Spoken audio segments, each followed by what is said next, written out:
What is up, people? Happy Wednesday. We are halfway to the weekend. You can do it. You can make it. Welcome to the Sweat. I'm Jesse Cofield. Their DraftKings contributors, Gary and Thorne, Kenny Ducey, and Nick Fryer. And we are just going to jump right into MLB price check here on the Sweat. So, Gary, and give me a pitcher at 8K or up that you like. I've got to go with Dustin May. It's not really a position that I was set to take in 2021. I mean, the big knock on May last season and even the season prior to that was, despite his amazing stuff, he just never generated that many swinging strikes. There weren't that many strikeouts, and that's what you need in DFS specifically. And again, it's one start, so maybe we don't make too big a deal of it, but in his 6 scoreless innings against the Athletics, he had a career high swinging strike rate of 17.6%. To kind of put that in perspective, in his 14 prior starts, he'd only reached double digits in that metric twice. So if suddenly the guy who can paint 99 miles an hour on the corner can generate a bunch of swinging strikes, suddenly the Dodgers have like their 7th amazing starting pitcher for the purposes of fantasy baseball. So when you throw in the fact the Rockies have been terrible so far this season, even hitting in Colorado, and they're not in Colorado today, I think you just got to eat the $9,400 and go with Dustin May. Kenny, where are you going at 8K or up at the pitcher position? I got my eyes locked on a guy facing his former team that he's done very well against over his 3 starts, and that is Zach Wheeler at $8,400 over the Mets against the Mets over his career. He's only played 3 games against them since he played for them forever. 3.54 ERA with 21 hits and a walk in 20 1/3.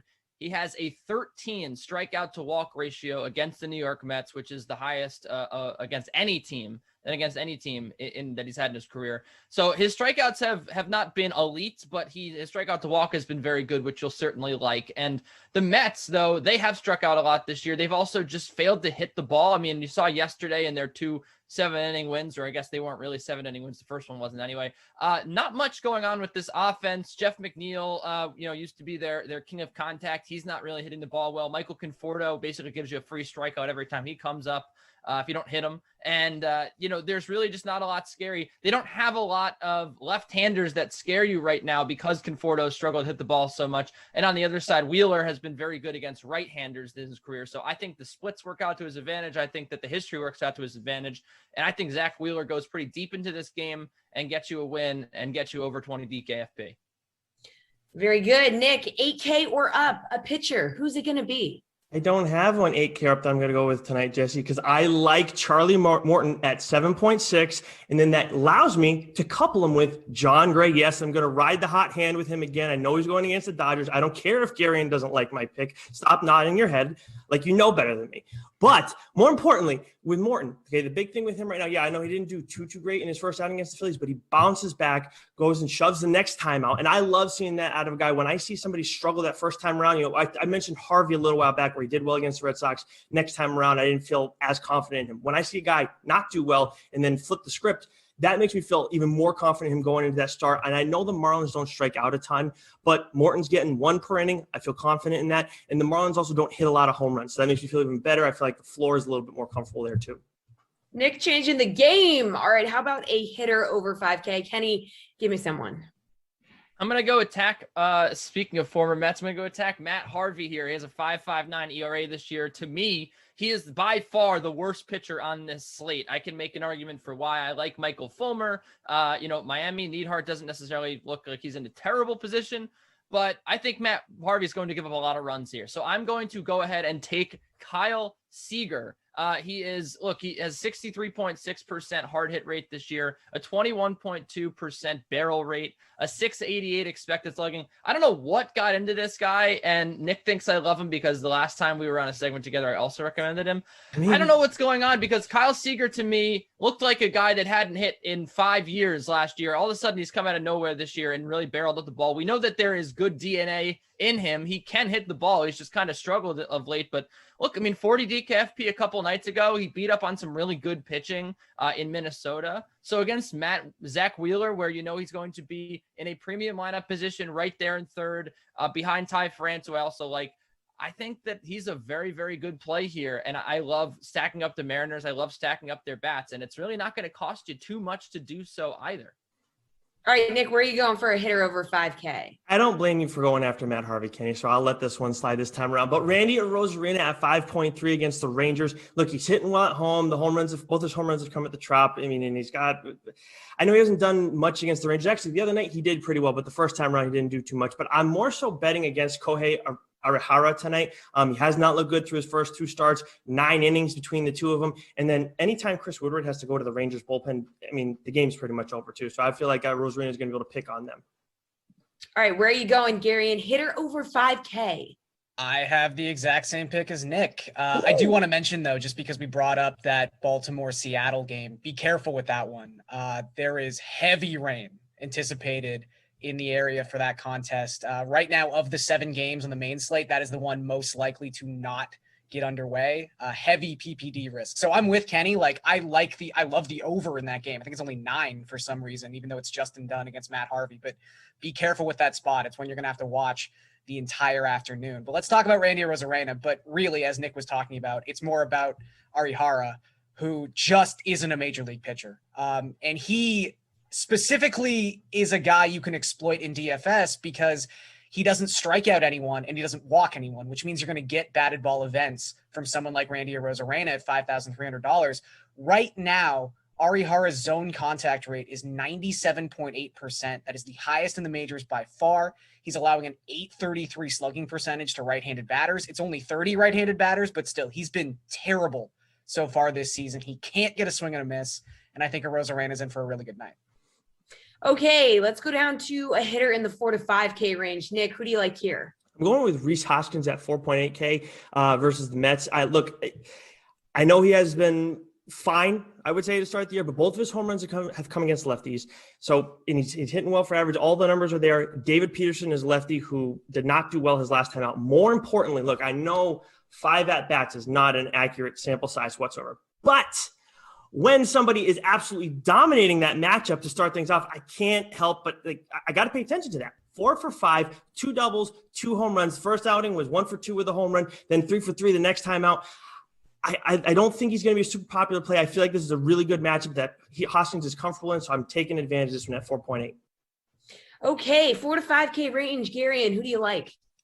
I'm going to go with Mitch Haniger. I know I just gave that PSA about you're going to be careful with this game, but if it does go off, you could have the nice advantage of people being scared away and not paying attention in the afternoon. So if this game happens, like Kenny was talking about, Matt Harvey is no one to be scared of at this point. And Haniger very quietly has just been his usual self pre-injury so far in 2021. He's leading off for the Mariners.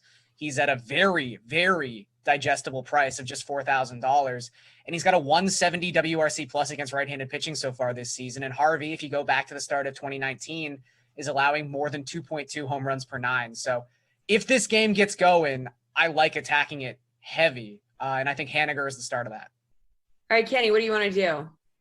Yeah, these guys stealing on my thunder here. I'm going to go with a little bit of a contrarian option here on the Tampa Bay Rays because I do want to attack Arihara, but I don't think anybody is going to be on my man. Brandon Lau at $4,600. Look, he hasn't been that one's going to be on the year. Third best hitter on the Rays. Hey, third best hitter on the Rays, Gary. And have you seen what Brandon Lau has done this year? It's been really bad. He has not hit the ball at all. People in season-long leagues are dropping Brandon Lau because he hasn't hit the ball. So what people are wondering, I got a sneaky pick for you guys. Anymore. Hank Aaron. Really He's hitting 194 this year. People are going to be very bullish on the long-term outcome for Brandon Lau, but I'm not so sure people are going to be paying $4,600 for him tonight on this slate when he's hit 194 this year. But I'm telling you why he might be okay, because the splits work to his advantage here. He's been better against righties, and Arihara in the bottom 1% of whiff rate, bottom 1% of strikeout rate. That's been my concern with Lau. He's got 12 strikeouts in his last 10 games. And as long as he's putting the ball in play here, you're going to be in a good spot. So I think that it's I might think it's the best way to get a piece of this Tampa Bay Rays offense, if we're being honest, because I've just been waiting for this Brandon Lau breakout game all season long, really. And I think it's going to happen. The guy has 2 doubles all year and no homers. It's coming for Brandon Lau. I think it comes here tonight. I don't know what Gary, who's going to want to roster a guy that has He's 2 going to doubles have a 35% ownership tonight. 35%. I don't All right, think market 35% ownership. We'll see. All right, value back, Garion. Let's attack the Phillies. I think anytime you get the Phillies against a left-hander, especially a left-hander of the quality, quote unquote, of David Peterson, you're going to want to try to take advantage of that. This is a very similar lineup to the one they had last season, and that lineup crushed lefties. They were top 5 in isolated power. And, obviously like Rhys Hoskins, as Nick talked about, is a big part of that. You've got guys like, Bryce Harper in the middle, JT Realmuto, who are super expensive, but you've also got nice value options like Andrew McCutchen leading off for 3-7, like Gene Segura, who, if you go back to 2017 over the span of 500 plate appearances, is hitting above 300 with a 122 WRC plus against lefties. He's only $3,700. So there are ways to get cheap elements of this Phillies stack, and it's a stack I really like in general on Wednesday. Okay, Kenny, where are you going to go for a value bat on today's slate? I'm going to go back to the Mariners here. I'm going to go back to my man Ty France at $4,200. Matt Harvey, we talked about the struggles for him. The average exit velocity of 91.7 and next to no whiff rate here. So there's going to be a lot of balls put back in play. And when you talk about balls being put back in play, Ty France is your man. He makes a lot of contact. He's .333 against righties this year, a .389 xWOBA, which is in the 73rd percentile. He has 4 hits in his last 4 games, and he's going to be pretty locked into that 2 spot in a very good lineup, in a very attractive lineup for Seattle. And he's just $4,200. To me, he should be a little bit more expensive. He's been arguably like their second best hitter. And I just think that he's going to absolutely pay dividends for you if you decide to pay the $4,200. I think he's way too cheap on this slate. And he's just he's a born hitter, man. He's just really looked really good this year. And right on right seems to be where you want to attack with Ty France. And even when he doesn't have a good night, he faced a lefty last night, doesn't play well against lefties. He still had a walk and a run. He still got you something. So I think that the floor here is pretty high for Ty France in a lineup that's going to score a lot of runs. All right, Nick, hit me with some value.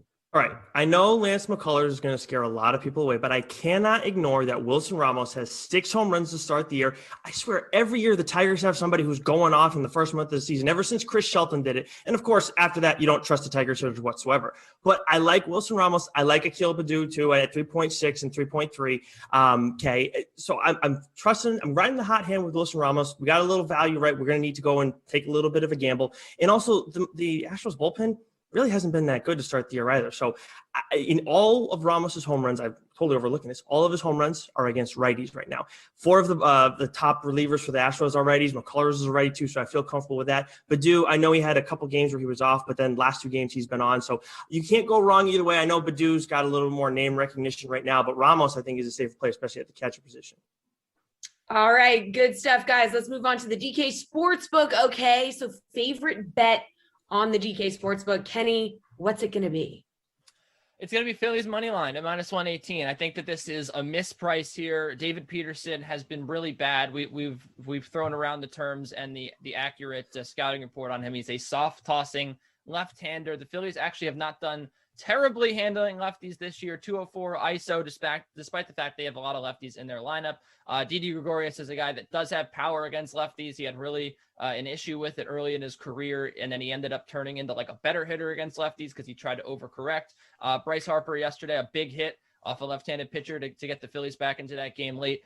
They battled yesterday. I thought that they had they should have won the first game, and tonight it should be a little bit different with this pitching matchup. They also beat up on David Peterson in David Peterson's only start of the year. So I like them a lot tonight, and I like them to exact some revenge against the Mets.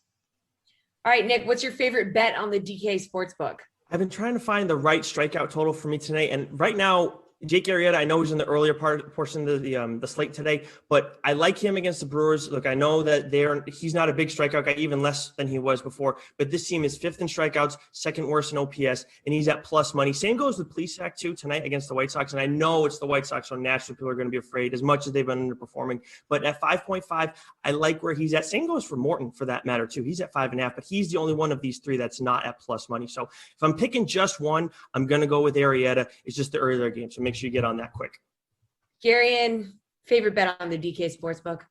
I'm in full agreement with Kenny on Phillies money line. That's actually going down, the number there, which is kind of interesting. So to pivot off of that, I think a lot of people are going to try to just like toss the Dodgers into a money line parlay instead of doing that, instead of like having a parlay that could definitely go wrong. just take the Dodgers to score first and win. That is actually plus money on the DK Sportsbook today. It is plus 112 as opposed to the Dodgers being minus 275 on the money line. I mean, yes, the Rockies get to bat first. They are the road team, but the Dodgers have shut out their opponent in 3 of their last 4 games. As I mentioned, Dustin May looked incredible in his last start, and historically, he has dominant numbers the first time through a batting order. He's limited opponents to just a 240 WOBA in his 15 career starts. So they're probably not going to score for 3 or 4 innings, even if they do end up scoring in this game. And by that point, the Dodgers might have 17 runs. Oh, so get out of here. I think, John Gray's not very good. So shut him out last time. Come on, man. John Gray. He faced Arizona. Respect the legend. Arizona is not Los Angeles. No, he faced Los Angeles the first time around and did better against them. Come on, Garion. John Gray is back, and he's been back about 8 times. John Gray's never been here. He can't be back if he hasn't been somewhere there first. He's also been washed about 5 times, but he's back for the 8th true. time. John Gray is back. All right, He's Dodgers. back. Dodgers He's score not first. back. We'll find out. Okay, right? Thanks, dudes. Talking to our weather expert, Kevin Roth, next about weather. We'll be right back.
I've got the man, the myth, the legend, Roto Grinders chief meteorologist Kevin Roth here with me right now for a weather update. Checking how the weather maybe is going to impact the MLB and PGA slates this week, Kevin. So help us out. Is there any weather to worry about tonight in the MLB? Big time, yes. I'm looking at this Seattle-Baltimore game. This looks like a complete washout. I don't even think they are going to attempt to play this game. I would expect they announce a postponement well ahead of it. It is just really, really wet. Don't play anybody in that game unless things change dramatically. Probably a postponement there. The other thing I'm watching here is this LA at Kansas City game. The winds are 10 miles per hour left to right, no biggie there. But the temperatures in the 50s, I looked at 50 games with similar weather at that stadium, 30% decrease to home runs in that cold air, a 20% decrease to runs. So if you're looking for some pitchers or maybe bet an under, I like that game in Kansas City. Wow, look at that data. 50 games. Come on, Kevin. Yeah. Oh, that's the good stuff. All right. So should we be keeping our eyes out for anything special weather-wise, like later this week into the weekend when we're looking at baseball DFS? Yeah, I think this Rockies series late in the week and into this weekend is going to be really interesting. There's going to be snow. There's low temperatures here in the 20s and the teens. Like, this is not baseball weather. I don't know if they're going to play these games and just play in the snow and the cold, but it's going to be fun one way or another. So that is something that I've definitely got my eye on as we head into this weekend.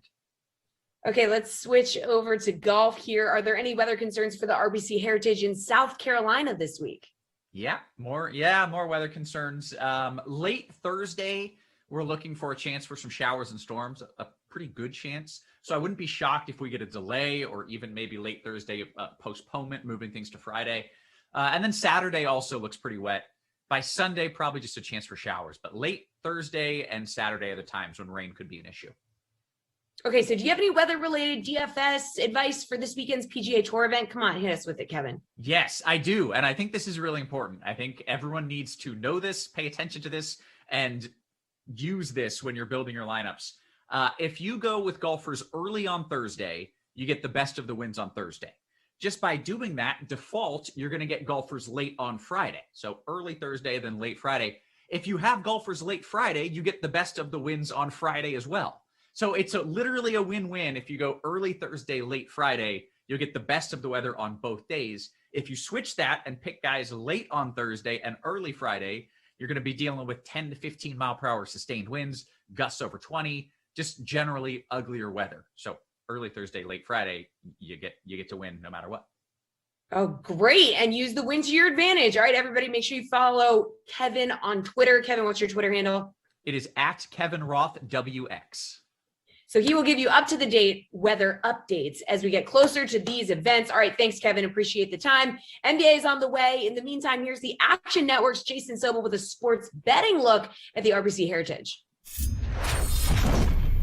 It's that time of the week again. We hit the links, get into a little golf talk with the Action Network's Jason Sobel. I'm Adam Kaufman. Jason, of course, you were busy at Augusta like so many others, although a very exclusive group because, I mean, I wasn't there. But Hideki Matsuyama coming away with his first green jacket. He is the very first Japanese man to win a golf major. Incredibly special for him, for the sport, for so many. What was the experience like, and just the fact that it was kind of anticlimactic only in terms of the golf itself?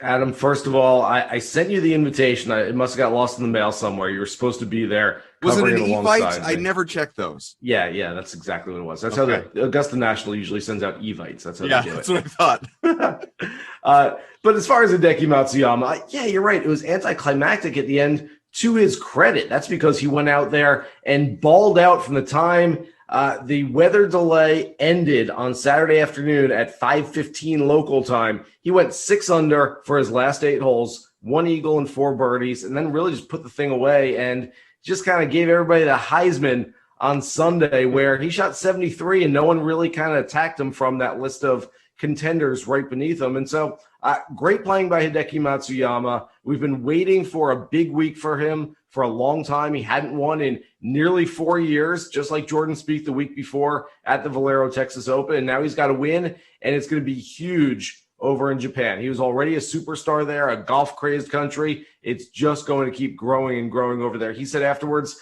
I hope I inspire and motivate some young kids to start playing golf and become really good and start playing in major championships, playing the Masters. But I want them to know that 7, 8, 9, 10 years from now, I'm still going to be around. They still have to get through me. That's what I like to hear. Obviously, Matsuyama's not taking part in the RBC Heritage this weekend, but it is a pretty stacked field, all things considered, on the heels of a major. You have Webb Simpson, the defending champ, at the top, the favorite on the DK Sportsbook at plus 1,100. Are you riding with him? I'm not. I was a little surprised that Webb Simpson was the favorite this week. I think it's a reaction to, of course, Dustin Johnson's miscut last week, and really he hasn't played well in about a month and a half. And so that surprised me. I thought that Dustin Johnson, the number 1 player in the world, would still be the favorite in this field. I'm not necessarily disagreeing with it, though. Webb Simpson, obviously the defending champion, has played very well at this golf course. This is a course where certain players tend to be horses for the course year after year after year, and Webb Simpson is maybe at the top of that list. So I'm not going to play him at that number, but for DFS lineups, for other purposes, for your office pools, yeah, of course, it's hard not to like him this week. We expected Dustin Johnson to be in contention at the Masters, obviously, going in, and, disappointing. It was not the tournament that many of us, or certainly he, expected. And so is he able to put that in the rearview mirror here and sort of ratchet up the enthusiasm for the tourney after the, a major in the Masters, especially coming in, looking at the odds? He's second on the board at plus 1,250.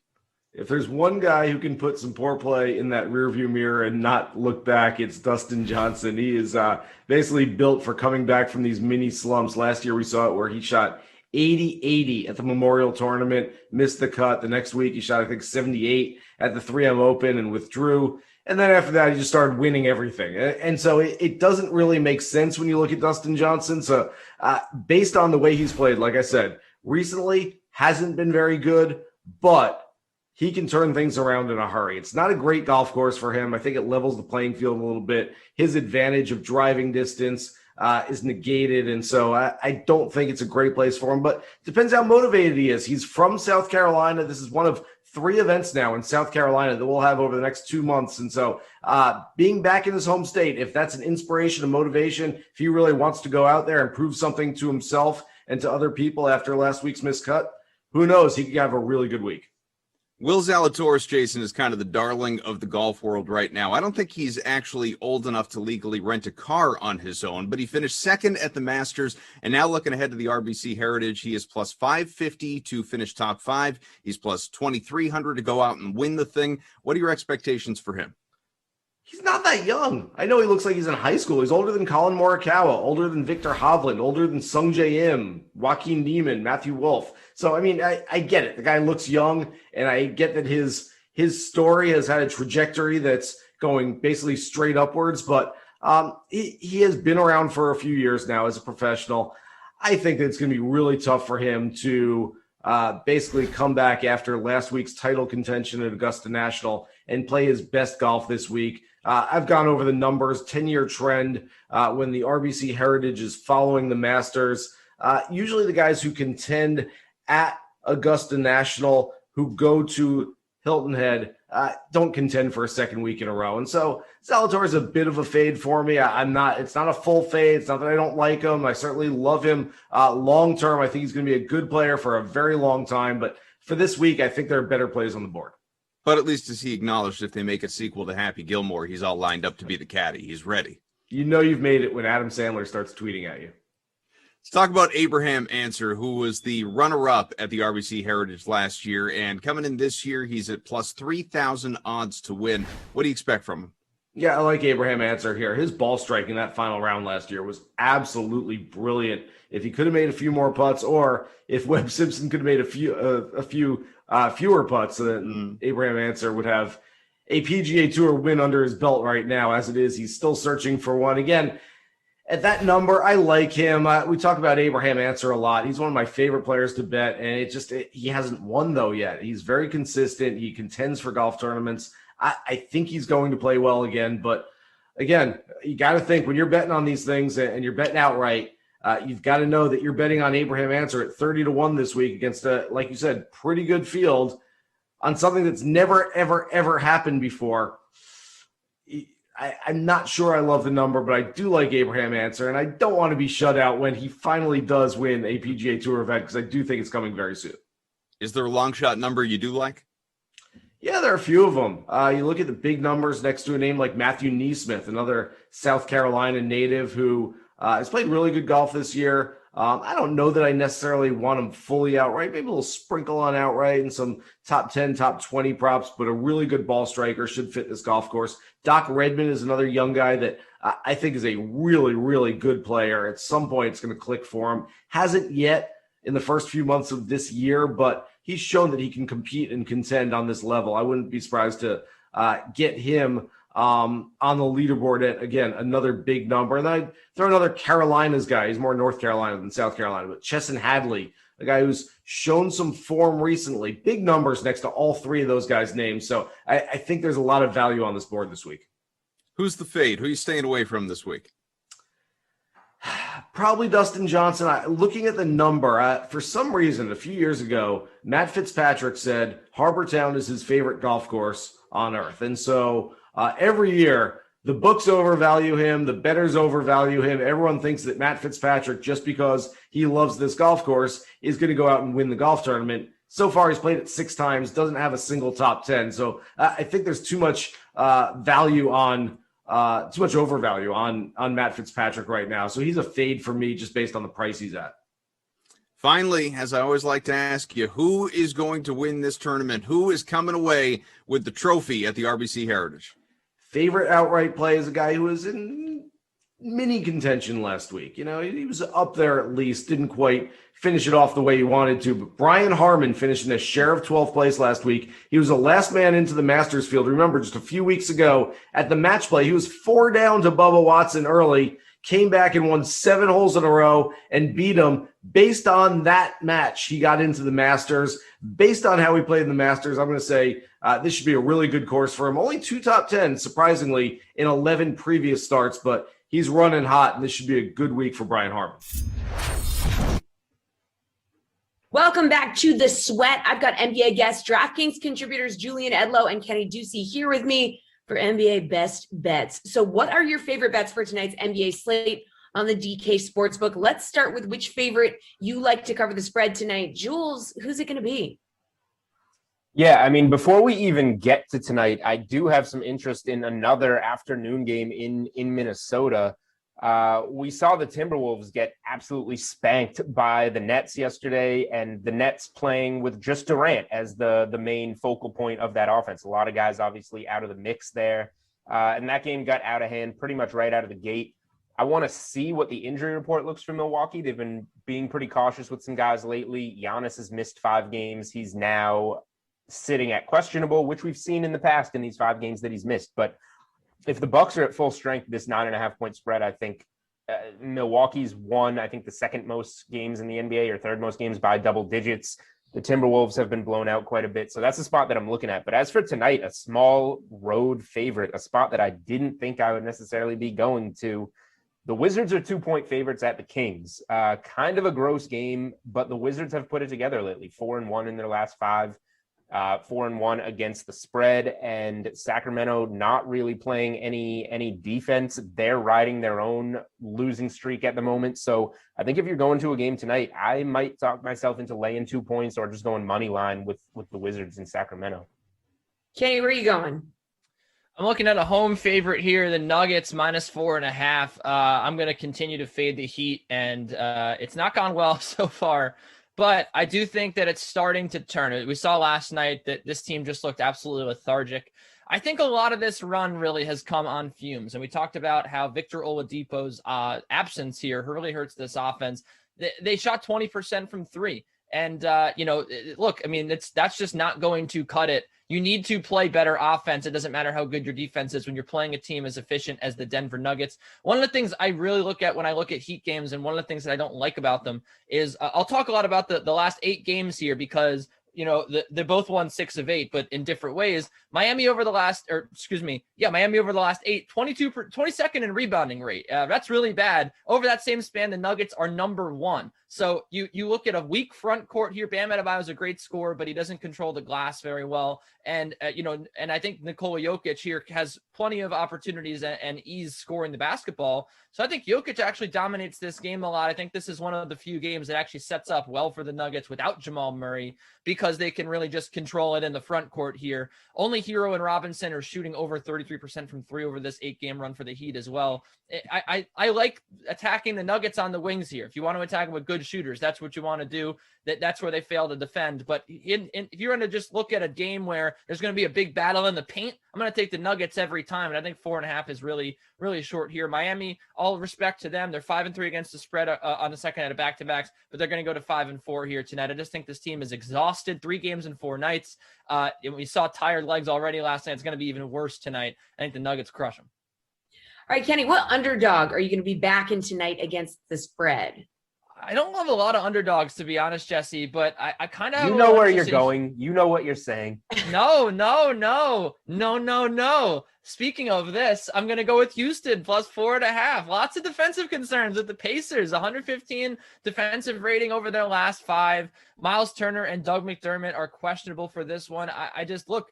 This is a Houston team that just scored 120 points against perhaps the best defense in the NBA now that LeBron and AD aren't playing right now for the Lakers. They gave the Suns a pretty good run for their money. I think they could do it again here against the Pacers, a team that really just is really struggling to defend at the moment without Miles Turner in there. I would keep an eye on injury news, but if Turner is out, I am pulling the trigger on Houston. I think they win this game outright. Oh, man, 18-36 against the spread this season for Houston. All right, Jules, where are you going? Fine, I'll do it. I don't think I'm going to bet any underdogs tonight, but I'll take the Knicks +2.5. Kenny was supposed to do that, and then we could just skip this part. But they're in New Orleans. The Pelicans haven't been all that great at home this year, just 14-15 against the spread. They've actually been getting better as a favorite. There was a point in time where New Orleans was way under 500 outright as a favorite. They're now 13-13 at 500. But the Knicks are 6-0 against the spread in their last 6 games. They've been a great team covering all season, really. They've just had a knack also for, even if they don't win these games, for just grinding out that cover at the end like they did in Boston last week, and RJ Barrett, meaningless 3 at the buzzer. It's tougher to do with a 2.5 point spread, but not impossible. I think that this should be closer to a pick 'em probably. So like I said, I doubt I'll be betting any dogs on this card, but I think there's a little bit of value on the Knicks. Kenny, how dare you not know what you were supposed to do? All right. Yeah. Total tonight that has your attention, Jules? I'm sticking in this game. If there's a bet that I think is stronger in this game, I think it is actually the under 219.5 in New Orleans. This number is really high for the Knicks, and it's obviously because of what the Pelicans do. The Pelicans are 28-1 to the over at home. Let's see. They've gone over in 12 of their last 18 at home. So generally we see a lot of points. But these Knicks games, like the totals we've been seeing lately against the Celtics, 208, Lakers 206. This is a high total for the Knicks, and I think the Knicks are going to do a little bit more to dictate the pace here in terms of slowing it down, locking down on defense, making fewer possessions. The Knicks have gone under in 10 of their last 15 games. They're just 10-18 to the over-under on the road this season. I think the Knicks' style of play is going to be, what dictates this game more than the Pelicans. So give me the under on kind of an inflated Knicks total here.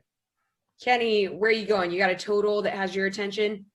It sure does, Jesse. I'm looking at the game of the night here on national television. It's going to be the under 226 in the Dallas Mavericks and Memphis Grizzlies game. The Memphis Grizzlies, they are reminiscent right now of the Grizzlies with Tony Allen. They play great defense. They are defending very well right now. They are grinding out some wins. They are doing a great job in this playoff hunt. We talk a lot about the play-in tournament here, but this game could have a lot of ramifications there. Both of these teams are neck and neck right there, 7-8. The Mavericks, of course, trying to push up, trying to stay out of the play-in tournament. The Memphis Grizzlies are just trying to get into the top 2, maybe even better than that, because the 9 and 10 seeds are going to have basically only one chance to get into the playoffs, where you have 2 chances if you're 7-8. So I expect a really close game here. I think it's going to be really hard fought. I can't pick a side in this. I think it's way too close, but I can pick the under here because the Mavericks are third to last in pace over the last 9 games. 7 of the last 8 Mavericks games have gone under. And both these teams don't shoot the 3 well, Jesse. The Grizzlies are bottom 3rd in the league in 3-point shooting over the last 8 games, or 9 games, pardon me. And then the Mavericks are 17th. I think there's going to be a lot of defense here. Both teams play great defense lately. And give me the under. I think this is going to be a very slow-moving, grinded-out, close game. There might be 3 possessions in the last minute 30, which is exactly what you want to see. Or that's not possible, but you know what I mean. 3 possessions in the last minute, as we like to see in these unders, these close games. You get these slow ends to games. So I think that's what happens here. I did know what you meant, Kenny. Okay, favorite overall bet could be a total, prop, whatever. Favorite overall bet in the NBA tonight, Kenny. What is it? Well, you thought I wasn't going to talk about the Knicks. I am. I'm going to RJ Barrett over 17.5 points. This New Orleans Pelicans defense was already so bad. And then they lost guys, and then it got somehow even worse. RJ, I don't, regardless of the defensive matchup here, I just talked about how the Grizzlies, they're top 5 in defensive efficiency over the last 10 games. They're playing great defense. RJ went for 20 against the Grizzlies. He's hit this total. He had hit this total anyway, 4 games in a row before his clunker last time out. I think he bounces back in a huge way here. About 5 threes attempted per game for Barrett. So I think that he definitely will be able to score the basketball from deep in this game against a bad 3-point shooting or bad 3-point defense in the Pelicans. I think he should be the go-to guy tonight once again for the Knicks. Give me the over 17.5. The Knicks win this game behind RJ Barrett, and this covers pretty easily. Jules, are you not entertained? Okay, favorite overall bet from you. Kenny's very entertaining. Always has to go to the Knicks somehow. I knew that he wouldn't skip it over. I've got to say, I don't have any conviction necessarily on one best bet over the rest of the things we talked about. But the one thing that we haven't talked about that does catch my eye a little bit, another boring under, 213 in Cleveland and Charlotte. Terry Rozier missed last night against the Lakers. Now he's probable. I would expect him, obviously, to play. The plan there was to sit him the front end of the back-to-back, play him on the second end. But even with him back, I just don't know where the points come from in this game with a dinged-up Cavs squad, a dinged-up Hornets squad. Cleveland's gone over in 5 consecutive games, but they've been an under team for the most part this season, 11-16 to the total on the road. Then you have Charlotte, who was an over team, but loses LaMelo, loses Gordon Hayward. They've now gone under in 11 of 14 and are 8-16 to the total at home. I think this one's going to be a clunker. I don't see it getting to the 213.5 that it currently sits at on DK Sportsbook. All right, good stuff, you two. Always entertaining, both of you. Appreciate the time. I'll be right back with Jeff Ulrich to talk about tonight's NHL slate. We'll be right back with the sweat. Don't go anywhere.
I'm Jesse Cofield here with DraftKings contributor Jeff Ulrich for NHL opening face-offs. So we're going to choose between the top options in DFS and on the DK Sportsbook for tonight's NHL slate. So Jeff, we're going to start in the middle with the center position. Now, the Avs shut down practice in St. Louis this morning due to COVID protocol. We're awaiting word for what's going on. That means we may not even have the option to grab guys like McKinnon and Ryan O'Reilly tonight. So, is there a center to keep an eye on, keeping this in mind?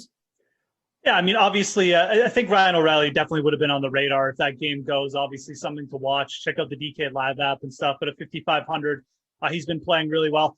This is a night, though, when you look at center, when you look past McKinnon and Ryan O'Reilly, there's not a lot of depth on the slate. So I think it's a night where you look for some really cheap guys, some dudes who just might be underpriced under 5K. And there's a couple. Nick Suzuki on Montreal. Coming in, averaging over 10 DK points over his last 10 games, averaging 2.7 shots on goal. This is pretty good, solid production for a guy who's priced well under 5K. He's hit the DK shots on goal bonus a couple times as well. And he's playing alongside Tyler Toffoli, which really boosts his kind of upside, for garbage assists and things like that. The matchup isn't that great against Calgary. They're a pretty neutral team, decent, been better defensively of late too. But I like this price. I like that they're catching the Flames kind of off. On a back-to-back as well. Suzuki's a bit of an underrated player. He would probably be my favorite value target. Josh Norris is interesting too, though, going up against Winnipeg. Winnipeg, not really the greatest defensive team. Norris, look, the Senators are bad, but Norris gets a lot of opportunity again for the Sens. So I kind of like that price at 4,100. It really is a night for me where you're looking to pay down at center, though, because most of the production, the consistent production is coming at wing. Well, speaking of wing, at wing, you loved Kyle Connor of the Jets the last time Winnipeg was in action, but quietly his teammate Nikolai Ehlers has been just as effective. Goals in 3 straight games. He's 7,100 tonight. Another option for $500 less is Mark Stone from Vegas. He just broke a 10-game goalless drought.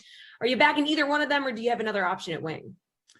Stone is a talented guy. He's really hard to pin down for fantasy. You kind of get that explosion game, 4 points, and then he doesn't do anything for a while. You can always pair Stone with Max Pacioretty and go for that, 5-6 night. That's always on the table. And LA, quite frankly, hasn't been good. That's a stack I'd be looking to target on a short slate like this with not a ton of great matchups.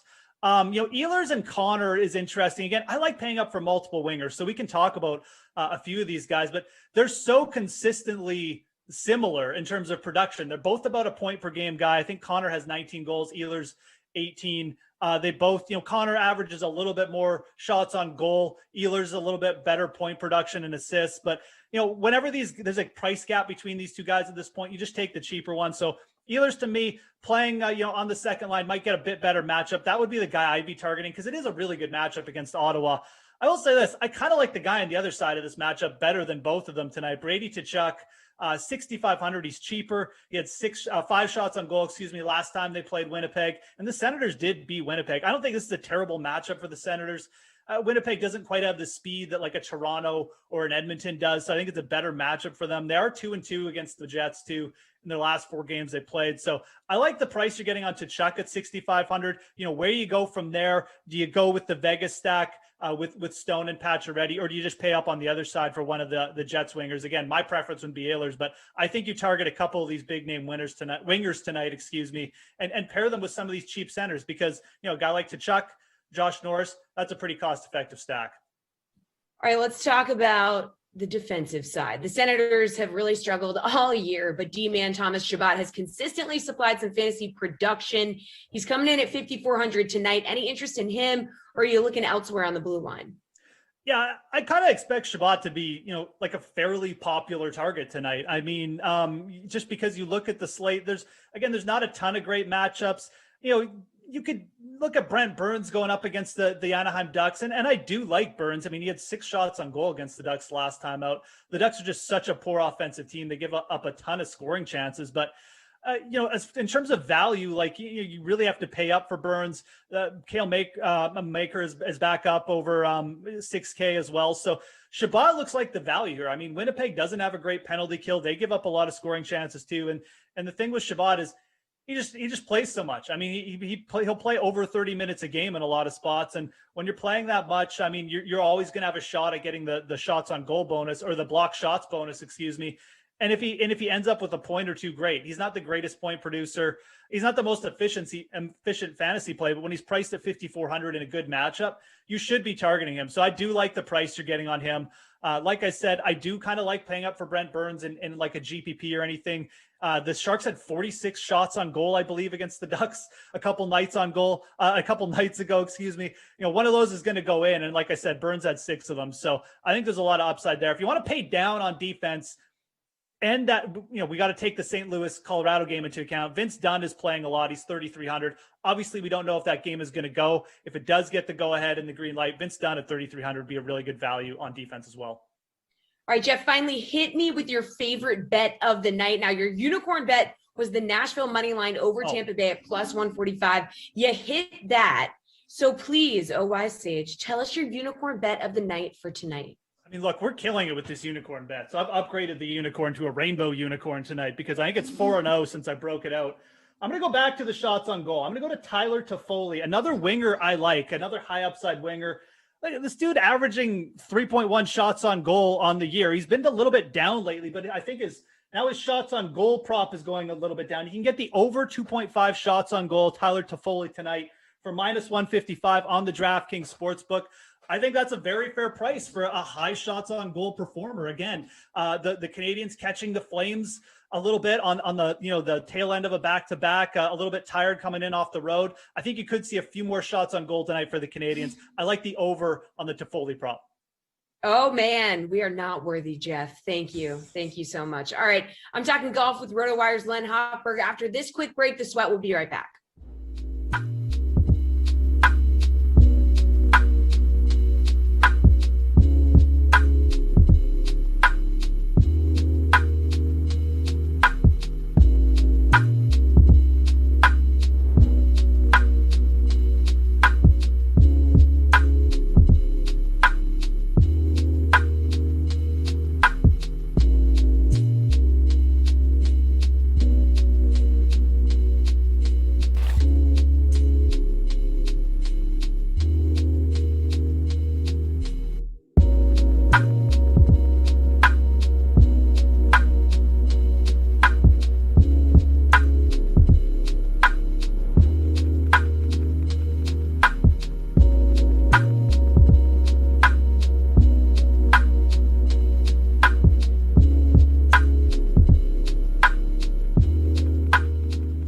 block of the show here with RotoWire senior golf writer and DFS writer of the year, Len Hochberg. Len, we're here for PGA Chaser Fades. Are you chasing or fading these players at these prices at the RBC Heritage? All right, Webb Simpson has the second best odds in the tournament as last year's champ, but two other guys have higher salaries in DFS. So Dustin Johnson is 11,600, Patrick Cantlay 10,900. Chase or fade that those two players deserve to be more expensive than Webb this week? Good to see you, Jesse. Yes, I think they do. I think Dustin Johnson being number one in the world, even though he does not have the greatest track record at this course, it's just proper. He should be the highest price guy. You know, it's interesting because for 4 years, from 2016 to 2019, the winning score was pretty tight between 9 under and 13 under. And last year, it jumped to 22 under. They widened about half the fairways before the tournament. The tournament also moved to June because of the pandemic. Maybe those were some factors that changed the dynamics of the course. You know, I've seen the winning score over under in some places as around 270 and a half, which would make it 13 and a half, which means that people a lot smarter than me think it's going to revert to the way it used to be. If it was still going to be a shootout, I would say Webb Simpson. But because it's going to be much tighter this year, at least a lot of people think that, I think Patrick Cantlay is the chase here. Webb Simpson is sort of neutral, and Dustin Johnson is the fade.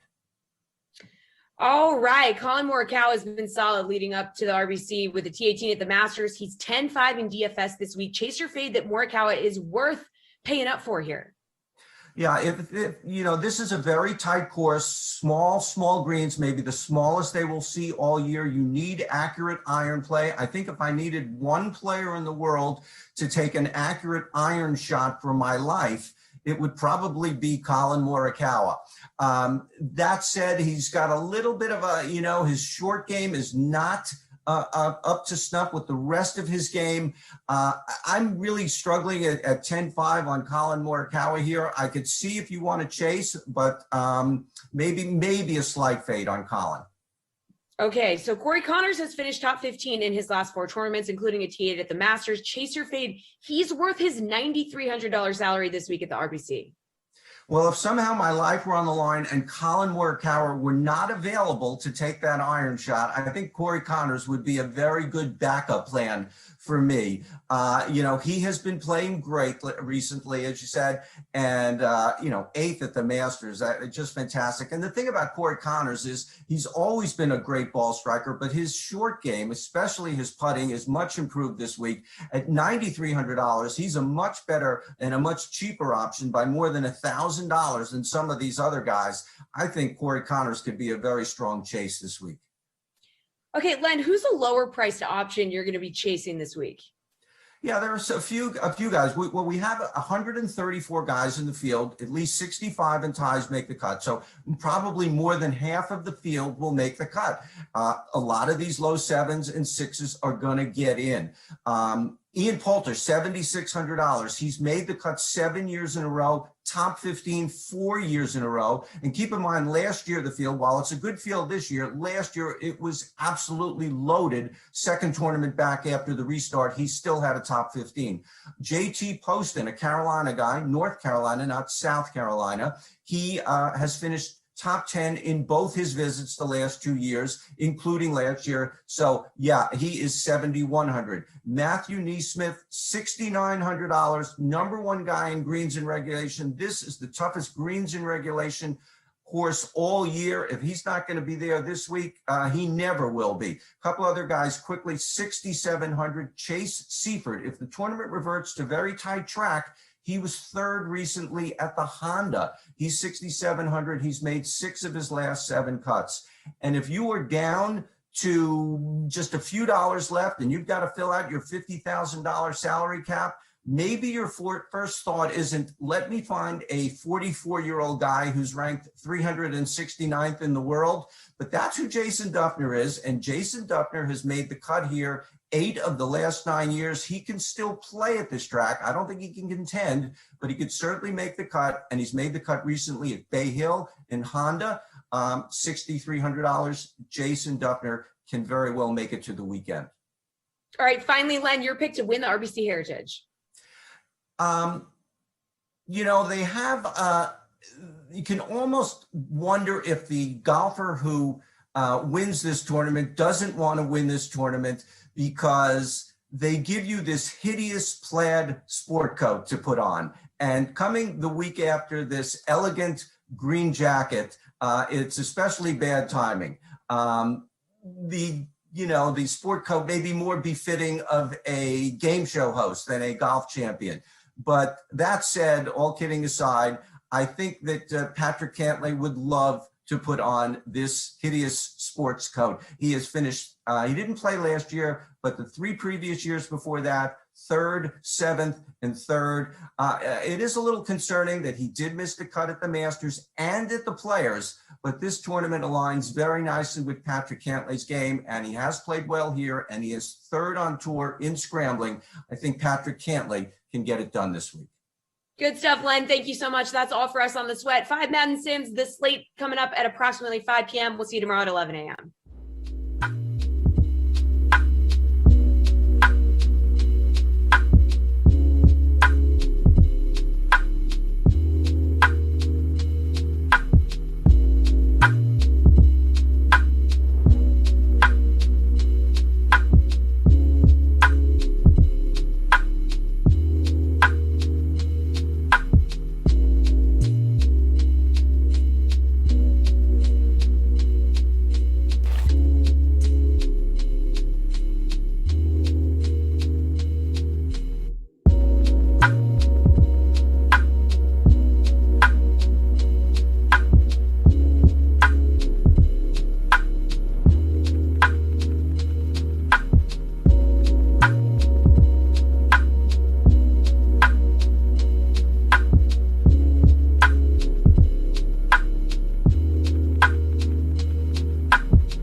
All right, we're ready to go. What's up, DK Sim fam? He is Christian DeAndrea, the guy with the hair and the headband. I'm Adam Kaufman, and the one who doesn't shut up.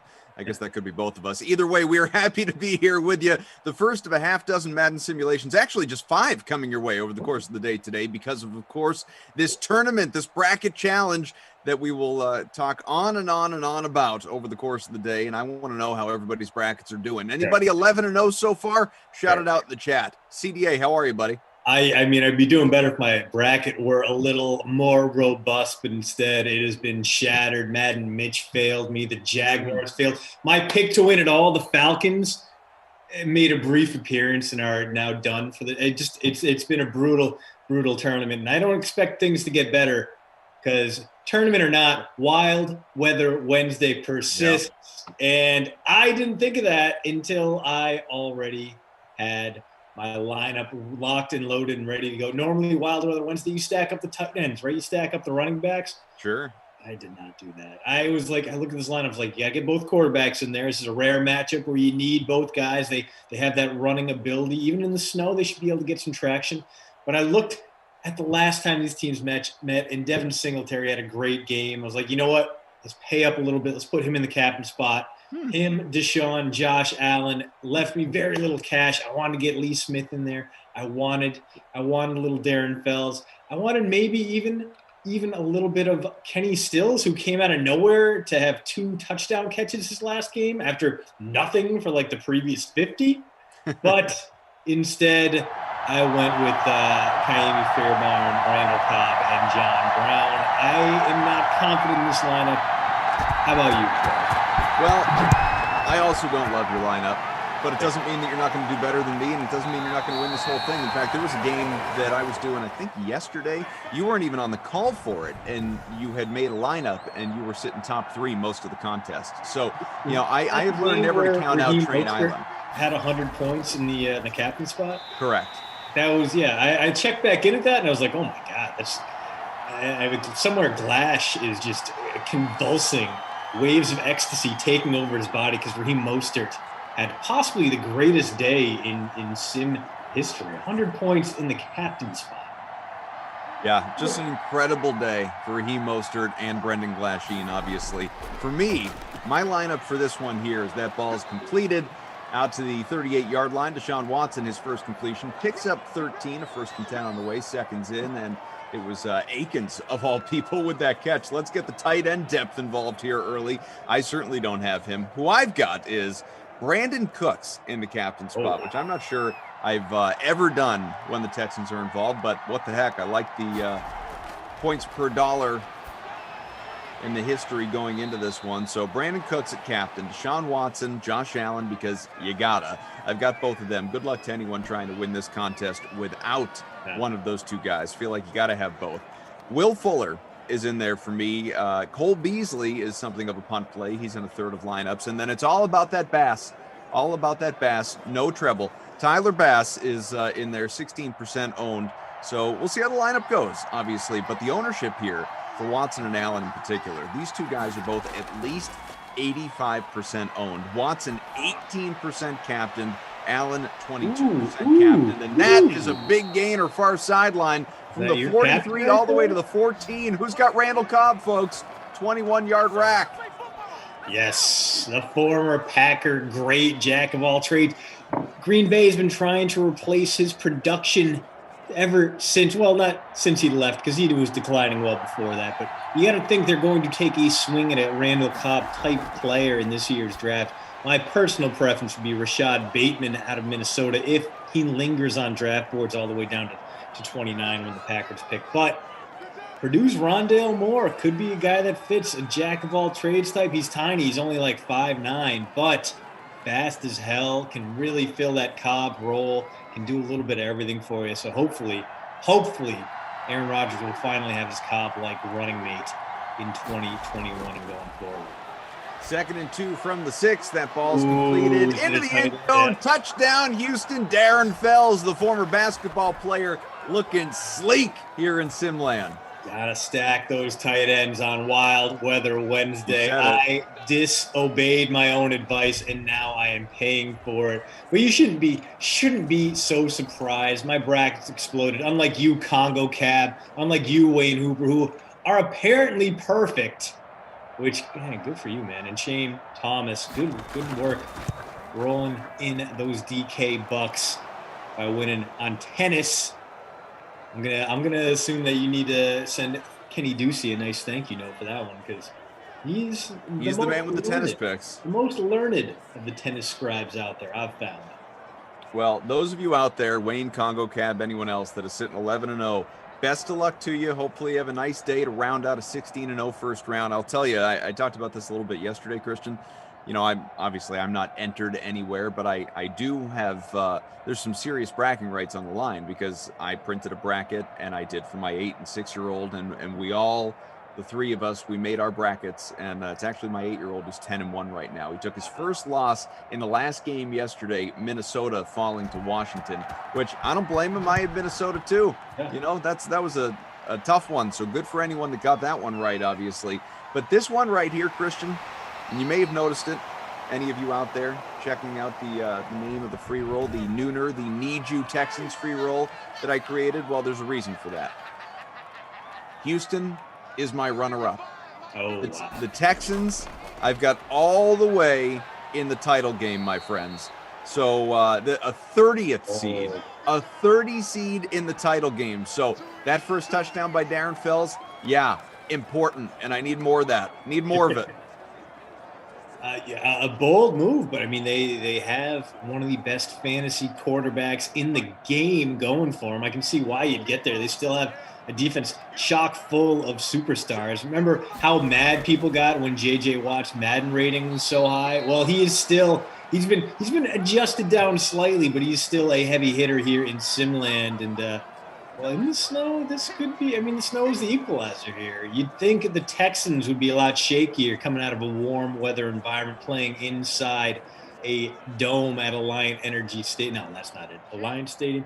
Alliant Energy is the local Coliseum up here. It's fine. But anyway, doing okay in the snow so far. Forcing a 3rd and long, and see if Josh Allen can convert it here. He does not. But hey, John Brown on the board. 4th and 4 on the way from the 32, almost halfway through this opening quarter. Christian DeAndrea, Adam Kaufman, producer Drew, T. Pike, undercover boss Tom, our technical director, and Frangelico in game ops. Great to have everybody here with us. You know, there's a skeptic in the chat.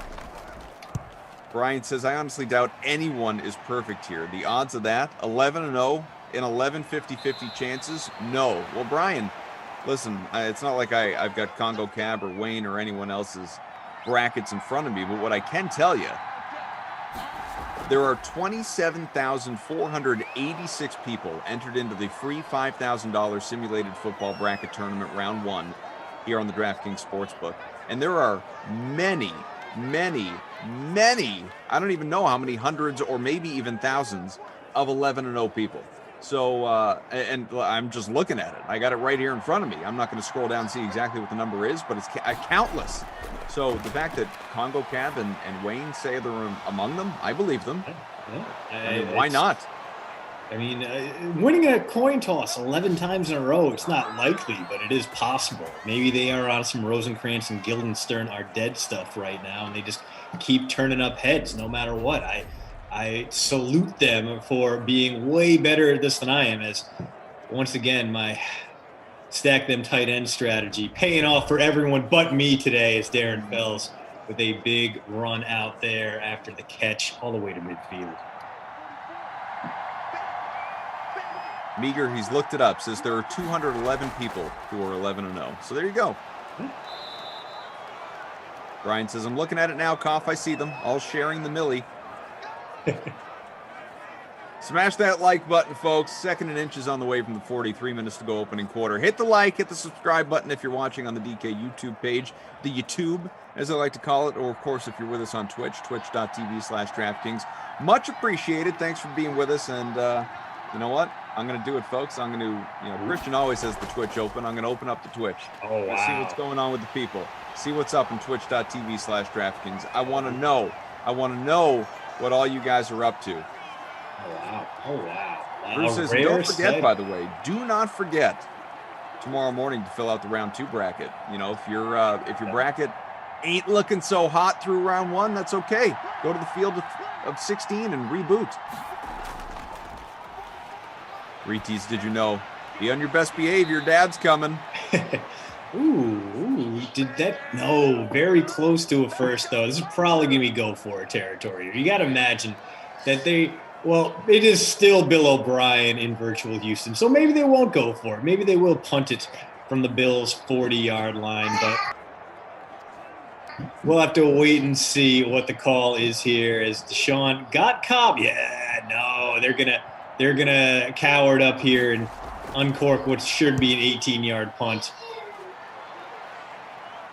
Yeah, right out the back of the end zone. Great call, Bill O'Brien. You net 20 yards in that exchange. Not great.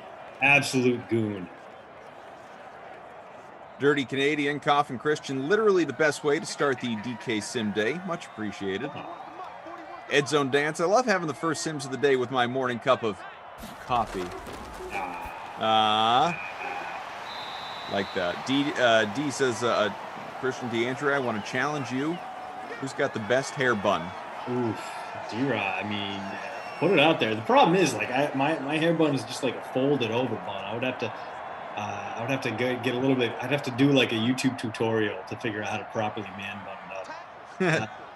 The nice thing is, like when I go back and visit family in Pittsburgh, I got a cousin who is an esthetician who she's got her own hair salon. Oh my goodness, Steph my goodness gracious! Oh wow, 71-yard score, Stephon Diggs. That's what you get, Texans, for punting the ball away at the Bills' 40-yard line on 4th and inches. You cowards! You deserve this. Sean McDermott, bask in Bill O'Brien's inherent crappiness, just like the rest of the NFL did last season and for the 5 years preceding it. Piercy, run, Forrest!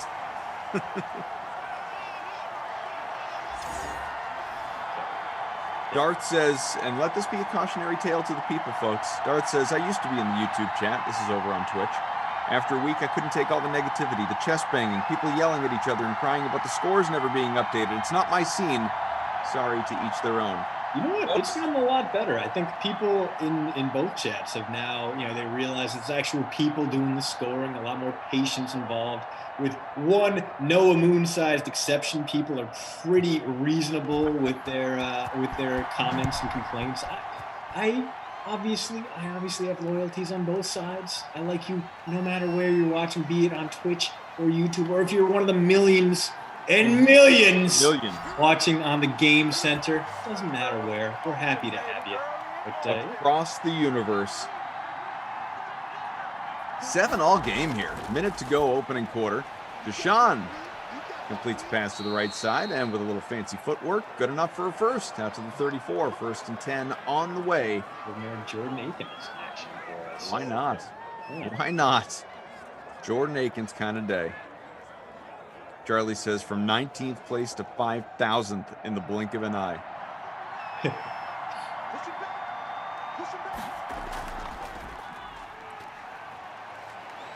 There's a run for a first. Deshaun holding on to the ball, gets 13. 9 after contact. This Bills team is going to be a very interesting contender to watch in 2021. I can't say the same for Houston, who is basically treating this as a punt year. Obviously, they don't know what they're going to do with a quarterback who wants out of town.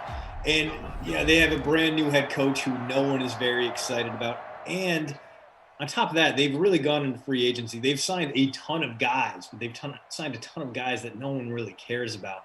Guys who were great in the past but have very little to offer now. It definitely seems like a bridge year where they're going to try to figure things out. And if they sink to the bottom of the league and rise to the top of next year's draft, they're going to be pretty happy with that.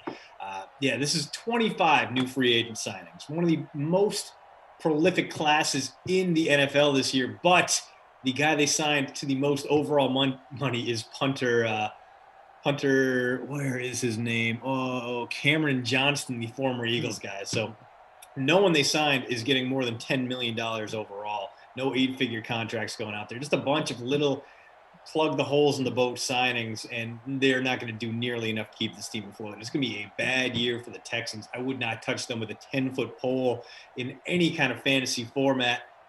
Maybe Brandon Cooks, but who knows? Who knows who's going to be throwing passes? It's just a big, big mess, and it's exactly the way Cal McNair wanted it, because let's face it, he seems to have no idea what he's doing.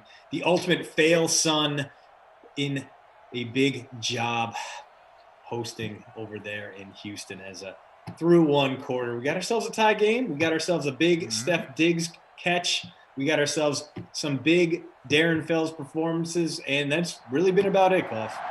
Diggs is already 2 for 80 with that touchdown, 16 points in the flex for him. He's about 45% owned in our smaller, more modest free roll, 14% in the captain spot. Fells is closing in on 20 in the captain spot, double figures for Watson. Allen has a perfect QB rating with the 1 for 85 or 3 out of 3 for 85. He's got a touchdown to his credit. So knowing obviously that we don't know what we don't know, what is your expectation as we sit here right now, April 14th, for the nooner, as to who is going to be throwing passes for the Houston Texans come week 1? Honestly, right now, no idea. And you have so many off-field reports and lawsuits, and now the Houston police are investigating. You don't know what Deshaun Watson availability is going to be. You don't know what the Texans are going to do there. I think everyone just has to wait and see how that unfolds. The one move that Houston did make, which was to bring in Tyrod Taylor, was probably a smart one. You get yourself a reasonable backup who can slide into a starting role. And I mean, obviously, he's not going to play at Watson's level, but maybe you don't want him to. Maybe you are, secretly Jetsing or Jaguarsing this whole thing up. Not even secretly. You're kind of openly tanking at this point. You are jettisoning veterans, and you are trying to rebuild from scratch with the Patriots' former team chaplain as a major part of your executive team. I'm not saying it's going to end well, but the blueprint is there to bottom out and build up from that awfulness.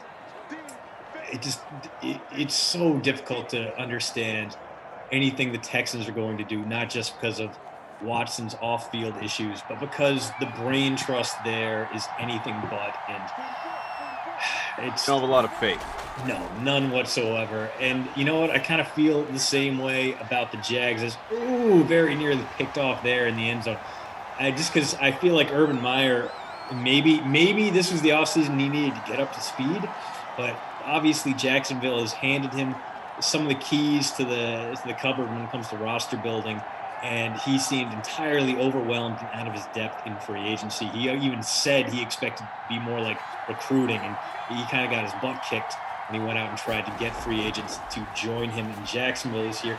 Maybe this is just a learning experience for him. It's a huge 3rd and long pickup there. This drive continues for the Texans on that long strike to Brandon Cooks. But it seems like there are some teams that are bottoming up and building back up the right way, like, say, the Miami Dolphins, and there are others that are doing it a lot more questionably.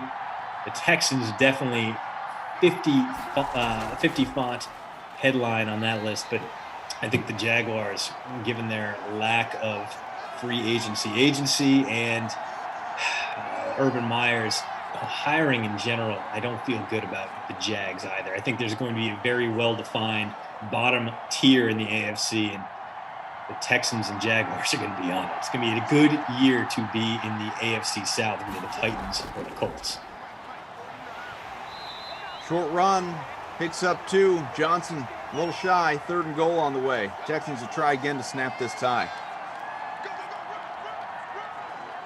Yeah, there are a lot of obviously uncertainties going forward. Makes it very difficult. I put you on the spot, but it's difficult to project, obviously, especially with all the off-field uncertainties. It's not even like we're, for other teams, we could just have a conversation about a, camp QB competition or something like that. There's a lot more at play here as we have a 3rd and goal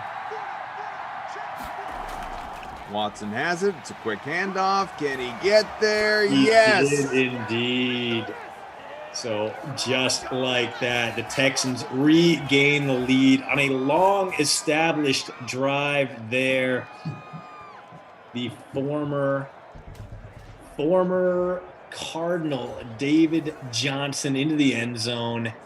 We got ourselves a little ray of hope if, let's say, you threw the Texans in your championship game here in the Madness bracket. For instance, just hypothetical. Hypothetically. Speaking of thought exercises, Tigre Damasa, Brazilian, looking for an NFL team since November, can't pick one. Can we give him or her some suggestions, please? I don't like very small cities. So, well, with that news, Green Bay is out. So sorry, Packers. This is fun. You know what? I like this. So we obviously have to give our picks. Drew, Undercover Boss Tom, Frangelico, we need to hear from all you. But on top of that, be it Twitch or YouTube, we're going to keep a close eye. You have however many characters. I think it allows you, 200 on YouTube? I don't know about Twitch. However many characters it allows, I think you should make as compelling a case as you can for Tigre here to pick your team or your selection as his or her new favorite team. Yeah, I mean that's a tough one. I think if you're just getting into this, you want to have some instant feedback, an instant reward, and it's a bit of bandwagon jumping, and it might just be signing up for a lifetime of misery. But why not the Cleveland Browns? Why not? I mean, it's not the biggest city. In fact, it's one of the smaller markets out there. I mean, it's not a metropolis by any means. And I think once you start arguing for Cleveland, you go, well, they have the Rock and Roll Hall of Fame. You've really already lost. But Browns are going to be pretty exciting. I think they're having a great offseason. They have a lot of good sentiment. They're kind of rising in the way that people aren't sick of them. They're going to be rooting for them, like they did with the Golden State Warriors pre-Durant flocking there and pre-Steph Curry getting his MVP. I feel like the Warriors were a young, likable team that we weren't sick of yet, much in the way that these Cleveland Browns are. They were the lovable losers for so long. Now they're rising. I think the Browns, if I were just jumping in right now, because you want some success, but you also want a little bit of that shared misery that really kind of galvanizes a fan base, and you go, well, okay, here you go. Like I would also throw Buffalo out there, but Buffalo might be a little bit that might be a little bit too obscure of a Rust Belt city for our friend Tigre. So Frangelico says, Chargers, we need more fans.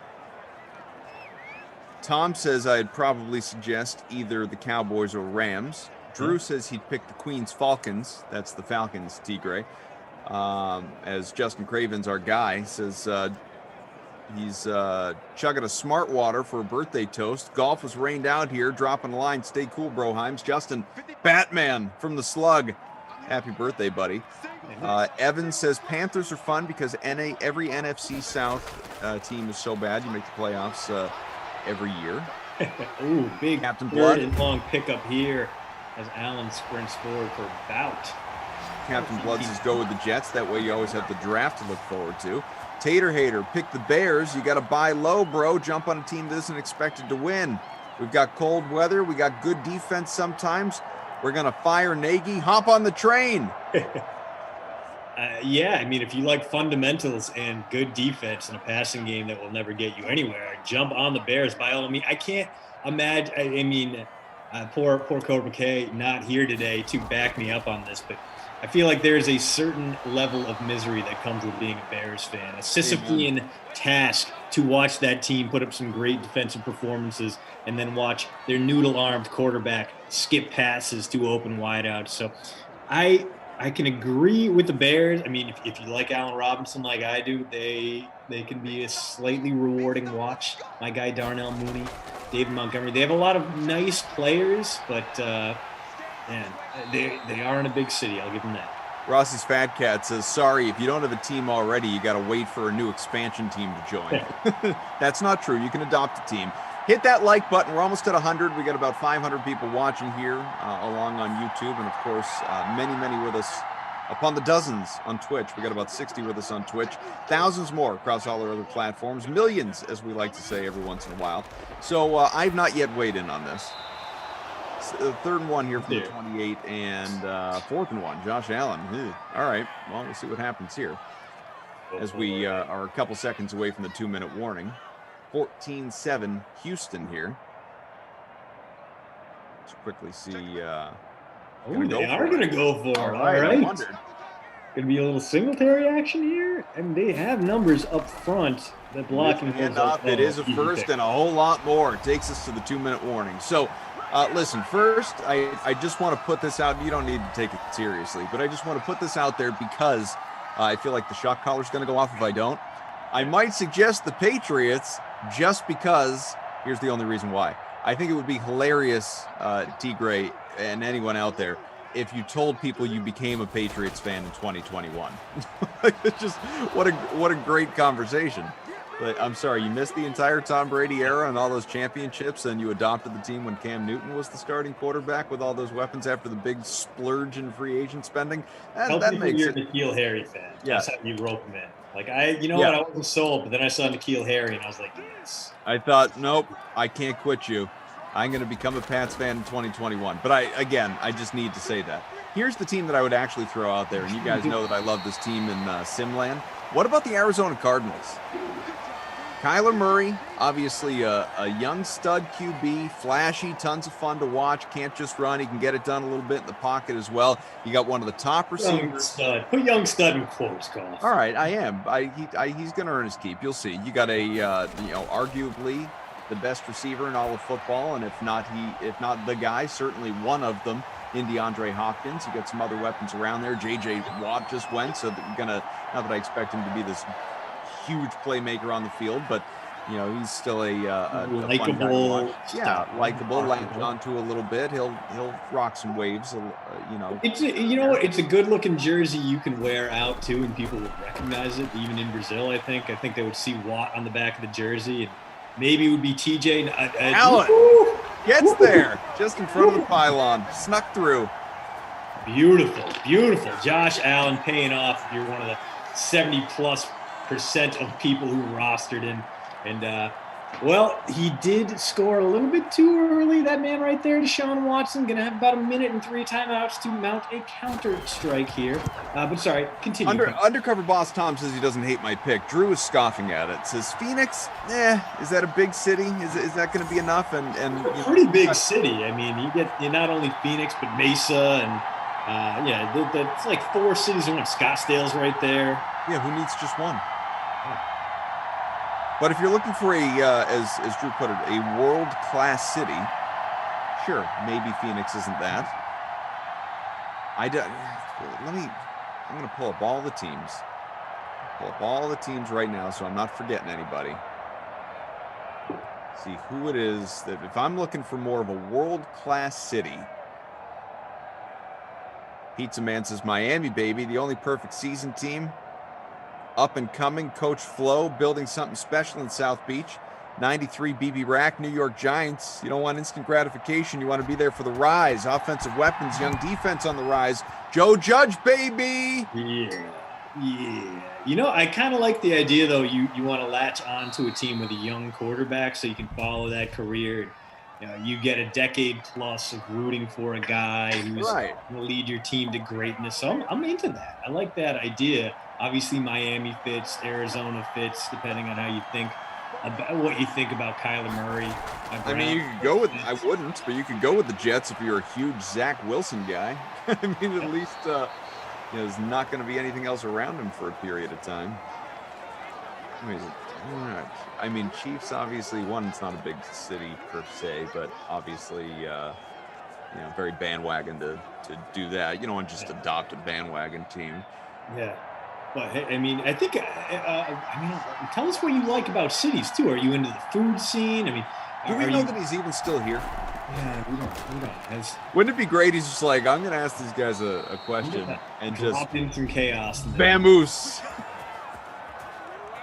Vanish.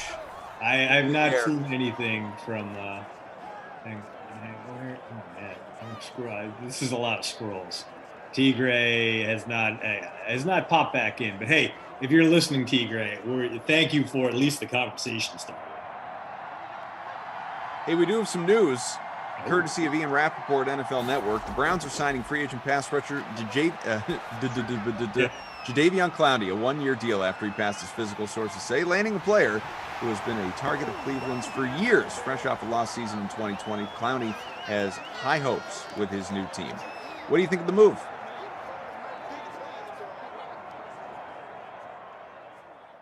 As we have an interception from Deshaun Watson to take us into halftime. I think we have a frozen DeAndrea, which I'm back. Find in Freeze Pop's freezer. There he is. He's back. Yeah. Great timing on that one. Just in time for halftime.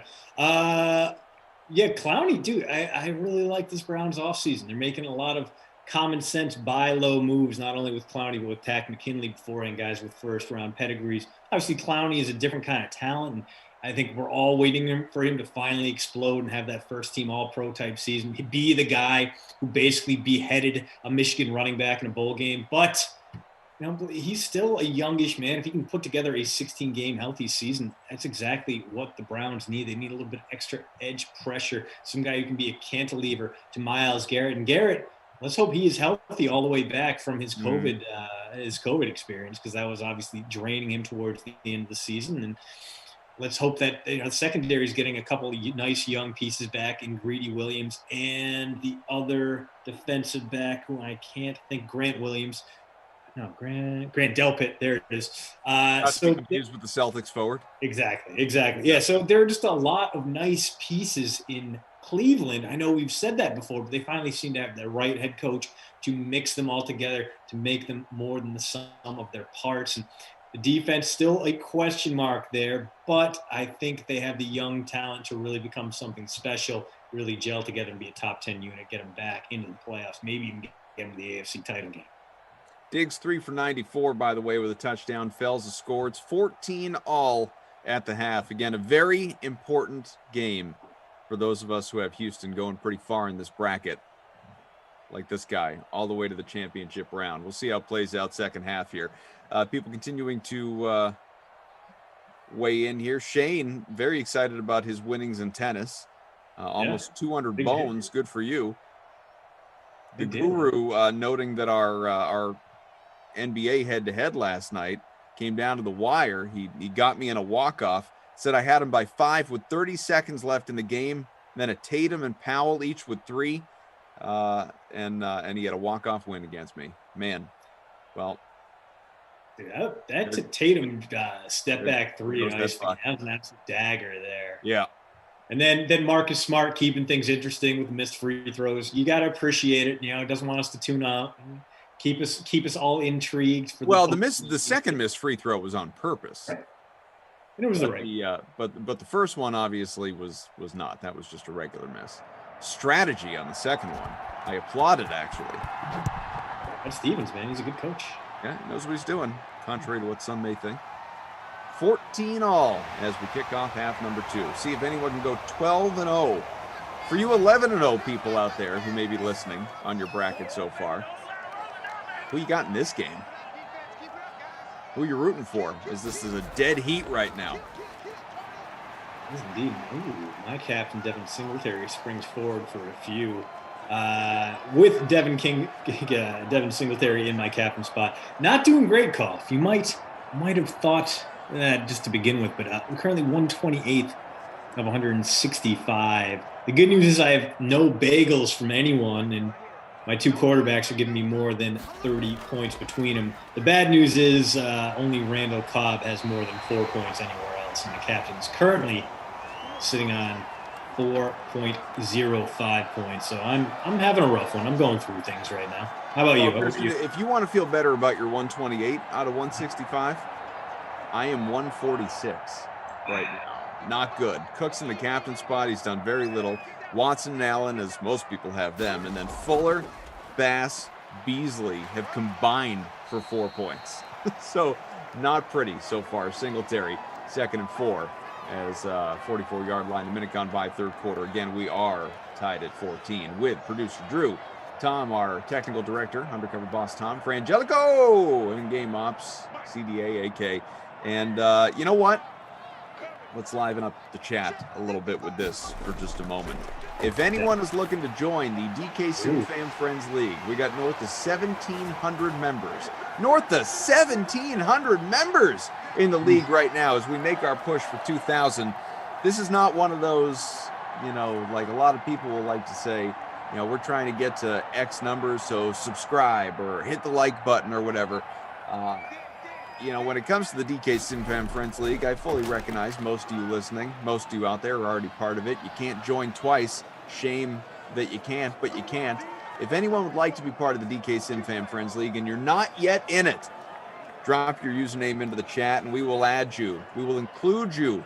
You can jump in, you can join free and paid contests for these Madden Sims for everything. NBA, MLB, NHL, golf, tennis, whatever it is that you guys are out there creating to play all amongst yourselves and commentators and production crew and game ops and so many of us part of it as well. We love being in there with you. Travis says, what do you need to add me, Koff? Need your username, Travis.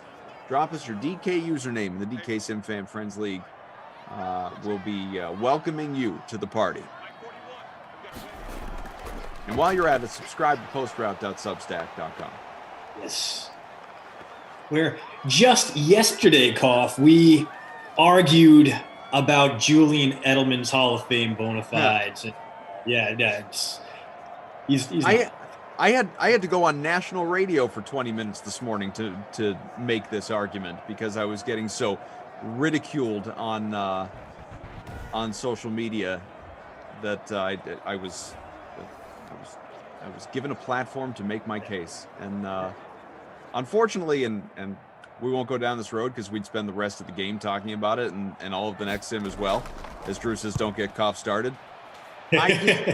It's what bugs me, if people want to say Julian Edelman's not a Hall of Famer, I get it. You can make a more compelling case that he's not than one that he is. Yeah. But I think you can absolutely make a case that he is, or that at least it's not ridiculous. And the amount of snark that is surrounding this notion in articles that have since been written. Like there's I can't think of who read it, but I distinctly remember the Twitter tease for the article. It's new at wherever. I look at a total of 15 wide receivers with great Pro Football Hall of Fame credentials, none of whom retired in the last 4 days. Like, why are always all of a sudden we're just like dumping on Julian Edelman unnecessarily? It's not like he has to be in this. We're dumping on the people who immediately jumped out and said, "Kid, Hall of Famer, right there, Hall of Famer. What do you do in the playoffs, kid? What do you do?" Well, he had fewer playoff touchdown catches than Danny Amendola, but other than that, like you can't deny that Edelman was great in the postseason, but. I mean, you can't separate his production from having Tom Brady there with him, and I think that's where a lot of people are getting tripped up right there. It's a great story, a great rise. He's absolutely a Patriots Hall of Famer. Sure. Yeah, I mean, he will be in 5 years. That's automatic. If not first year of eligibility there, certainly the second or third, depending on how they prioritize things. I mean, that's all, but yes, that's inevitable. My whole thing with Edelman in the Hall of Fame with regard to timeline, only not case timeline, is if he does get in, I'm not talking about 5 years when he's eligible. Like it could be 30 years. For the people that are, it's all, well, what about Reggie Wayne? What about Hines Ward? What about Torrey Holt? Cool. Put them all in ahead of Edelman. That's I'm not making a case against anyone else. I'm making a case for Julian Edelman. All those guys, in my mind, deserve to be Hall of Famers. If you want to say they should get in before him, that's fine, good, do it. But I just it's kind of crazy to me how undervalued postseason sometimes gets. Well, it's just the Hall of Fame is so stingy with wideouts too, and it's just there are a ton of worthy guys, and I agree with you. Edelman's going to have to wait in line to get there. He's not going to be a first. He's probably not even going to be voted in by the players. If he does get in, it'll be the Veterans Committee recognizing that, throwing him in there, kind of avoiding the controversy. But like, there are just so many other wideouts who are super worthy. You can even go to one guy who's on his same damn team, Wes Welker, who was a 2-time All-Pro, who was a multiple-time Pro Bowl. Oh, there are like not clutch though. Wasn't clutch. Sure, not clutch. But what's Wes Welker's postseason resume? He has zero Super Bowl rings. But do you know how many postseason catches per game he has? He has 6.8 postseason catches per game. 6.8 playoff catches per game. You know how many Julian Edelman has? 6.2. Did you know? I found this. I did see this stat from Matthew Berry that I just found interesting. And we won't. I promise we'll be done with this before the end of the third quarter. We won't belabor this because I know some people do like it, some people are tired of it, and that's fine. But I did see this stat. Do you know? For all the people who are like, Edelman didn't have the fantasy numbers, because that's basically what this is, right? When people talk about regular season, it's your fantasy performances and it's your all-time ranks, and yeah, like he's going to be lapped by so many guys in the years to come because of what the rules have become, and it's a passing offense first and all. That's why like Eli Manning is a top 10 passer in NFL history right now because of what the rules, were geared to in the last couple of decades. But this I found interesting. In the 6 years, and that's all he was, 6 years that Julian Edelman was a full-time wide receiver in the NFL of his dozen years in the league, and he had missed a season, but 6 years as a full-time wide receiver when he had 3 1,000-yard seasons and, I think over 900 a couple other seasons. But, like you said and others have said, never an All-Pro, never a Pro Bowler, and da-da-da-da-da. Do you know that that 6-year span, his 7 catches per game, those years overall, that stretch, 13 to 19, his 7 catches per game ranked 4th in the NFL. I mean, I think there's something to be said for being you almost brought up like Tom Brady as a negative. I think like there's something to be said for being the GOAT's binky. You know what I mean? Like for being the guy that Tom Brady relied upon. I mean, people are just going to see that and they're going to go like, okay, without Tom Brady, he wouldn't have gotten there. With any other quarterback, he would have been, he would have been Marquez Colston, or he would have been Santana Moss. He would have been just another guy that you look, okay, he's good, but who cares? And obviously, Brady elevated him. He helped elevate Brady. There were a lot of catches there that guys weren't going to make, including the aforementioned Wes Welker. But we know what the league thinks of this guy. We know what the press thinks of this guy. No All-Pro honors, no Pro Bowl honors, and every single there's a doink there. The Bills can't take the lead here as the long 49-yard kick from Tyler Bass stoinks out of the end. Every wideout in the Hall of Fame right now has at least 3 Pro Bowl appearances, unless the standards for induction change greatly, and they probably will, but not that much. We're not going to see Edelman in the Hall of Fame for a long time. He just doesn't have that kind of recognition. CJ says Koff's going to argue this until they let him in. I will be until I have an Edelman-sized beard. Edelman-sized playoff beard many years down the line. Executive session. Scott thinks Edelman was Jim Brown for his 6 little years. That's not what it is. And Cassie, please read these comments so you can know our torment.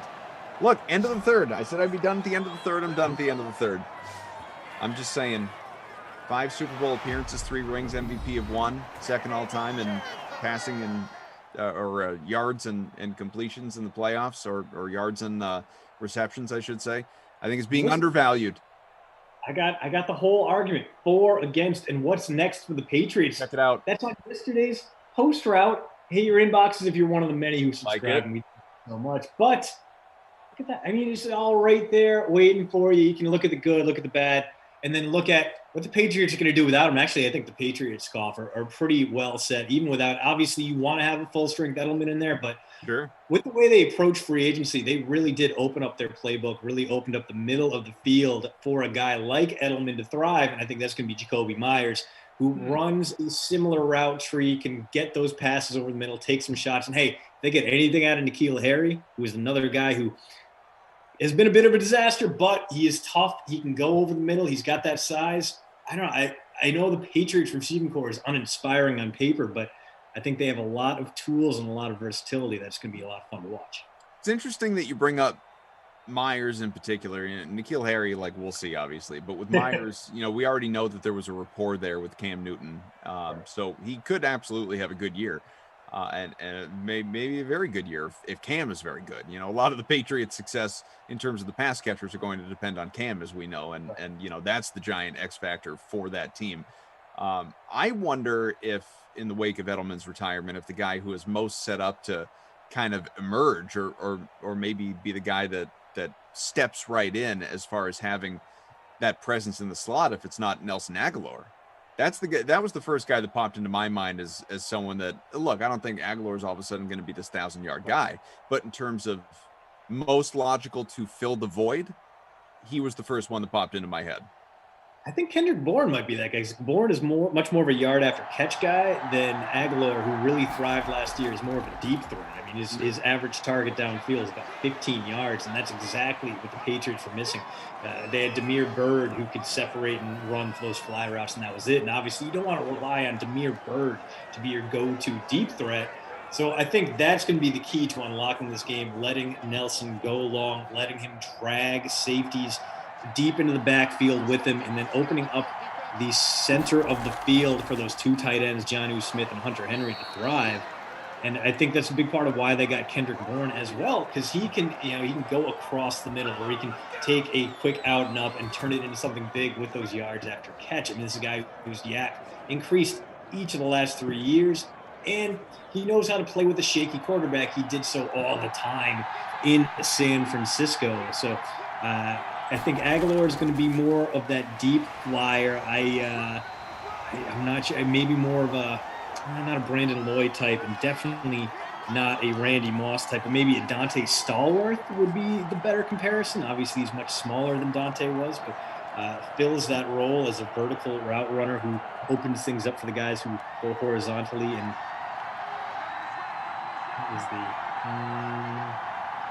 diagonally, there it is. I forgot my directions for a minute underneath this. This Texans drive, Coffee, you got to be happy with it. They are threatening to take the lead back here in the fourth quarter. Your Madden Bowl runner-up. Dallas God, I seriously don't know why I still watch and listen to these. It's the same crap out of your mouths every day. That's not true. We don't talk about personal hygiene every day. No. We definitely talk about the Patriots at least every day. So that's fair. Couple minutes gone by, fourth quarter. That was a big stop. 4th and 1 from the 21. You got to assume we're going to see the go-ahead field goal try here from Fairbairn, but we wait to see if they're going to be aggressive. So Jordan Lindebaum asking if Myers is a hold in Dynasty. Yeah, I would think so. He's definitely on that Edelman development route where he got the camp buzz and he didn't really do too much as a rookie, but you saw the flashes there, and then you saw the routes getting a little bit crisper. Again, this is a guy who was a college quarterback, obviously converted to wideout at NC State, but still has a lot to learn. He's a little bit ahead of where Edelman was at the same age as that kick from Kaimi Fairbairn up and good. We got ourselves a Texans lead. But yeah, obviously you have, as Koff mentioned, the rapport with Cam Newton. And part of that was because there wasn't really too many better options there. But I think Myers is a guy who can scrape 1,000 receiving yards. He's going to get a ton of looks. He could get something like 140 targets this season if he stays healthy, even with that loaded depth chart. Now, by loaded, I mean just a whole bunch of guys who are going to throw their way into targets. Not that there's any one stud there. Ryan says top was Mostert's game yesterday record-setting, 100 points obviously in the captain spot. So I don't know if we've honestly looked it up yet, but I believe it was. I can't think of another time that we had a guy go for 100 points in the captain spot. I mean, it was just an absurd performance. If it wasn't, it was awfully close. Drew points out, our producer, Jackson only had 92 when he rushed for 300 yards, obviously, and multiple touchdowns, and that's in the captain spot. So, yeah, I think it was. It was just an absurd day.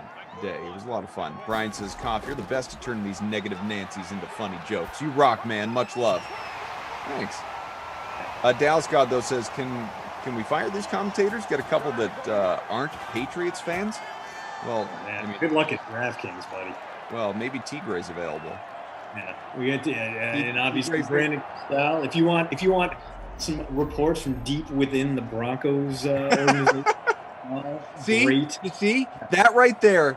This is not a slight on you, but that example was that was exactly what I'm seeing with the Edelman slander out there. Rather than appreciating a guy's good traits, you're using it against him to make another point. You know, Julian Edelman, excellent career, maybe wasn't Hall of Fame. You know, Brandon Cristal, terrific commentator, but because he's not a Patriots fan, we bust on his Broncos loyalties. You see, it's the same thing. And that's true. We're gonna leave. You guys are getting BK 6 times a day.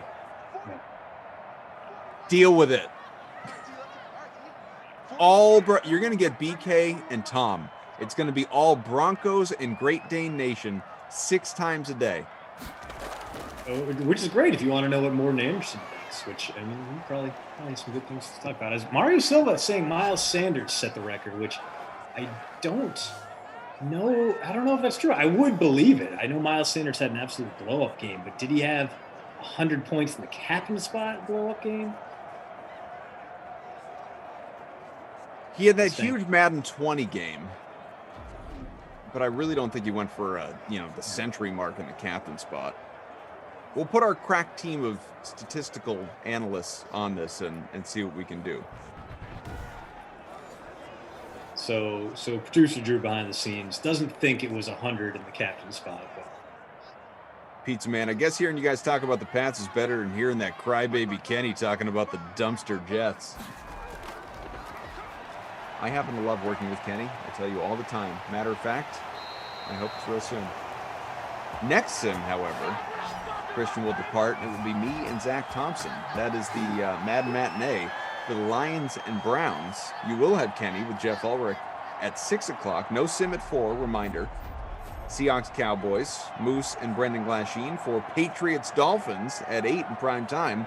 Madden After Dark, Glash and Tom Carroll. That will be tonight. Oh, I'll be with Kenny tomorrow, so there you go. Christian will be back with us on Friday after this one with Glash for the 2 o'clock game.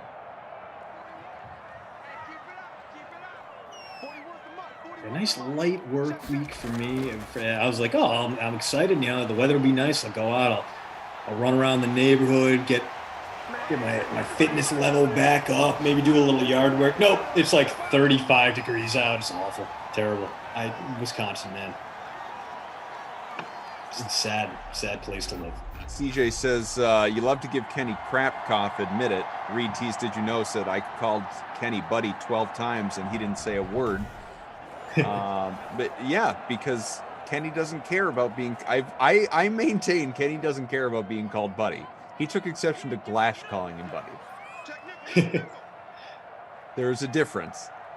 I can't believe Kenny would take exception to anything. He's always so even-keeled. Getting this one down near the 10-yard line. Bills obviously would like the touchdown here, but they are well within Tyler Bass's range to tie this game up at 17-all. Should the worst happen? Well, not the worst. The worst would be like a fumble 6, which, to be fair, not off the table right now.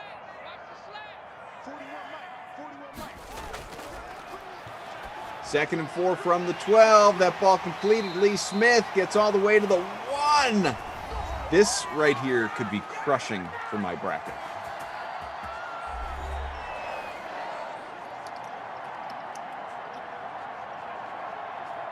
Rossi's Fat Cat. Kenny types the word hate so much he broke the H button on the keyboard. So that's what happened. Yeah. I believe it. All right. Could be a Singletary time. It's not. It's going to be. Pick it. Incomplete. I'll take it. Diggs was open, and instead Josh Allen, looking like year 1 or year 2 Josh Allen, by throwing that pass to no one in particular instead of the open man.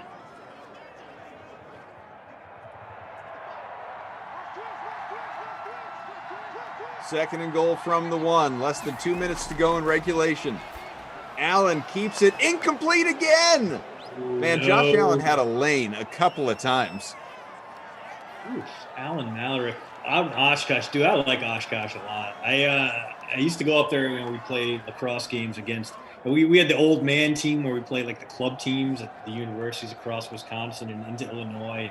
Oshkosh was always fun. Last time I was up there, it was like 6 degrees out for a D3 Final Four playoff game where they just barely lost to Mary Hardin Baylor. Go Crusaders. Oh, he's going to go this time. Knock him down. No, Josh Allen gets it. Touchdown. Buffalo. Zags and crashes it. So that's 2 rushing touchdowns for Josh Allen, the MVP candidate.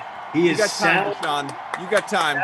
Deshaun Watson, but yeah, Watson can change all that up here with a 2-minute drill. A little bit of magic from the Texans, which is honestly not what we deserve. The Texans deserve to lose this game in heartbreaking fashion because that is what they do best.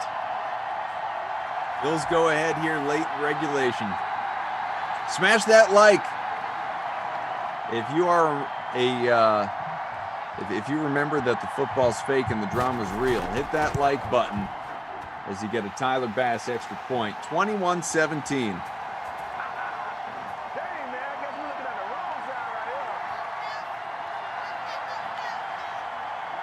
The chat's torn about that Josh Allen possession there. Incompletion, and then the least, just the zigs and the zags, the unnecessary cuts he threw into that run to up the drama were just wonderful. It's basically like he was out there just taunting us, just taunting the world before crashing into the end zone. He is now responsible for 2/3 of his team's points.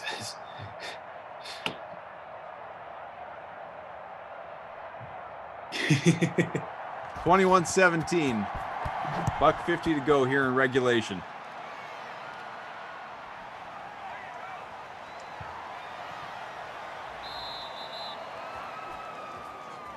All timeouts available. Obviously, we're past the 2-minute warning. Let's get to 150 likes. North of 500 people watching together. That's a nice big number. Let's all work together. Smash that like together. A big push, folks. Don't make me call in Ulrich to tell you how to do it, where that button is. FaceTime the guy. It's a completion, short. Terrible. Lost a couple yards. Nothing play to start it off, and the clock runs. So good news for Duke Johnson. You got 0.8 of a point with that PPR, and nothing behind it is the blocking on that screen pass. Just absolutely regrettable. And also burned about 30 seconds off the clock. Cough. Eddie Pond DK is tops in our free roll at the moment. Allen in the captain spot, about 45 points. Deshaun Watson, who is barring a comeback here, cruising, I would think, to the Babysitter Billy Award with only a dozen in the flex with just ridiculous ownership. Diggs, who's got about 18 points. He had, 14 or 16 in the first quarter, so he's calmed down. He still hasn't hit the bonus, 3 for 94. But John Brown, David Johnson, and Jordan Akins, part of that lineup as well. Nice punt play, Akins. 3 for 30 to his credit. All right, good for a first. There, but they got to move. They got to start using the sideline here, Koff. They got to go 57 more yards here, and they have under a minute to do it. They have 2 timeouts left, so you're looking at 4, maybe 5 plays if they can't use the sideline. No huddle offense, which saves them a few seconds here. The play action, no one bites on it. Big throw over the middle. We do have a completion. It's Take a timeout, man. Take a timeout. Fells to the 38. Why are they still letting this thing tick? Hey, Darren Fells, 6 for 66 and a touchdown now. So, like, what do I mean? My God. There it is. 10 seconds go away. Good work. Let 10 seconds tick off the clock. It's not like they're positioning themselves for a field goal. That's not going to do anything. You had to use that sooner. That's going to hurt. Why even use it at that point? Why not, you're just already get the playoff then. Terrible. All right, one timeout left in 31 seconds. That means maybe 3 plays to go 38 yards. Watson from midfield completes another one. May as well use that last timeout. You better hurry up. No, go. No, it's good. Take your time. Talk about it. This is, oh my God. All right, you got to throw to the end zone every play from here on out. If you're the Texans, anything stopped short is the end of the game. Anything that doesn't go out of bounds is the end of the game. And we just saw a sideline route somehow get stuffed a good 4 yards from the end line or from the sideline. So I have no faith in this Texans team. Koff, I am feeling very bad for your bracket right now. 2nd and 3. Someone said Texans don't care about your cup. Why? Why? Terrible. You deserve this loss, Bill O'Brien. Can we give Bill O'Brien the Babysitter Billy Award? 21-17 final in Buffalo. Bracket busted. No. I mean, and listen, if you're complaining about this, guess what? We are too. This is what we've seen too many times. It's just kind of a common trend. This isn't something brand new that we're only seeing because it's the Texans. Questionable clock management has been a hallmark of some of these games. And yeah, we're as frustrated about it as you are. That sucked. Don't like it. No, that was not. That was disappointing. Yeah, that was disappointing. All right. Well, that in mind, award winners, my friend. What do you got? You got a babysitter Billy Watson on this one. Even though he had 14 plus points, terrible clock management at the end there. He threw an interception to end the first half. It just everything about that was terrible. Bill O'Brien really does deserve it, but since he's not a playable character in the game, he will avoid Boomstick for now. And man, a lot of good, some decent candidates for Krusty Koff Player of the Game honors, but I think we might have to give it to Josh Allen. Where'd Darren Fells end up? 18-6, not bad, but Josh Allen, 45 points in the captain spot. Well worth paying up for today. Responsible for all 3 of his team's touchdowns. 1 long bomb to Steph Diggs, 2 rushing touchdowns, including one incredibly frustrating one, especially if you had Steph Diggs and you saw him throw to no one when Steph Diggs was wide open. But still, went above and beyond to be the Nooners, Krusty Koff, Player of the Game, Josh Allen.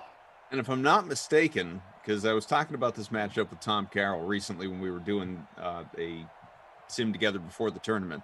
If I'm not mistaken, the Bills had lost all 3 or 4 previous matchups in Madden 21 with the Texans. Came through big in the tourney, though. Did what they had to do. Good for you, Buffalo. DeMac Lion, Koff, that makes me 11-1 with the Vikings still the most hated team. Yeah, that was like this one, even though I picked Houston to do what I did, which is go to the championship round, this was not a shock. Like, I mean, one, it was the favorite winning. Texans were a 30 seed in this, but also, who would have been surprised by the Bills winning this game?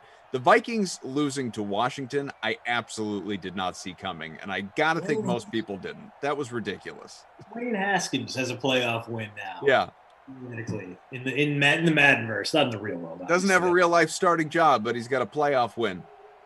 Yeah. Anyway, so a reminder for anyone like me whose brackets are busted, except you guys can actually enter this stuff. After the next round is set, following the 10 o'clock sim tonight, Madden After Dark, free-to-play pools will be posted for round 2, the field of 16. So you can just put the field of 32 in the rearview mirror, forget it, chalk it up to, maybe I don't know these sims as well as I thought I did, and move on to the round of 16, obviously. Here's what we got coming up over the course of the rest of this day, though. A lot of good stuff. For one, after this, you will, if you missed the sweat earlier, you get a replay of the sweat before the next sim rolls along. Find out all you need to know about tonight's NBA and NHL and MLB slates, obviously.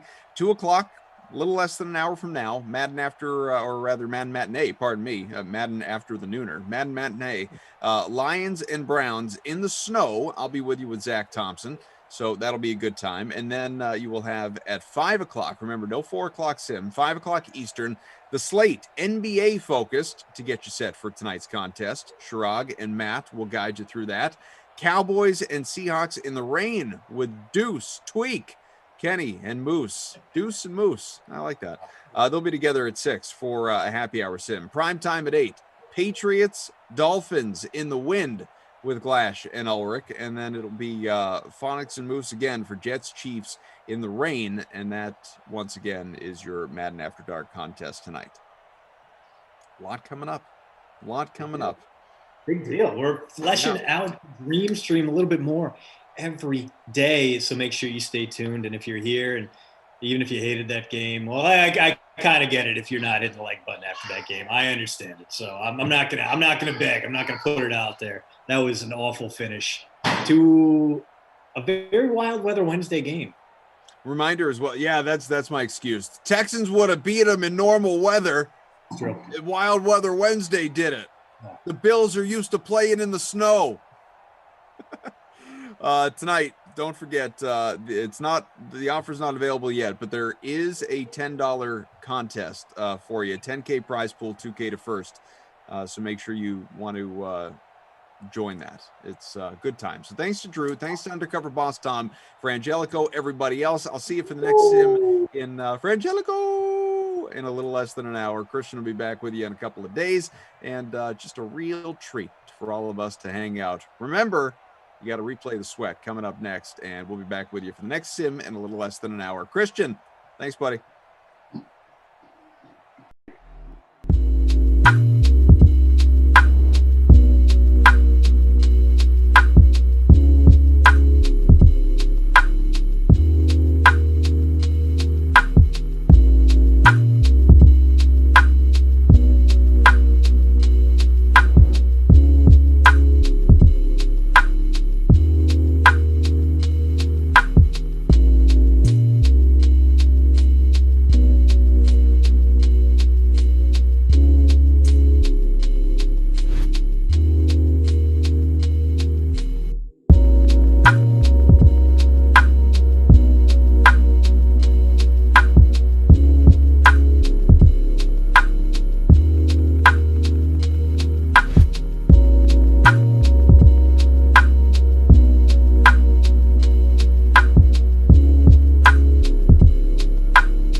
What is up, people? Happy Wednesday. We are halfway to the weekend. You can do it. You can make it. Welcome to the Sweat. I'm Jesse Cofield. Their DraftKings contributors, Gary and Thorne, Kenny Ducey, and Nick Fryer, and we are just going to jump right into MLB price check here on the Sweat. So, Gary, give me a pitcher at 8K or up that you like. I've got to go with Dustin May. It's not really a position that I was set to take in 2021. I mean, the big knock on May last season and even the season prior to that was, despite his amazing stuff, he just never generated that many swinging strikes. There weren't that many strikeouts, and that's what you need in DFS specifically. And again, it's one start, so maybe we don't make too big a deal of it, but in his 6 scoreless innings against the Athletics, he had a career high swinging strike rate of 17.6%. To kind of put that in perspective, in his 14 prior starts, he'd only reached double digits in that metric twice. So if suddenly the guy who can paint 99 miles an hour on the corner can generate a bunch of swinging strikes, suddenly the Dodgers have like their 7th amazing starting pitcher for the purposes of fantasy baseball. So when you throw in the fact the Rockies have been terrible so far this season, even hitting in Colorado, and they're not in Colorado today, I think you just got to eat the $9,400 and go with Dustin May. Kenny, where are you going at 8K or up at the pitcher position? I got my eyes locked on a guy facing his former team that he's done very well against over his 3 starts, and that is Zach Wheeler at $8,400 over the against the Mets over his career. He's only played 3 games against them since he played for them forever. 3.54 ERA with 21 hits and a walk in 20 1/3. He has a 13 strikeout to walk ratio against the New York Mets, which is the highest against any team that he's had in his career. So his strikeouts have not been elite, but his strikeout to walk has been very good, which you'll certainly like. And the Mets, though, they have struck out a lot this year. They've also just failed to hit the ball. I mean, you saw yesterday in their 2 7-inning wins, or I guess they weren't really 7-inning wins. The first one wasn't anyway. Not much going on with this offense. Jeff McNeil, used to be their king of contact. He's not really hitting the ball well. Michael Conforto basically gives you a free strikeout every time he comes up. If you don't hit him. And, there's really just not a lot scary. They don't have a lot of left-handers that scare you right now because Conforto struggled to hit the ball so much. And on the other side, Wheeler has been very good against right-handers in his career. So I think the splits work out to his advantage. I think that the history works out to his advantage. And I think Zach Wheeler goes pretty deep into this game and gets you a win and gets you over 20 DKFP. Very good. Nick, 8K or up, a pitcher. Who's it going to be? I don't have one 8K up that I'm going to go with tonight, Jesse, because I like Charlie Morton at 7.6, and then that allows me to couple him with John Gray. Yes, I'm going to ride the hot hand with him again. I know he's going against the Dodgers. I don't care if Garion doesn't like my pick. Stop nodding your head like you know better than me. But more importantly, with Morton, okay, the big thing with him right now, I know he didn't do too great in his first outing against the Phillies, but he bounces back, goes and shoves the next time out. And I love seeing that out of a guy. When I see somebody struggle that first time around, I mentioned Harvey a little while back where he did well against the Red Sox. Next time around, I didn't feel as confident in him. When I see a guy not do well and then flip the script, that makes me feel even more confident in him going into that start. And I know the Marlins don't strike out a ton, but Morton's getting 1 per inning. I feel confident in that. And the Marlins also don't hit a lot of home runs. So that makes me feel even better. I feel like the floor is a little bit more comfortable there too. Nick changing the game. All right, how about a hitter over 5K? Kenny, give me someone. I'm going to go attack, speaking of former Mets, I'm going to go attack Matt Harvey here. He has a 5.59 ERA this year. To me, he is by far the worst pitcher on this slate. I can make an argument for why I like Michael Fulmer. Miami, Neidhart doesn't necessarily look like he's in a terrible position, but I think Matt Harvey is going to give up a lot of runs here. So I'm going to go ahead and take Kyle Seager. He has 63.6% hard hit rate this year, a 21.2% barrel rate, a 688 expected slugging. I don't know what got into this guy, and Nick thinks I love him because the last time we were on a segment together, I also recommended him. I don't know what's going on because Kyle Seager to me looked like a guy that hadn't hit in 5 years last year. All of a sudden, he's come out of nowhere this year and really barreled at the ball. We know that there is good DNA in him. He can hit the ball. He's just kind of struggled of late, but look, 40 DKFP a couple nights ago, he beat up on some really good pitching in Minnesota. So against Zach Wheeler, where he's going to be in a premium lineup position right there in third, behind Ty France, who I also like, I think that he's a very, very good play here. And I love stacking up the Mariners. I love stacking up their bats, and it's really not going to cost you too much to do so either. All right, Nick, where are you going for a hitter over 5K? I don't blame you for going after Matt Harvey, Kenny, so I'll let this one slide this time around. But Randy Arozarena at 5.3 against the Rangers. Look, he's hitting well at home. Both his home runs have come at the Trop. I mean, and I know he hasn't done much against the Rangers. Actually, the other night he did pretty well, but the first time around he didn't do too much. But I'm more so betting against Kohei Arihara tonight. He has not looked good through his first 2 starts, 9 innings between the two of them. And then anytime Chris Woodward has to go to the Rangers bullpen, I mean, the game's pretty much over too. So I feel like Arozarena is going to be able to pick on them. All right, where are you going, Gary? And hitter over 5K. I have the exact same pick as Nick. I do want to mention, though, just because we brought up that Baltimore-Seattle game, be careful with that one. There is heavy rain anticipated in the area for that contest. Right now, of the 7 games on the main slate, that is the one most likely to not get underway. Heavy PPD risk. So I'm with Kenny. Like, I love the over in that game. I think it's only 9 for some reason, even though it's Justin Dunn against Matt Harvey. But be careful with that spot. It's when you're going to have to watch the entire afternoon. But let's talk about Randy Arozarena. But really, as Nick was talking about, it's more about Arihara, who just isn't a major league pitcher. And he specifically is a guy you can exploit in DFS because he doesn't strike out anyone and he doesn't walk anyone, which means you're going to get batted ball events from someone like Randy Arozarena at $5,300.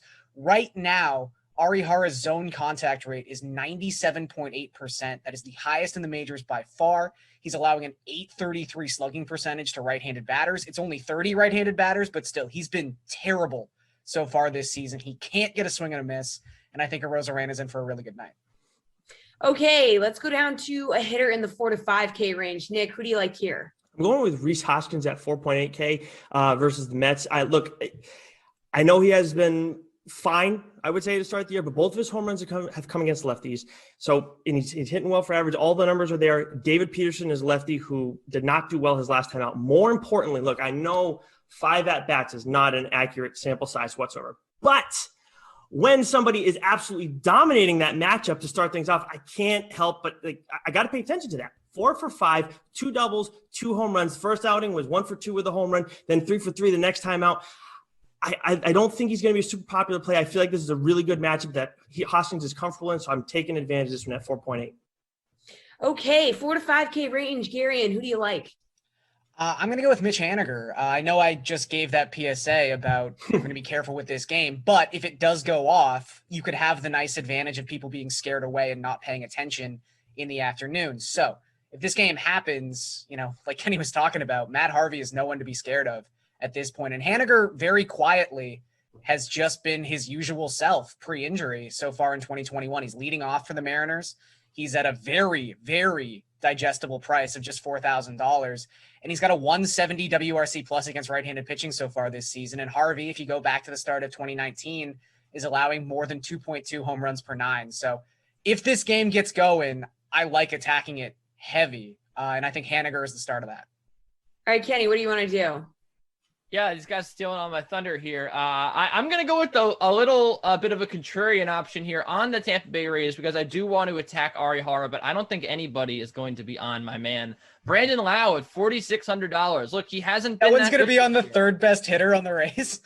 Hey, third best hitter on the Rays, Gary. And have you seen what Brandon Lau has done this year? It's been really bad. He has not hit the ball at all. People in season-long leagues are dropping Brandon Lau because he hasn't hit the ball. So what people are wondering, I got a sneaky pick for you guys. Hank Aaron. Really He's hitting player. 194 this year. People are going to be very bullish on the long-term outcome for Brandon Lau, but I'm not so sure people are going to be paying $4,600 for him tonight on this slate when he's hit 194 this year. But I'm telling you why he might be okay, because the splits work to his advantage here. He's been better against righties, and Arihara in the bottom 1% of whiff rate, bottom 1% of strikeout rate. That's been my concern with Lau. He's got 12 strikeouts in his last 10 games. And as long as he's putting the ball in play here, you're going to be in a good spot. So I think that it's I might think it's the best way to get a piece of this Tampa Bay Rays offense, if we're being honest, because I've just been waiting for this Brandon Lau breakout game all season long, really. And I think it's going to happen. The guy has 2 doubles all year and no homers. It's coming for Brandon Lau. I think it comes here tonight. I don't know what Gary, who's going to want to roster a guy that has He's going to have a 35% ownership tonight. 35%. I don't think market 35% ownership. We'll see. All right, value back, Garion. Let's attack the Phillies. I think anytime you get the Phillies against a left-hander, especially a left-hander of the quality, quote unquote, of David Peterson, you're going to want to try to take advantage of that. This is a very similar lineup to the one they had last season, and that lineup crushed lefties. They were top 5 in isolated power. And, obviously like Rhys Hoskins, as Nick talked about, is a big part of that. You've got guys like, Bryce Harper in the middle, JT Realmuto, who are super expensive, but you've also got nice value options like Andrew McCutchen leading off for 3-7, like Gene Segura, who, if you go back to 2017 over the span of 500 plate appearances, is hitting above 300 with a 122 WRC plus against lefties. He's only $3,700. So there are ways to get cheap elements of this Phillies stack, and it's a stack I really like in general on Wednesday. Okay, Kenny, where are you going to go for a value bat on today's slate? I'm going to go back to the Mariners here. I'm going to go back to my man Ty France at $4,200. Matt Harvey, we talked about the struggles for him. The average exit velocity of 91.7 and next to no whiff rate here. So there's going to be a lot of balls put back in play. And when you talk about balls being put back in play, Ty France is your man. He makes a lot of contact. He's .333 against righties this year, a .389 xWOBA, which is in the 73rd percentile. He has 4 hits in his last 4 games, and he's going to be pretty locked into that 2 spot in a very good lineup, in a very attractive lineup for Seattle. And he's just $4,200. To me, he should be a little bit more expensive. He's been arguably like their second best hitter. And I just think that he's going to absolutely pay dividends for you if you decide to pay the $4,200. I think he's way too cheap on this slate. And he's just he's a born hitter, man. He's just really looked really good this year. And right on right seems to be where you want to attack with Ty France. And even when he doesn't have a good night, if he faced a lefty last night, doesn't play well against lefties, he still had a walk and a run. He still got you something. So I think that the floor here is pretty high for Ty France in a lineup that's going to score a lot of runs. All right, Nick, hit me with some value. All right. I know Lance McCullers is going to scare a lot of people away, but I cannot ignore that Wilson Ramos has 6 home runs to start the year. I swear every year the Tigers have somebody who's going off in the first month of the season, ever since Chris Shelton did it. And of course, after that, you don't trust the Tigers whatsoever. But I like Wilson Ramos. I like Akil Baddoo too at 3.6 and 3.3. Okay. So I'm trusting, I'm riding the hot hand with Wilson Ramos. We got a little value, right? We're going to need to go and take a little bit of a gamble. And also the Astros bullpen really hasn't been that good to start the year either. So in all of Ramos's home runs, I've totally overlooking this, all of his home runs are against righties right now. 4 of the top relievers for the Astros are righties. McCullers is a righty too, so I feel comfortable with that. Baddoo, I know he had a couple games where he was off, but then last 2 games he's been on. So you can't go wrong either way. I know Baddoo's got a little more name recognition right now, but Ramos, I think, is a safe play, especially at the catcher position. All right, good stuff, guys. Let's move on to the DK Sportsbook. Okay, so favorite bet on the DK Sportsbook. Kenny, what's it going to be? It's going to be Phillies money line at -118. I think that this is a misprice here. David Peterson has been really bad. We've thrown around the terms and the accurate scouting report on him. He's a soft tossing left-hander. The Phillies actually have not done terribly handling lefties this year. 204 ISO, despite the fact they have a lot of lefties in their lineup. Didi Gregorius is a guy that does have power against lefties. He had really an issue with it early in his career, and then he ended up turning into like a better hitter against lefties because he tried to overcorrect. Bryce Harper yesterday, a big hit off a left-handed pitcher to get the Phillies back into that game late. They battled yesterday. I thought that they had they should have won the first game, and tonight it should be a little bit different with this pitching matchup. They also beat up on David Peterson in David Peterson's only start of the year. So I like them a lot tonight, and I like them to exact some revenge against the Mets. All right, Nick, what's your favorite bet on the DK Sportsbook? I've been trying to find the right strikeout total for me tonight, and right now, Jake Arrieta, I know he's in the earlier portion of the slate today, but I like him against the Brewers. Look, I know that he's not a big strikeout guy, even less than he was before, but this team is 5th in strikeouts, 2nd worst in OPS, and he's at plus money. Same goes with Plesac too tonight against the White Sox, and I know it's the White Sox, so naturally people are going to be afraid as much as they've been underperforming, but at 5.5, I like where he's at. Same goes for Morton for that matter too. He's at 5.5, but he's the only one of these 3 that's not at plus money. So if I'm picking just one, I'm going to go with Arrieta. It's just the earlier game, so make sure you get on that quick. Garion, favorite bet on the DK Sportsbook? I'm in full agreement with Kenny on Phillies money line. That's actually going down, the number there, which is kind of interesting. So to pivot off of that, I think a lot of people are going to try to just like toss the Dodgers into a money line parlay instead of doing that, instead of like having a parlay that could definitely go wrong. just take the Dodgers to score first and win. That is actually plus money on the DK Sportsbook today. It is plus 112 as opposed to the Dodgers being minus 275 on the money line.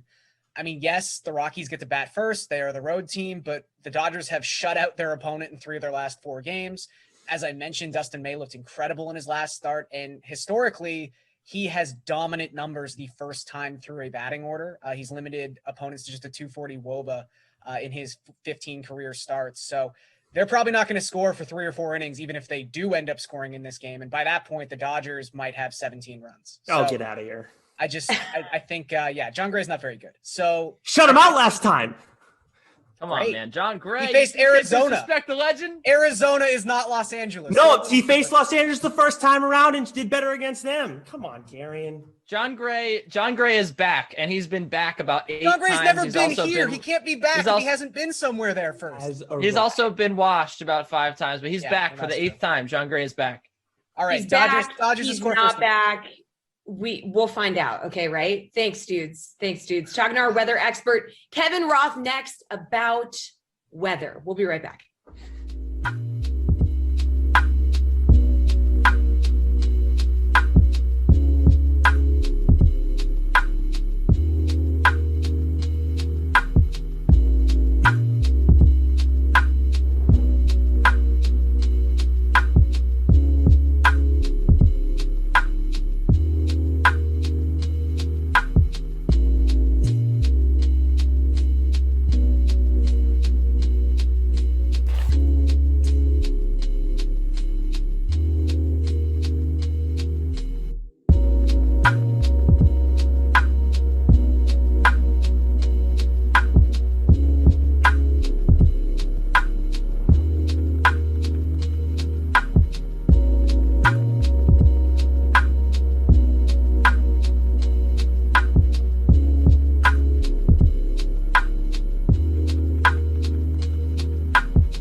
The man, the myth, the legend, Roto Grinders chief meteorologist Kevin Roth here with me right now for a weather update. Checking how the weather maybe is going to impact the MLB and PGA slates this week, Kevin. So help us out. Is there any weather to worry about tonight in the MLB?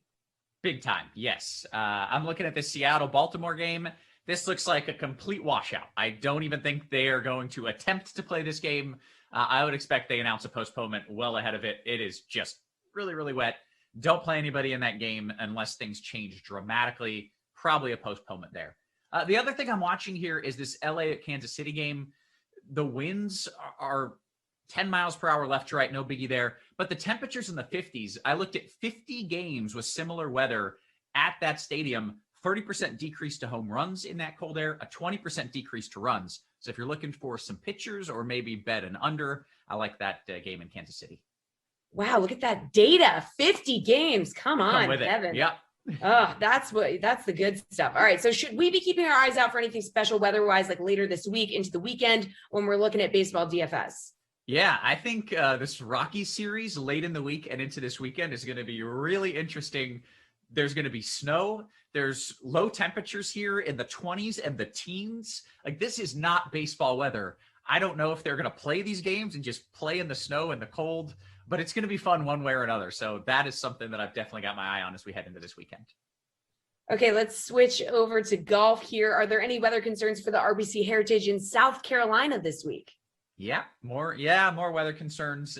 Late Thursday, we're looking for a chance for some showers and storms, a pretty good chance. So I wouldn't be shocked if we get a delay or even maybe late Thursday postponement, moving things to Friday.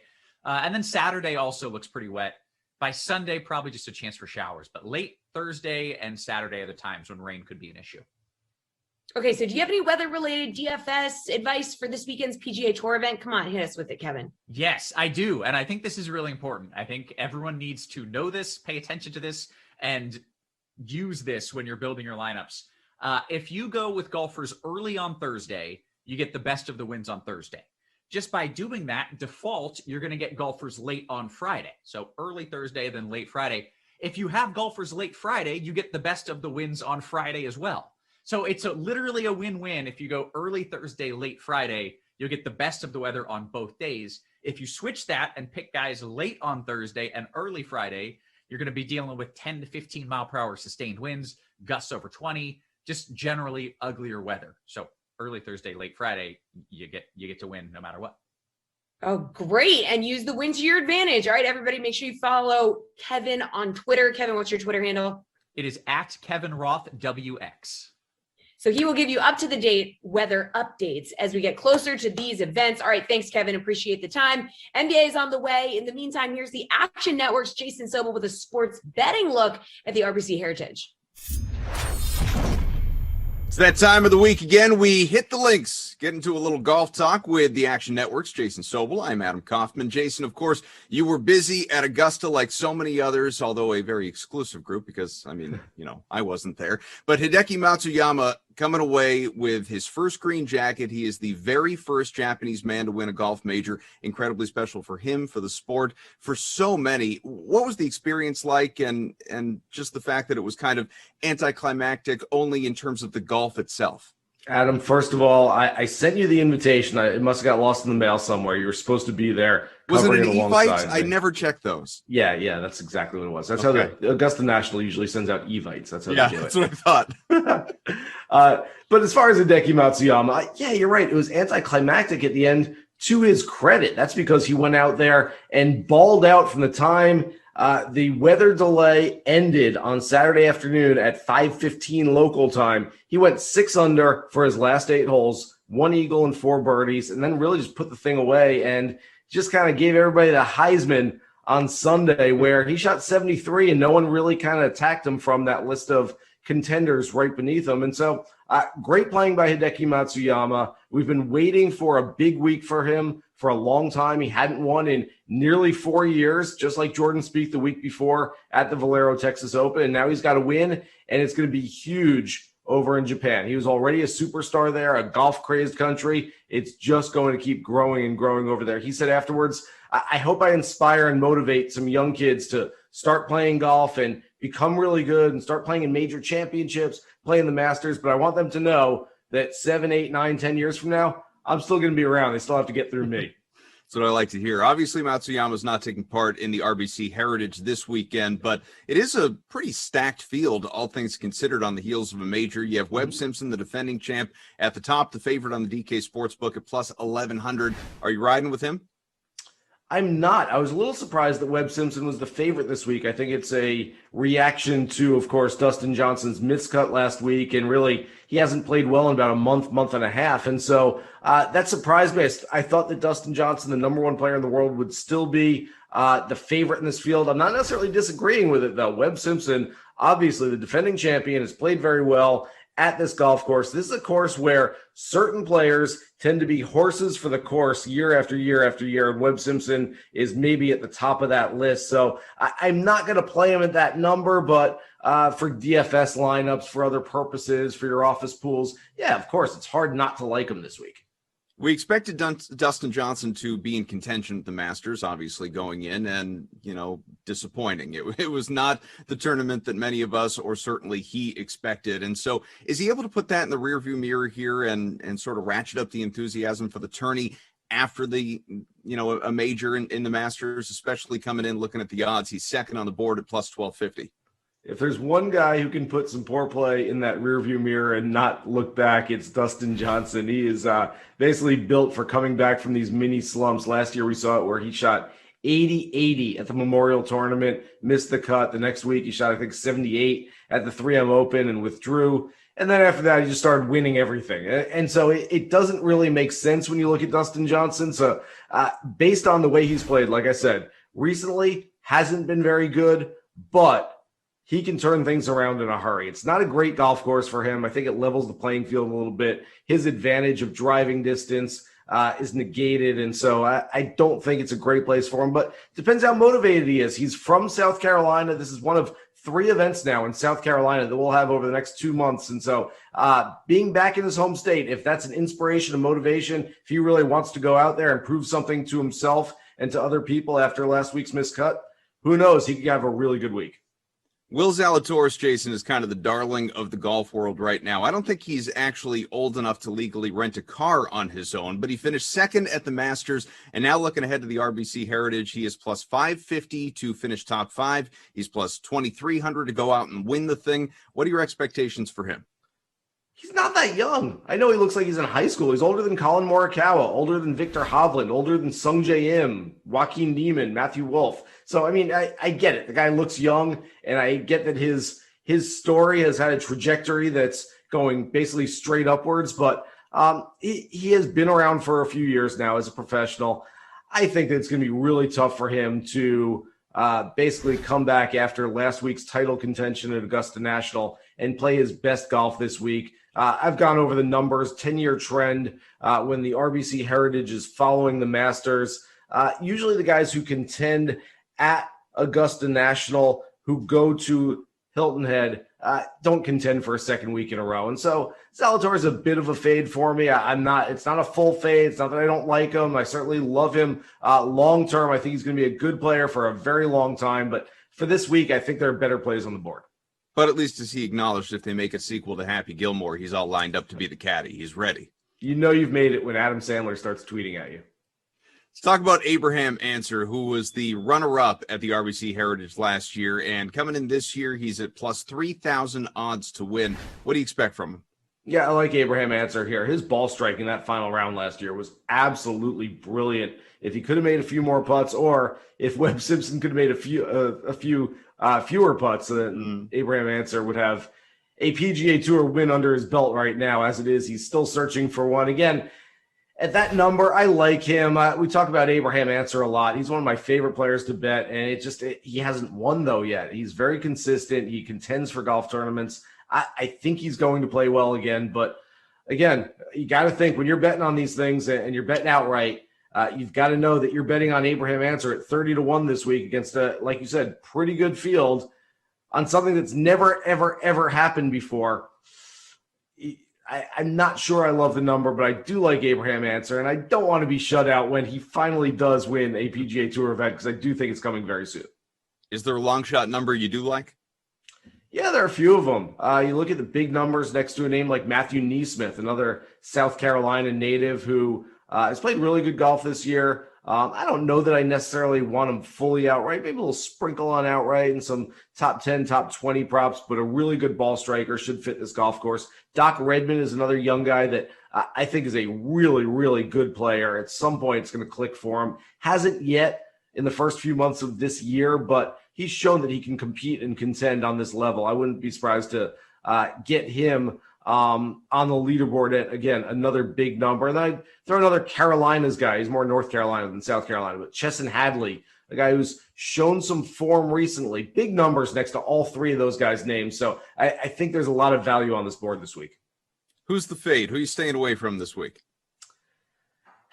Probably Dustin Johnson. Looking at the number, for some reason, a few years ago, Matt Fitzpatrick said Harbor Town is his favorite golf course on earth. And so every year, the books overvalue him, the bettors overvalue him. Everyone thinks that Matt Fitzpatrick, just because he loves this golf course, is going to go out and win the golf tournament. So far, he's played it 6 times, doesn't have a single top 10. So I think there's too much value on too much overvalue on Matt Fitzpatrick right now. So he's a fade for me just based on the price he's at.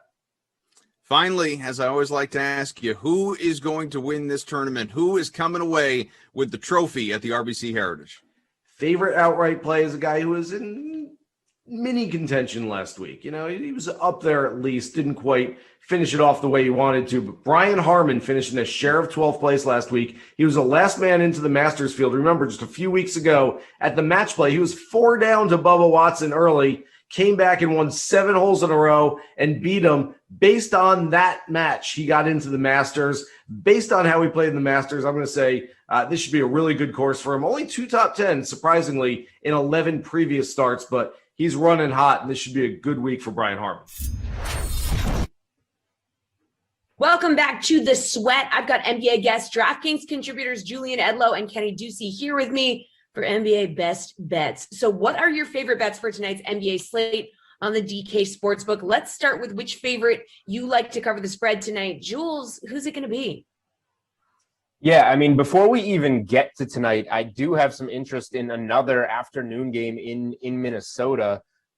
We saw the Timberwolves get absolutely spanked by the Nets yesterday, and the Nets playing with just Durant as the main focal point of that offense. A lot of guys obviously out of the mix there. And that game got out of hand pretty much right out of the gate. I want to see what the injury report looks for Milwaukee. They've been being pretty cautious with some guys lately. Giannis has missed 5 games. He's now sitting at questionable, which we've seen in the past in these 5 games that he's missed. But if the Bucks are at full strength, this 9.5 point spread, I think Milwaukee's won, I think, the second most games in the NBA or third most games by double digits. The Timberwolves have been blown out quite a bit. So that's the spot that I'm looking at. But as for tonight, a small road favorite, a spot that I didn't think I would necessarily be going to.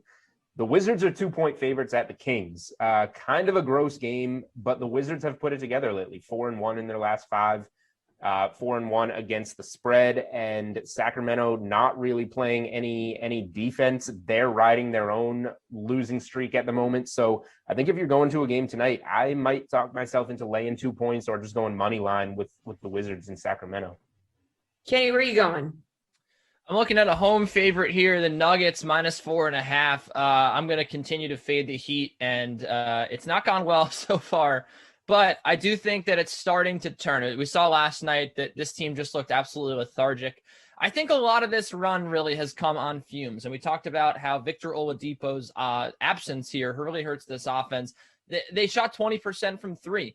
And, look, I mean, that's just not going to cut it. You need to play better offense. It doesn't matter how good your defense is when you're playing a team as efficient as the Denver Nuggets. One of the things I really look at when I look at Heat games, and one of the things that I don't like about them is I'll talk a lot about the last 8 games here because, they both won 6 of 8, but in different ways. Miami over the last 8, 22nd in rebounding rate. That's really bad. Over that same span, the Nuggets are number 1. So you look at a weak front court here. Bam Adebayo is a great scorer, but he doesn't control the glass very well. And, and I think Nikola Jokic here has plenty of opportunities and ease scoring the basketball. So I think Jokic actually dominates this game a lot. I think this is one of the few games that actually sets up well for the Nuggets without Jamal Murray because they can really just control it in the front court here. Only Hero and Robinson are shooting over 33% from 3 over this 8-game run for the Heat as well. I like attacking the Nuggets on the wings here. If you want to attack them with good shooters, that's what you want to do. That's where they fail to defend. But if you're going to just look at a game where there's going to be a big battle in the paint, I'm going to take the Nuggets every time. And I think 4.5 is really, really short here. Miami, all respect to them. They're 5-3 against the spread on the second night of back-to-backs, but they're going to go to 5-4 here tonight. I just think this team is exhausted. 3 games in 4 nights. We saw tired legs already last night. It's going to be even worse tonight. I think the Nuggets crush them. All right, Kenny, what underdog are you going to be backing tonight against the spread? I don't love a lot of underdogs, to be honest, Jesse, but I kind of... You know where you're going. You know what you're saying. No.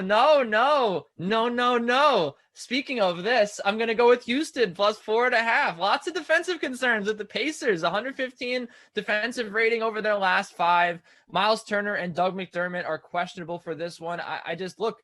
This is a Houston team that just scored 120 points against perhaps the best defense in the NBA now that LeBron and AD aren't playing right now for the Lakers. And they gave the Suns a pretty good run for their money.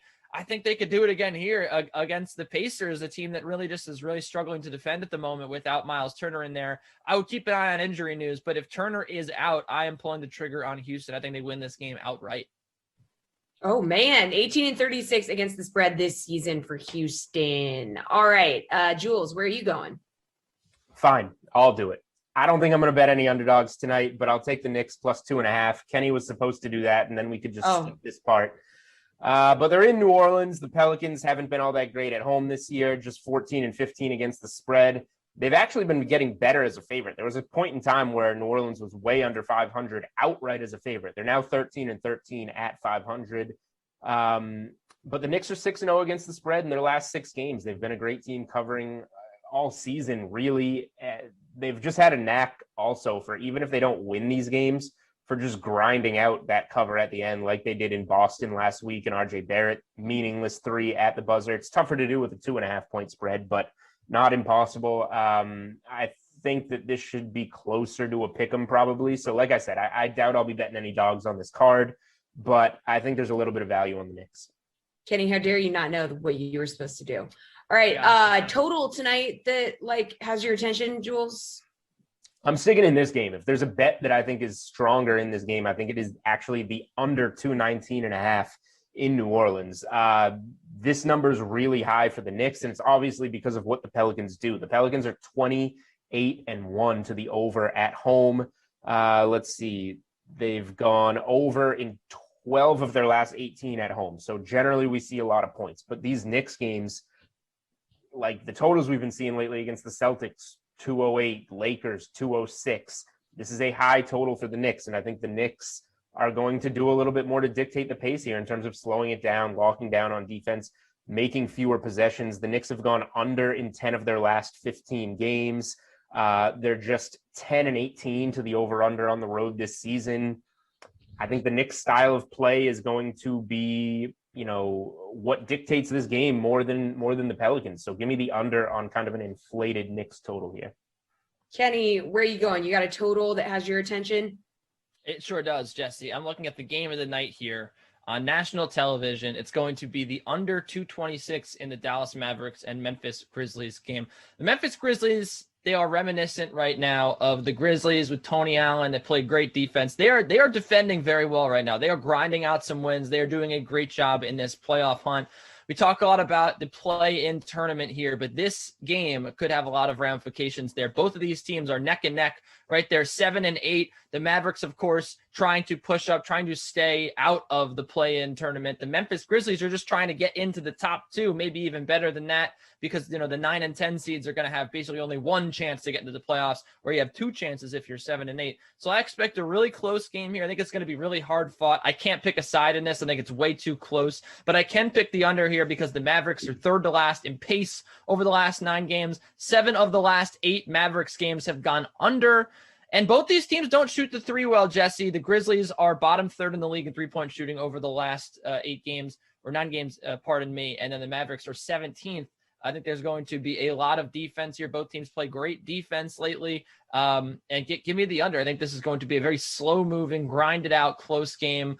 There might be 3 possessions in the last minute 30, which is exactly what you want to see. Or that's not possible, but you know what I mean. 3 possessions in the last minute, as we like to see in these unders, these close games. You get these slow ends to games. So I think that's what happens here. I did know what you meant, Kenny. Okay, favorite overall bet could be a total, prop, whatever. Favorite overall bet in the NBA tonight, Kenny, what is it? Well, you thought I wasn't going to talk about the Knicks. I am. I'm going to RJ Barrett over 17.5 points. This New Orleans Pelicans defense was already so bad. And then they lost guys, and then it got somehow even worse. RJ, I don't, regardless of the defensive matchup here, I just talked about how the Grizzlies, they're top 5 in defensive efficiency over the last 10 games. They're playing great defense. RJ went for 20 against the Grizzlies. He's hit this total. He had hit this total anyway, 4 games in a row before his clunker last time out. I think he bounces back in a huge way here. About 5 threes attempted per game for Barrett. So I think that he definitely will be able to score the basketball from deep in this game against a bad 3-point shooting or bad 3-point defense in the Pelicans. I think he should be the go-to guy tonight once again for the Knicks. Give me the over 17.5. The Knicks win this game behind RJ Barrett, and this covers pretty easily. Jules, are you not entertained? Okay, favorite overall bet from you. Kenny's very entertaining. Always has to go to the Knicks somehow. I knew that he wouldn't skip it over. I've got to say, I don't have any conviction necessarily on one best bet over the rest of the things we talked about. But the one thing that we haven't talked about that does catch my eye a little bit, another boring under, 213 in Cleveland and Charlotte. Terry Rozier missed last night against the Lakers. Now he's probable. I would expect him, obviously, to play. The plan there was to sit him the front end of the back-to-back, play him on the second end. But even with him back, I just don't know where the points come from in this game with a dinged-up Cavs squad, a dinged-up Hornets squad. Cleveland's gone over in 5 consecutive games, but they've been an under team for the most part this season, 11-16 to the total on the road. Then you have Charlotte, who was an over team, but loses LaMelo, loses Gordon Hayward. They've now gone under in 11 of 14 and are 8-16 to the total at home. I think this one's going to be a clunker. I don't see it getting to the 213.5 that it currently sits at on DK Sportsbook. All right, good stuff, you two. Always entertaining, both of you. Appreciate the time. I'll be right back with Jeff Ulrich to talk about tonight's NHL slate. We'll be right back with the Sweat. Don't go anywhere.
Mayfield's birthday, and we have decided to come together for a Madden simulation. Actually, that's just coincidence. But either way, it was bound to happen at some point when you do this many a day. Zach Thompson, Adam Kaufman, ZT, how are you, buddy?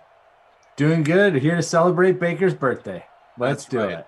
We've got ourselves, obviously, the Madden matinee. And for me, my bracket is busted with the Texans losing that last game. They were in the championship round for me.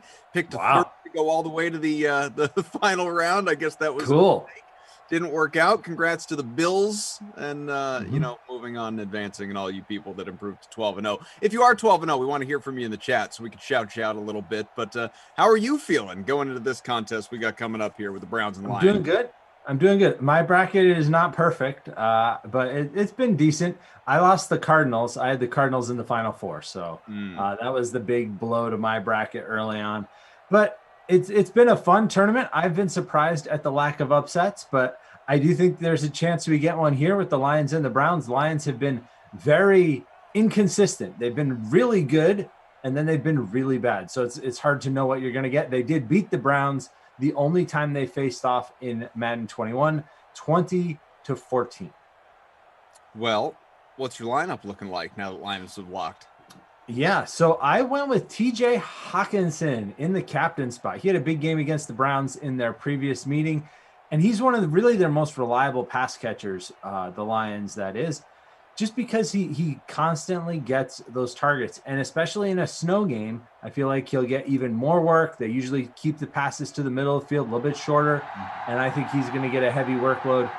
The wide receivers for the Lions and the wide receivers for the Browns, for that matter, kind of inconsistent, hit or miss, up and down. So faded them at least as far as a captain spot goes, and instead went with my tight end, TJ Hawkinson. Who did you put in your captain spot?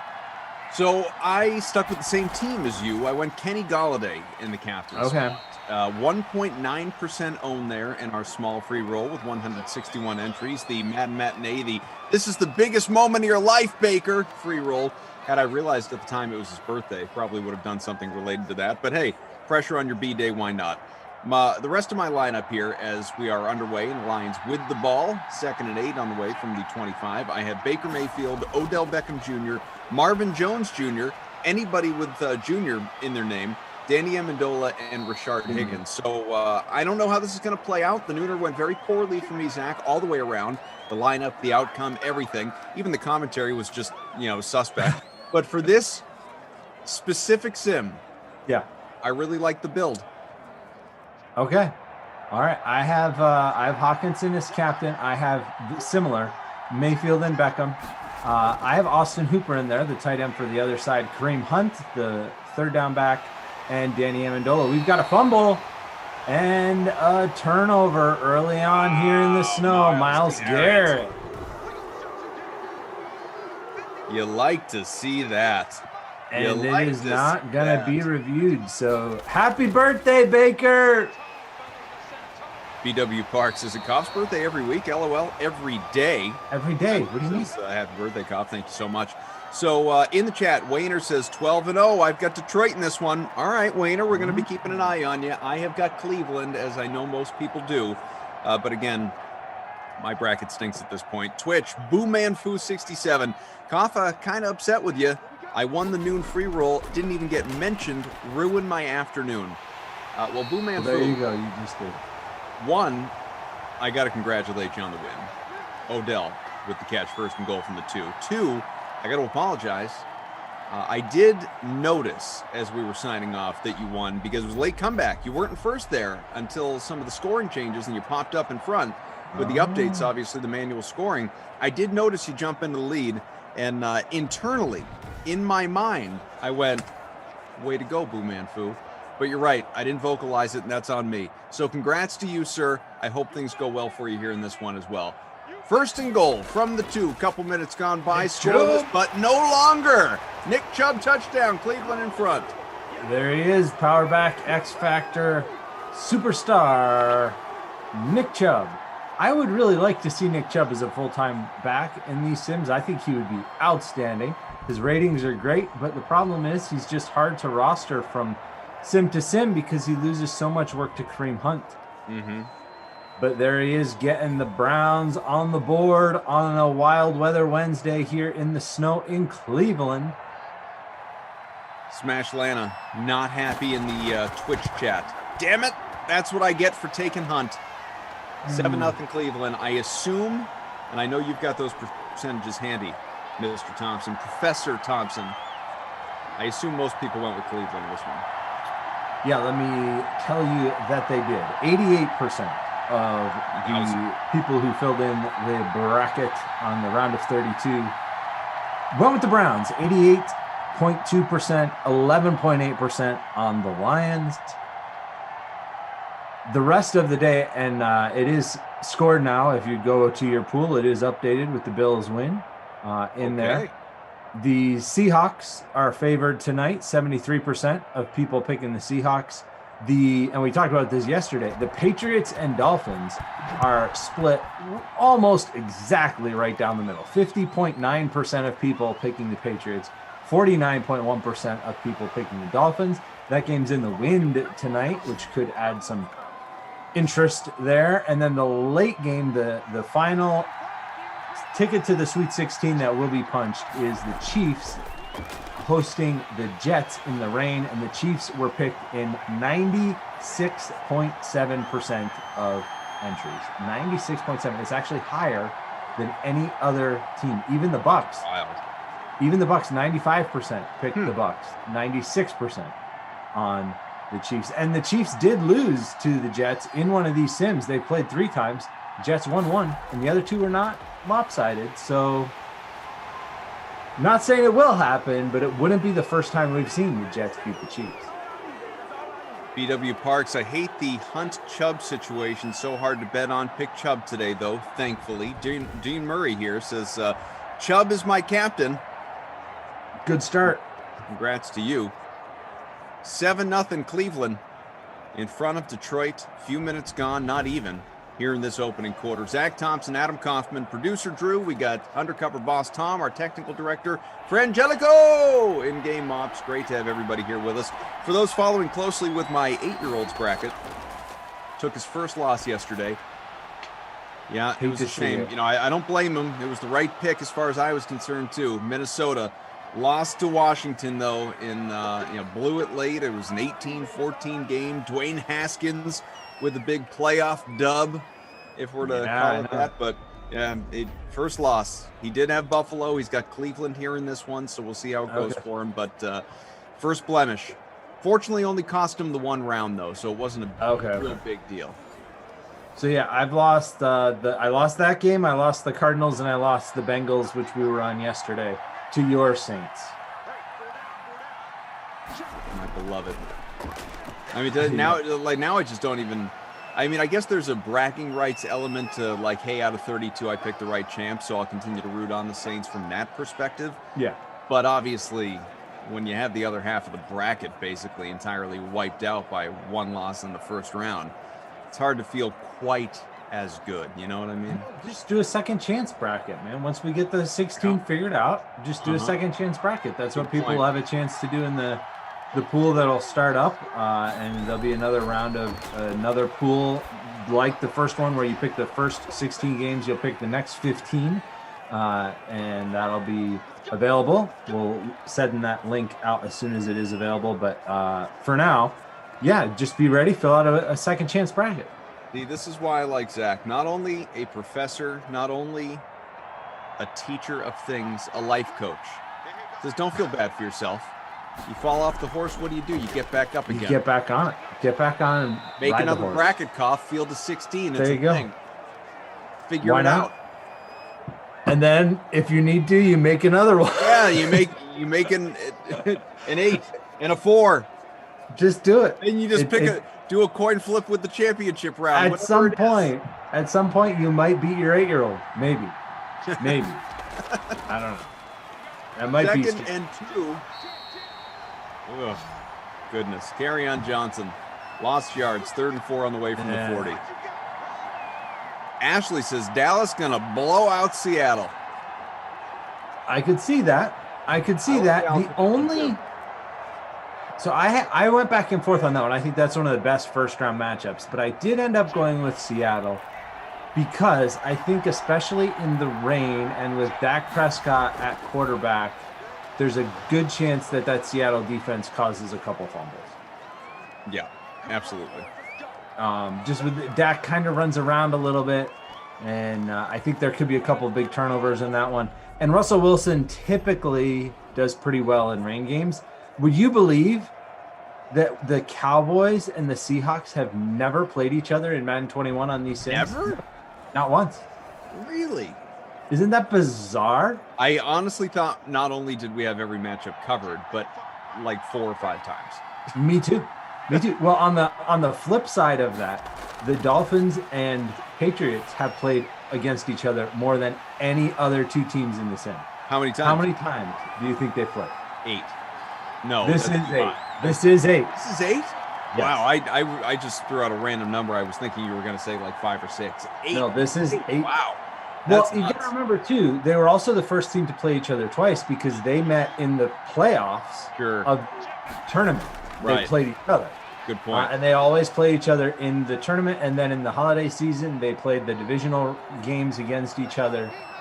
So they've met more because of those reasons. But yeah, this will be matchup number 8 between Miami and New England, and matchup number 1 between Seattle and Dallas. So how does someone like you, who likes to look back at histories and previous matchups and game trends and all of that, how do you forecast that game, given that you have nothing to look back on? Yeah, I mean, it's different, but you look for trends. So you see what other teams have done against, like, for example, Dak Prescott will probably run for a decent amount of yards against Seattle, but there's also a chance that he'll fumble once or twice, just based on what he's done in his game log history and what the Seahawks have given up. Because they do usually give up some yards to opposing quarterbacks on the ground, but then they also cause those fumbles because the quarterbacks have lower carry ratings. The Seahawks have had struggles with tight ends, so I like Blake Jarwin in that matchup. Even though he's never had success in that specific matchup, you can kind of see, as you see what they've done against other teams, what they might do against this team.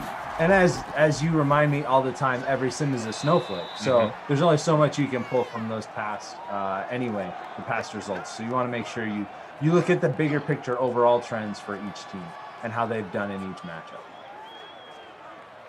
My dude Meager says, we didn't have time to have a Dallas-Seattle game. We had to have 6 Bucks-Raiders games. Yep, we got another one of those coming up. Buffalo and Baltimore is another one that's happened several times.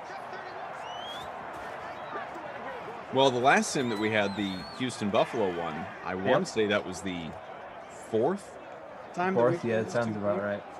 4th or 5th, which is probably the average, right? It probably is ballpark 4 meetings for most of these teams so far.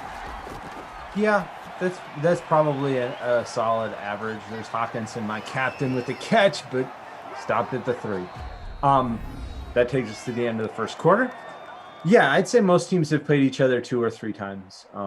There's a few that have only met once. These 2 teams have only met once. And then every once in a while, you get the rare, never before seen in these Madden 21 sims. We will have, when quarter number 2 begins for you, a pass probably. Second goal from the 3. Stafford 8 for 10, 73. Preview. Yeah, Mayfield 1 for 1 through 16. I predict shotgun formation. Credit. Yeah, I think I got a pretty good feeling he's going to throw the ball. We'll look at the rushing and receiving numbers. So Swift, yeah, there's not a lot. Same thing, although he's got a score. Kerryon Johnson, Kerryon, my wayward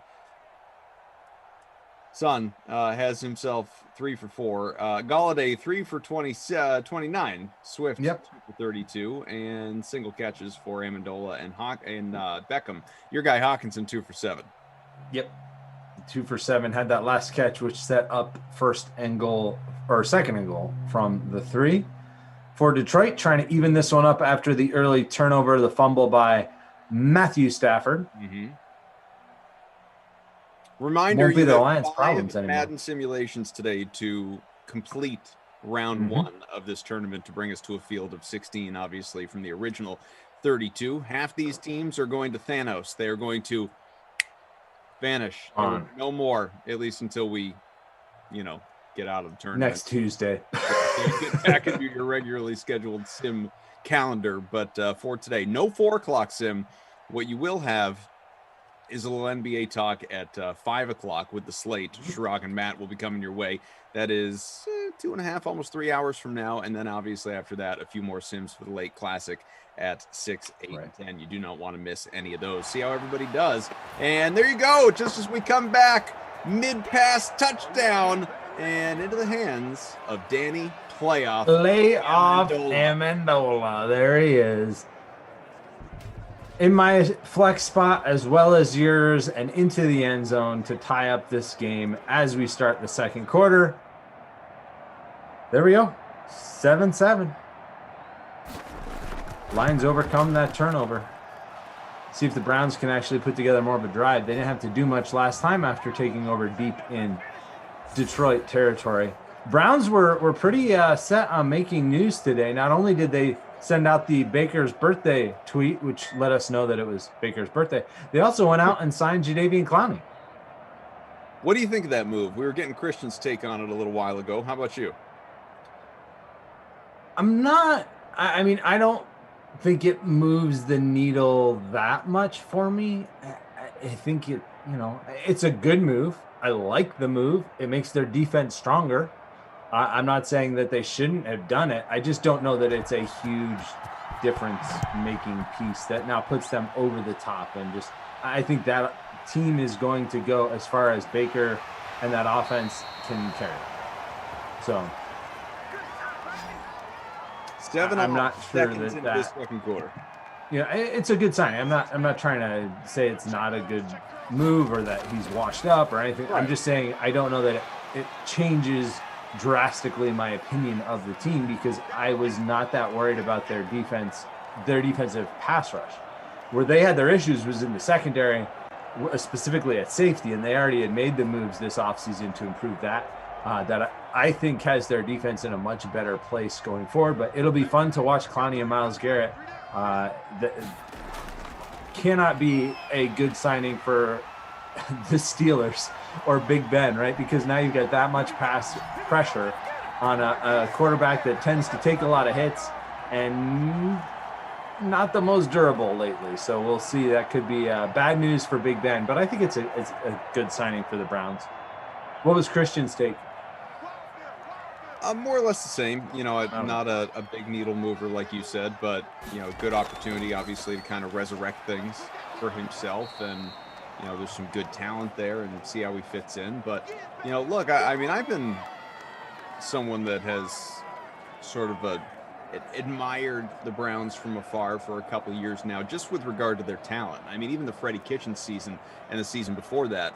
Obviously, I wasn't on the Freddie Kitchens. Yeah. I wasn't on that. There were, I'm sure you remember, there were a lot of people on the bandwagon going into that year thinking like they're going to win the championship. Oh, yeah. They were Super Bowl contenders, man. Yeah, so many people were big on Kitchens. Now, I wasn't that guy, but I certainly did think they were going to be a lot better than they were. A playoff team, or at least flirting. It's a very low playoffs, bar. Not just a joke, which is obviously what the reality was. But nice bounce back last year. But the reality is the last, 2, 3, maybe 4 years in Cleveland, there's been some good talent, especially on the defensive side of the ball, and obviously what they've been able to do with offense, with Beckham there, and as Baker's kind of coming to his own, and especially last year, I think it's scary to say. I know any Browns fans that are out there with us in the chat, there's reason for optimism in Cleveland. Things are turning over in Pittsburgh. Roethlisberger's basically done. The Joe Burrow era is just underway, I know, but I don't think they have as much talent, raw talent, pure talent, as Cleveland has overall, roster to roster. This could be the Browns division for a few years. Well, Lamar Jackson. Oh, well, yeah, but you're right, and I discounted that. Obviously, you're talking about an MVP a couple of years ago, although they there are a lot of, I'm not one of them. There are a lot of people that are out on Lamar that just think like, we've already seen the peak for Lamar and that, it's kind of downhill from here. And where I don't fall in line with that. Where I maybe fall in line is he's become one of those guys that now I feel like has something to prove to me, to thousands, millions of others, football fans out there, that it's like, okay, can you win the big one? Can you win in the playoffs? And I'm not saying he can't. He's way too young for a ridiculous proclamation like that. Way too young, way too talented. But now we've seen him sniff it a couple of times and not get there to where. Well, I mean, he won one game. He's got to show that he can do it. Say again? They won one. They won one game last. Yeah, but I mean, this is a guy that weeks. Yeah, I know you're looking for a long run. Not just win a playoff game. I think the questions we have around Lamar, and see if you would agree with this, it's not really a Lamar question. It's more the style, right? It's more, can that style work? The run heavy, running quarterback, can that style be something that works in the playoffs when it's a one game, the other teams are all in on that one game plan and that one sudden death, they're putting everything into it. And that hasn't been where it has succeeded in the past. Like you said, he does have the one playoff win, but not a sustained run. And when you've got 2 weeks to prepare, especially the way things lined up this last year where he had that game and then they didn't have to go. They went to Buffalo, so they didn't play a team on a bye, but they ended up having to go on the road to Buffalo, and that defense was able to shut him down. And there was, the injury issue there as well. But I would still say that the Ravens are the favorite in the division. I do think the Browns will contend for a playoff spot, especially with the extra wild card. I would be surprised if they're not in the playoffs again in a similar spot than they were this past year. Again, I do think they've shored up that defensive secondary, which was their biggest issue. I'm not sure. I mean, the Beckham piece coming back, I actually kind of like the offense better without him. Don't tell him I said that, but there are a lot of people that feel that way. You're not alone. No, I know, and I mean, they looked better, I think, when Baker was able to spread the ball around and not worry about whether perception or reality that he was worried about getting the ball to Beckham. So maybe even with that break from having Beckham in there, he will now spread the ball around a little bit more, and we'll get a more even pass distribution. We'll get to see Rashard Higgins and Peoples-Jones and those guys step up a little bit more, as well as Jarvis Landry, who had a very solid end of the year there for Cleveland as kind of their primary option, but it wasn't nearly the same target distribution as Beckham had. It was a much more even target distribution overall.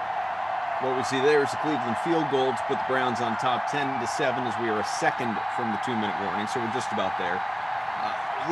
Going back to what you were just talking about with the Ravens, and it's sort of a cop-out response to what you were asking because I'm twisting it a little bit.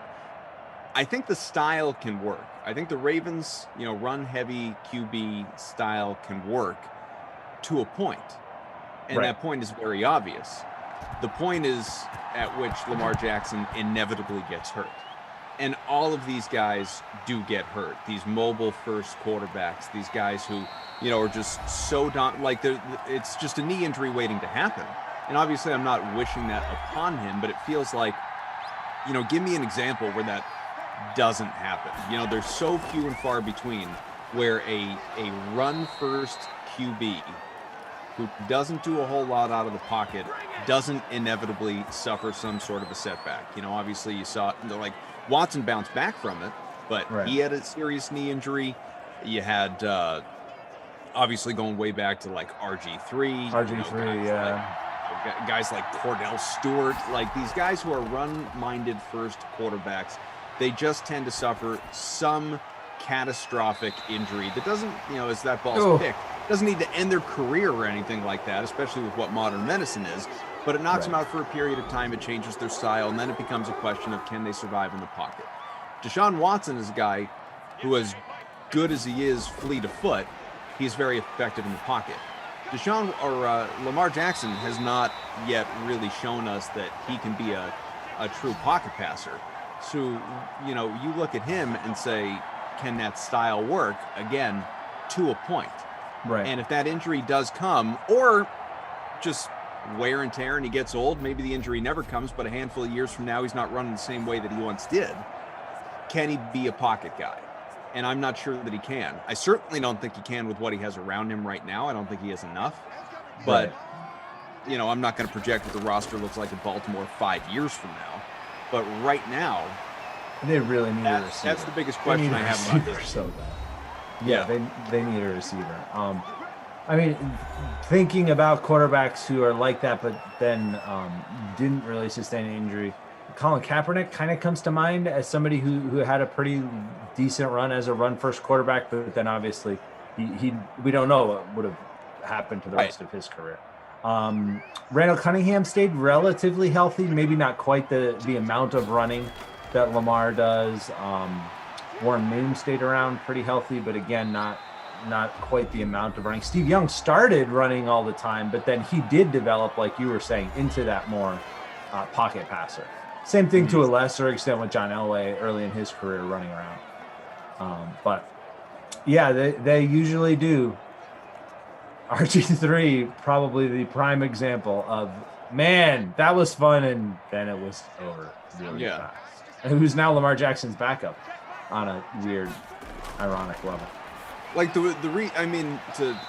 without going in circles, like the reason that I worry about Lamar long term, but don't worry about, Josh Allen or Patrick Mahomes, is because we know what those guys can do in the pocket. Right. So if ever at a certain point, the run game, you just saw it in the playoffs with Mahomes.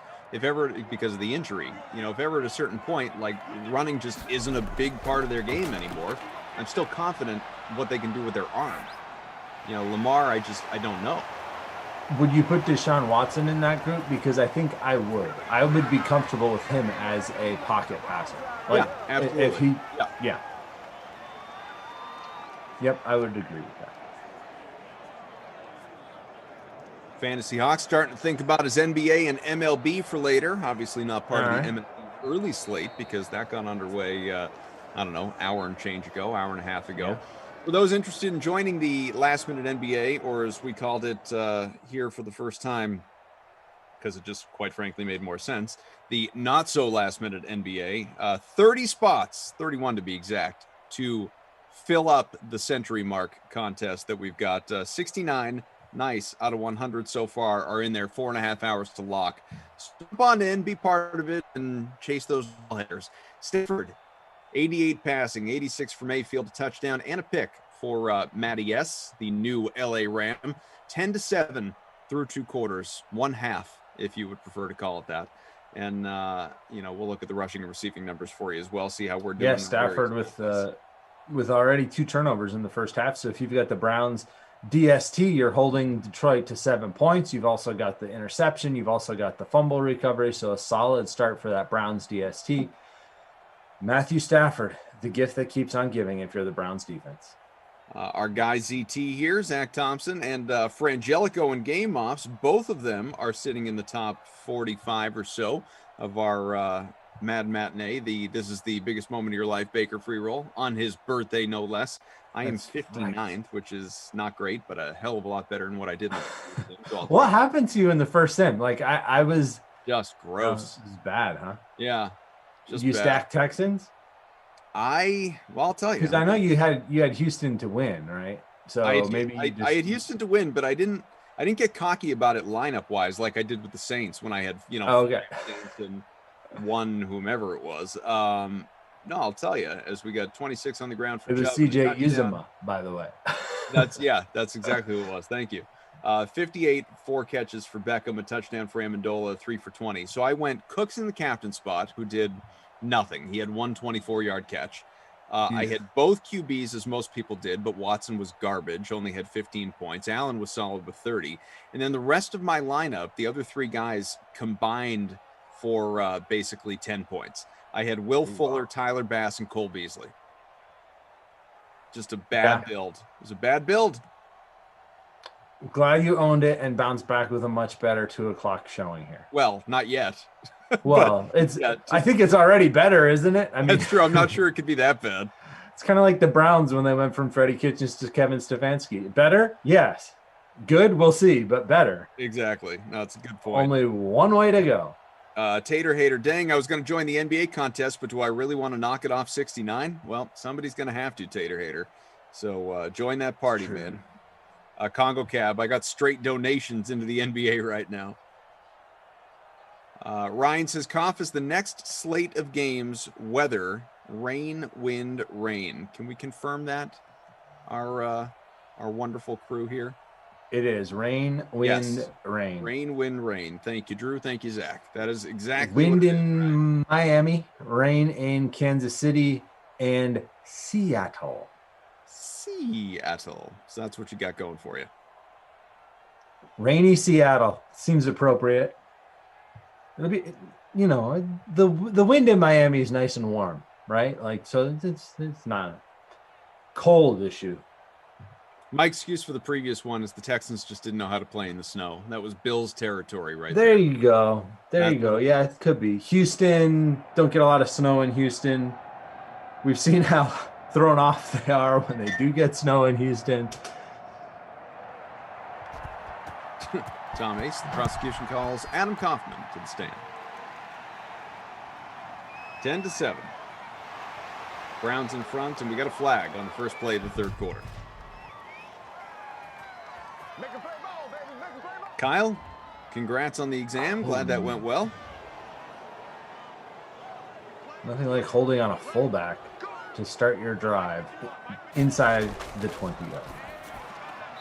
How did your lineup go for NBA last night, by the way? That is a good question. I did not win our contest. I was in it, but I did not win. I finished, I want to say, like top half, but not near the top. I was, and I'm sure a lot of people have been in this position. I had stacked the earlier games entirely. So I was, done by the time the 10 o'clock games tipped off. So at that point in time, I was sitting, I don't know, top 5, top 6, something like that in the contest. Mm-hmm. And then just had to spend the rest of the night watching. what, and I don't know, I finished around 25 or something, out of the money, whatever it was. So I finished 54th. I had the one that really hurt me was Gary Trent, who I had. He didn't do much at all. He gave me a big snowflake. And Devontae Graham was not as good as I expected him to be either. But I had some nice plays in there. Paul George, obviously, a lot of people had him. He was good. I had McDaniels for the Hornets, who was decent. And then I did have Bogdanovich at the end of the day to kind of keep the fall from happening, and that worked. But I didn't get high enough to hold anything worth holding. But finished with 266. Our man Fantasy Hawk won the contest, actually. So congrats for taking first out of the 100 yesterday. My only dud, I had a lot of good plays, and obviously some who met expectations. My only snowflake was Andre Drummond. He was didn't do what he was supposed to do, and I was messaging with our guy LaMarca because he and I on the side we had a head-to-head, which I wound up winning by 5 points or something like that, which just was a gift because he had Jaylen Brown, and I was up. I want to say going into the fourth quarter, I was only up like 8-9 points on him, and he had Jaylen Brown, and Brown just kind of disappeared late when Tatum took over, and so I managed to escape with the victory. It was nice, but I would not have. I would have thought you were done. I did think I was done. I absolutely. Jaylen Brown. And I said to him, I was like, Andre Drummond tonight. He goes, man, first rule of fantasy is you are not allowed to complain when you have Andre Drummond. You just need to expect. That is a good I said point. that's fair. That's very fair. Jeff says, Koff, can't believe you didn't roster any of your Celts. I know, and obviously it was a good game for a whole bunch of them last night in Portland, but I did play a Celtic showdown, which went well, but did not have any of them in my classic. Gotcha. We do have some breaking news here we can share with people about tonight's classic contest. If you play in the 10K Bracket Challenge special contest tonight, which is a $10 entry, you can go lock in your entry, reserve your entry, fill out your lineup, do all that stuff right now in the lobby. If you do that, if Kansas City wins, which we talked about how heavy the people are in on that based on the picks that are in the sportsbook pool, you get $3 DK of Kansas City wins. So you just enter the challenge, just enter that contest. Everybody in that contest will get $3 DK if Kansas City wins. Last night, there was a similar offer for if Derrick Henry had a touchdown, and Derrick Henry had a touchdown. So everybody got $5 DK for that. You can get $3 DK if the Chiefs pull out the victory and you play in the bracket challenge special. That's obviously in addition to whatever winnings you net from the contest itself. Now, if you go out there and win the contest, you get $3 on top of it. I know how the public feels. Do you think the Chiefs are going to win that contest? Because as we know, very up and down in Simland. Yeah. They have lost to the Jets in Simland. Yeah. You think they take this one? I think they take this one. I don't think it's a 93 to 7% chance that they take this one, right? Like, I think it's closer to 65-35 or maybe 70-30. But I do think that they'll win. Yes, I think, again, there's just so many ways that Chiefs team can beat you. And we've talked about it multiple times when they're in here, right? But Mahomes can lean on Kelsey. He can lean on Hill. CEH is a very solid running back, too. Absolutely. So if they do have to lean on, right? But if they have to lean on him, he's usually pretty good. I'm not saying for fantasy. I'm saying if you're talking about whether they're going to win the game or not, they can beat you multiple ways. If the rain shuts them down, or if the Jets focus on Tyreek Hill and somehow limit him, which most teams can't do, and I really don't see the Jets secondary as a good matchup at all for Hill. I think he can really just blow by them with multiple big catches like he did recently. These two teams just played, I think it was less than a week ago, and it wasn't even close. The Chiefs, that was the one that the Chiefs ran away from the Jets in. Earlier, there was a close Chiefs win and a close Jets win, and then the rout this last time. I don't think it's a foregone conclusion. I do think the more likely outcome is the Chiefs win. 2nd and 7, halfway through the third. ZT, AK, Drew, undercover boss Tom, Frangelico hanging with you.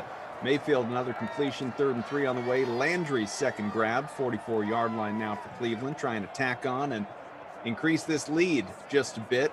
Only a 3-point advantage for the Browns in the snow. Virtual Northeast Ohio. Next one's big for me. Got the Seahawks and Cowboys. I got Dallas on my bracket going a couple of rounds. Oh, really? I had the Seahawks going a couple of rounds. So all right, we'll see. It's a close matchup, though. Like sides again. Yeah, it didn't work out well for me last time.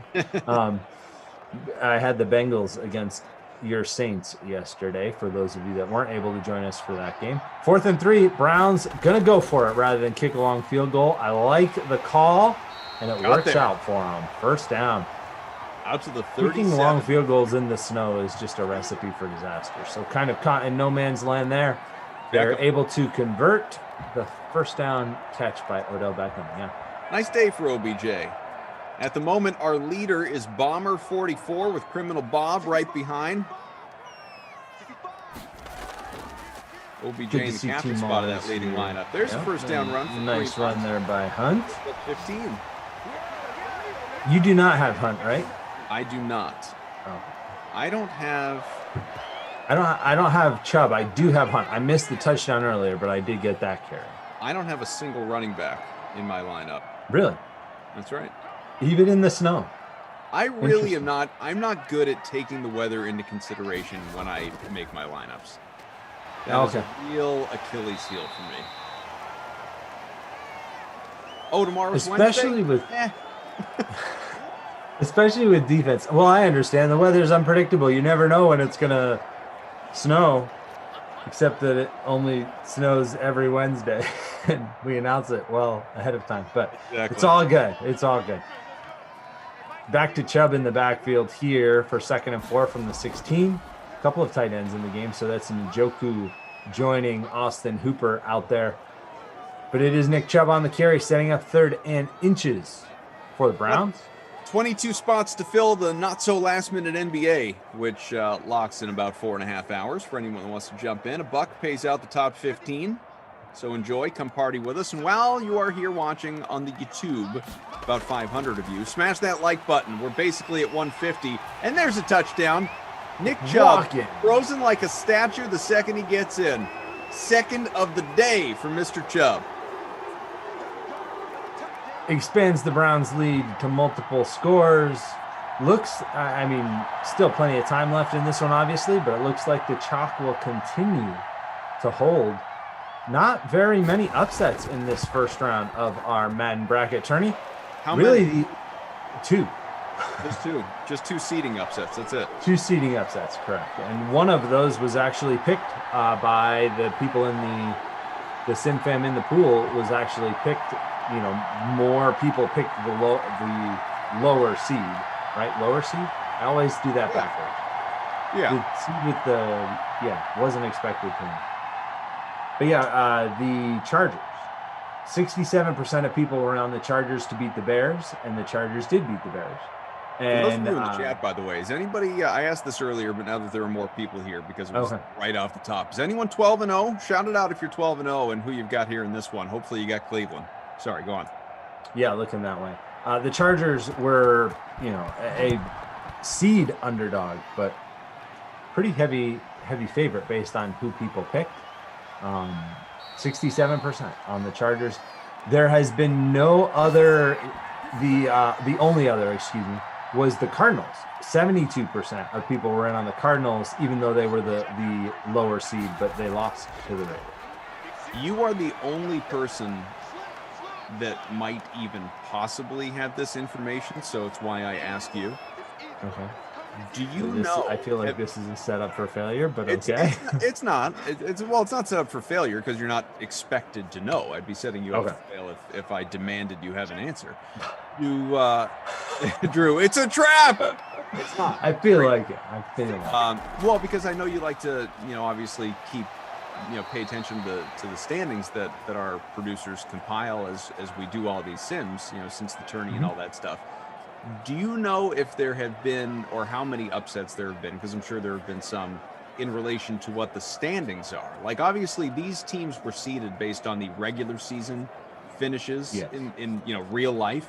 But what might have been more interesting from a seeding perspective would be if we seeded it based on what the standings were in our Madden sims. The fact that Kansas City obviously is mediocre, is barely above 500 in our simulations. I'd be curious to know how many upsets we've seen from that perspective. Yeah, I do not have that information. I could look at that. I would say that it would depend on how far back we go to with those standings, because we have standings that go back to the end of the holiday season. Sure. But those standings were very different than the standings that we had going all the way back. Like how far back would we want to go with? Well, because you could go all the way back to the world. We'd go back to the very beginning of Madden 21. Right. All the way back to before the roster updates, like the very beginning. Yeah. Or when we did. So week one, we did the. Correct me if I'm wrong. Have we done Madden 21 roster updates? We did trait updates. Superstars and X factors and that sort of thing. When there was that December update for Madden, but we did rosters as well. Yeah. So at the very beginning, when Madden 21 first rolled out, it was preseason. Right. We did our preseason tournament. Right. Madden 21. To roll out the new game. Correct. That had the initial launch ratings and the launch rosters. Mm-hmm. For week one, we updated it. So I don't know if you remember, Adrian Peterson was actually the Washington football team running back. Oh, right. I do. It was like way back. We're talking early preseason. Yep. Then as the players kind of moved around during preseason, the ratings were adjusted. At week one, after that preseason tournament, we reset everything. That's when we put Justin Herbert in as the Chargers quarterback. Right, and Tua in as the Dolphins quarterback. That's right. And since then, we have not updated the ratings or the depth charts. So we could go back to that. That's the point that I would go back to. Yeah, that's, I think, probably the way we would get the most accurate and also keep the largest sample size of information. I do not have that information. It would be interesting to see. Yeah. It wouldn't be hard to do. I just have to put it together. Yeah, it'd be fun to look at. See how teams, might otherwise have been seeded, obviously, in our tourney, as we are 17-7 through 3 quarters. Obviously, the easiest way to do it, which is the way we did do it, is, based on regular season, or not even just regular season, but, ultimate. Based on real world results, yeah. Yeah, because as we know, Tampa's the number 1, Jaguars 32, and so on. Correct. Yep, it's based on real world results, basically the draft order, if you want to think of it that way. Yeah, actually, that's a better way to look at it. Yeah. Drew says you can spend the next 4 hours doing it. Invoice it to Koff. All right, cool. I will pay you in DK dollars. You'll pay me in NBA picks? From my immense bankroll of head-to-head winnings. There you go. You just give me back the money that you've won from me. Fumble! Oh! That's not great for Stafford. This is why they wanted to move on. Yeah, well, that really wasn't his fault. I mean, his receiver fumbled, but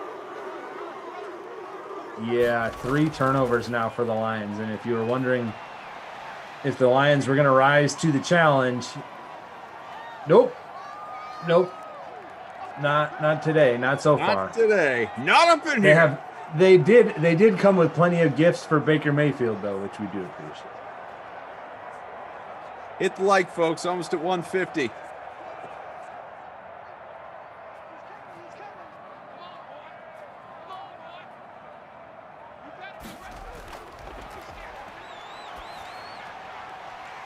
Gonna have some nice matchups here in the second round as we start to look ahead a little bit.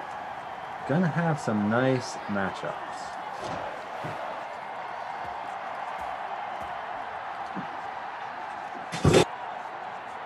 You can see that over on the bracket tourney page if you go to the homepage there, and then you just click on the Madden bracket tourney purple icon there at the top of the lobby. You can see the current bracket. As you see a nice catch and run there for, I think that was Kareem Hunt.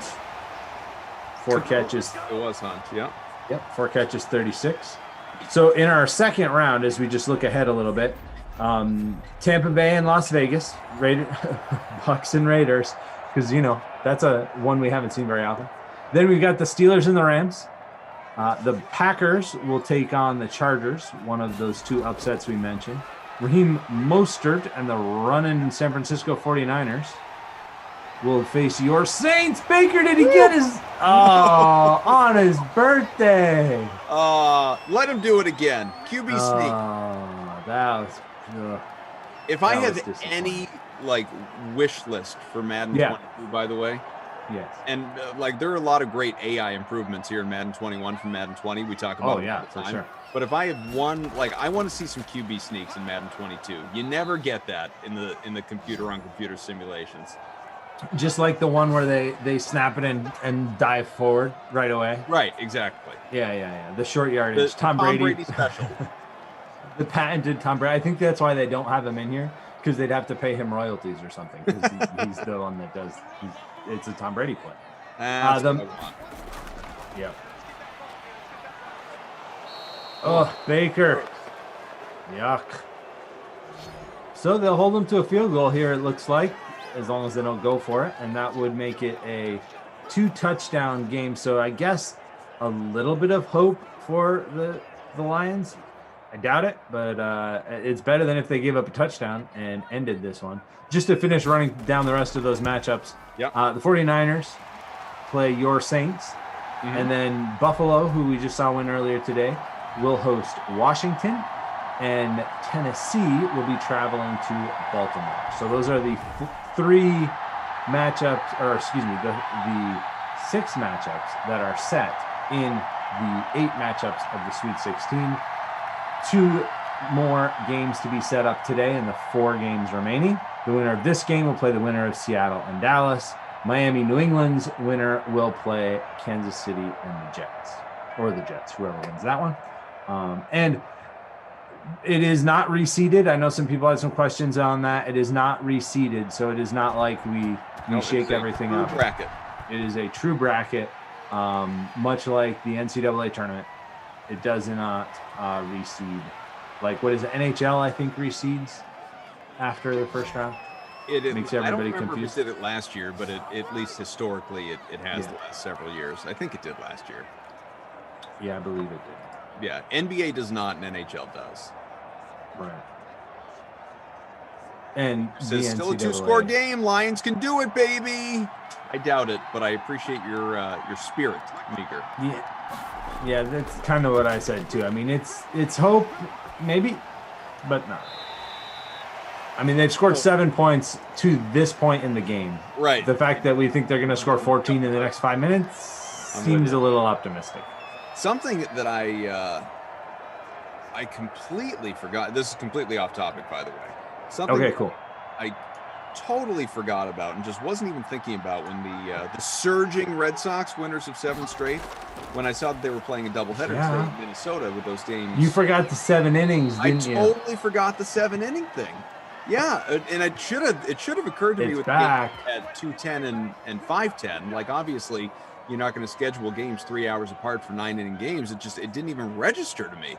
And but now I've seen some people tweeting about it, and completely forgot the 7-inning doubleheaders. Well, I'm glad that they have jumped out to a 3-0 lead.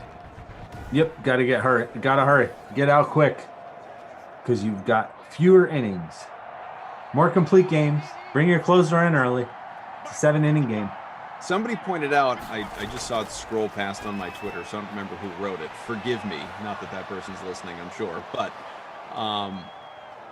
they were asking, well, in a 7-inning game, if you're a starting pitcher, shouldn't you only need to go 4 innings for a win as opposed to 5? And obviously that's not the rule, it's still 5, but it's a good point. The win is such an antiquated stat, I don't think anyone really cares. That matters. Like, I don't think any team is basing anything on wins anymore because nobody... True. Which bugs me. It really, I'm just not a...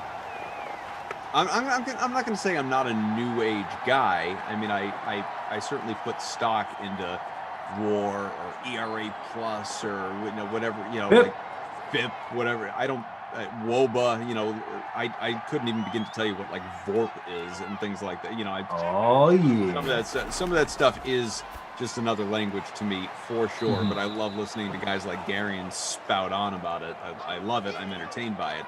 But I am. You just like him to talk about VORP. I do, but I do I do respect the win for a pitcher. I do respect an average for a hitter, and these are just such meaningless stats in today to the to the stat guys, to the quote unquote nerds, to the to all the watch it analytics people.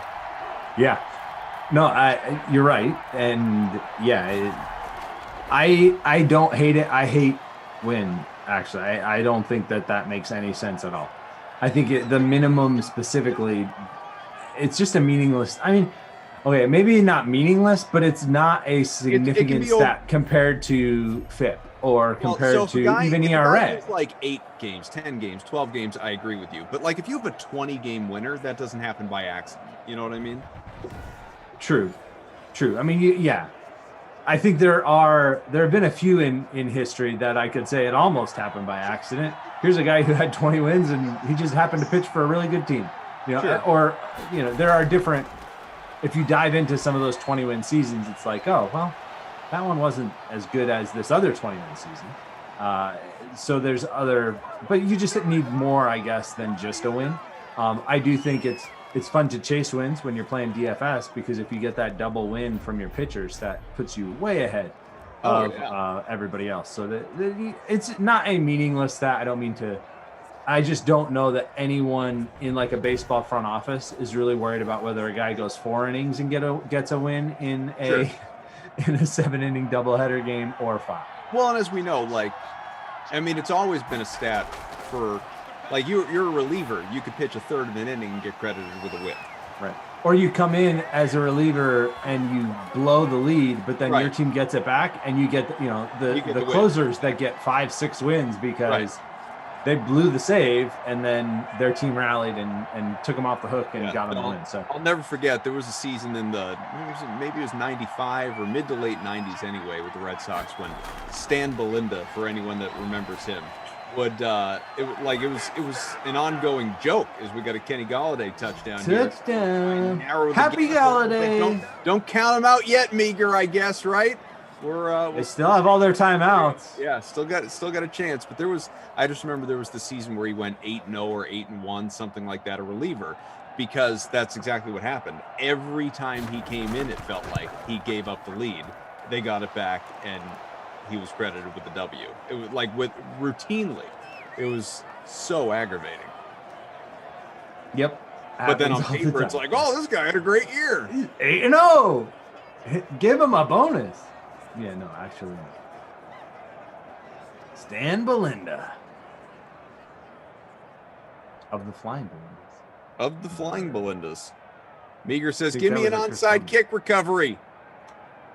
20 to I don't even think they will. No, I think they kick it deep. Yeah, they got all their deep timeouts, and use their 2-minute timeouts. warnings.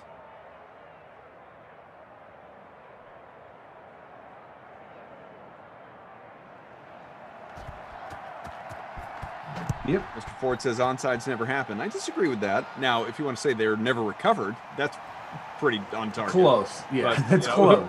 But we do see them from time to time. We have seen them, and we have seen them even successfully recovered. It is just that the likelihood of someone fumbling on an onside kick recovery seems to be about the likelihood of someone fumbling on a regular play. Right. So it doesn't really do it. Incomplete for Baker. In Madden 2020, I think we had 3. I think we've seen 1 or 2, maybe, in Madden 21. 3 is correct in Madden 20 because I happened to be. You were on 2 of them. Yeah, I was on 2 of them just by dumb luck, obviously. I don't know that I've seen one personally in Madden 21, but like you said, I know they've happened. Yeah, I have not been on the call when one happened in Madden 21, but I do know that they have happened. There's your first catch of the day for Rashard Higgins. Good thing I didn't captain him, as I have historically. You have before, yeah. Involved. He was like my default Cleveland captain for a while. Yeah, he was locked in for a while there. Wide receiver 3 in the 2-minute warning. 14 spots to fill the not so last minute NBA, by the way. I'm confident that'll happen, but if anyone wants to jump in before it becomes kind of an afterthought as we get closer to lock, go right ahead and reserve your spot. So checking in on the Madden Matinee, I have jumped the top 20. Yeah, you've got Golladay, so. NamTab 17 is in front right now.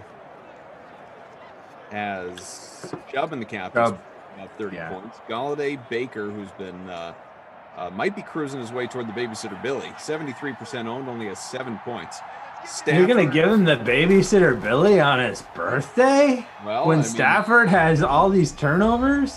Stafford's got 6 more points at much lower ownership. Yeah, you're right, but we'll see. He's like half is owned and is having twice as good a day. Yeah, that's a good point. I mean, Baker, give us a touchdown on your birthday if you don't want to. Hand out some party favors. Undercover boss Tom, not to influence the idea, but Marvin Jones, 1 catch for 10 yards. Yeah, that's pretty ugly. MJJ. That leading lineup that you pointed out, NamTab 17, up at the top of our smaller free roll in the DK Sim family, he has David Njoku. 0 points, still in first place. That's how good his lineup is. Respect it. I always like. Don't even need that spot. I always like the people that can win with 5 spots. Yeah, I'm good. Could use that last spot, but I won't. Also, another candidate would be Austin Hooper, who has just 1 catch for 8 yards. So, Hooper. What's the ownership on Jones? I see Hooper's is about 37% in ours. He is 42% owned, Jones, 9% in the captain spot. So I think that's the way I would go at this point, but still got some time. I think you're just Nick Chubb, Baker fan. throwing people out the way. Don't want to diss the guy on his birthday. Evidently, according to Twitter, by the way, obviously I'm not there, but I do have Twitter. Justin Fields just launching missiles at his second OSU Pro Day. What do you buy into? There have been so many reports in the last few days or week. Like Justin Fields, he's going to fall to the Patriots, or the Patriots are going to jump up and trade for Justin Fields. Like, I mean, look, as a Pats fan, please. Right. As in, please make it happen. But also, please, as in, I don't buy it for a second. No way is he. You think Justin Fields is going to be on the board at 10? I don't. No. I think it is a combination of wishful thinking and people, like Patriots fans like you and I would, hey, let's go. That's awesome. Let's do it. And people are just always afraid that Bill Belichick's going to do something, and like catch everybody off guard. But right. I think because of that, that's probably the least likely thing that will happen, because it's exactly what you expect. Right. I think more likely it gets to the Patriots pick and everybody's like, oh, look, somebody, I don't know who it'll be, is still on the board. And then they trade back, or they pick somebody that nobody has ever heard of. That's usually the way these drafts go. 20-14 Cleveland win as my 8-year-old improves to 12-1 or whatever it is now. Stafford, 176, couple That's touchdowns impressive. and a pick, also fumbled the ball, as we know. So multiple turnovers for him. Bad day. Yeah, not great. Nick Chubb, definitely the crusty cough player of the game. 17 carries for him, 70 yards, and those 2 touchdowns. When you have more touchdowns than the other team, well, I guess the same amount, but whatever. It's a good day for you, and that's how he finished up. So a good day for Chubb, carrying the Browns to the second round, and also winning the Krusty Koff Award. Honorable mention to your boy Kenny Golladay, 7 for 77. Very lucky run of results there for him. Also, the touchdown for 7, not really, only 6 points. TJ Hawkinson, a disappointment for me in my captain spot, 2 catches for 7 yards. Marvin Jones, just 1 catch for 10 yards. Austin Hooper, 1 catch for 8 yards. I'm going to do it, though. I have to. The Not My Kid Award is Baker. Sorry. Can't be doing that on your birthday. And on the day that he came up with the win, too. I know. Narrative Street is disappointed by you, sir. Yeah. Not living up to the hype. Did get your team to the next round, but only 6.9 fantasy points as of right now with the manual scoring being completed. But 6.9, not a good total for Baker. And his team won. Yeah. But hey, so you get more Baker in the next round. Well, I greatly look forward to seeing how many of you out there are 13-0 after everything updates, obviously. But again, the 20-14 victory on the part of the Browns, and Siebert, a couple of field goals to his credit, extra points as well. So good for him if you rostered him. Coming up, no sim at 4 o'clock, reminder, but at 5 o'clock, you will have the newly branded slate coming your way, NBA talk with Shirag and Matt. At 6, it will be the 23-seeded Cowboys, number 10 Seahawks in the rain in virtual Seattle. That's what it does out there. It rains, folks. Kenny, not Golladay, but Ducey, with Jeff Ulrich. So it is the Deuce and Moose broadcast at 6. 8 o'clock, prime time after the happy hour sim. Patriots Dolphins, which, as Zach has noted a couple of times, basically a 50-50 split in terms of which way people think that one is going to go. It's a win game down in South Beach. Brendan Glasheen and Moose on the call with you. Phonics sticks around with Tom Carroll, Tom Mace from Madden After Dark. Jets, Chiefs in the rain. And while I didn't pick it on my bracket, folks, because I'm not a crazy person, I'm just going to say it here. I think the Jets are going to win that game, Zach. There you go. I think it's going to happen. I do. It feels like we are that a upset of that magnitude is inevitable. There's been way too much chalk here. Way too much chalk. There's got to be some kind of weird upset coming. And even Cowboys over Seahawks wouldn't be that much of an upset. So I think you might be onto something there. All right. Well, we'll see what happens. Couple reminders, by the way. The Wednesday offer, again, if the Chiefs win, all you got to do is enter the contest. And if the Chiefs do win, if they beat the Jets, $3 DK dollars to you. All you got to do is play. Yep. Just play. And you get 3 free DK dollars if the Chiefs end up winning a little bit later on. And do not forget as well that after everything is completed for round 1, the 32, from a field of 32 after Madden After Dark, you will have a new free-to-play prize pool for the Field of 16 that you want to make sure you can enter. And that, of course, everything kicks off for that at noon tomorrow. So do not miss out on that. Tomorrow, you will notice the pattern continuing here in Simland as a result of this tournament. We're not giving you sims outside the tournament. And so as we go on, there will be, kind of fewer and fewer by the days. We work our way to a championship on Monday.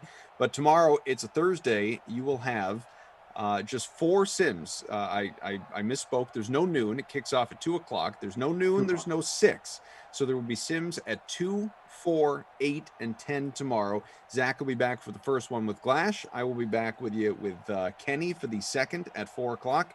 You'll have combinations of Moose, Lamarca, Rossi, and Cristal in the night slot. So, I mean, pretty good. You got, 8 different commentators tomorrow for 4 games. That's fun, obviously. And then at that point in time, Zach will be done until after the tournament anyway. So that is correct. Make the most of it while you're here, my friend. Will do. Yeah, there you go. All right. Thanks to Drew. Thanks to Undercover Boss Tom. And thanks, of course, to Frangelico in Game Ops. Enjoy, everyone. The Dream Stream, don't go anywhere. We will have more content coming your way, including, of course, the slate, which you're going to want that NBA advice if you hope to take down the not-so-last-minute NBA contest a little bit later on tonight. That comes your way. Shirag and Matt, 5 o'clock Eastern, 2 hours from now. Do not miss it. Zach, pleasure, buddy. Enjoy the tourney. Always good to see you. You do the same.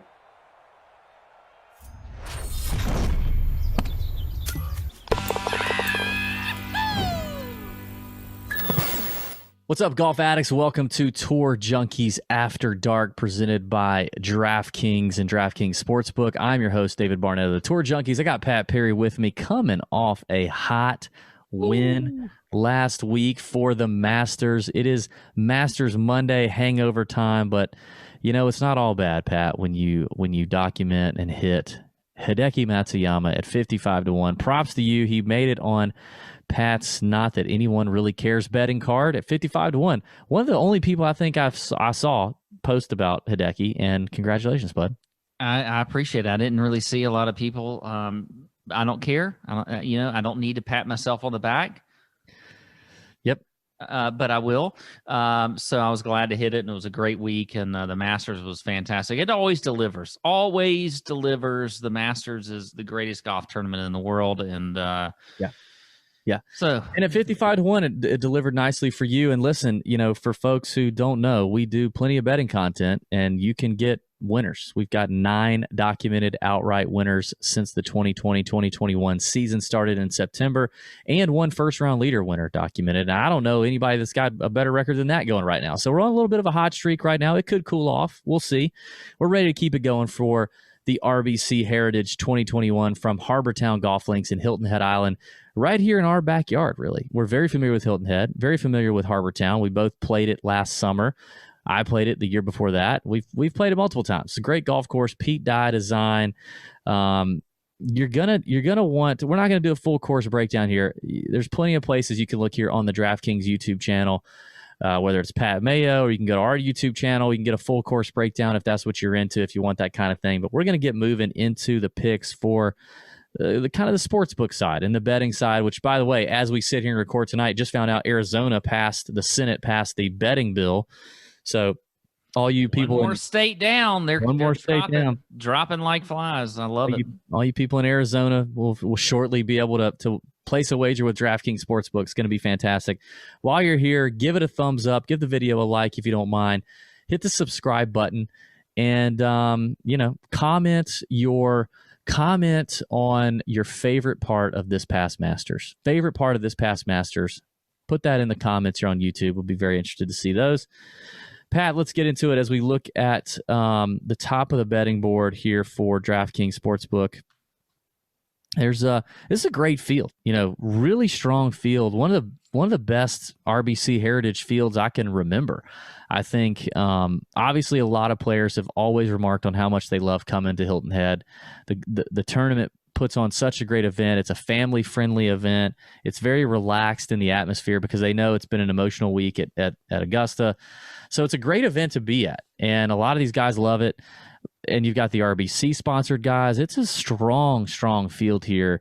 which is interesting. I mean, past champs here include, Webb Simpson, who won at 30-1 in 2020, but that was played in June for the restart after COVID. It was the second event back. Course played a little different. CT Pan won in 2019 at 160-1. Satoshi Kodaira, first time showing up at Harbor Town, he won at 250-1. And then in 2017, Wesley Bryan, his first time showing up at Harbor Town, won at 80-1. Although I think it's important to note that Wesley Bryan is a South Carolina Gamecock guy. He'd probably played Harbor Town many times. So I do think experience tends to matter here at Harbor Town. As we've already mentioned, we both played it. You have got to know where to be in the fairways here and know how to approach these awfully tough Pete Dye greens. So I think a little course knowledge is going to be important. As you look at the top of the board, we don't like to pick like the favorites. So Webb Simpson right now at 8.5-1, probably not going to happen. But where are you looking here at the top on DraftKings? Well, I think my favorite guy up here at the top, as far as the odds are concerned, is Colin Morikawa at 8,100. Now, you did talk about experience. 21-1, not 8,100. What did I not DraftKings? Say? You said 8,100. He's not 8,100 really? like DraftKings. Yes. What are you doing? 2,100 plus 2,100. How did I not? Where did I even come up with that? I don't know. I'm not even looking at anything that says it. All right, 2,100 is what or 21-1 is what. Maybe I said 2,100. You did not. Masters. You said 81. It's post Masters week. Anyway, 21-1 Colin Morikawa. I think this is a great course fit for him. You did mention some experience here. Now, he obviously does not have that, but Morikawa is a guy that has just the perfect game to play this course well, whether it's off the tee, whether it's his approach play, everything else. As long as he can have a pretty good putting week, I think he has a great shot to. And you know what? We saw him at what was it? The Concession Club a few weeks ago on a course that they had never played before, and he played fantastic, won that event. So I think that can translate again here on this Pete Dye design. And I could be wrong, but was Concession Pete Dye also? I may be wrong. I'm not sure there. I don't think it was. But either way, I think Colin Morikawa at 21-1 makes a lot of sense there. And then going just above him, I do like I like some Brian Harman at 30-1. He's another guy. He's from right down the street in Savannah, Georgia. We've seen him play very well recently at the Masters. Had a good finish at the Players Championship on a Pete Dye design. It has a lot of experience here. I mean, Brian Harman has not only played here a lot as a pro, but he was a very good amateur in this area. He won the U.S. Junior Amateur Championship. That he got into this field several times as an amateur and as a college player. So he has a lot of experience on this course. So when you're getting Brian Harman at 30-1, I like that number as well. Well, I can't pick a better name in terms of a shorter number than Colin Morikawa. I couldn't agree more with you there. Colin did play here in 2020 right after the restart. It finished T64, which isn't great, but you can kind of throw that out. Like restart coming off of COVID, a lot of these guys were shaking some rust off. It was weird. The world was weird. But this does seem like a place in Harbor Town that is just absolutely perfect for him. So I guess I'll move down the board and give you my 30-1 play, and that is Abraham Answer. You talk about it with Brian Harman, and I agree, but this place is built for Abraham Answer as much as it's built for anybody else. It rewards accuracy and strong putting. That is what Abraham Answer is making a living doing right now. So I'm thrilled to see Abe show up here. I think this is a place that if he doesn't win this year, he's going to win it at some point. And he's not closed the door on his first PGA Tour victory yet, but he's been close. He's been in contention. I like that he's felt that he's experienced that, and I do think he can close the door and get that first victory here. We just saw him finish 26th at Augusta National, 22nd at the Pete Dye Design Sawgrass for the Players Championship. He's been playing fantastic. I really, runner up here in 2020. So, almost had the first win if Webb wouldn't have taken it from him there in 2020 when the restart kicked off. So I just think this is a perfect spot for him at 30-1. If it got any shorter, I think I'm probably out. I would, but 30 to 1, I'm ready. I'm willing to jump on there for Abe Answer. Let's see. Working down the board a little bit, I'm going to go to a guy I think both of us like, and he's at 60 to 1, and it's Chris Kirk. Ooh, yes. Another Southern boy that kind of grew up around these parts, that has a great record playing, coastal courses in Georgia, around Georgia, South Carolina area. I think Kirk, he's coming off of a really strong season, and the form has been solid. He finished sixth at Valero, 8th at the Arnold Palmer, runner-up at the Sony. We saw him win a Korn Ferry Tour event back in June of last year, and just been on a tear lately since then. So I think he's ready to close the door on a PGA Tour victory here as well. But the irons have been fantastic. The putting's been fantastic.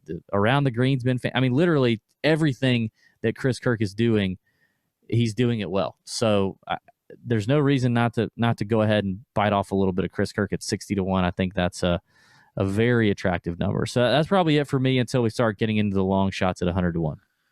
Well, I think that I agree there with Chris Kirk. I do like Kevin Kisner at 55 to 1, a guy that we've seen show has great success here, and this is a perfect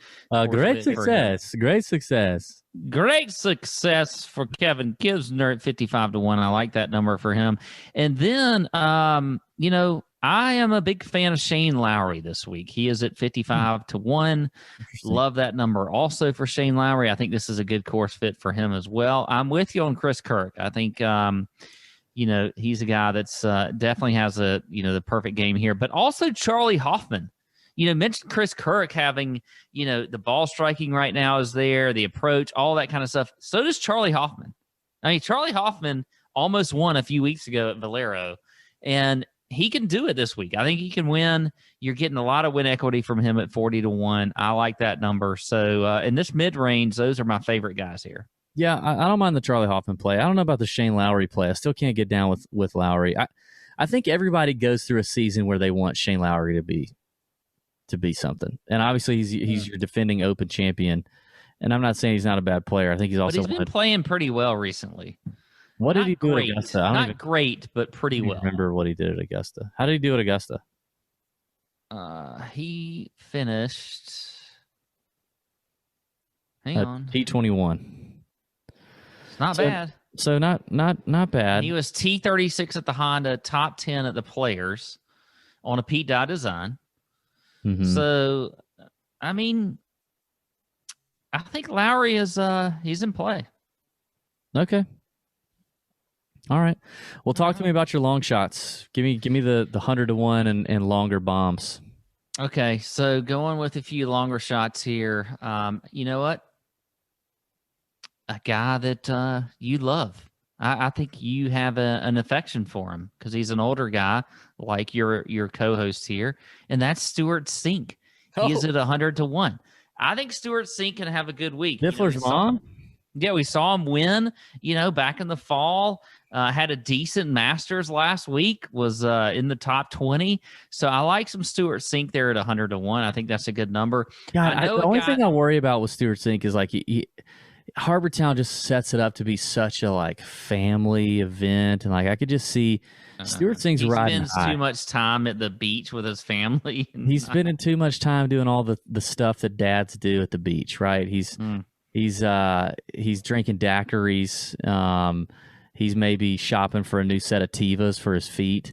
You think he's going to the outlet malls? He's hauling folks around the outlet malls and finding the nearest bench to sit on and sip a daiquiri while everybody shops. I don't know. Maybe not. He definitely fits the mold here, and he's a guy very familiar with this southern coastal courses, and he has been. If you want to play another course horse like an Ian Poulter, why would you not play or a Jim Furyk? Why would you not play an older guy like a Stuart Sink? Also, another guy that I like this week, Lucas Glover. He is at 90 to 1 on DraftKings, a guy that we've always known to be a great ball striker. South Carolina guy, grew up in Greenville, South Carolina, not very far from Hilton Head. Well, it's actually kind of far. like driving, but still. Great ball striker, and we always know the putter is the deal with him. That's the big bugaboo for old Lucas Glover, but I like him at 90-1, and he has been in pretty good recent form lately. So I will play him. I think that's a good number. Patton Kizzire is my favorite play here, though, in the 6-digit number at 100-1. Look, Patton is a guy who has the win equity. 6-digit number at 100-1. Are you okay? Did you have a mini stroke between the last show and now? Sorry, the 3-digit number. I was thinking 100,000. I was thinking about we're going to win 100,000 on Patton Kizzire and win 6 digits on him. But anyway, Patton Kizzire, I do like that number at 100-1. He's been a cut-making machine, which is fine. But he also has a ton of win equity. We've seen this guy win several times on tour already. I think this is a perfect course fit for him. You look at the ball striking approach. He's a good putter on Bermuda grass greens. So Patton Kizzire at 100-1, I think, is another good number that I like. And then Doug Gim, a guy that we saw play extremely well at the Players Championship on another Pete Dye design. Great ball striker, another guy, good on approach, greens and regulation, all that kind of stuff. He is at 125-1 on DraftKings Sportsbook. I like that number as well. I got a trio of bombs here that you didn't mention. Adam Hadwin at 100-1, the Canadian. I like that. This play sets up great for him. He's played it well. 17th in the field in strokes gained and fairways gained over the last 24 rounds. 4th in the field. Goodness. Oh, what's going on? You got a frog in your throat, DB? We're just on the struggle bus today. 4th in the field in strokes gained around the green. Ball striking has always been really solid here at Harbortown, and the putter is always fantastic for old Adam Hadwin. So I like that value at 100-1. He's also a PGA Tour winner. He can close the door. JT Poston, another PGA Tour winner at 130-1, local kind of, Carolinas kind of guy. Played here twice, finished 6th and finished 8th. Carolinas kind of guy. I like that. He's a Carolinas kind of guy. He is. He's a beachy kind of guy. He's just a coastal harbor town kind of guy. Yeah, he is. I mean, just look at him. 130-1, and he's a PGA Tour winner. I think there's great outright value there. I tell you what, the 5-1 as a top 20, and he's played here twice with a 6th and an 8th is a very juicy number for JT Poston. Just finished 22nd at a Pete Dye design for the Players Championship, which is a much stronger field than even this. So I love that number on JT.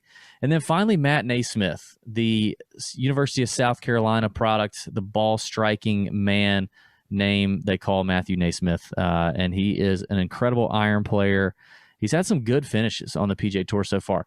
This would be a first-time winner, and his first time officially playing Harbortown and playing the RBC Heritage. But I'm quite positive, like Wesley Bryan a few years ago, who also went to University of South Carolina, that Matthew Naismith is quite familiar with Harbortown golf links. He's played it a number of times. So 150-1 for him to win outright, and he is also at 5-1 as a top 20, which I like that number. Any more top 20 bets for you?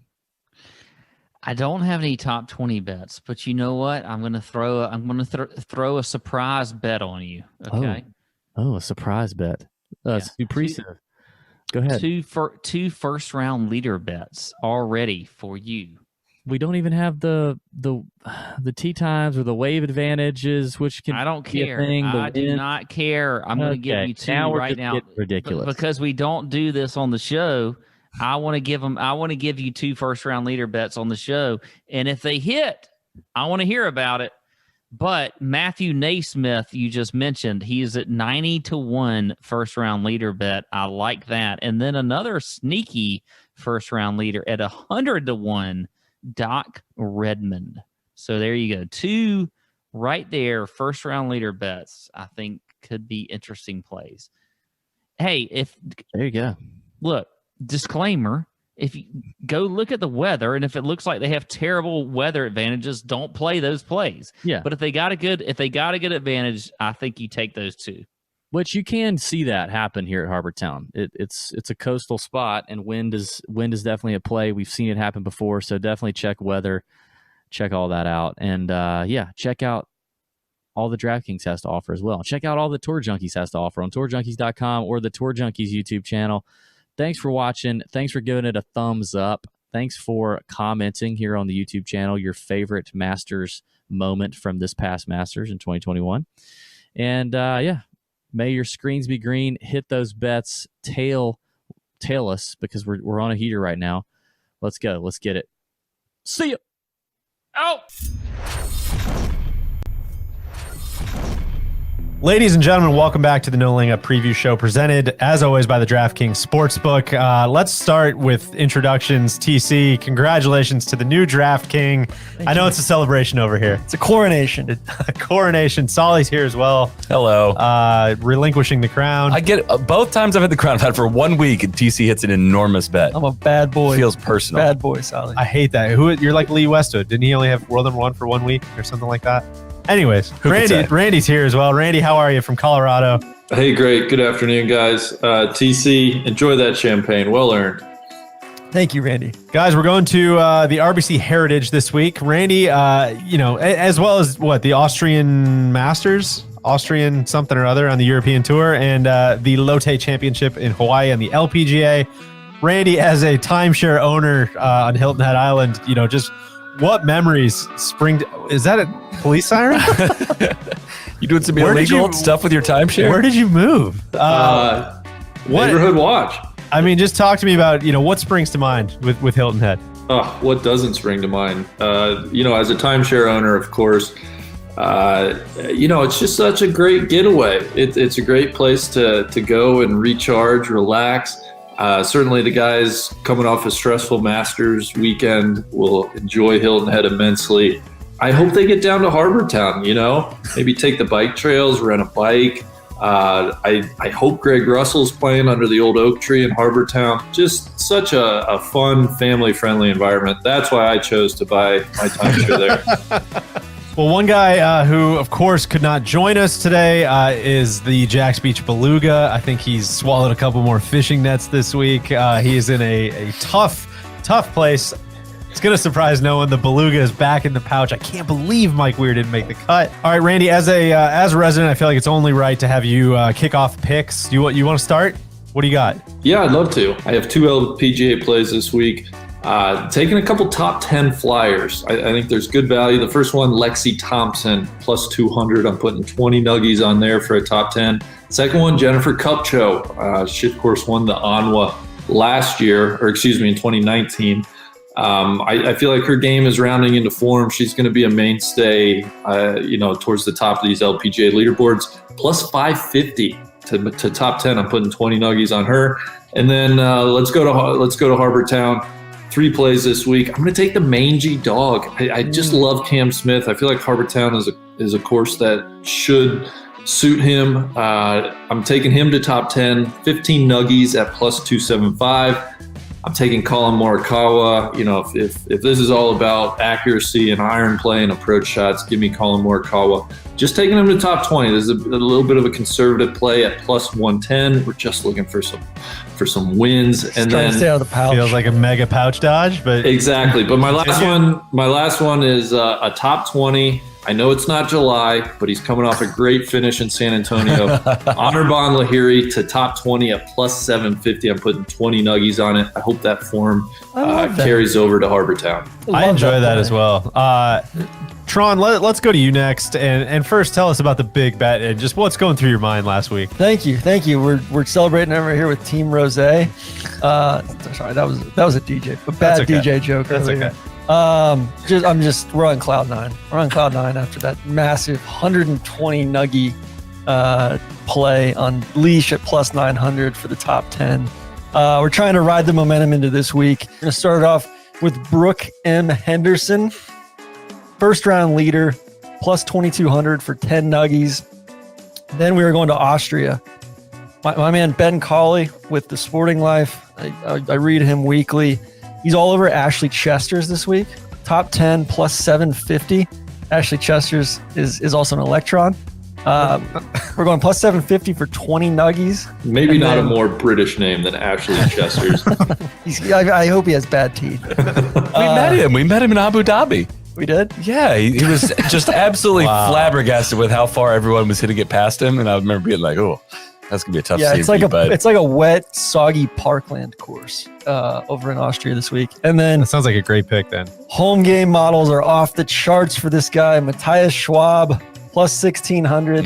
Going to get it done for his countryman, Toto Wolff. I'm going 20 nuggets on that. And then we're taking it back to Harbortown for the last two. Looked hard at Honest Abe, looked at the mangy dog. Instead, we're going Tommy Fleetwood plus 5,500 for 10 nuggets to win. And JT Poston top 20 for 40 nuggets plus 500. You know what? I saw that too. Solly, what do you got? My picks are weird this week. We scraped out the top 10 with Stinky Jordan last week at the Masters. Only one we got. I put a big-ish play on negative odds on DJ last week, and it didn't hit. But I'm not afraid to do it again. We could have all got swept up with trying to hit the big one, trying to catch TC. We're playing a long game. I feel like TC's in one of those positions where he's like a tour winner. Where once you win, you can really start tinkering. I feel like he's about to start doing that and just bleed his way back to us. 70 nuggets on Dustin Johnson to top 20. He's minus 125, which that is, I don't think you're ever going to get those odds for DJ to top 20. I know it's like a Lamborghini going through a school zone, on this golf course, but he's really good at golf, had a bad week. I just can't imagine ever seeing those odds again. Is that a pouch dodge? It kind of feels like both a pouch dodge and a massive play. The fact that you guys are playing the pouch, I'm playing to win. All right, I want to win this thing. All right, I don't worry about any of that, and we don't have to worry about the pouch because Neil shields us from the pouch every single week. Okay. All right, what else you got? I got brave picks, Ollie. Brave. Will Zalatoris. I don't have many nuggets left here. I got Will Zalatoris for 10 nuggets for a top 10 plus 250. And then we're going to ride with our guy, Jim Furyk. Again, we're picking every time he plays on the PGA Tour. I think I pick him. A top 20 is plus 500 this week. We're going to go 10 nuggets on that. And the only reason you didn't throw a top 30 or top 40 was because those aren't up yet. They're not up yet, unfortunately. I would have done a top 40 just to dodge the pouch. But Stuart Sink, top 10, 5 nuggets on that, plus 800. And I'm going to take him to win. Why not? I got 5 nuggets left, plus 10,000. Stuart Sink coming in hot off the Masters win. Past champ here, I believe. Allegedly. Past champ. Allegedly. So those are my picks. DJ, take us home. That kind of feels like a smokescreen to obfuscate your pouch dodge, but bad guys. I'll take it. You know what, TC? There was a number that was just jumping off the board at me, and it was exactly what you said. JT Poston for top 20. God, it feels like, practically a home game. Sea Island guy. Rested. He's coming in rested. He was playing nice before the Masters. So JT for a top 20 plus 500. I'm doing 40 nuggets on that. That's my biggest play of the week. Will Zalatoris top 10 solid plus 250. I had that as well. I'll go 20 nuggets there. I'm gonna go Brendan Todd for a top 10. That is plus 600.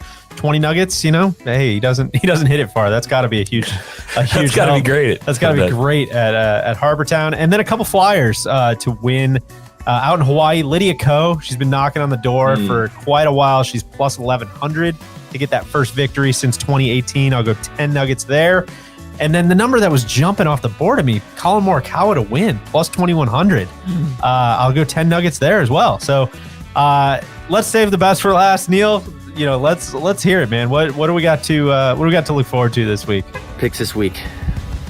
Ches, top 20, plus 500. Ches is like top 10 in strokes gained approach. We just need to make some putts. Come on, Ches. You want to stay in the starting lineup? You got to make some putts for me. Brendan Grace, top 20, plus 300. Former winner, showed some form, won in Puerto Rico. Feel like there's some good vibes down here. We're going to go Honest Abe, top 20, plus 150. Good showing here last year. TC, come on, man. Not now. Congrats to you. Congrats to Leash. Here's the Leash. Now you can see why I went to the beach today.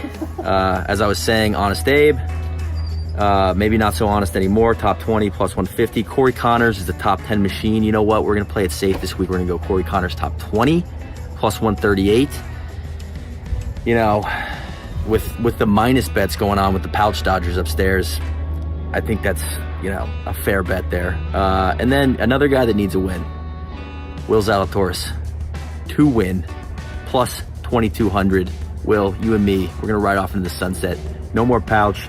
No more conditional status. Let's go, baby. The Beluga just needs a break, man.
have not been on the show since you joined the PGA Live team.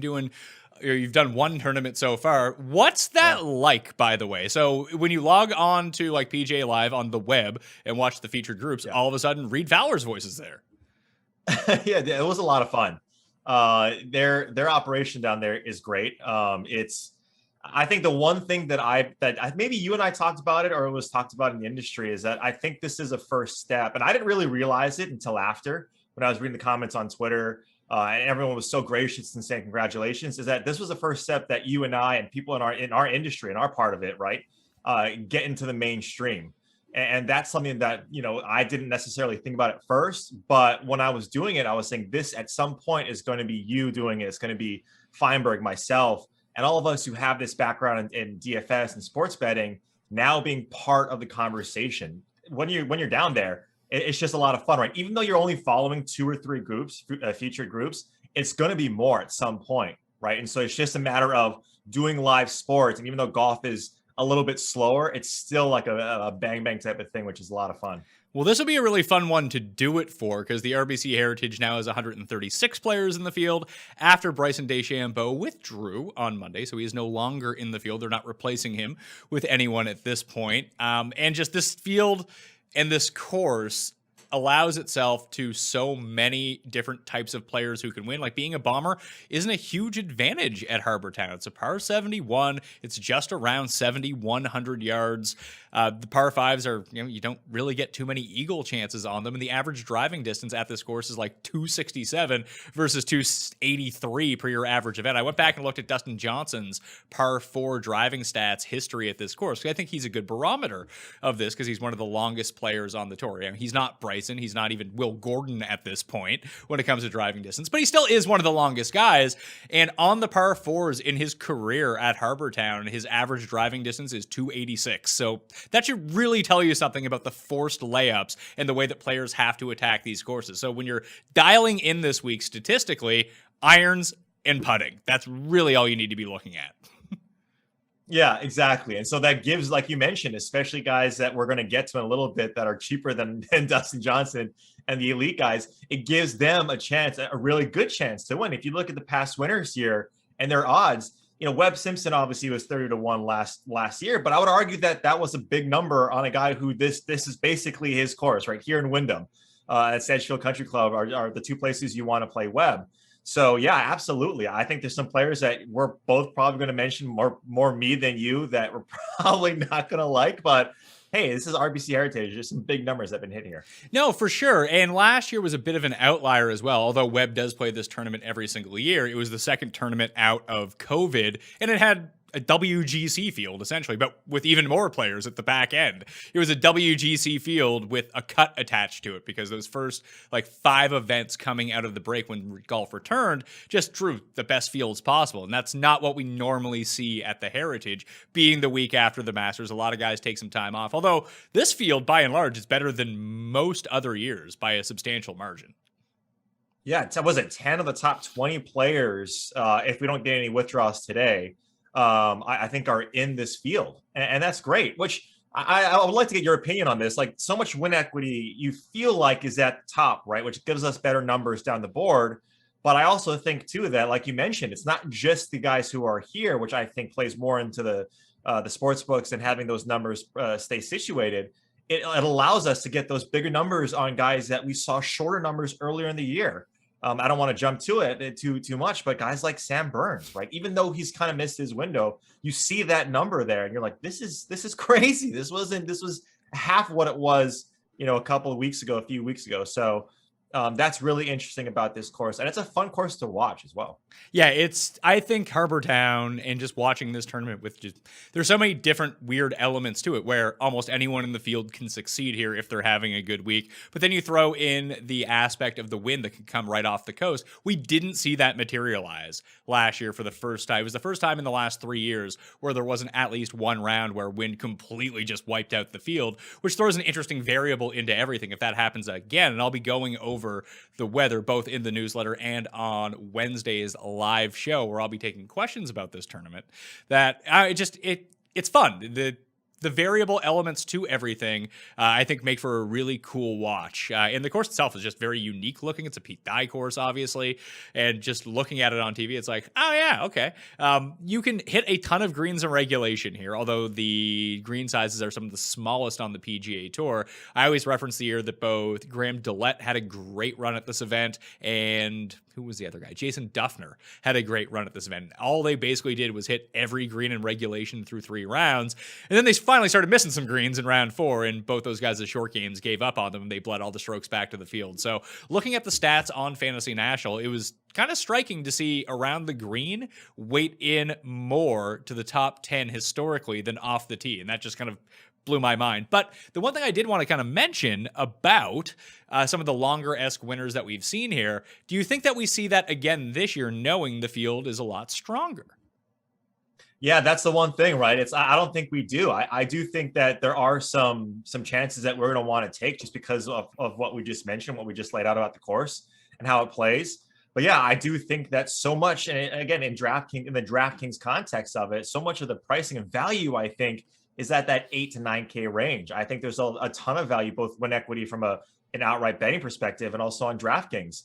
That doesn't mean, though, that we're not going to get these guys. Like, people are going to watch, the casual golf fan's going to watch, be like, who the hell is Chase Seifert? Or who the hell is this guy, right? Like, we're going to get that because the RBC Heritage, like this course that just lends itself to it. And like you mentioned, if you ride a hot putter at this course, doesn't matter who you are, you're going to win. You're going to win because of how this course sets up.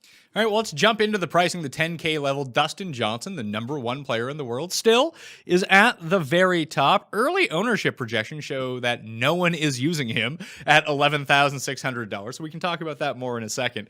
Cantlay, Webb, Morikawa, Cameron Smith, and Daniel Hauserberger.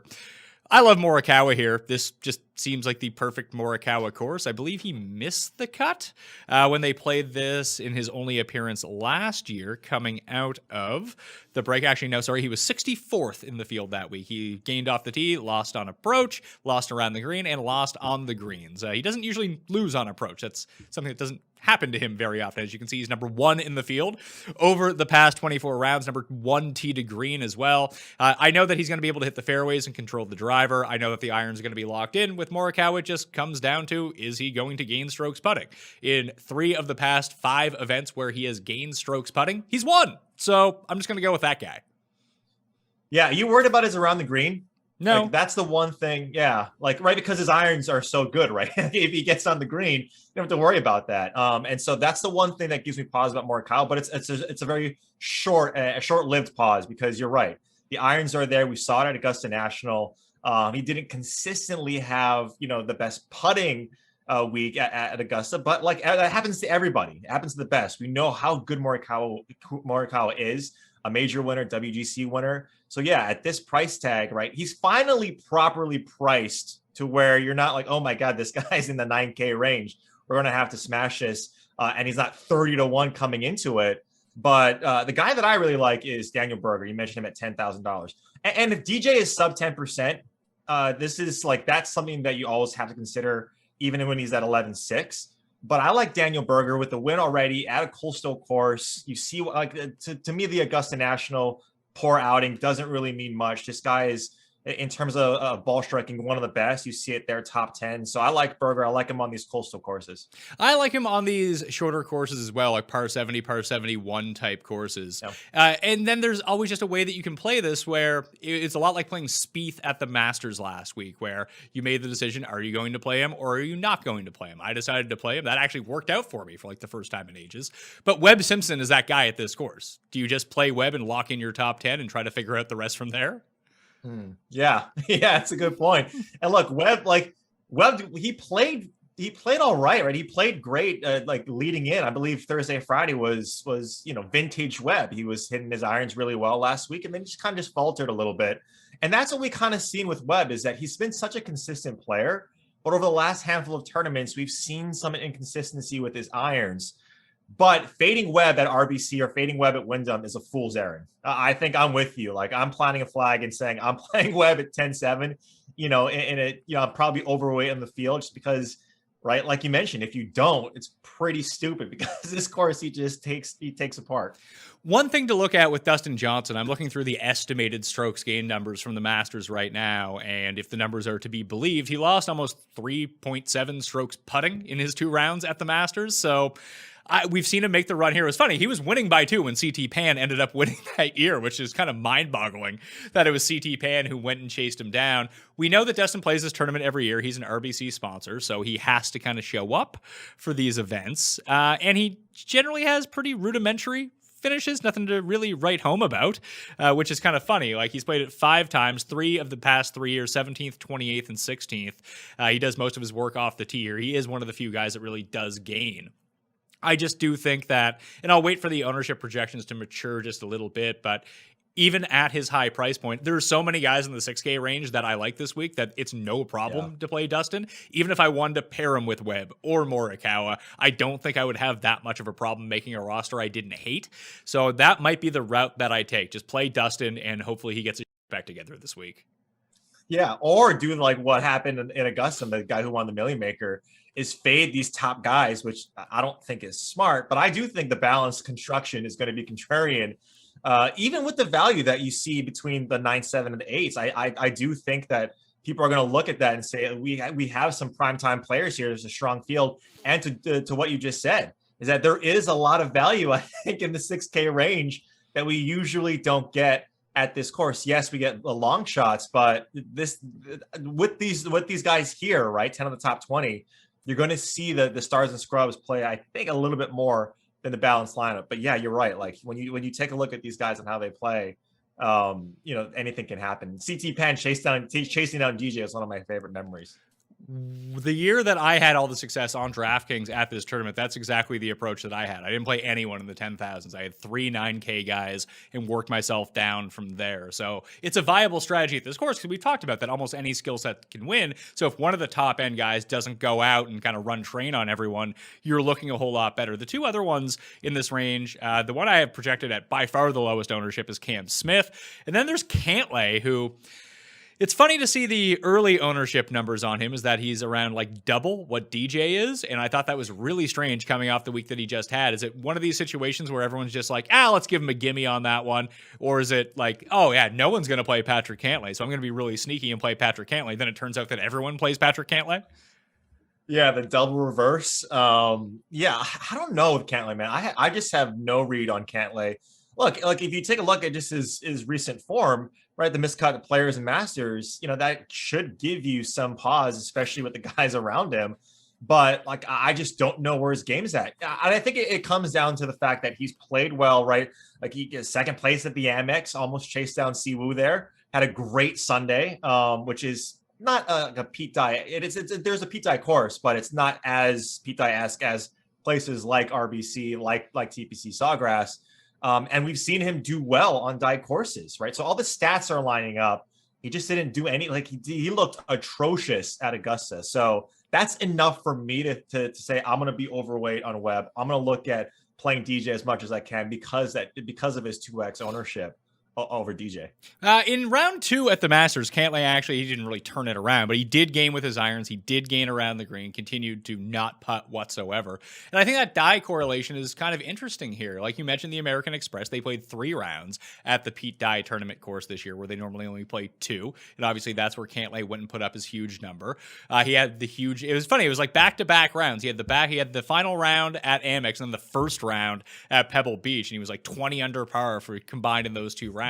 But again, that's a shorter coastal course, did really well there. And then if you look at the match play, he just parsed through the strokes gained data. No, he didn't advance, but he was probably the best player in the round robin phase, tee to green, and just weirdly lost a match and then got bounced in a playoff. And that was the end of him. Yeah, and it would be nice though, right? Even if he was coming in, I think the DJ, like the comparison that you made with him and DJ, of DJ being half of what he is right now. And we don't know yet, right? It's only Tuesday. We got a day and a half left of people, gesticulating over like what they want to do with their lineups. But like, I just, right now, I think what we've seen from Cantlay, and it's not even necessarily like his closing on Sundays of those 2 where he just did, like, he played well in one, but he didn't close, and then Berger won. Like, I don't have a great feel on Cantlay. And he's a great player, but I want to play all the other guys. Even Cam Smith. If you look at Cam Smith and what he's done over his last 4 or 5 tournaments, he's been great. The putting, is coming around for Smith. Around the green is nice. So if he does get a little wayward with his irons, then I do like what he does around the greens. And like you mentioned, no one is going to be playing this guy. And what did he do? He just another great performance at Augusta National. So I do like that more so than a guy like Cantlay. Well, I just look at Cantlay, and I think the reason that everyone is going to him is the course history. He's played the RBC Heritage 3 times. He's never finished worse than 7th in any of those 3 starts. So that's probably a reason to get on him this week. I am very curious to see where that ownership trends throughout the week, because even if I had to play a DJ Cantlay lineup, probably feel pretty good about that. But you're right about Cam Smith. Even he doesn't have quite the course history here. He's played it 5 times, made the cut only 3 times. His best finish is a 15th. That was the very first time he played this event 5 years ago. But coming in 4th, 11th, 17th, 10th, those are WGCs, the Players, the Masters, and Genesis. Those aren't scrub events, so he continues to hold his own in a lot of these. And it is a course where his bad driving likely won't get him into as much trouble. Now, if he loses 3 strokes off the tee, he's going to be. But you hope he pushes with the field off the tee and then does the rest of the Cam Smith stuff the rest of the time. Right, exactly. Right, and again, this is a tournament like we keep on harping on is that I don't think you need to be extreme. I don't think you need to chase the chalk. Even though I'm saying I really like Webb, I do think there's opportunities for a guy like Cam Smith to do well here, and just because of what he's able to do. But like I said, Patrick Cantlay is someone that I'm willing to be wrong about and be okay with that. Yeah, it's funny. I don't want to spend too much time harping on the top and even in the 9Ks, but I find this board so much easier to parse the lower we get down, and I find the top of the board really difficult to figure out who to put in my lineups. Yeah. It seems like everyone from Sergio at $8,600 and up, you can make a pretty viable case for, and then once you get past that, it's like, okay, I like this guy, I like this guy, but I find the top of the board super confusing.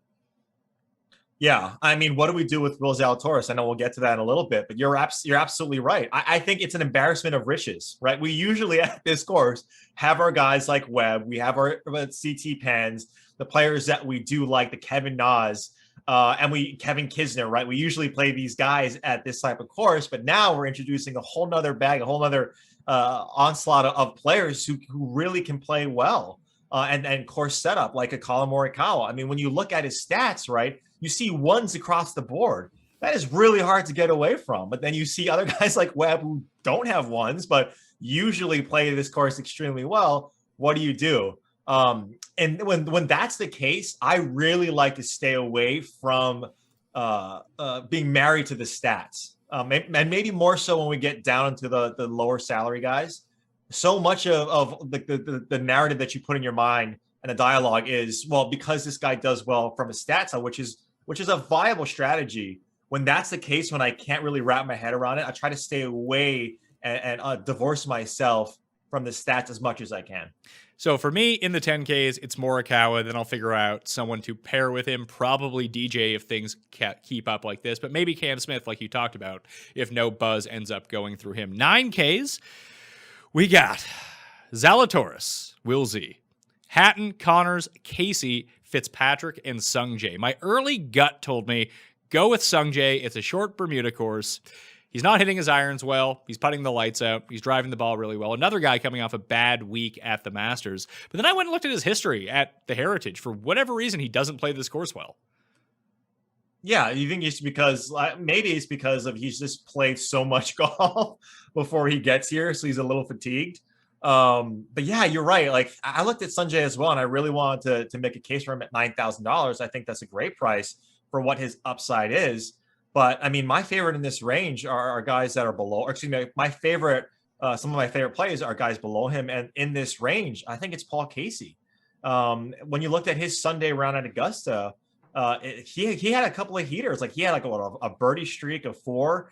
Yes, he gave that back just because he didn't have his full game going. He is doing a new putting stroke, though. He's got the reverse putting stroke right now where the front hand is low. And he was trying that out. And that's what the broadcast was. Colt Knost gave us the inside scoop that he deployed that strategy in Sunday's round. But he was putting extremely well. And then if he brings that here and his course history and his ability to play well on Pete Dye courses, I really like him at $9,200.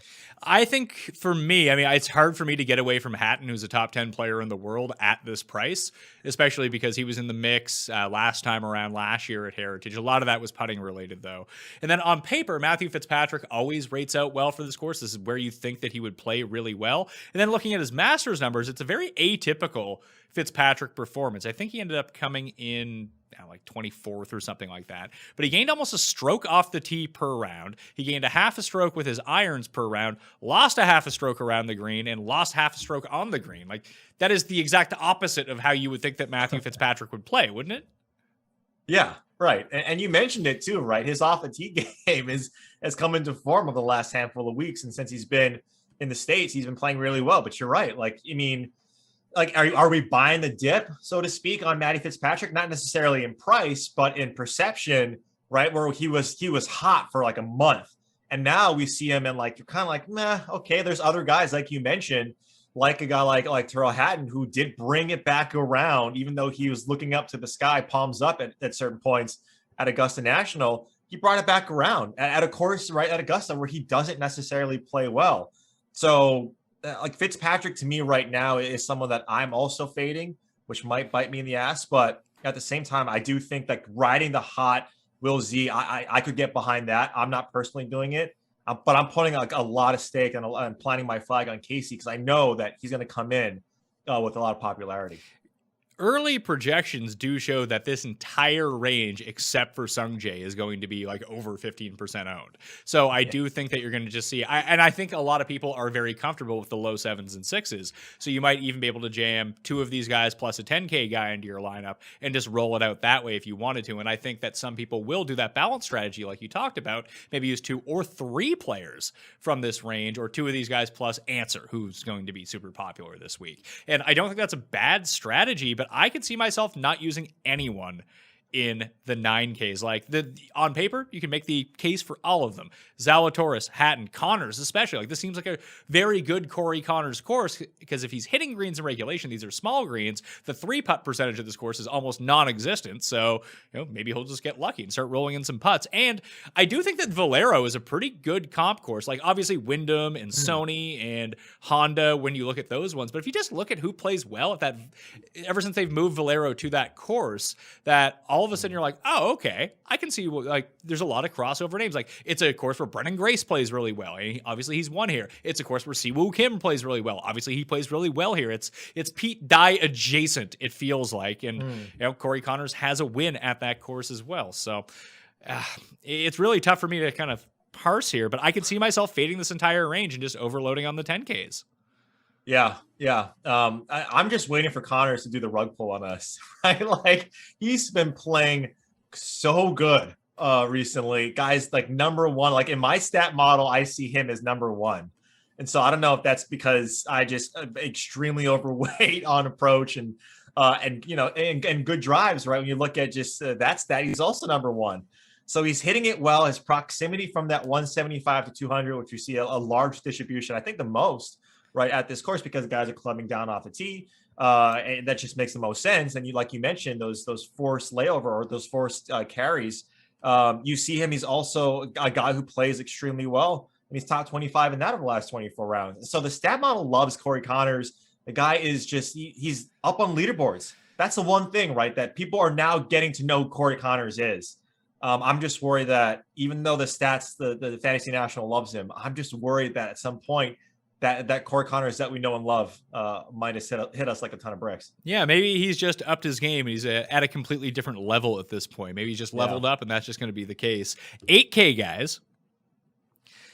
Answer, going to be super popular. $8,900. Fleetwood, Harmon, Sergio, Lowry, English, Westwood, Horschel, Kevin Na, Matt Kuchar, and Russell Henley is $7,900. Kuchar is $8,000. Kuchar's interesting because he's started to play well at like old school Matt Kuchar courses, this being one of said courses.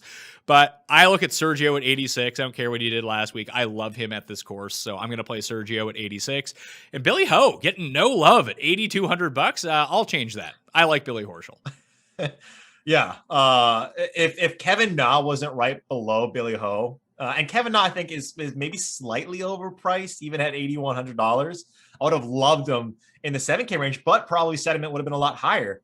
I think you're right, though. Billy Ho should not be $8,200, especially with this guy who was in contention just a few weeks ago. He won the match play, for God's sakes. I don't know how he's not, in the high 8K range. You're right. Answer is going to be extremely popular. I still like him.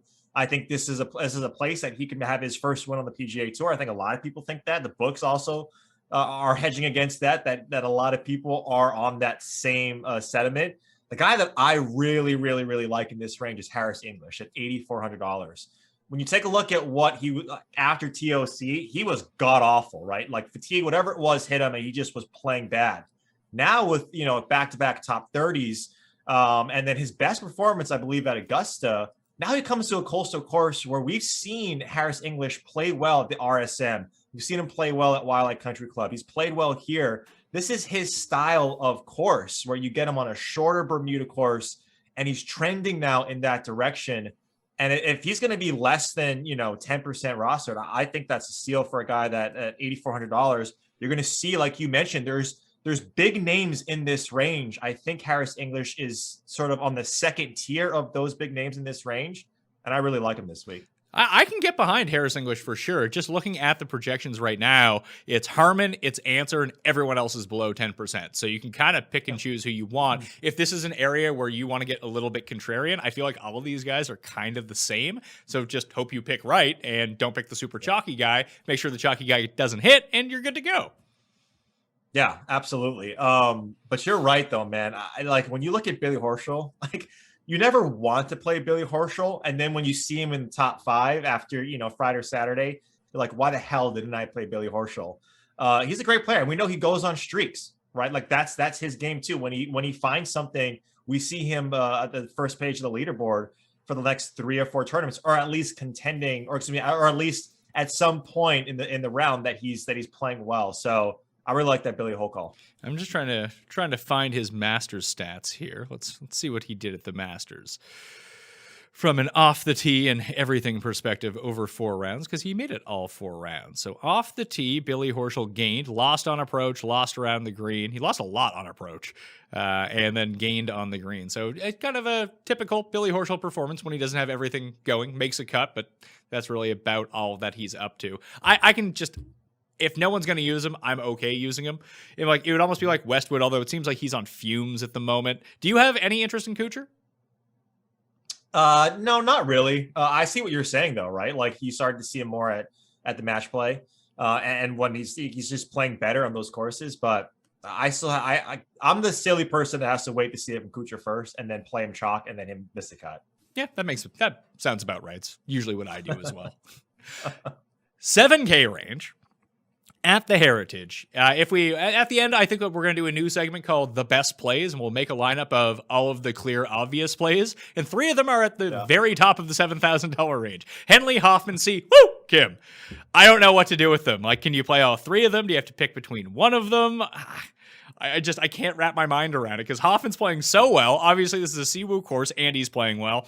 And this really sets up for Henley fantastically, too. Right.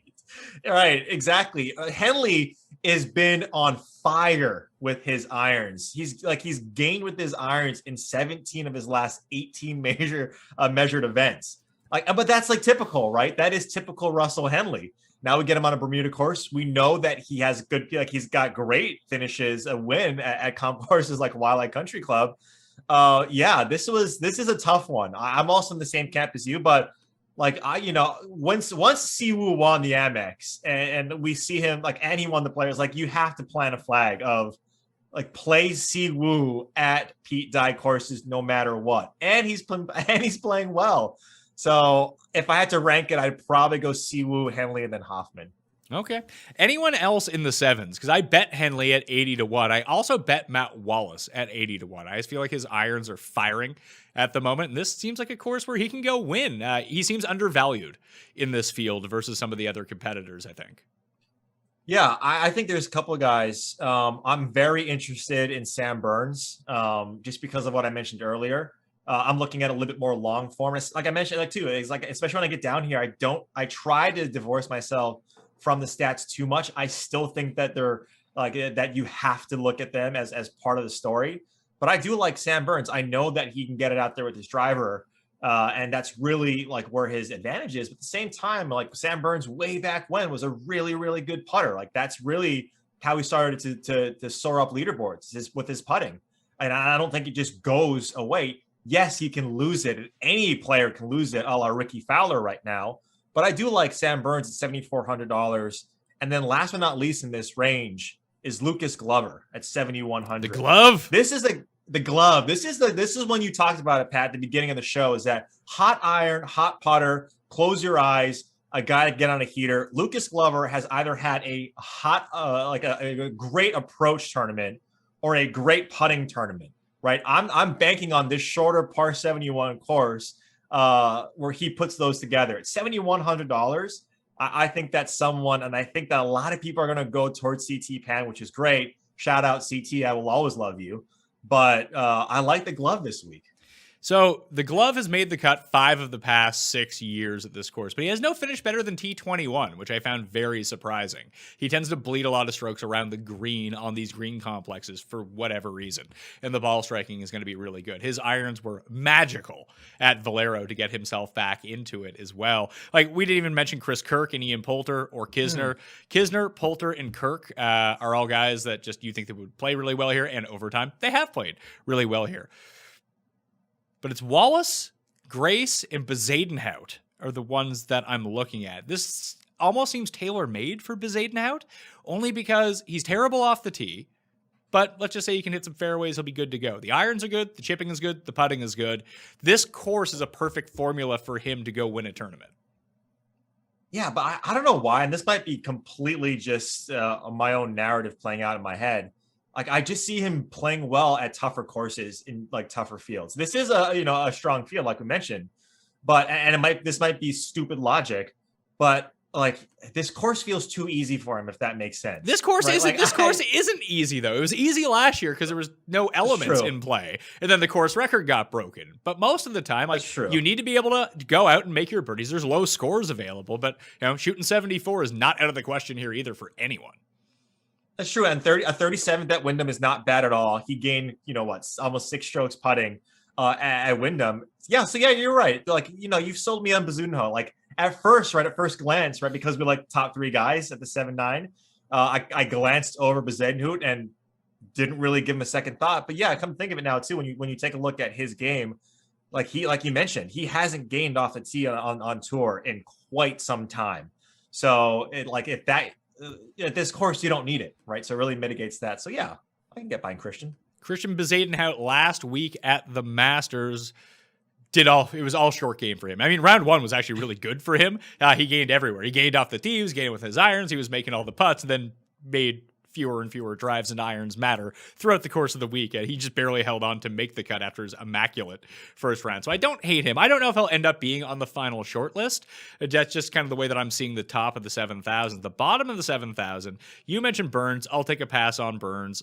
I'll take a pass on Munoz and Cam Davis and Ortiz. All the guys I normally play. The ones I'm using, Aaron Wise at $7,300. And I really like Michael Thompson at $7,200 here. I think that he is perfectly situated for this course. When you go back and look at his recent form in terms of irons, there's only 2 ranges where he gains from, and it's 150 to 175, 175 to 200, and that's where the vast majority of his strokes are going to be coming this week. We're back on Bermuda. We know he can putt on that type of surface better than anywhere else, and I was really impressed with what I saw with him at the Masters. That's one of the great things about the Masters app is that you can go back and watch the shots. Everyone wants to see, how did Hideki win? How did Xander lose? No, I'm going to scout Michael Thompson here, and he actually impressed me with the way that he played at the Masters. That's great. Like everyone wants, I hope we just cut that. Everyone wants to see how Hideki wins. No, I'm looking at Michael Thompson. Yeah, I mean, look, RB's like last year, he finished top 10 here. Michael Thompson did, where he gained almost 5 strokes tee to green. So that he likes this course. He can play well here.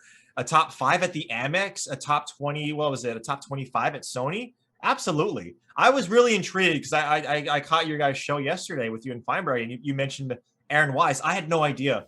Right? I had no idea he played well on these coastal courses, but he's someone that I think a lot of people just say, guy can bomb it. Guy won AT&T Byron Nelson at Trinity Forest. He can bomb it. That's the type of course that we've seen him win at. But no, you're right. And we've seen Wise play well in strong fields, right? He's been leaders at some majors, like on a Saturday or Friday, Saturday. So that's someone that everyone should be interested in. Emiliano Grillo, that's the one guy that I was kind of like, oh, okay, like a short Bermuda, less than a par 72 course. That approach is definitely the thing. He doesn't putt. We know that. Hopefully he has a good putting day if you guys decide to use him. But that's the one guy, too, that I have starred, but I'm probably going to unstar. I'm just trying to figure out at what point do I do that. It's still about narrowing down this list. So I just want to get my list together, and then I can start cutting people from it. So Wise and Thompson are on it. Pan is still on it for the moment. And I throw on Denny McCarthy. As Feinberg pointed out, like, isn't this a course where Denny could just putt and he'll be fine? It's like, yeah, it actually is one of those courses. Yeah, you're right. I mean, my list, if we're narrowing it down too as well, is Sam Burns, Lucas Glover, and then Siwoo Kim at the top. But I mean, any one of those three guys at 7,900 or 79 to 78, Charlie Hoffman, I think are good plays. Yeah, I'm just looking at McCarthy too. He's actually gained on approach in 3 straight events. Not a significant amount of strokes, but he's not bleeding them to the field. Maybe you get like a break even off the tee week. Maybe he can gain a total of 1 or 2 strokes with his approach and just do the thing where he gains 8 strokes putting and all of a sudden he's inside the top 10 again. Like, I don't hate there are certain courses where I think McCarthy is a very viable DraftKings player. And even if you just go and look through his results, I think that you can see that as well. Like, where has he played well? Oh, he played well at the Honda, a short Bermuda course where he puts the lights out. At the Bermuda Championship, 4th. Sanderson Farms, 6th. The Wyndham, 9th. How has he done at this course over time? RSM, 8th.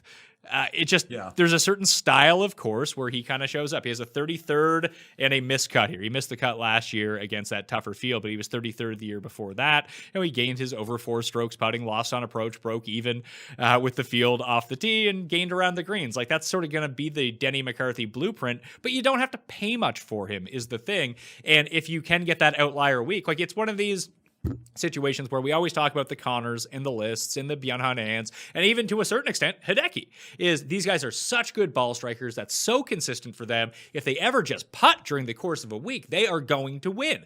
And we've seen that play itself out over time. But I do think there is something to the Denny McCarthy's of the world and even Mackenzie Hughes, as we've seen time after time, that if they just strike it kind of okay and they have their like normal hot putting week, like it's sort of the inverse for them. Like, just be okay ball striking and figure out the rest. Like, they can do that. And him and Hughes both at $7,000 at this sort of tournament where putting matters so much more than a lot of other events, I could see them being viable. Yeah, and I think psychologically at $7,000 because of the other guys that we talked about, I don't think much people are looking there, right? No. I don't think that because of the 6K there's a lot of value.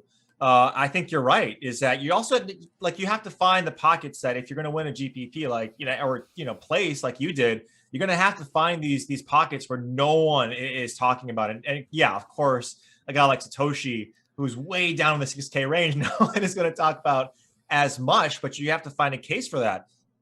Here's one thing, Pat, that I'm looking at. I know you're going to hate this call, but if that's a case, right, where approach is definitely something that you have to have here. Putting, definitely something that you have to have a hot putting week. Brendan Todd, he's been god awful with his irons for like the last 2 months, like the last month or last 4 to 6 tournaments. He's a great putter, and look at the past wins that he's had. Right, he's had these wins on these coastal courses. Now his current form is trash; it's garbage. So you're going to have to kind of throw that out the window. But that's just an example of at $7,300, not coming in at a ton of ownership at all. That's someone that you could potentially make a case for. But you're right about the other guys. The one thing about Michael Thomas too that I'll kind of throw it to you is right now on Fantasy National he's coming in at 12% as his projected ownership. At what point, right, are you going to go overweight on Michael Thompson or what's your move there?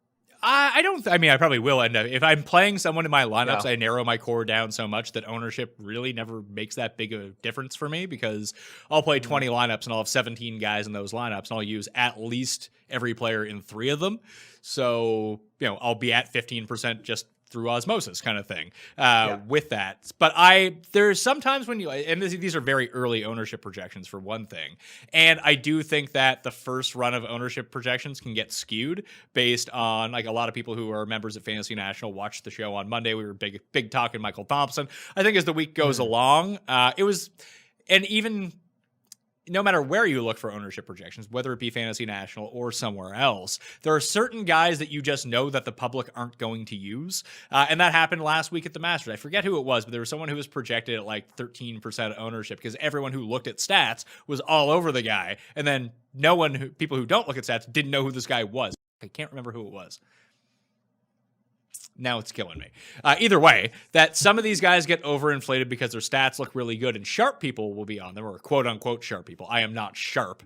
People like to think that I'm sharp. I am not. I'm very, very dull when it comes to picks. Trust me on this, especially lately. But when it comes to talking up someone, I think that with ownership percentage, it can get baked in negatively. And the longer the week goes along, the less that's going to be a problem. So no, I'm going to play Michael Thompson either way. I'm not too concerned about that. But Todd was actually one I wanted to bring up only because he gained with his irons at the Masters last week, which blew my mind. Right. That's what I mean. Right. And he's second in putting over the last 24 rounds. And so he's someone, again, that, there's a star by him right now. This kind of goes to your point as well, is that if you're looking at the ownership projection tab on Fantasy National and you see who's favored, right? Like it's still way early. Like don't take these things and make them true right now because things still have to pan out. But yeah, I think, and this is why too, right? This entire range, I think, up until the certain point in the 8K range, there's a ton of value. So I really like playing these guys because they can hit at a course like Harbortown. Let's talk the best range of the year, the 6K range at the Heritage. There are names down here, sir. Gim Reaper, the first of them all, $6,900. You're not going to be able to talk me off of a chalky Doug Gim. I'm just going to play him. I bet him at 140 to 1. Let's go Gim Reaper. He's underpriced here. But then you have the rest of them. So guys I have stars to currently, so you have to help me whittle down this list. Knox, Snedeker, Chez Reavie, Camilo Villegas, Patton Kizzire, who I really do like at $6,500, and Seifert would be the guys for me, and Ben Martin, who sneaky has played really well 2 events in a row. Ben Martin. Who was the golfer that always used to wear the football hats? That wasn't Ben Martin. That was Ben Curtis. Ben Curtis. Thank you very much. I almost said Curtis Martin, not the running back from the Jets, but. Yeah, I like those calls. Pat Kizzire, right? We know he plays well on these type of courses. Where has Patton Kizzire won? And he's coming off being second in the field at Valero on approach. Like that kind of got overlooked. Right, $6,500 is too cheap. I don't think I would ever say that for Patton Kizzire, but I'm with you there. I love the Chase Seifert call. No, like you mentioned, we just talked about it. No one knows who Chase Seifert is yet, except for Ben Raza and the people who watch this show. I think that's a great call as well, just because of what he's been able to do and how he plays well, right? You're seeing the archetype of players that we like in this range. Doug Gim is way underpriced. You're right, $6,900. I will not belabor the point for the Gim Reaper. Way, way, way underpriced.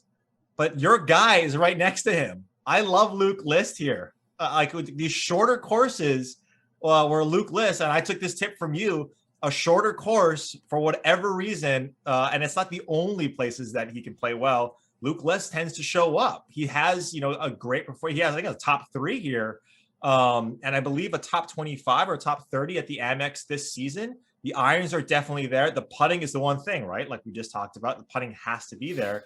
But I think you can make a case for Luke List, and one guy at the $6,600 mark, Pat, KH Lee.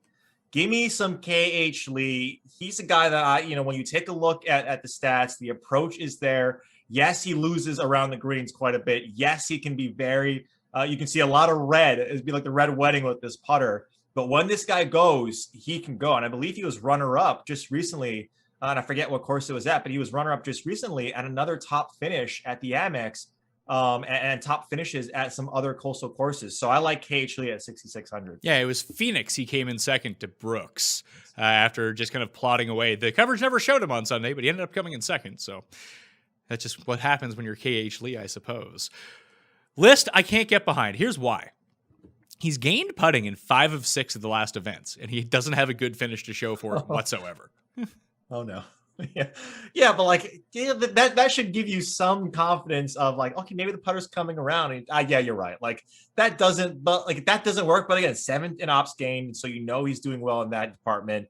If it becomes a birdie fest, right? We've seen this course become a birdie fest if the win is rather benign. So and he's what, top 15 or top 20 in that category. So I do like it. As the inventor of basketball, your boy Matt Neesmith is also there as well, but. Of those $6,900, yeah, I think the most egregious pricing right now is Gim at 69.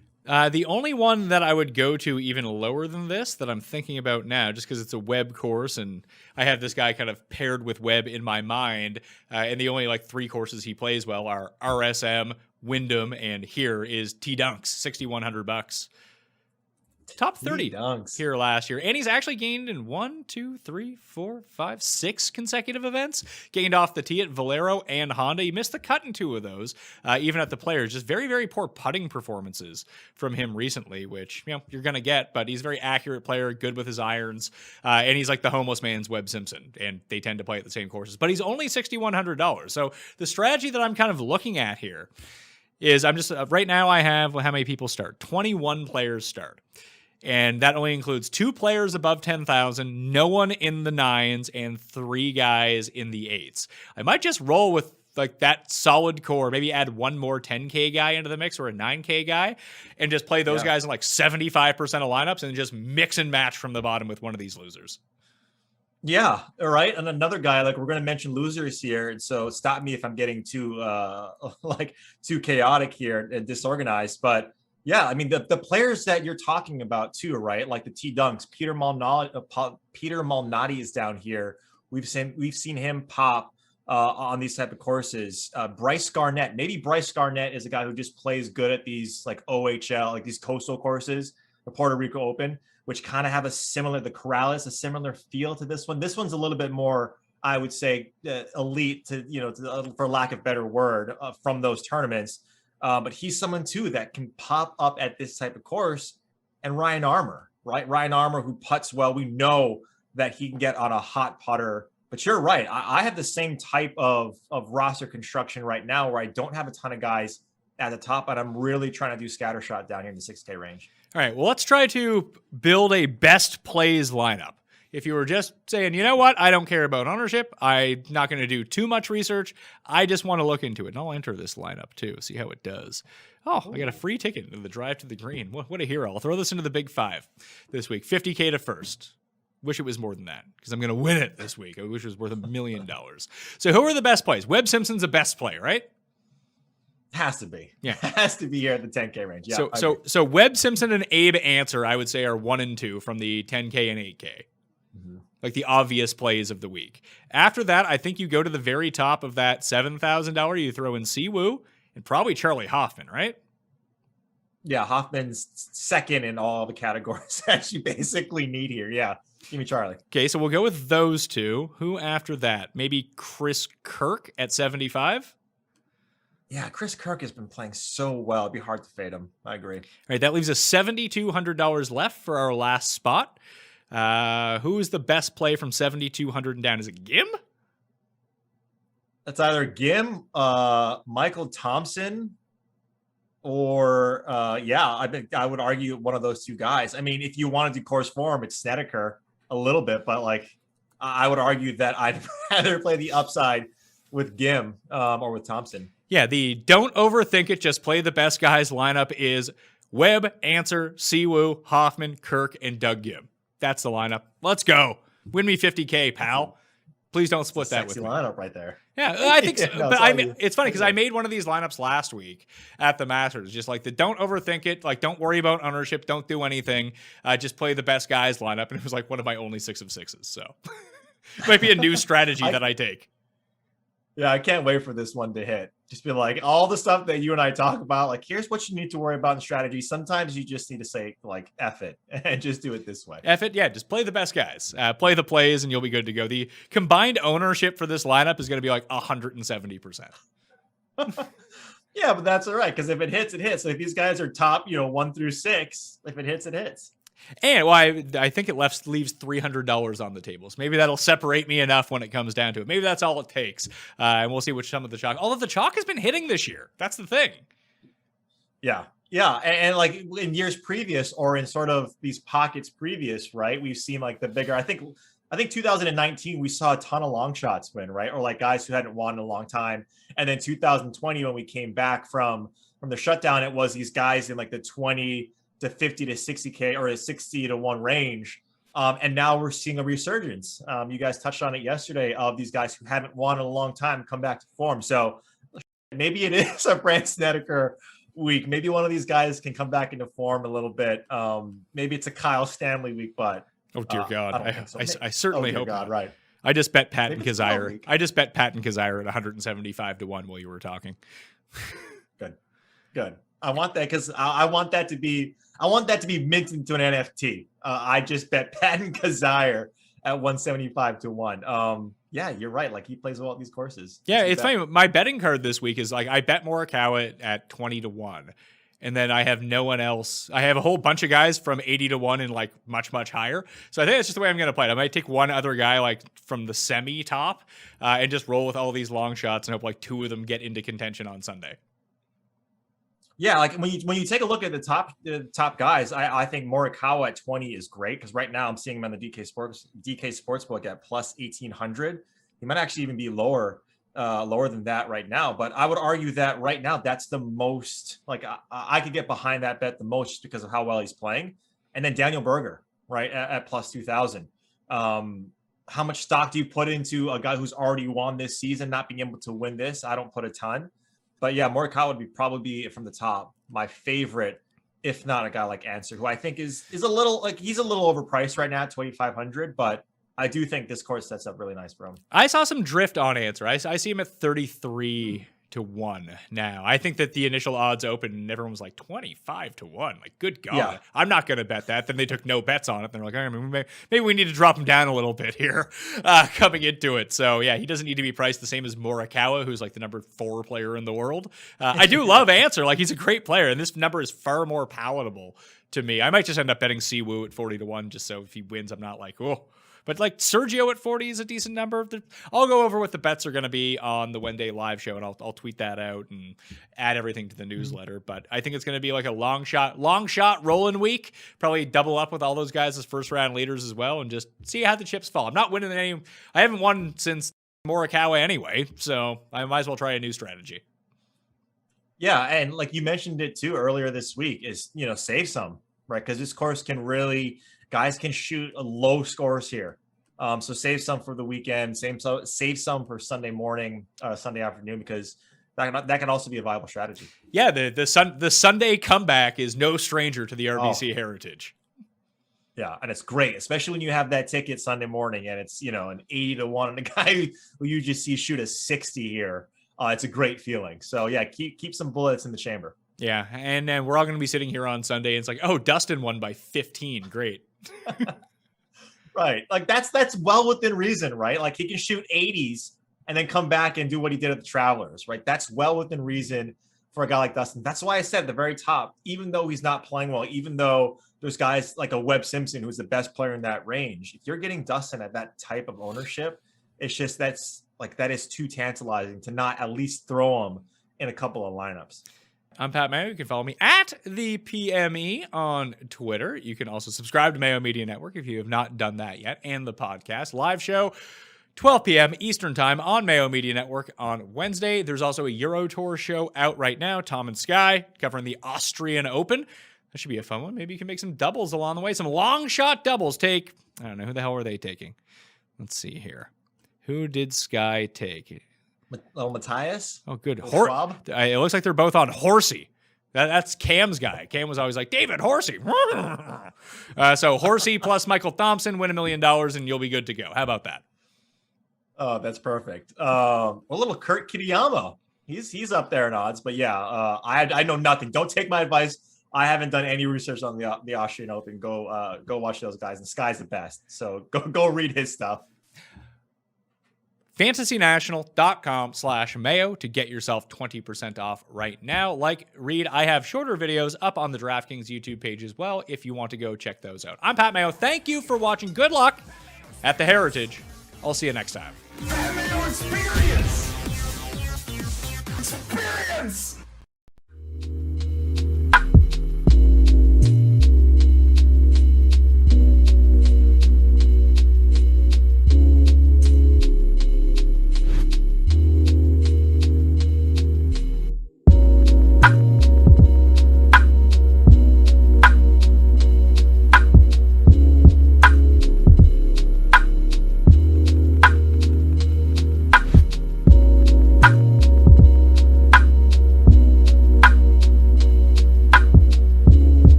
What's up, everybody? Welcome to the Wednesday edition of The Slate. I have my boy Matt joining me from the DraftKings Sportsbook team. Welcome to the first edition of the Wednesday slate, Matt. How you doing today? Pretty good. Happy to be here for this new launch. It's pretty exciting. Yeah, we got to switch it up. Well, the reason behind the new launch, the new style, is so that the people can see what we're thinking about when we're looking at constructing lineups. Also, we'll be able to see in real time the DraftKings Sportsbook. So if you guys are not already signed in, sign in right now on your DraftKings Sportsbook so that once the news hits, we can grab them live right here and check out stuff. Speaking of live, though, before we jump into the slate, how do you feel about this Bucks Timberwolves game, and how do you approach live lines, or do you find any value in that? Yeah, I think I usually don't unless something is happening in the game that's notable. So it doesn't just have to be an injury. I know we talk about injuries a lot, and I think that the live lines can be a little slow to adjust when a guy gets hurt in game, but they generally are on that. And unless you get those right away, I mean, the line will adjust. Either it'll go off the board and then they'll readjust with a new line if someone really gets hurt, or it'll just kind of shift pretty quickly. But foul trouble is definitely something you can look at, where if a guy picks up an extra foul, you can definitely use that to your advantage, especially if you have a shorthanded team where there's really just one player that is going to carry the load. So like in the case of the Nets Sixers game tonight, if Kyrie gets in foul trouble, the Nets have nobody. So that would definitely be something to watch. If he picks up, let's say, a third foul with 6 minutes left in the half, you're going to have 6 minutes where he's not playing. So that's kind of how I look at live betting. I don't generally try to do too much with a team's losing and I think they're going to come back and that sort of thing. It's more, did something actionable actually change in the game, and can we take advantage of that? That makes a lot of sense. So maybe actionable, even like a guy getting 2 technicals and getting tossed from the game if it's a superstar, or someone. Do you see that maybe if the game is close and it's a pick'em and an important guy fouls out, do you see that there's any value in something like that? Yeah, with totals too. So the one that I really liked was with Kyrie. Him and Dennis Schroeder got thrown out at the same time the other night. Yeah. And Schroeder's decent defender. Kyrie, I mean, great offensive player. I wasn't sure who would be affected most. I mean, the Lakers ended up crushing them after that, but I was on the under because of that result, and it barely won. The Lakers won by 25. I think the game was pretty close at the time that happened, so maybe I got a bit lucky. I think that just keeping an eye on which players might have their minutes affected by anything is really the thing that you want to pay the most attention to. And I would definitely caution against trying to buy in on a team who may have been the favorite pre-game, but is down a bunch of points. And it's like, they're going to come back. I know they're going to come back. They're the better team. They'll ultimately figure out a way. That may be more viable in the playoffs because the teams actually care who wins to a much larger degree. But in the regular season, I mean, we've seen it where some team will be down 15 with 5 minutes left and just pull their starters because it's like, yeah, maybe we could win, but we'd rather just take it easy because it's a long shot and it's a long season. Yeah, and that's the thing you have to also keep in mind due to this compressed season. I saw a stat the other day. I don't remember where it was exactly from, but this season has had like the most 30 or 40 point blowouts that we've ever seen in NBA history. Yeah, it's wild, and it's been a nightmare for DFS. Well, it's been good for some people, I'm sure, if you play for them or you just play for more variance and fade the chalk, and then there ends up being a blowout in a game where no one expected. That kind of stuff has worked, and it's also been it's just been all over the place. The one thing I'll say, and you're probably somewhat familiar with it because he was a player on the Lakers for a bit. My favorite player ever for live betting was Quinn Cook when he was Steph Curry's backup, because he knew how to play garbage time, and he would just run the shot clock down to 1 or 2 seconds left every time. And it's like, once the Warriors pulled Curry with a significant lead, just bet the under. If Quinn Cook's coming in, there would be 35, 37. Like the fourth quarter scoring in those games was always low, unless someone went nuts on the other team. But the Warriors did not score points in those garbage time settings. It's a little different now. They have a different roster. But if you find an edge like that, where you know that the second unit of garbage time plays a certain way, Yeah. That's really the only example I have of that. Maybe you know of some other like quirks with second units of teams. Yeah, that makes a lot of sense. So as we, move into just how these games go, like, you can bet the quarters or the halves, live props too. Sometimes they come up there. Those I feel like are a little bit more kind of tentative based on, do the live props more pop in at halftime and stuff like that? Have you noticed that, or is that something that's kind of just...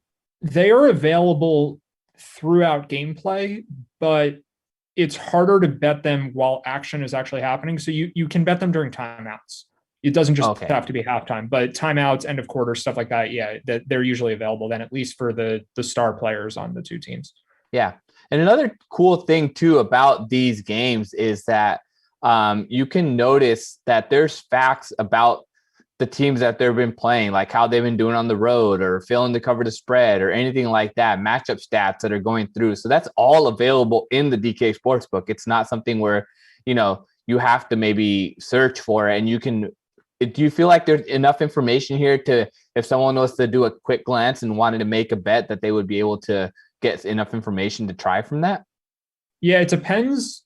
It depends what kind of bet you're looking to make. I think that stuff is going to give you a pretty good indication of what players might be out. I think key news, just like the base level stuff, it's hard to say if you can find something that's super helpful in terms of winning. But giving you just a head start, just like a first glance at a game, I think that's probably the best utility there. So just like, I'm not sure who's playing. I'm not sure how these teams have been doing lately. Yep. I'm going to look more into some other sources after, but let me just get like an overview of the game. I think that's kind of your spot there. That's probably what that is best used for.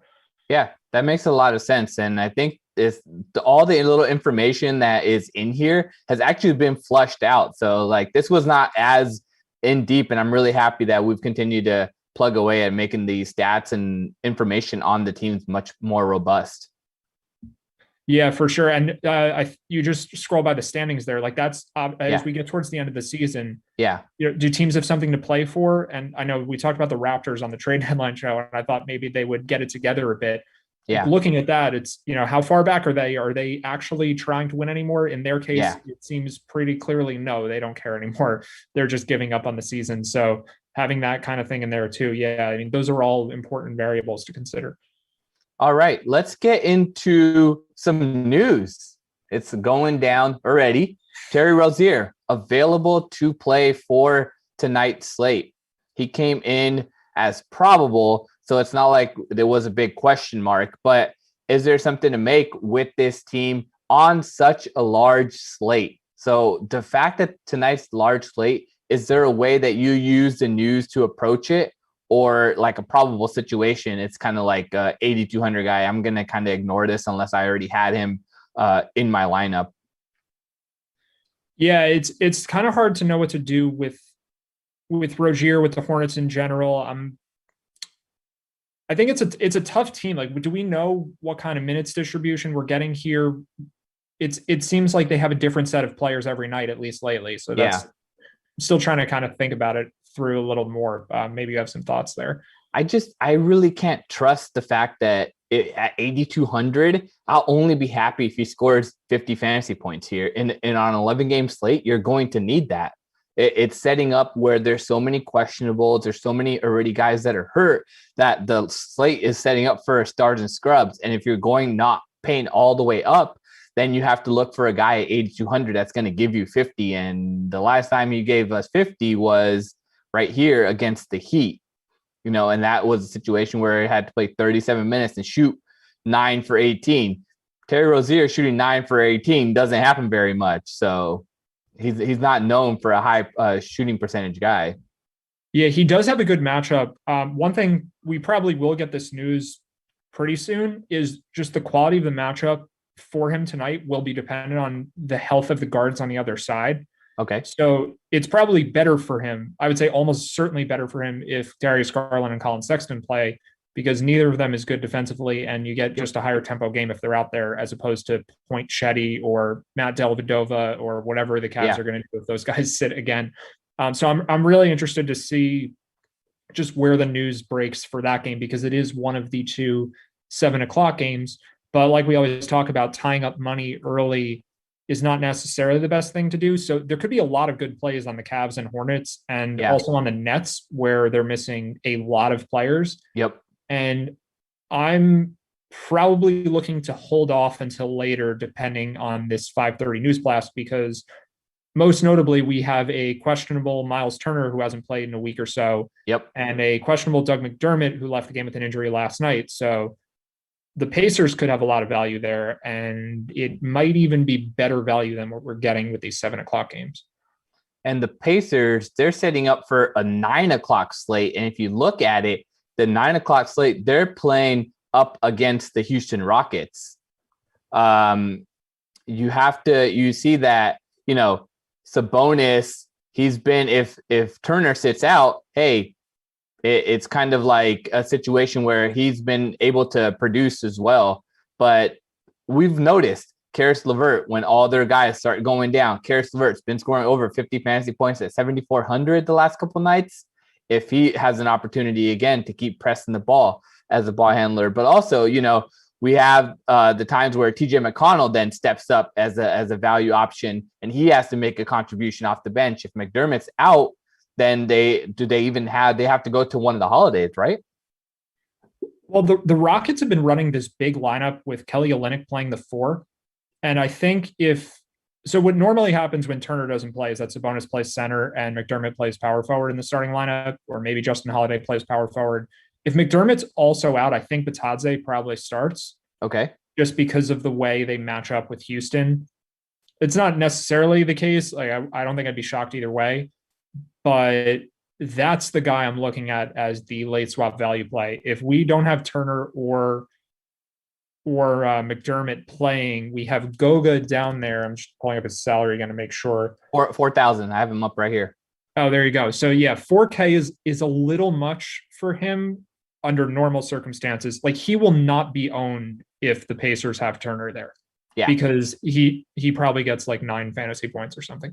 Yeah. But if Turner's out, like, he could go for 30 plus again, and he maybe becomes the best value play on the slate. And I think he would become a really good pivot off of Nick Claxton, who is certainly going to be the chalk. Like, I would have to think Nick Claxton is the highest owned center at this point. Yeah, definitely. With Aldridge out of the lineup, we have the situation where Claxton could play, up to 25 to 30 minutes. We've seen him, his most that he's played this season was 26 minutes. So, and he started in the last game. So there's a chance here at 3,100 that everyone's going to look to Claxton. Yeah. And I think to some extent it's good chalk, but it also has a downside, because if he starts and has to guard Joel Embiid, like, he could get 5 fouls in 8 minutes to, like, he could pick up a lot of fouls very quickly. Embiid tends to do that. Yep. So you can very easily visualize the downside for him. He just can't stay in the game. I think that would be how he fails. We've had chalk guys in the past where it's like, there's no way they're going to fail unless they get injured. Like Kevin Porter Jr. when he was min price with no one playing for Houston. Yeah. He basically had to get hurt to not work out. Yeah. I think like Claxton foul trouble probably happens. It's with some reasonable probability. So it's not that he's a bad play. It's just like, if he ends up being 60% owned on this slate, like, I just want to play Goga instead. Makes a lot of sense. So we've talked about a couple of values, but there's somebody that I really have a question to ask you about, and that's Russell Westbrook. How do you fade Russell Westbrook against the Kings? Is it possible? This guy is a monster. Triple doubles, 9 of his last 10 games. Like, does it even make sense to fade him in this scenario? Like, why even look in another direction? I mean, yeah, he has to get 60 fantasy points or so to really make it worth it, but his floor is looking like 60 fantasy points. Yeah, I probably don't want to fade him. Like, he is probably the best chalk on the slate, I would think, because the downside is essentially limited to a blowout. Like, I don't really know if there's another way, because Beal has been kind of on a minutes limit. He's been a little more passive than he was earlier in the season. Yeah. And Westbrook is just doing everything. And he's hunting for triple doubles every night. Like if you watch the Wizards games lately, he took a rebound away from, I forget which center, maybe Daniel Gafford. Gafford was standing under the basket for an uncontested defensive rebound. Westbrook jumped in front of him, smacked the ball away, and it went out of bounds. And the Jazz got to keep it because he needed the rebound. And it was just one of the most ridiculous plays I've ever seen. But that's what he's doing. He's just trying to get as many stats as possible. So it works for DFS. Certainly. Yeah. You feel really comfortable going with the guy like that. Yeah, he wants what you want. He wants to score as many stats as possible. He's not real. I mean, I'm sure he cares if they win, but yeah, I mean, they beat the Jazz again. He played really well against the Jazz. Beal ended up playing 36 minutes in that game. Like they're playing well right now. Might sneak into that play-in game. Yeah, I still think it's a long shot because they can't play defense. Against Utah, that was sort of an anomaly, but also the Jazz were banged up. They didn't have Conley or Clarkson for that game. Right. So, but still, it was really impressive. They beat him on the road. I still think they have an outside shot, but yeah, they're not as good as the other teams in the East just because their defense is so much worse. And that's why we see this game has the highest total of the night by a pretty significant amount. 242 right now, I think is the number. So let's check it out right now. Should be a lot of points here. Let's check it out on the DK Sportsbook. What is the total for this game? It's much later in Sacramento, 242. You're right.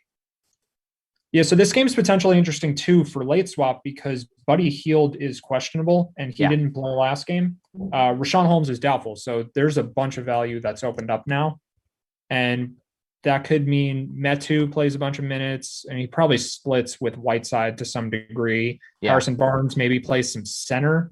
The Kings have Damian Jones now. Is that a recent thing? Damian Jones? Yeah, they have Damian Jones. Okay. He started in place of Rashawn Holmes in the second half, actually. After he got injured, Jones actually ended up starting that game. Yeah, I guess that's the second half of that game. Right. That's a bit annoying because they're probably going to run a 3-center rotation now, like the Wizards were doing for a while. And it's just like, what do you even make of which guy do you want if they all play 16 to 20 minutes? Yeah. But I like Tyrese Halliburton a ton if Hield is out because he probably moves into the starting lineup and extra usage, extra minutes, and really good game environment. Is there anything to make? So there is no player props available for the Kings due to this questionable situation. Yeah, and we actually saw De'Aaron Fox probably be the biggest beneficiary last game when Hield didn't play. And I think that I'm not sure if that's the reason that the props aren't available, but it would make sense. Like Hield takes a ton of shots and him playing or not playing affects the production of the rest of the starting lineup and basically the rest of the whole team. Right. That makes a lot of sense. Do you think that it's setting up here where, we have a scenario where you really want to stack this game from multiple points here? Or is it where it just doesn't make sense because of all the news that we have to take into consideration? So it's a little difficult because this game is at 10 o'clock. I think I would have preferred if it were at 9 because we don't need this much time for the news to come out. So hopefully we know about Hield before the Pacers game locks because that's a pretty significant decision point. Yeah. And then we have Poku still questionable for the Thunder. That game's at 9. Yep. Ideally, we can make our moves all right before 9 o'clock. And if this drags on where we don't know if Hield is playing past 9 p.m., I think it's kind of difficult. So I don't know that I want to save money for 10 o'clock because the games aren't super appealing late either. But we do have a questionable Jimmy Butler in a bad matchup. Yep. And Goran Dragic is already out. So that could look really appealing for Tyler Hero, Kendrick Nunn, if Butler gets ruled out late. So I guess in 5 or 6 minutes, we're going to find out, what the deal is with all these guys. Yeah. Hopefully we're hopefully find out, but let's get into some questions from the chat so that we can check it out. First question coming in, I'm seeing is Harrison Barnes or Miles Bridges. Who are you feeling?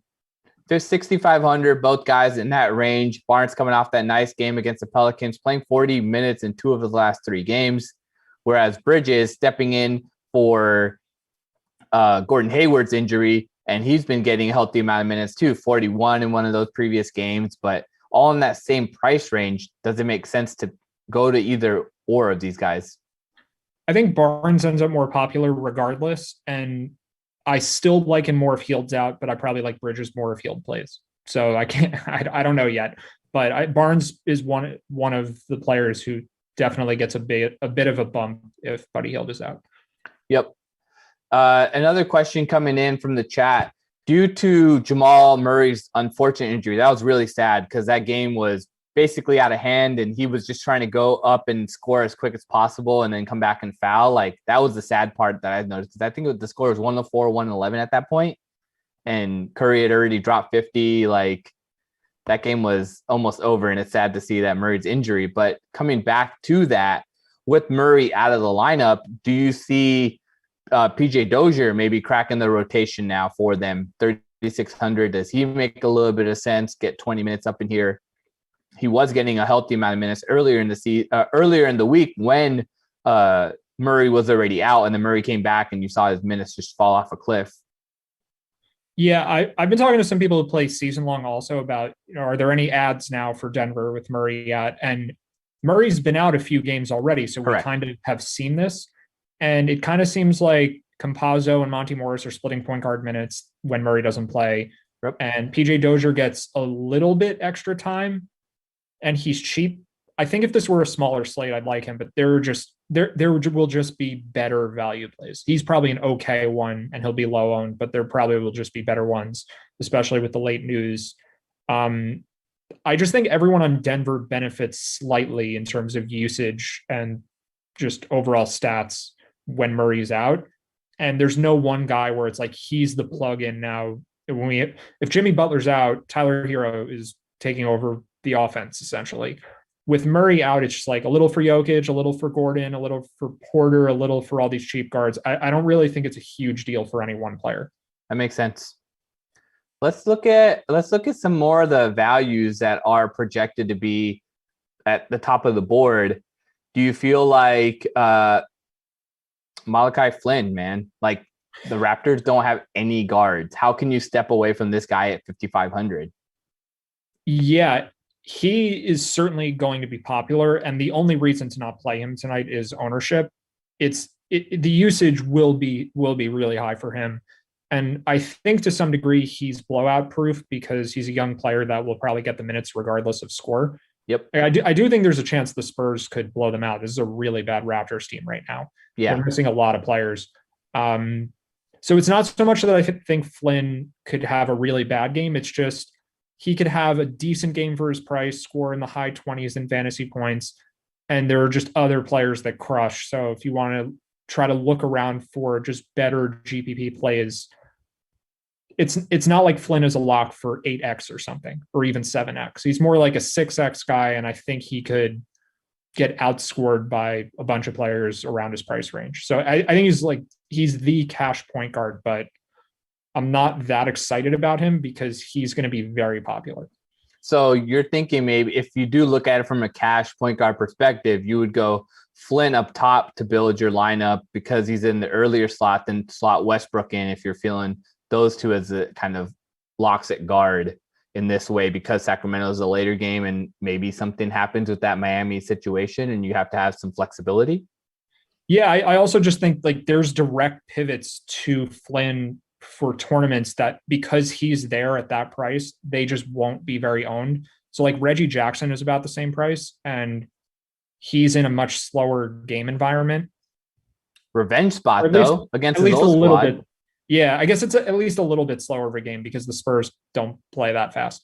But yeah, Reggie Jackson at 5,600 with George and Kawhi out, he could score 40 plus. I mean, he had 30 in the first half against Detroit 2 games ago. I think it was Detroit.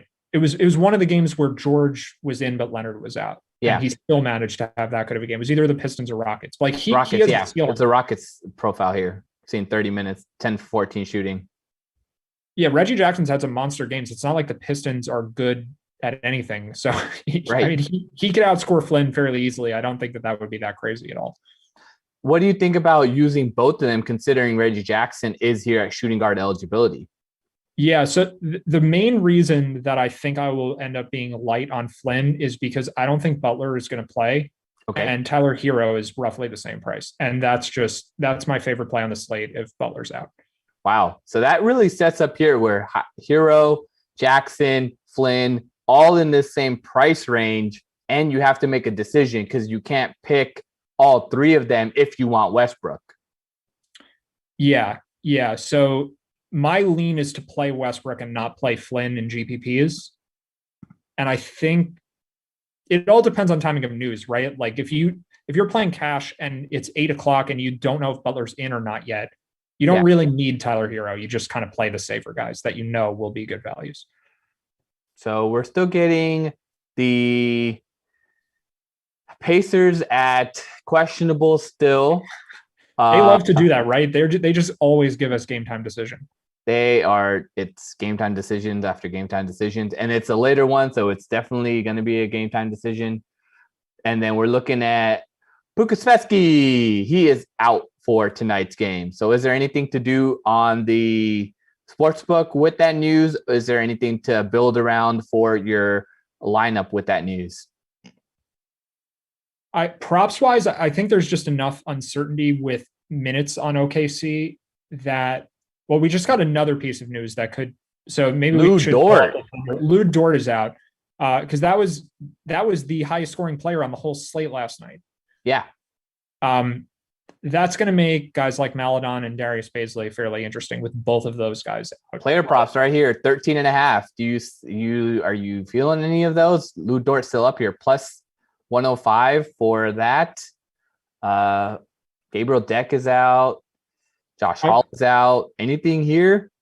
Baisley, 12.5. I would lean towards the overs for all listed players that aren't Dort because I think everyone will be a little underpriced right now. But with minimal confidence because there are just so many ways that the Thunder can go with minutes. This isn't like the 8 available players thing that they had for a few weeks. They have bodies. It's just guys that aren't usually playing as many minutes. So I don't really know what happens to their rotation, but I would imagine that Maladon and Baisley get a bit of a bump.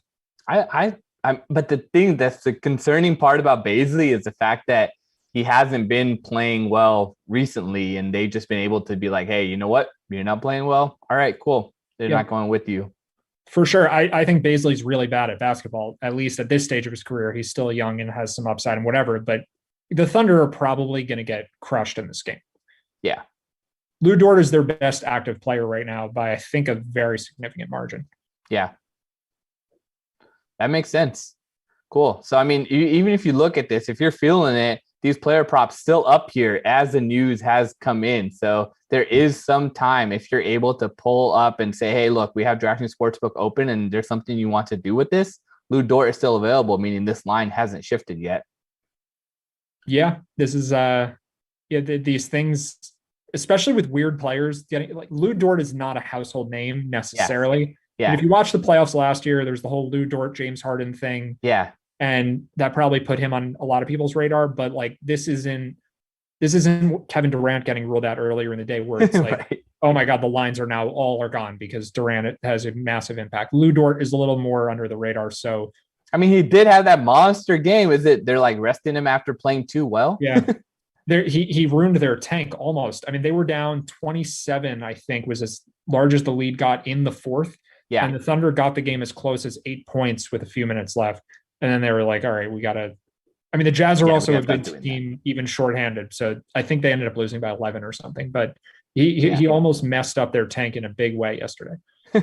Is there anything to do from a lineup perspective that we want to take advantage here of? Or is it something that this is too big of a slate and it's not something that we need to worry about too much and focus on the other viable options?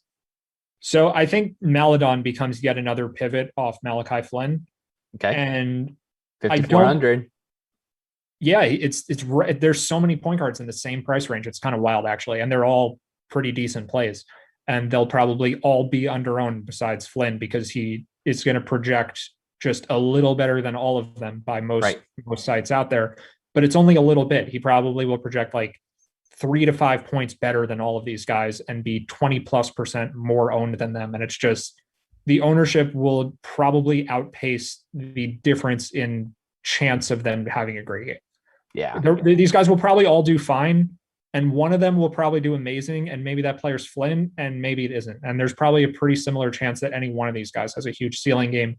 But I think point per dollar, Hero is better than Flynn if Butler's out. Like, I think his raw projection is higher if Butler's not playing, even in a tough matchup against Denver, because Dragic is also out, and there's just going to be a ton of shots for him.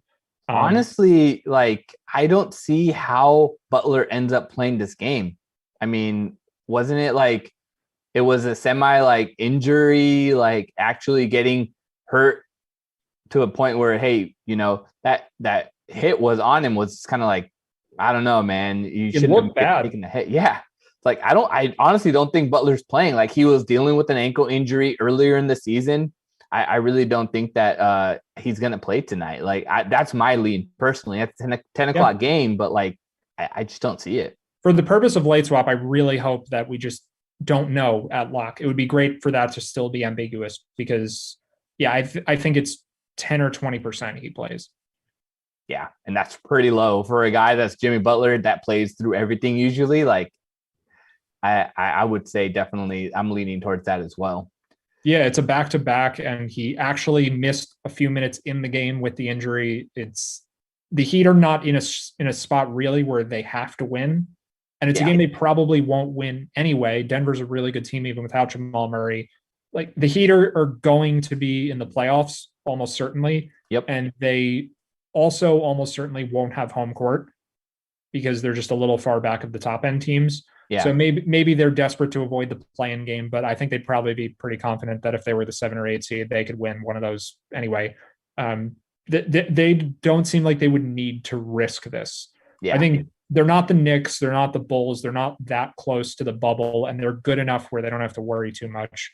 It doesn't seem like it would make sense for him to play through something significant. Here's another guy that we talked about last time on Monday's show. He played 27 minutes. Daniel Tice. Does he make any sense here? 3,600. Hey, his price only went up $3,300. So yeah, I think we're looking to pivot in 2 spots tonight: Malachi Flynn and Nick Claxton. Like, if you're playing in tournaments, I think that there's a path to having a really good lineup without playing either of those guys. That's a really good call. Tice could outscore Claxton if Claxton gets in foul trouble, or if he doesn't. I mean, he might just not play that well, and Tice could have a really good game. So yeah, I think Tice is fine. I think Bismack Biyombo is fine. And then I think Goga, like I've talked about, is fine. He's a lot more than fine if both McDermott and Turner are out.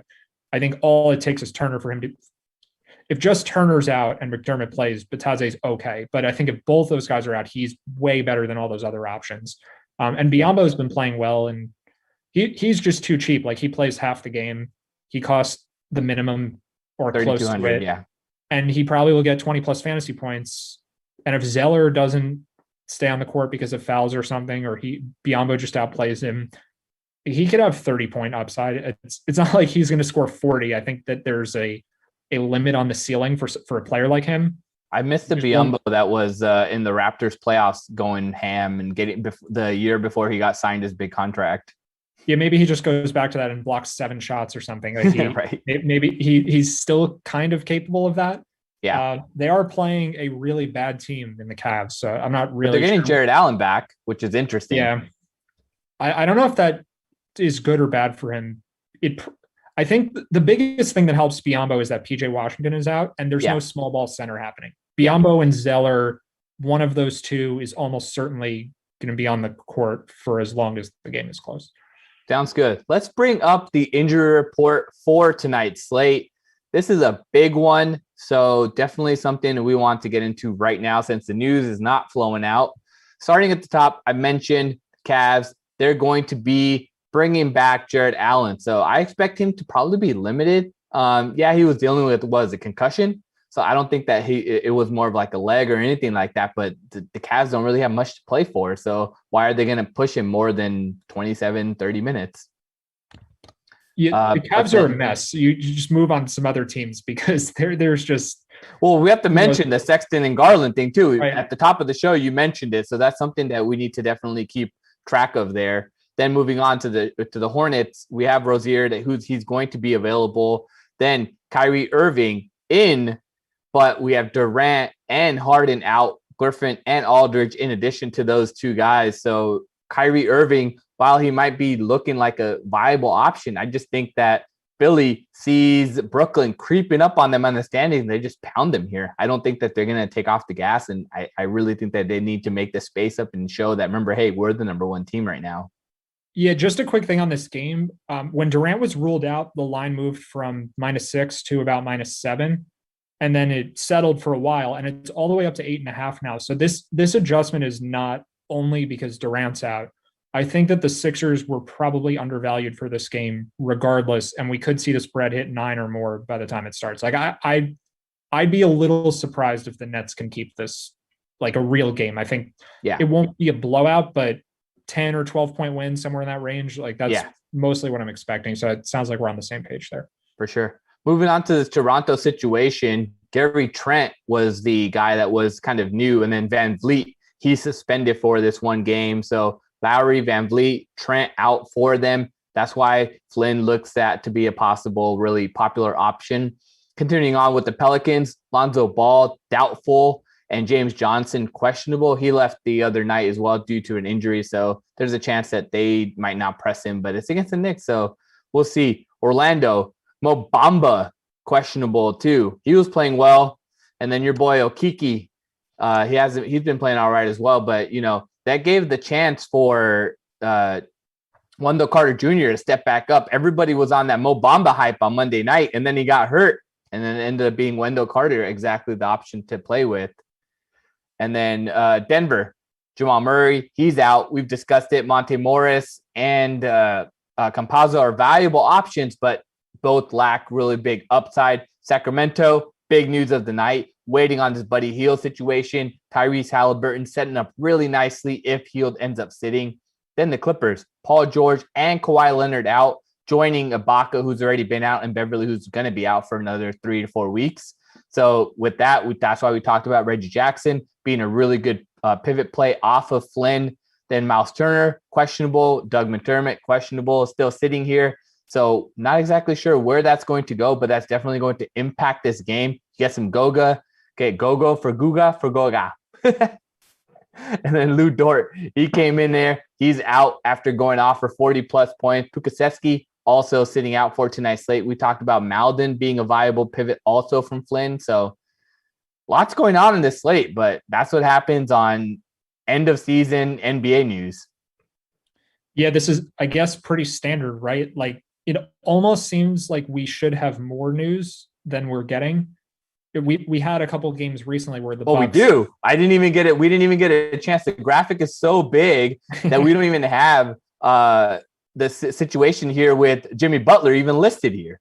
Right. It's just so late in the night. It's like everyone's going to be asleep by then. We have been so tired from dealing with all the news up to that point that it's just, who cares about Butler? I'm going to sleep. Yeah. But this is a wild. I think it'll probably just keep getting weirder and weirder as the season progresses from this point, right? Like just more and more chaos. Yep. That's how I'm seeing it. And is there anything to do from the DraftKings Sportsbook when you look at situations like that with just injury news and notes? Like, is there advice you can give to people when there's all these crazy injury situations and rest and whatever questionable marks? How do you take advantage of this? Yeah, so one other thing we should talk about a little with the Sixers-Nets game, which we haven't gotten into too much. Do you want to pull up the division odds there? Because these teams are tied in the standings right now. And I think the winner of this game gets the tiebreaker. So this is a pretty massive spot for these two teams. And the line is like right around even, I think. I guess we'll know in a second. Do you have it? You have it there? Who are we looking up? Sorry. Nets and Sixers division for the Atlantic. Yeah. So Nets are one minus 137 and Sixers are plus 100. So that means that if they expect the Nets to win, so can't you also take a conference winner one from that too? It's not quite as big of a deal for the conference because all we're talking about there is just home court. Yeah. Both the teams are making the playoffs regardless. So in terms of division, what they're playing for tonight is a 1-game lead and clinching tiebreaker. Like my guess is that if the Sixers win by tomorrow, they'll be at least minus 175 for the division. If the Nets win, they'll be well over minus 200. So I was kind of hoping that all of the Nets would sit today, and then you could just lock in Philly for the game, and then also division, because the Nets would have essentially been giving them the game in that case if they were, if Kyrie and Durant and Harden were all out. Yeah. And then Philly would have a commanding lead in the division if they win this game. So if you're as confident, or maybe even more confident than us, that the Sixers win, that plus 110 will not be available tomorrow if Philly wins the game. Plus 100 is plus 100.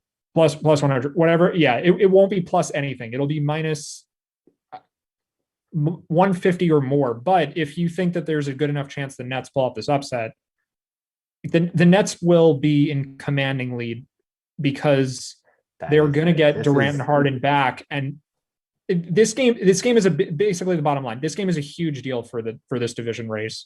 And I think it's probably the biggest game that we've had yet this season for any division race. Man, that is crazy value. We're going to make sure to circle back on this on Wednesday. Next Wednesday, when we come back on the slate, we are circling back to this Atlantic Division winner odds. I need to see it. I'm already looking forward to it.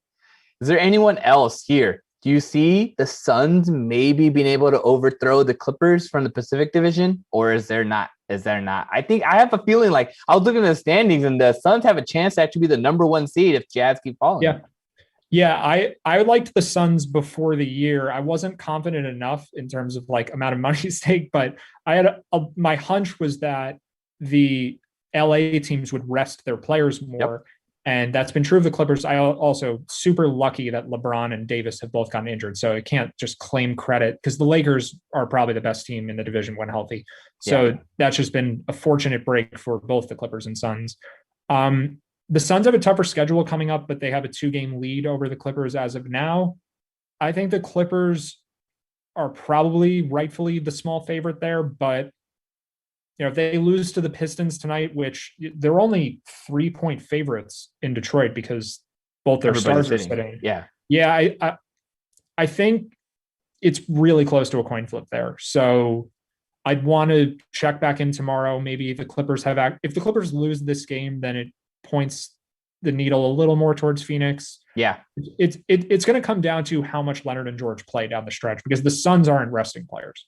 Yeah. And you know what the funny thing, I remember at the beginning of the season when we were talking about betting the Clippers or whatever, and they were resting their guys. And I was like, the Clippers are freaking frauds, man. Like they would just lose games by like 12, 15 points. And they're like, wait, what is going on? So I don't know. I'm feeling the Suns. Like they were talking, DeAndre Ayton was like, Chris Paul's been the best mentor. This is the best situation I've ever been in my life. And I'm like, dude, they are loving each other over there. Yeah. I mean, I love Chris Paul. He might be my favorite player in the league. And I tend to like players that other people don't like enough. Like he's really underrated and maybe one of the best. He probably is in contention for the best point guard of all time. I really think that. And I don't know how you would argue against it. Like, what is the knock against him? I'm not really sure. The only knock is he never won the chip. So yeah, he had a real shot and got hurt at the end. He had that game-winning shot in Game 6 against Golden State and got hurt on the play and couldn't play it. That was just, it was too depressing. I don't want to rehash that. Yeah, but this has been a fun show, man. Like it's interesting to be able to look up all these lines now that we have information and how the teams are playing and how these injury situations are. I really like this new version of the show, the slate. Really awesome being able to pull up some player props, odds, look at lineups, look at how people are fitting into the lineups. So really excited about that. Coming up next, though, Cowboys, Seahawks, the Madden bracket continues. It's going to be in the rain, though, with Kenny and Jeff. But other than that, The party continues. We're about to jump off. Matt, any final thoughts? Any final notes? I know we talked about a lot of stuff, so maybe a DFS tip for the people, maybe somebody that you definitely want to have in your lineup outside of the guys we've already talked about. Well, I have one tip that's going to be a bit redundant. Wait for the news, because we just got more news, which isn't actually anything. That Sexton and Garland are game time decisions. So, if you're playing and you're not monitoring this stuff, you're just at a disadvantage because so much changes. But fortunately, that game's at 7:00, so you don't have to stick around till the middle of the night for that one. But that'll be a significant update. Ken Birch is starting too, so there's another piece of news that we got. Yeah, in terms of the slate construction, I think we're going to have some cheap centers that are chalk and some cheap guards, especially Flynn, that are chalk. And normally we might say, pay up in the spots where people are paying down and try to just get a different lineup construction. I think based on what we've talked about, that's not really the case today. I think just play different players than other people are playing, because my favorite pivots are essentially the same prices as the popular players. So It's not like I'm not necessarily looking to play Embiid instead of Claxton. I just want to play Batadze instead of Claxton. So I think that's where my head's at for this one. Sounds good, man. It's been a fun show. We will be back on Friday with Pre-Lock Live, the slate. We'll be back with the slate on Friday with Steve and Matt LaMarca. They're going to be crushing it. And then I'll be back with Julian on Monday for the slate to break down some more NBA. But outside of that, wish everybody some good luck tonight. Let's have your lineups crush and have fun.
What is up, DK Sim fam? Kenny Ducey, Jeff Ulrich coming at you. It is the Madden bracket tournament. We have we had just an incredible slate of games yesterday. So far, 2 big ones today: the Bills over the Texans, the Browns over the Lions, and now, Jeff, we get to see a matchup that I have been waiting for ever since the bracket came out. It is the Seattle Seahawks, the team with the best record since the holiday tournament, against the Dallas Cowboys, my pick to win it all. Something's got to give here. The Cowboys' incredible roster, credible ratings, or the Seattle Seahawks and their prowess since the holiday tournament. Who you going with, and who do you think is going to have a good game here, Jeff? This is a tough one, dude. And yeah, welcome in, DK Sim fam. Welcome, Kenny. I mean, good to see you, friend. And I'm going to go with Dallas too, man. I know Seattle. I know we're going against the trends here. Seattle's the dominant. You know, they got Russ, who's like the best sim player ever, but like Dak is no slouch. I like Dallas's team too, so I'm going to call for the upset here. We haven't had too many upsets though, have we? Team, so. I picked a lot of upsets in my bracket, and I've gotten killed with all chalk. So it was nice to see a nice upset there. Philly couldn't pull it off against the Ravens. They lost by 3 points. I did name this "The Champs Are Here." That's what the contest is called, because I think that the champs are playing in this game right now. With that, Jeff, I stacked up the Dallas Cowboys. I got Dak in my captain spot. Dak, Zeke, Coop. It's as simple as that. Carlos Hyde in there as well with Russ, and then I have Dalton Schultz. How about you? What's your lineup looking like? Yeah, well, I mean, like we are one of the same as per usual, on the same page. I also captained Dak. I did fade Zeke. I got him with Cooper and CeeDee Lamb and Jarwin, so I just went full passing stack. It's probably not gonna work out because Zeke always gets his yardage here. And then I came back with Wilson and Dorsett on the other side, so I went full offense. You know, expecting like a 30 to 27 game, whatever. I like always that. go for the offense. Always got to pull for it. We were I was on a sim yesterday, and I kind of got burned because Raheem Mostert in the captain's spot had 100 DKFP. That was right before the golf show. Oh, that's right. You were there. You know what's so weird? I had a weird feeling that you were there. That I was like, no, I didn't do the game with Jeff yesterday. I did it with Koff. But you were there. You did witness that. Incredible scenes. I cannot believe that the Colts blew that one. I had the Colts in my bracket. Of course, I had them losing to the Bears. Did the Bears lose?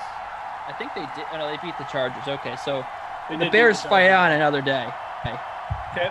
I know that was going to be an interesting one. Yeah, I think I was talking about that one with Reed because that one came on after us.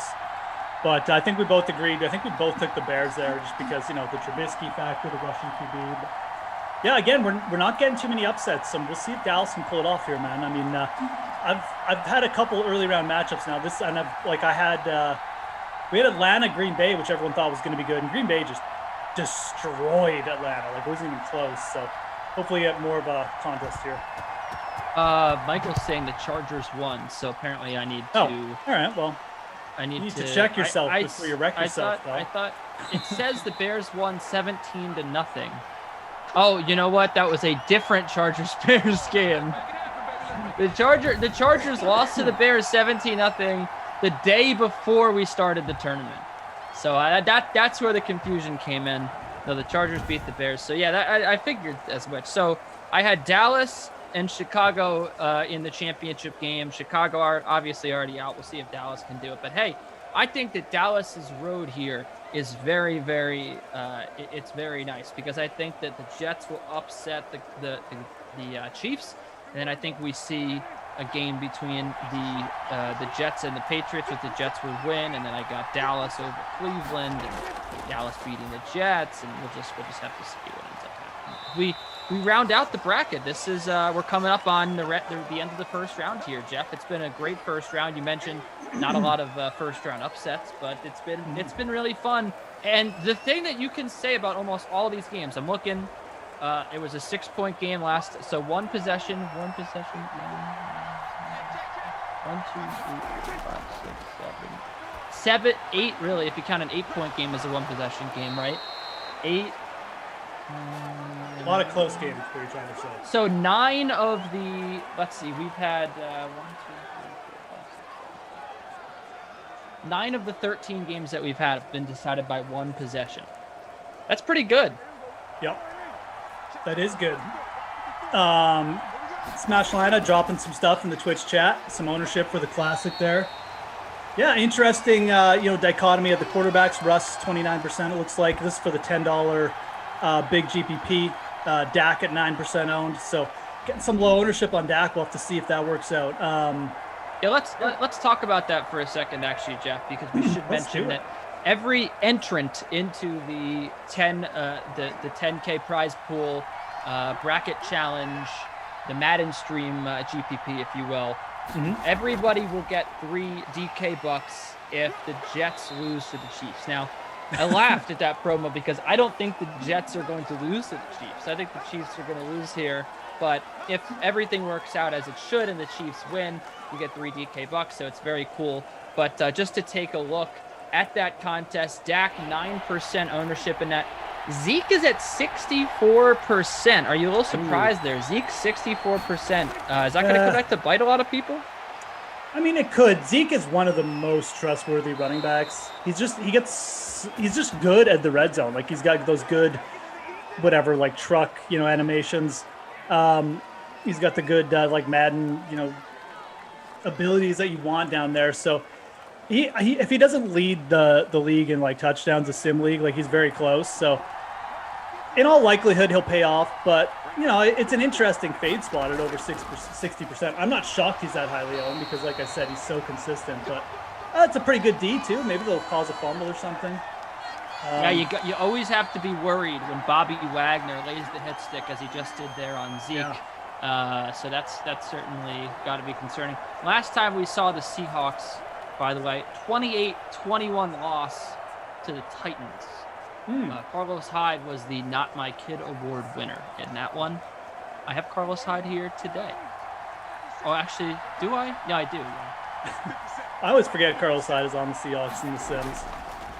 He's not bad. There goes Zeke up the middle. There goes Zeke. So some good production. Like I said, Dallas is like a run-heavy team in this sim too. So he seems to always get the carries. Like you get other teams sometimes where like the lead running back will just like end some games with like 5 carries, but like Zeke always seems to get 10 plus touches. So it's a good start. He's already got 4 carries on this drive. All right. So 1st and 10 here for the Dallas Cowboys against the Seattle Seahawks. Thanks for being with us, DK Sim, Fam Ken Ducey, the Moose, Jeff Ulrich, the Deuce, and the Moose. As the Cowboys trying to drive down the field and open with the score, Dak Prescott has time, throwing deep right side for the end zone. Oh, we got it! Man, touchdown, Cowboys. Early lead for Dallas. Michael Gallup with the score. Wow, giddy up. 7-0 in favor of the Cowboys, Jeff. It's a nice little play. Gallup just getting open there, but I mean, Dak put it in the correct spot for Gallup to just go up and get it. The only guy who's going to go up and get that. And that was a quick little score, man. If you took Dak over Russ, or maybe you faded Zeke, that is your kind of drive right there. So Gallup was coming in at low ownership as well. And of course, there's Jamal Adams in coverage, not making a play. Got to get your Jamal Adams dig in. Yes, it's a Seahawks sim, so we got to get the Jamal Adams stuff out of the way. Gallup 13% owned in that classic contest. The man is a great blitzer. That's all I'll say. Great blitzer, really bad in pass coverage. I don't know if that's necessarily a trade-off that I want, Jeff. I don't know if that's a trade-off you want, but that's one that the Seahawks wanted. I'm going to indulge you here. What did Seattle give up for him again? I forget. Was it 2 firsts? Yes, it was. What did they give up for him? Let's see. Like exactly, yeah. I'm looking. It was definitely 2 first-round picks. The Jets have the 23rd pick this year. That came over in the Jamal Adams deal. And then they got a 3rd-round pick this year, first-round pick this year, which is 23rd. And then they have the first-round pick of the Seattle Seahawks next year. Wow. And then they also got Bradley McDougald, who's like not a terrible safety, to just replace him. I also don't think that he's that old either. Yeah. Bradley McDougald. I'm pretty sure that I mean, he's not as good as Jamal Adams, but it all depends on he's 30. It all depends on what you want. I mean, anybody's better than Jamal Adams in pass coverage. Jamal Adams certainly he gives you a lot on run defense. So I don't know. I mean, it's for sure. I mean, I don't know if that's necessarily a trade that I would have made. I think that in Seattle, where maybe there are more eyeballs on him and they're playing in more big games. I mean, you can even just go back to that Sunday Night Football game against the Patriots, or really any of the. I'm actually thinking of the Cardinals game, right? Well, those are two good examples. The Sunday Night Football game against the Patriots, he makes a couple huge plays on Cam Newton near the end zone, right? That's where he helps you. But then you look at what he did against the Cardinals, like they just let him do whatever he wants. So I took a great screenshot one time. Like he was blitzing on a play.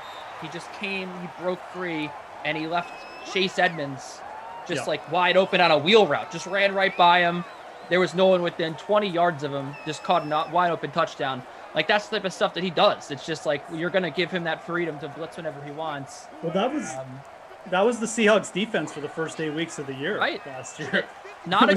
Their secondary is bad, and it's not a coincidence that they added a guy that can't cover a strong safety.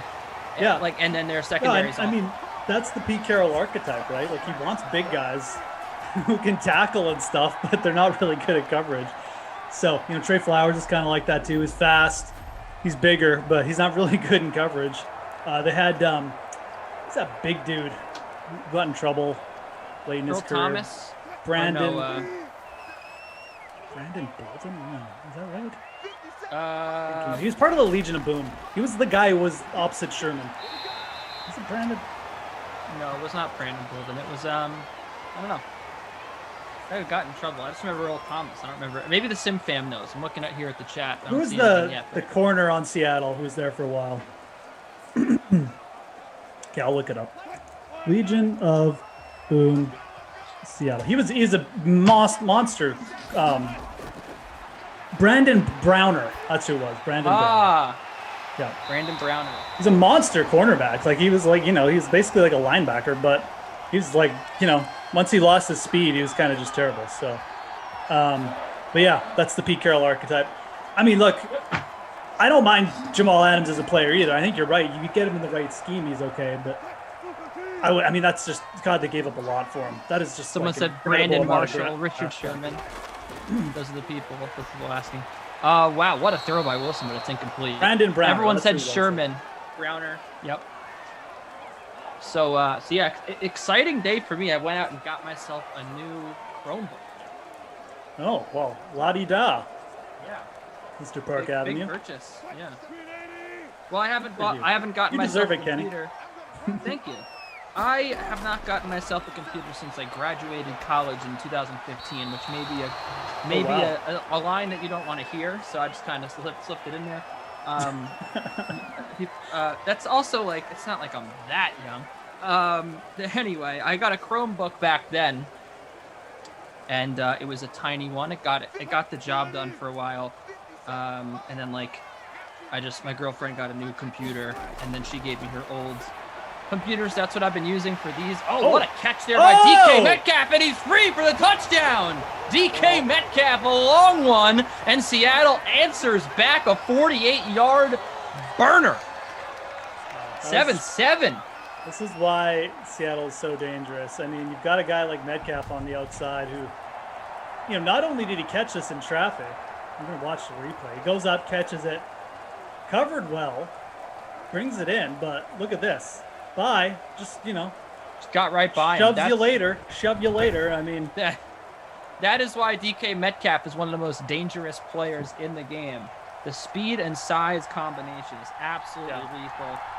I know I've said I kind of wish Russ was traded, but like having DK Metcalf in Seattle, if they ever do actually institute like a pass-first offense or a more passing-based offense, oh my God, like the potential for him.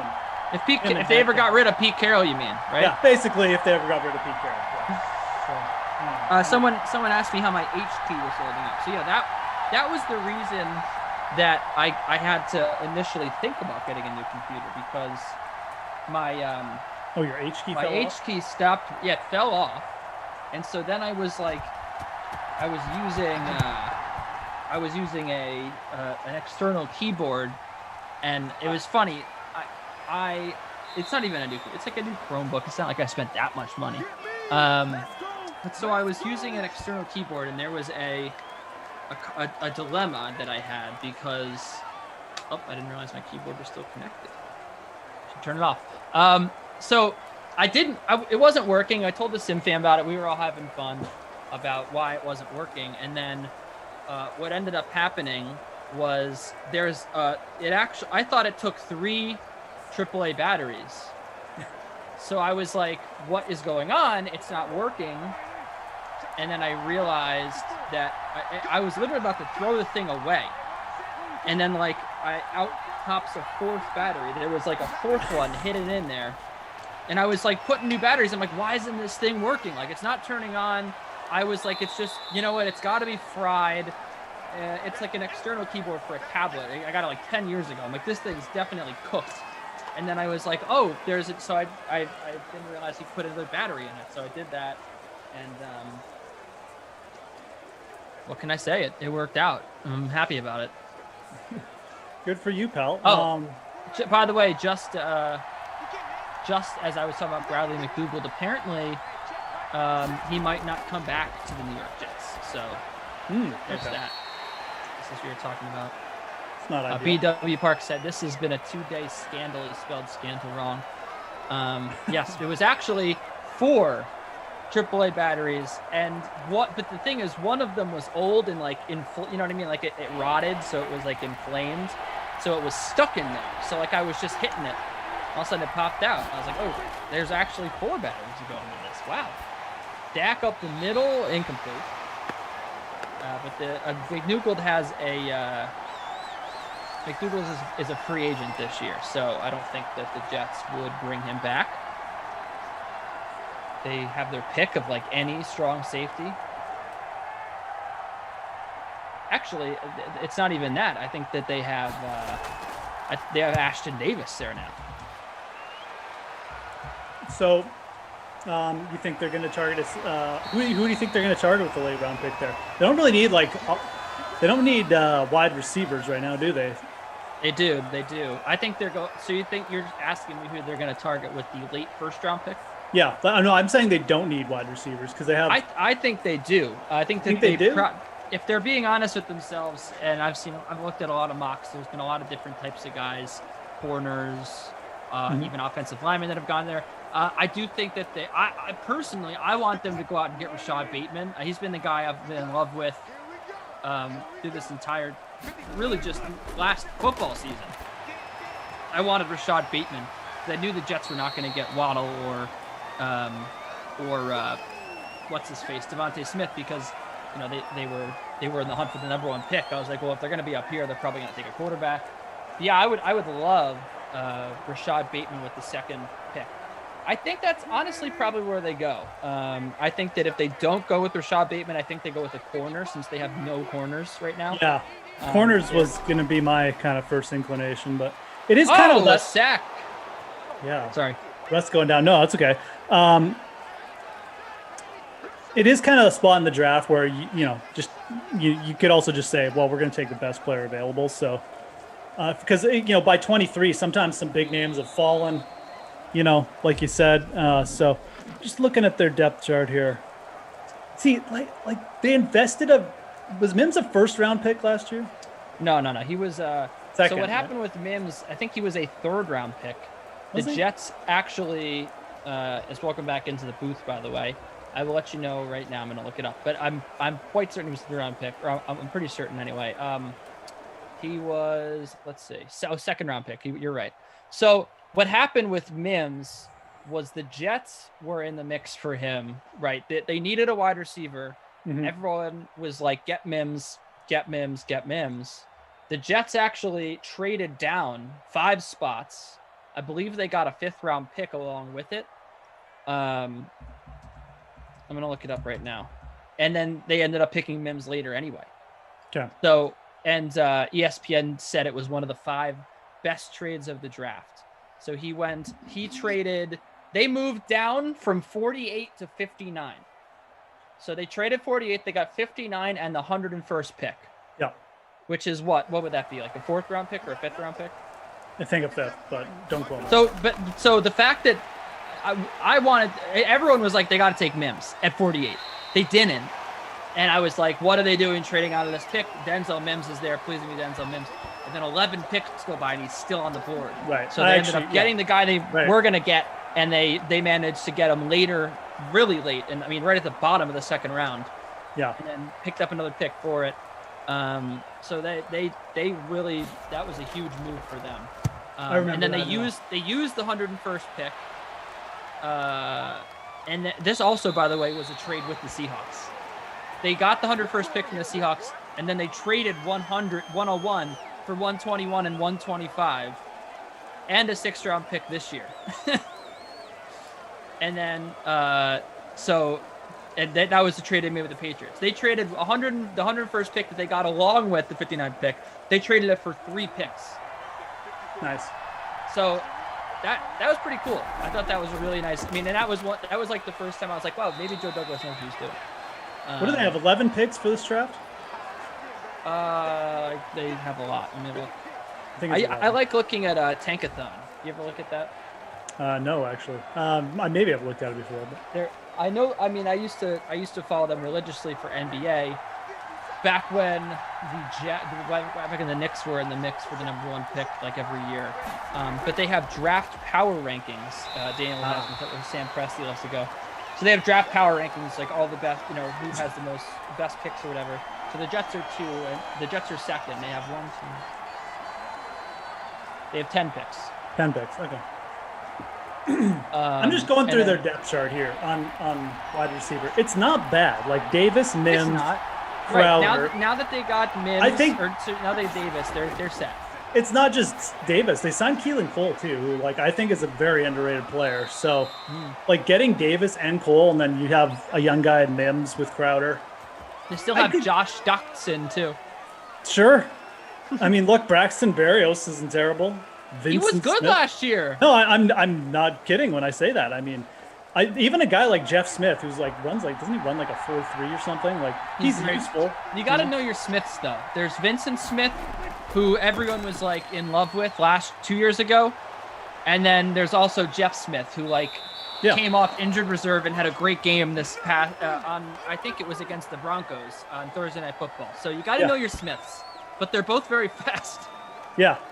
So they have some depth. I mean, but you could still make a case to add someone, I guess. I just feel like they're just so bad with the corners and stuff, the situation, that's where I would be going if I were them. No, corner is a big issue, and I think that I do think that Bateman could be a game changer at wide receiver, though. You have. Mm-hmm. Oh yeah. He's an upgrade over any of those guys. He's an upgrade over Berrios, even though I like him. It would be interesting, what they do with Jamison Crowder. Would they move him to the outside? I don't know if Bateman is an outside receiver. I think he's an inside receiver. But regardless, their cornerback situation is pretty rough. They did draft Bryce Hall last year, the TikTok star. He's not actually a TikTok star, but they drafted him last year, and he showed some promise. He was injured for he was coming off a knee surgery. He played at UVA. He got hurt at UVA 2 years ago. So he looked good. And then Bless Austin, is their #1 corner. And I don't know about that. I mean, just a 6th round pick kind of guy they found. They signed Justin Hardy. But yeah, they need a lot of help there. So I think that is where they're going to look in the draft hardcore. But I don't know if that starts till they start to get into the 34th pick, maybe the 87th pick. You start to get these middle round picks. The Jets have 5 picks before 100. So I believe that's 5 in the first 3 rounds, if I'm not mistaken. So I think that they'll get a couple corners back there. Or in there.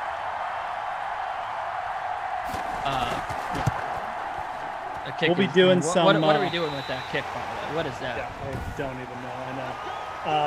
That was terrible. These are our boys, Jeff. These guys are supposed to win it all. What are they doing? Kicking a field goal from midfield. In the rain, no less. Yeah, that's right. Mike McCarthy is my least favorite person in football. People think that I don't like Josh Allen, people to think that all these guys, Mike McCarthy might be the guy I think I hate the most.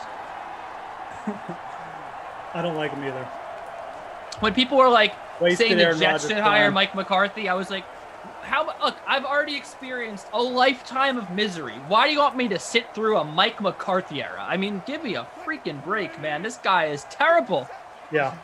I guess we shouldn't be shocked that he got another chance because he did win a Super Bowl and he had so many winning records with Green Bay, but like, what a terrible hire, you know? Like, you can pick from anyone and that's who you go with. You know, the guy who anyways, yeah, I agree. He's definitely it's not even like, but it's not even like, you know, you can look back on his time in Green Bay fondly. Like, I don't think, like, Andy Reid, right? Like, Andy Reid was the guy that got another chance because he won a Super Bowl, similar to Mike McCarthy. Andy Reid's like the complete opposite of Mike McCarthy. Like, you look back to the Andy Reid years in Philly, and you're like, oh, there was a lot of good stuff there, right? He Yeah. did a lot Yeah, of exactly. good stuff. No, he was exactly. a good coach. Yeah. No one has ever said a single good word about Mike McCarthy. Exactly. Like, even when he was coaching, I don't know if you remember the Onion Sports Network, but I remember there was like one of my favorite jokes on the whatever it was called, their show was like that, you know, there were a bunch of Mike McCarthy impersonators because he's the most generic looking football coach ever. And like, he's just so boring. He was like, no one ever credited Mike McCarthy with what happened there in Green Bay. And Oh, totally. I think that it's like, I don't like, I get what you're saying. Like, and I think we both are in agreement that like he got his job because of winning a Super Bowl, but like, he's in a completely different boat than like any other coach really at any other sport that won a championship and gets another chance, because I don't think that anyone for a second was like, yeah, Mike McCarthy, great job. Yeah. He's the complete opposite of Andy Reid. People loved Andy Reid. They recognized that he was a good coach, even though he didn't get the Super Bowl win. He got to a Super Bowl, you know. He never had an Aaron Rodgers or anything. Like, he had some good teams, and yeah, he didn't get over the hump, but people were never down on Andy Reid. Like, it was just kind of like, okay, well, they're going to move on in Philly, which is fine, but it's the complete opposite. Like, in Green Bay, you know, everyone was always kind of like, well, this guy's managed to screw up Aaron Rodgers. Like, he's managed to screw up a relationship with the best quarterback in the game and, like, make it so contentious that, like, you know, there's reports Rodgers, oh, there's a nice screen pass. Oh, absolutely leveled there, Carlos Hyde. Reports that, like, Rodgers is calling plays on his own, you know, like, that never happened with Andy Reid in Philly. It was just so, yeah. It's too bad because I like Dak Prescott and I kind of like the talent that the Cowboys have, but man, that was like when they hired him, it's just like, are you kidding? Yeah, not good at all. Third and 8. That's what makes it hard for me too to pick the Cowboys for anything right now. Like, it's like, oh yeah, Dak's coming back. Well, that offense could be good, and then you're like, oh, Mike McCarthy's the head coach. It's like, yeah, Right. better go bet Washington to win the division or something, you know. Yeesh. Go to the right side. That is caught by Greg Oldson, I believe. Oldson, yes. Yeah. 4th and 8. Gone Fishing said, it sounds like Kenny's arguing with Jeff, who is agreeing with him.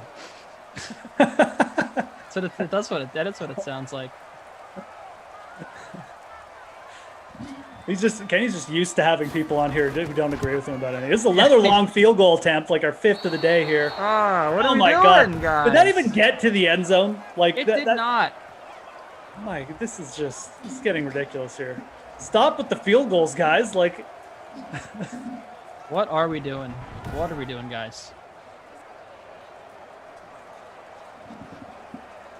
All right.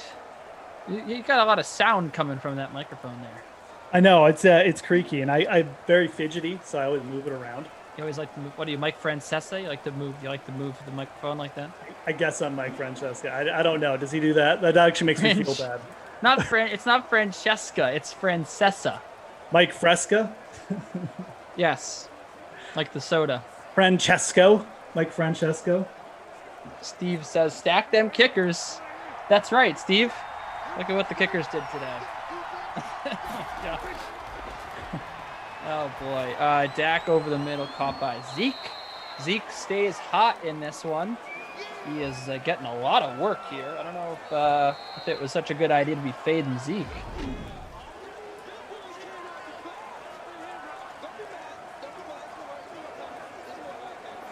If you ever want to laugh, go look at go Google the video of Francesa or however you pronounce his name, trying to say the name Louis Oosthuizen on his show.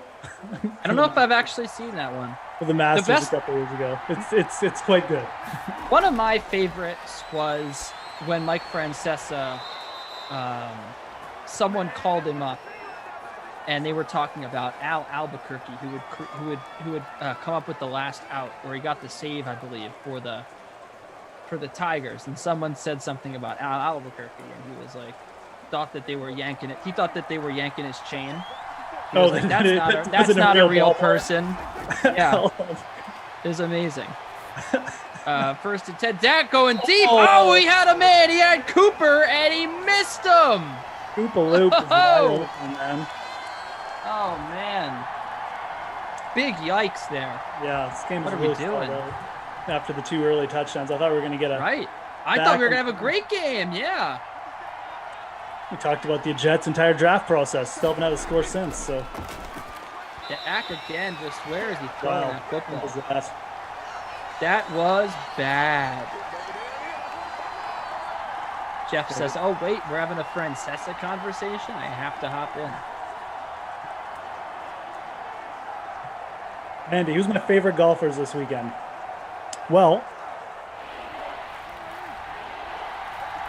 this weekend's going to be interesting. Could be a little bit of bad weather involved, but nothing too crazy. I like Glover and Hadwin in the 7K range. I like Henley. Why do you guys hate Corey Connors so much? I said Corey Connors yesterday. Reed gave me the stank. That was just Reed. I don't know why he hates Corey Connors so much. I mean, as a Canadian, you should take offense. No, for sure. I mean, I don't know. I mean, the only reason to not play Corey Connors is his salary is way up now, but he's hitting the ball so well that he kind of deserves it. So I like Fitzpatrick more in that range. That was going to be the last guy I mentioned. Cam Smith and Fitzpatrick, 2 guys I don't mind paying up for. I think Reed's thing, and this is probably legitimate this week, is that this course, it plays like you have to be a good ball striker, but yeah, it's more just like you got to hit short irons and sink some putts. So it probably plays less to the strengths of the Connors than some other courses. That's why I kind of like guys like Cam Smith. So that's, I assume is it a Mackenzie Hughes week again? It could be a Mackenzie Hughes week, to be honest. Like this is exactly the kind of course he grabbed his first PJ win on, the RSM Classic. So it is a little bit more. So much. I do though. I love my Canadian golfers. I mean, Hughes is one of the best putters on tour. That guy just can sink some bombs when he's in. Gets her going. Dustin asked, "Did I see Jim Rome's picture of Tan Smack?" Of course I did. It was amazing. There was a guy that looked just like Jim Rome. You have to see this photo if you haven't, Jeff. But it's one of his many nicknames is Van Smack. And anyway, there was a guy like on a beach with 2 beautiful women and a goatee and long hair, and I think he might have been on a horse. And anyway, it looked just like Jim Rome, and so everyone was calling him Tan Smack. It was great.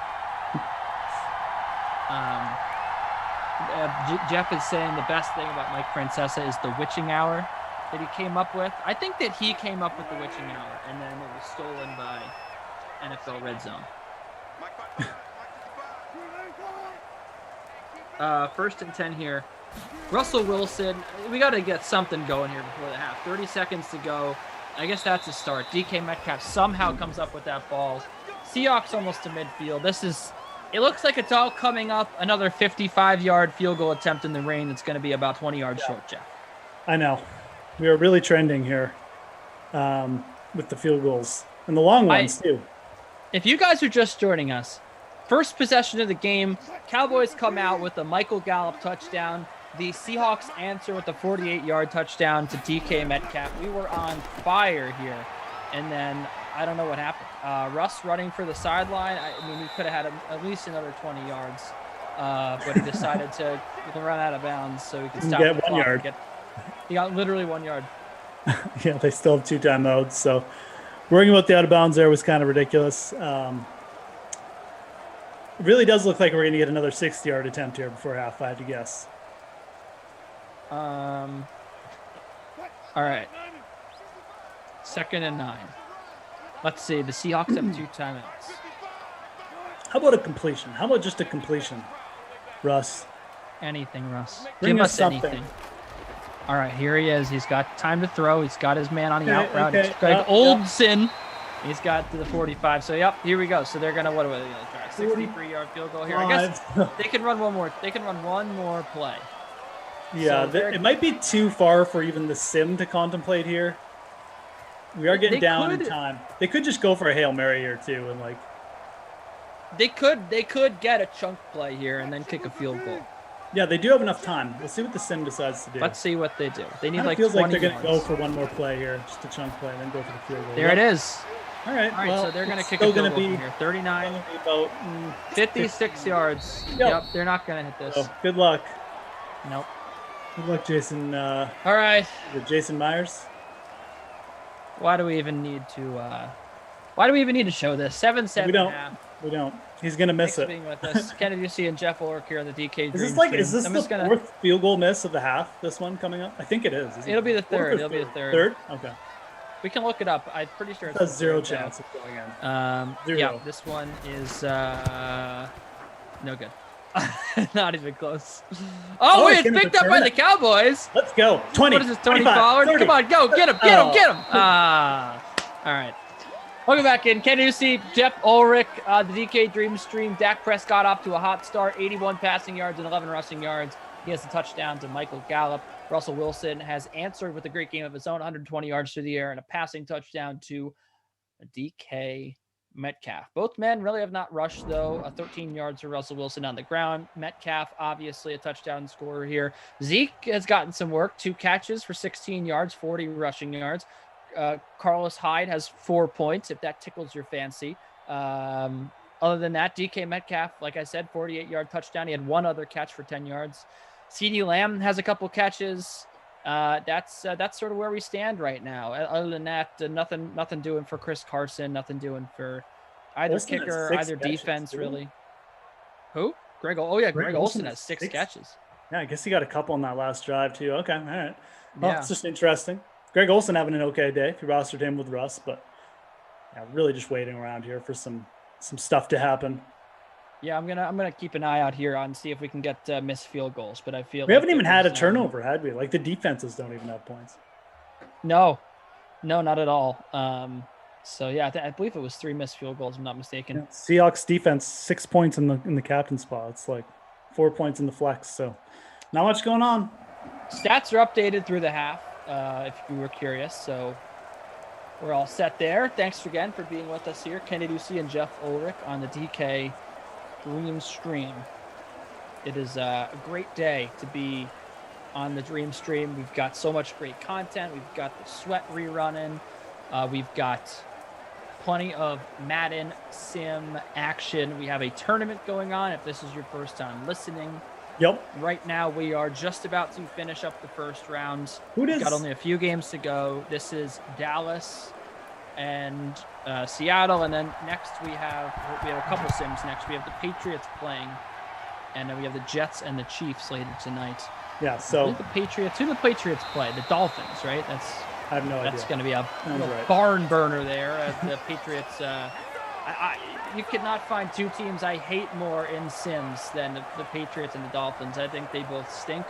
So glad that I'm on this one instead of that one. Although this sim has not really hasn't delivered on what we were promised, Jeff. So let's hope for a better second half here. Let's hope for a hot start like we got in the first half with Russell Wilson and the Seahawks controlling the ball first. like missed field goals. You like that first half. The free-to-play 5K Madden Sim Bracket Tournament for round 2 is now open on the DraftKings Sportsbook. Just mention that quickly. If you could, guys, smash that like button. It would be really helpful. We appreciate it. Hit the like. And round 2 begins tomorrow with the Raiders and Bucks. Kenny, do you know who the winner of this game plays? Do you have the bracket in front of you? I do. The winner of this game would play Cleveland, who just won. Ooh, that's a tough matchup too. So Yeah, good one. tough for, I think it was you who liked Cleveland as well. So it's gonna be a tough I one. just like Cleveland in that next game. Or sorry, I like them in the first round. I think Dallas beats Cleveland. I have Dallas winning the whole thing. So My bracket right now is on the verge of absolutely collapsing if the Dallas Cowboys lose. Capitulation. Yeah, if the Dallas Cowboys lose, I will have only one Final Four team left. And that would be the Tampa Bay Buccaneers, who everyone has. So I'm really glad that we didn't do some sort of bracket challenge for all of us who call the Sims. As we got 3rd and 2 here. Russell Wilson incomplete. And a punt coming up, Jeff. Just what we wanted, a punt to start, right? Let's go. More punts, please. We need more kicking stuff. I want more punts.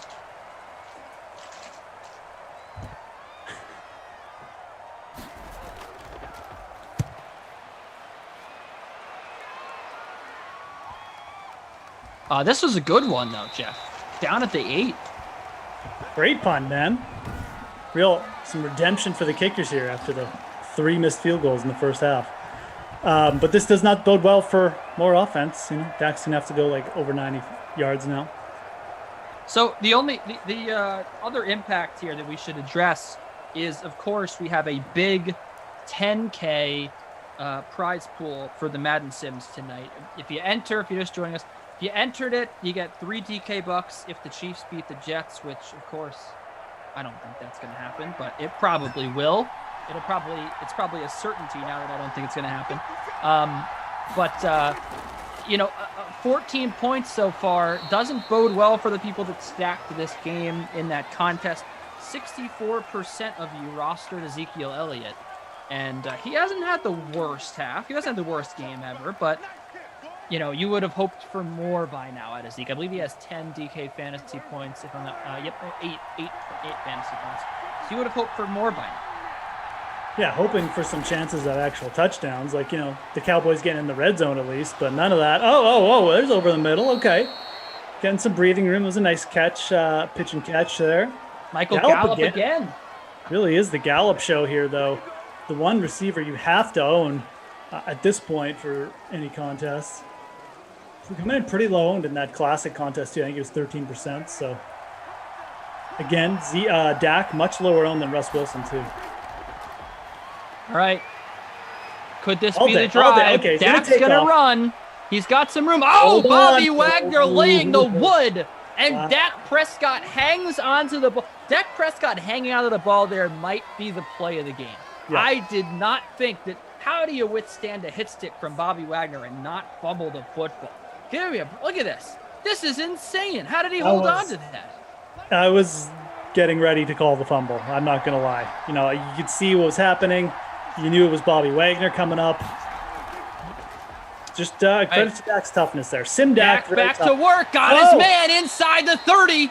That time it's C.D. Lamb with 26 yards through the air. And the Cowboys are cooking, Jeff. They could take the lead here. Given the fact that we've had no offense, this could be a decisive score. This is big time. This is great. This is like, you get out of the mine, you're breathing fresh air again. Let's open things up here. Let's go. God, nice hang on by Dak. Maybe that'll change the Dakota. Game oh, all right. Did have a guy open there over the middle. There's a few Seahawks in the vicinity though. So. Dakota missed him. 2nd and 10. 4:35 to go in the third. Time is slowly ticking away here for some scores, for some points if you stacked up this game in the free classic, or in the 10K classic, I should say. It's a sack there of Dak Prescott. In our little mini contest here, I am sitting not terribly in 38th. We only have 65 entries. I did just make it an hour before lock. Did you even get in here? I got in some kind Fantasy of Guru 13.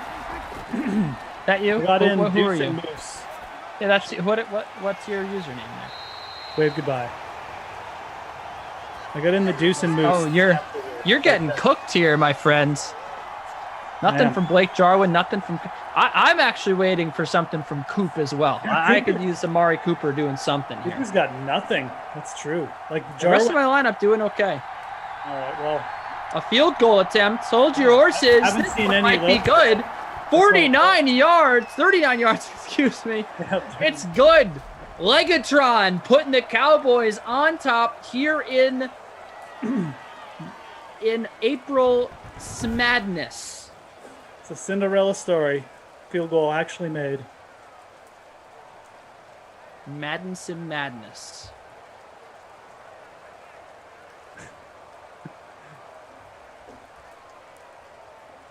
And 7. 10-7, folks. Hold on tight. All right, we'll see if Russ can get it going. Now that he's behind, maybe you'll see him take off a little bit more. I think he only had 13 rush yards. Love that. Off, so. Yvonne Saunders says, pound for pound, Ducey is the best at calling these sims. He brings the excitement. Appreciate that. Wow. Choker, I like Ducey at share number 1. Haven't been able to watch much Sheriff Ducey down here. That seems, I like being in share 1 as well. I like the button. Hit this button. That's not, I got it fixed. There's a button on the back of my mic, and so when I grip it, sometimes I hit it. Yeah, I like being in share number 1. All business over here. You get me in share number 2. You get me go. I'm JVG. You get me going on rants. When I'm in share number 1, I am all business, baby. Yeah, it's definitely a little bit of a contrast, right? You got to be a little bit more focused on the game. That's right.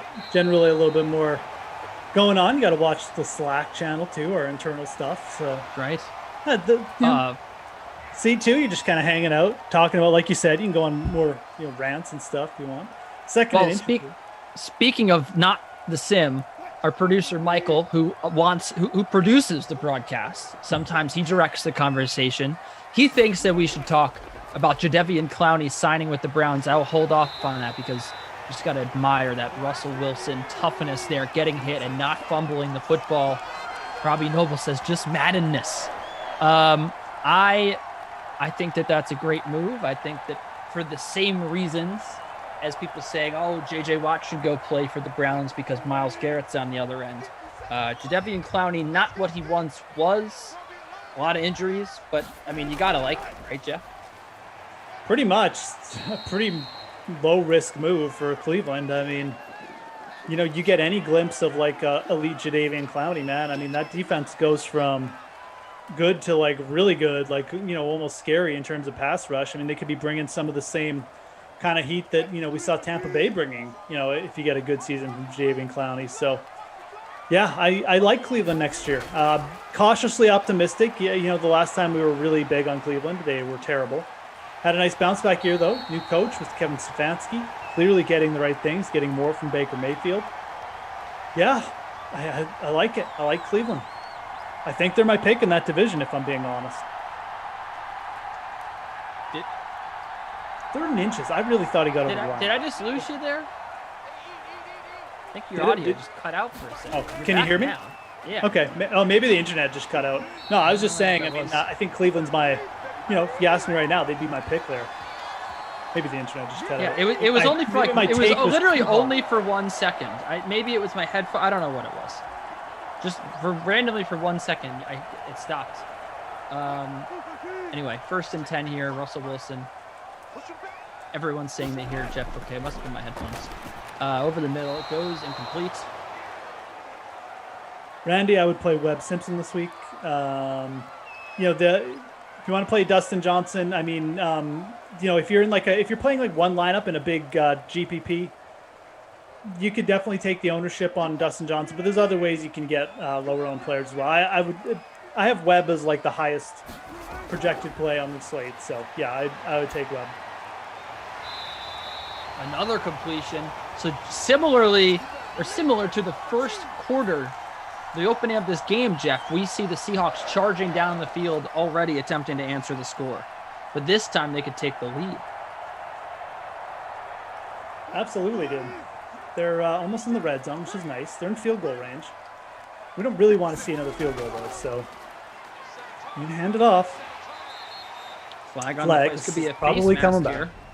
Could be a face mask. Yeah, I think you're right. You're never right on these penalties, Jeff. I thought it was holding. You've been watching more Sims than I have. Well, that one was right at the line of scrimmage, man. I mean, those are usually holding, but you clearly caught it. I didn't see the face mask. Phantom face mask. Anyways, it's first down for Seattle. That's a big penalty. They're at the 11 now. A freebie, so to speak.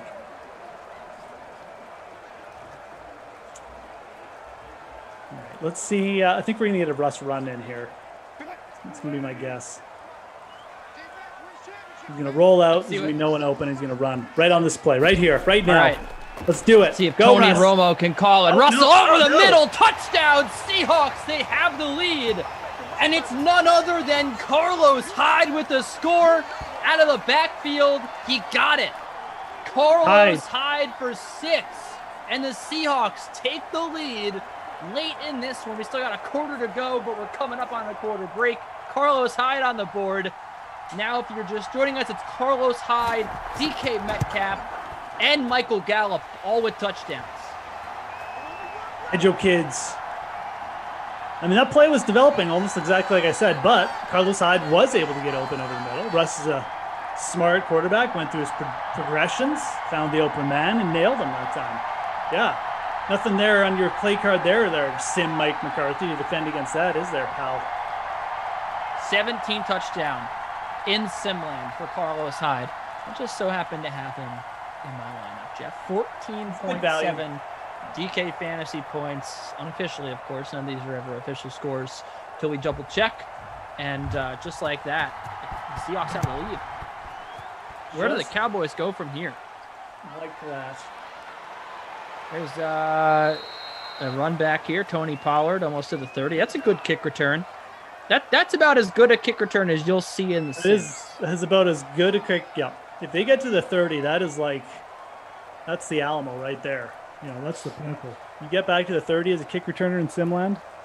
I think I saw T.Y. Hilton get to the 40 the other day. It was pretty impressive.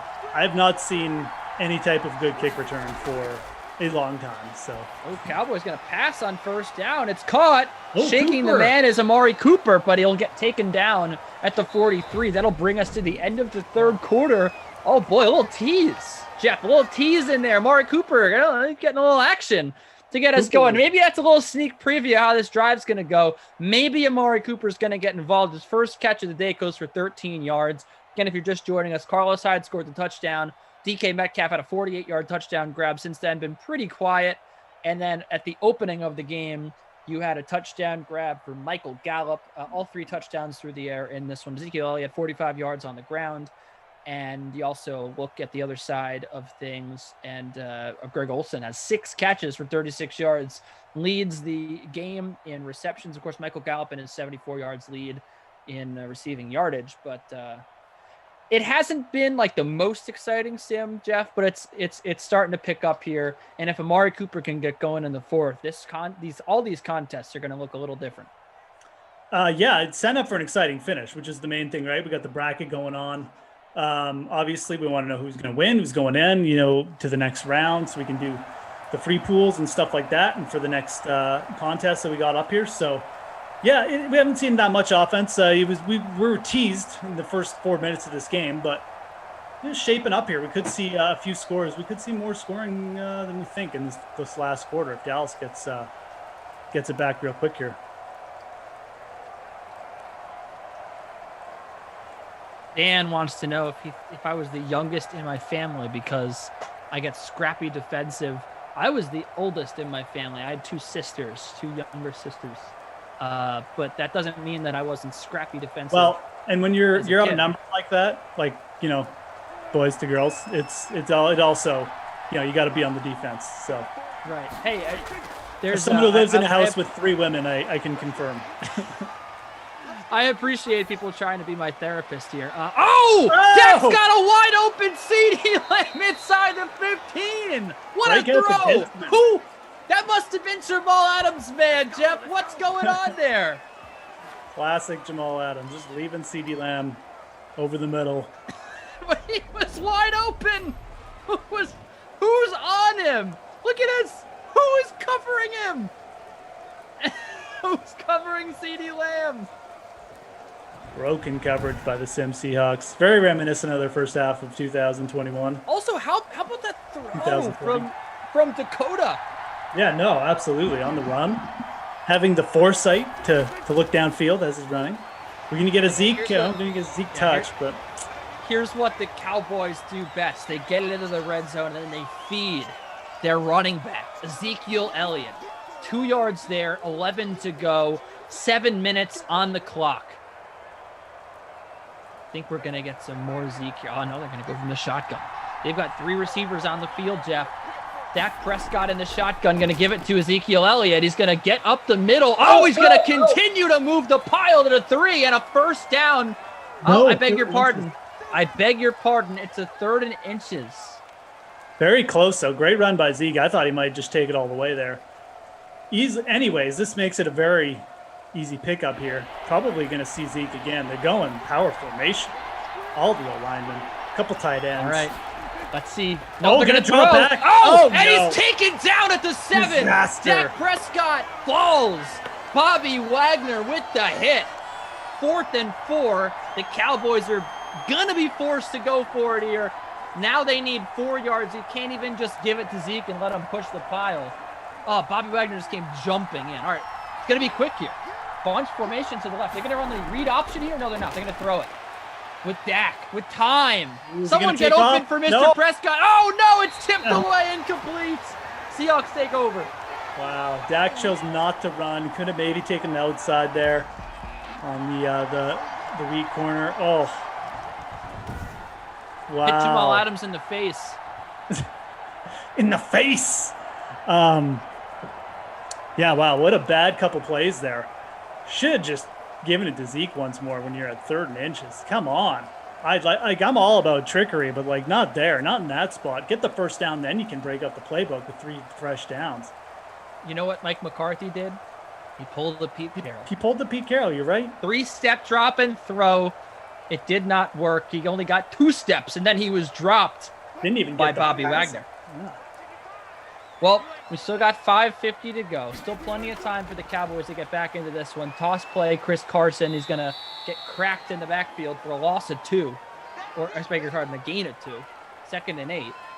So, here we go. There's time. Robbie Noble says Cooper was standing alone wide open. He was. Dak didn't see him, and then that's eventually he did throw to Amari Cooper, but at that time it was too late. All right, let's see. 2nd and 8. People are already talking about overtime here. Dan Russell wants us to do a game where he predicts the touchdown score in overtime. I don't know if we're going to get there yet. We're going to have to get the Seahawks going like at least 60 more yards, then getting stopped, and then we're going to need the Cowboys to score. I think that more that's a little far-fetched, but we'll see. It's possible. We got a 2nd and short coming up here. If the you Seahawks want, could very well run this clock down. Yeah, absolutely. A couple things could happen here. I mean, if you're cheering for overtime, if you're legitimately cheering for overtime, you want a Seahawks field goal here with a couple minutes left on the clock, so Dallas can have time to drive back. But Seahawks. Why I would be rooting for a touchdown. I'll be rooting for a quick score from Dallas right now, and then the Seahawks to run down and kick a field goal at the time. Yep. I actually think that's more likely than the Seahawks going, oh, and almost a pick. I think that's more likely than the Seahawks somehow getting stopped once they have that much momentum going down the field. Yeah, true. You might get your wish here too, 3rd and 4. Cowboys could get it right back here with a stop. Yep. The Cowboys get it back. They could score, and then there'd be like a minute or 2 for Russ to tie it up. That scenario could be on the table. Russ. Oh, boy. Is Russ going to run? Going to run? No, he's going to throw. Oh, to Oldson. No. Cracked at the line. Did he get there? He got it. First down. Seahawks. Greg the arm Olsen, not Greg the leg. Just stretching with the animation. That's Greg Oldson. Greg Oldson. That's what he is. Robbie Old and Greg Oldson. 3:48 and 10 counting now. Now things are getting a little dicey here for the Cowboys. Seahawks took over when there was around 6 minutes to go, and now things are not looking good for the Dallas Cowboys' chances. If you're just joining us, the Cowboys with a 3rd and 1, they were on the 3-yard line. They get stuffed. They try a throw on 4th and 4. It's knocked away, and the Seahawks took over, and they've just had the ball ever since, killing this clock here. 2nd and 1. A first down here would be really bad. Russell Wilson is going to throw, and he's going to throw it to nobody. Clock stops. That is huge. Yeah, that was a big Clock play. is stopped. Dallas kind of another chance here. I don't know what Russ was doing there. Did a little spin around in the backfield. Looks like he got confused and then missed his wide open receivers. So either way, it's going to give Dallas a chance here. Potentially get the ball back. Well, this is it. Engage 8. Engage 8. Come on. Do it, Cowboys. Send the house. They don't. Russ is going to get sacked at the 30. Back in. Everson Griffin, the former Viking, gets in there. 4th and 9. Oh, wow. What a game this has turned into. Just coming around the edge. Gets pushed outside, but right into Wilson's path. There? Wilson probably was going to run for a first there, too, if he didn't run into Griffin. So, big play. Dallas going to get it back. About 3 minutes left on the clock. Clock ticking, so, yeah, this drive might be it. I mean, unless Dallas scores real quick. You know who that is? That's Dwayne Brown, a former All-Pro, if I'm not mistaken, blowing the coverage there, trying to block Everson Griffin coming around the end. That was kind of a weird Cowboys. Yeah, it was really weird. Because he did push him to the outside, but you're right. I mean, Griffin got around him, but I don't think he was expecting him to be that far out of the pocket with Russ there. Yeah, Dwayne Brown also, if I'm not mistaken, I think he's pretty highly rated in Madden. Yeah, he was, like you said, he's legitimately like All-Pro, one of the best O-linemen on Seattle for sure. So let's see here. Hold on, I'm gonna look it up right now because this is how much I care about the Sim fans. I want to give you the guys the accurate information. Kenny's anyway. looking that up, guys. Smash that like. We're almost at 200 likes here. Be awesome if we could get to by the end of the Sim. There's a completion to CD Lamb. Get your disc players out and hit that like button if you could. Let's get over 200 likes, please. Yes, please. Like a great Sim. Dwayne Brown's an 82, so that might have something to do with his inability to block on the end there. 2-minute warning time. Well, and what's Everson Griffin? That's it. Yeah. I don't think Everson Griffin's that highly rated. No, I don't think he is either. Could be. I don't know. Roland saying the Mets are going to get no hit tonight. Zach Wheeler has a 3.54 ERA lifetime against the Mets. I say lifetime, just the last 2 years since leaving New York. I think the Phillies win that game. Let's see here. Throw over the middle. Oh no. Did the Cowboys even get the first down there? They didn't. No. It's 3rd and inches. Blake Jarwin on the catch. At least you have Jarwin, if I'm not mistaken. They got a Blake Jarwin point. That's nice. Yeah, that's kind of nice. In the words of Michael Scott, it's kind of nice. That one makes me think. I'm almost at the point where I could, think about rewatching The Office now. I haven't watched for a couple of years. Almost there. Well, they're coming out with on Peacock. They have a season of extended cut episodes with deleted scenes and stuff. Oh yeah. But it's only for season 3. So they said they were going to do another season, and they haven't yet. Oh, the game is just about over. Mr. Jamal Adams picks off Dak Prescott. The Deuce's and now favorite player. Things are going to get tricky here for Dallas. They're going to need 3 stops here, and then even then, they're going to have to basically go the whole length of the field. Tim Jamal Adams just listening to Ducey's destroy him about coverage. Oh, this guy's terrible in coverage. He blows all his coverages, and then just through in the clutch with an interception. That's it for my bracket. There it goes. And destroying his bracket at the same time. It's a tough scene for Kenny, guys. Pour one out. Hit the like button for Deuce. Hey, we got to over Tough 200. scene. Thanks, guys. The appreciate it, but the chat seems like they are devastated here. Tough scene for absolutely. I think most people were at least wanting one garbage touch from Dallas, right? I mean, I was Chris wanting Carson. it. Yeah. 2nd and 4. Seahawks defense 17% owned. We still could get another touchdown here to shake things up, Jeff. So why don't we go through your LVP here? Who is the Babysitter Billy Not My Kid award pending they score here? Maybe it's someone from the Cowboys. Maybe it's Amari Cooper. It's definitely Amari Cooper. He's got 1 catch. He's super highly owned. He's 43% owned in the showdown, so I'm sure he's highly owned in the flex as well in the classic. Oh, no! Oh, the Cowboys got the football! That's why I don't call the game over yet. We're at the 10-yard line. The Cowboys got the ball back. Oh my goodness, Seeds. Wow. Hold your horses on Amari Cooper, LVP. That's right. I will hold my horses. Kareem had just said, I'm my horses relieved. have been CH held. said, take a knee, and they fumble the ball, and the Cowboys with a timeout and a minute 22, they got to go 89 yards, but they could win this game. It's now in the realm of possibilities. Dak Prescott in the rain in Seattle throws an incompletion. They are going to have to start completing some passes. I'm not going to lie. Haven't been able to do it consistently all game. Got to do it now. But still, this is interesting. This game won't... Hater. This is April. It is, man. April Sim Madness. 2nd and 10. Can the Cowboys pull it off? Can the Cowboys do it? 3 receivers set. Dak throwing to the sideline. That's going to get him, what, a couple of yards? Congratulations. And the clock's going to And now the clock's running. This is not starting well here. We're going to need like 30 yards on this play to have any chance. I'm not going to lie. All right, Hugh Banks saying Dallas won't score. Abby Rizzle saying it's Dallas, no hope. Everyone's saying the Cowboys don't have a chance. Everyone's counting out the Cowboys, and all Dak Prescott can do here is load up. He's throwing deep, nearly picked.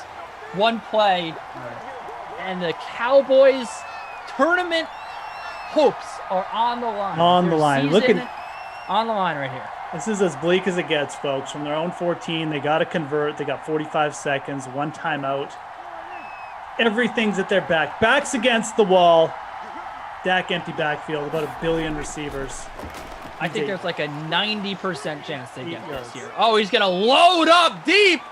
Oh, he caught it at the 44. Amari Cooper out of nowhere. And the Cowboys got to charge down the field. They got to hurry up under 30 seconds. Everyone in the chat counted out the Cowboys, Jeff. No one said the Cowboys were going to do this. They're at the 44. 15 seconds to go. Dak, they got to get a playoff in a hurry. Over the middle, missed this man. All right, so they got 2 plays here. 2 plays to get in the end zone. What do? You got to do a quick hitter over the middle. You got to get as many yards as possible, take your time out, and then take a shot. You need to get around to the 30. Better would be the 25. What about 2 shots to the end zone? No? Too far? I think it'll burn off too much. I don't even know if you get it. Might burn off all the clock to go to the end zone here. That's the other problem. Oh, they're going to do it. They're going right to the end zone. No, they're not. They're not. That's not a good idea. All right, well, they got 2 yards closer. Not going to lie. I was about as worse as you. Oh, man. All right, well. Dallas Sim not making it easy, folks, but here we go. 1 play, backs against the wall. Everybody has counted them out, just like the bad news Bears, the little Giants, the Anaheim, the Mighty Ducks.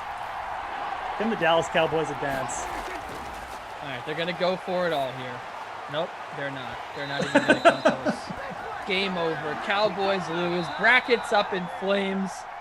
The Seahawks hang on. They win 14-10. But we got a completion to Amari Cooper. He's up to 7.5 fantasy points. Does that change your mind that he is the worst player that took the field in this? No, let's just give it to Cooper. He's still terrible. He's 40% owned. He did have 7 points. I guess I could give it to Jarwin instead, but whatever. Blake Jarwin is a pretty good, or Chris Carson too. He had 8 yards. Well, what about Philip Dorsett? 0 catches. See, maybe it did. Maybe it does change your mind. Does it change your mind at all? No, I still say it's Cooper. 2 catches is terrible for Amari Cooper. All right, best one in this was it Carlos Hyde? Was it Russell Wilson? So, yeah, DK Metcalf.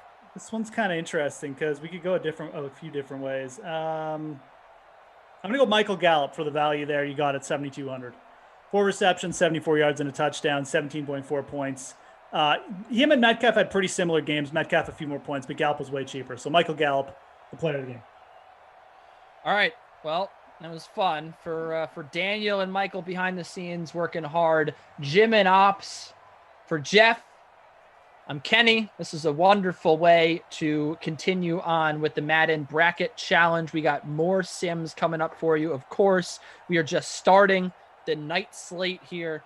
We have the 10K Classic that just kicked off, so stick with us. Coming up next on the DraftKings stream, Ross Tucker, Steve Fezzik, the two lads are going to discuss the early NFL 2021 season team win totals and the implications of the new 17-game schedule. Check it out.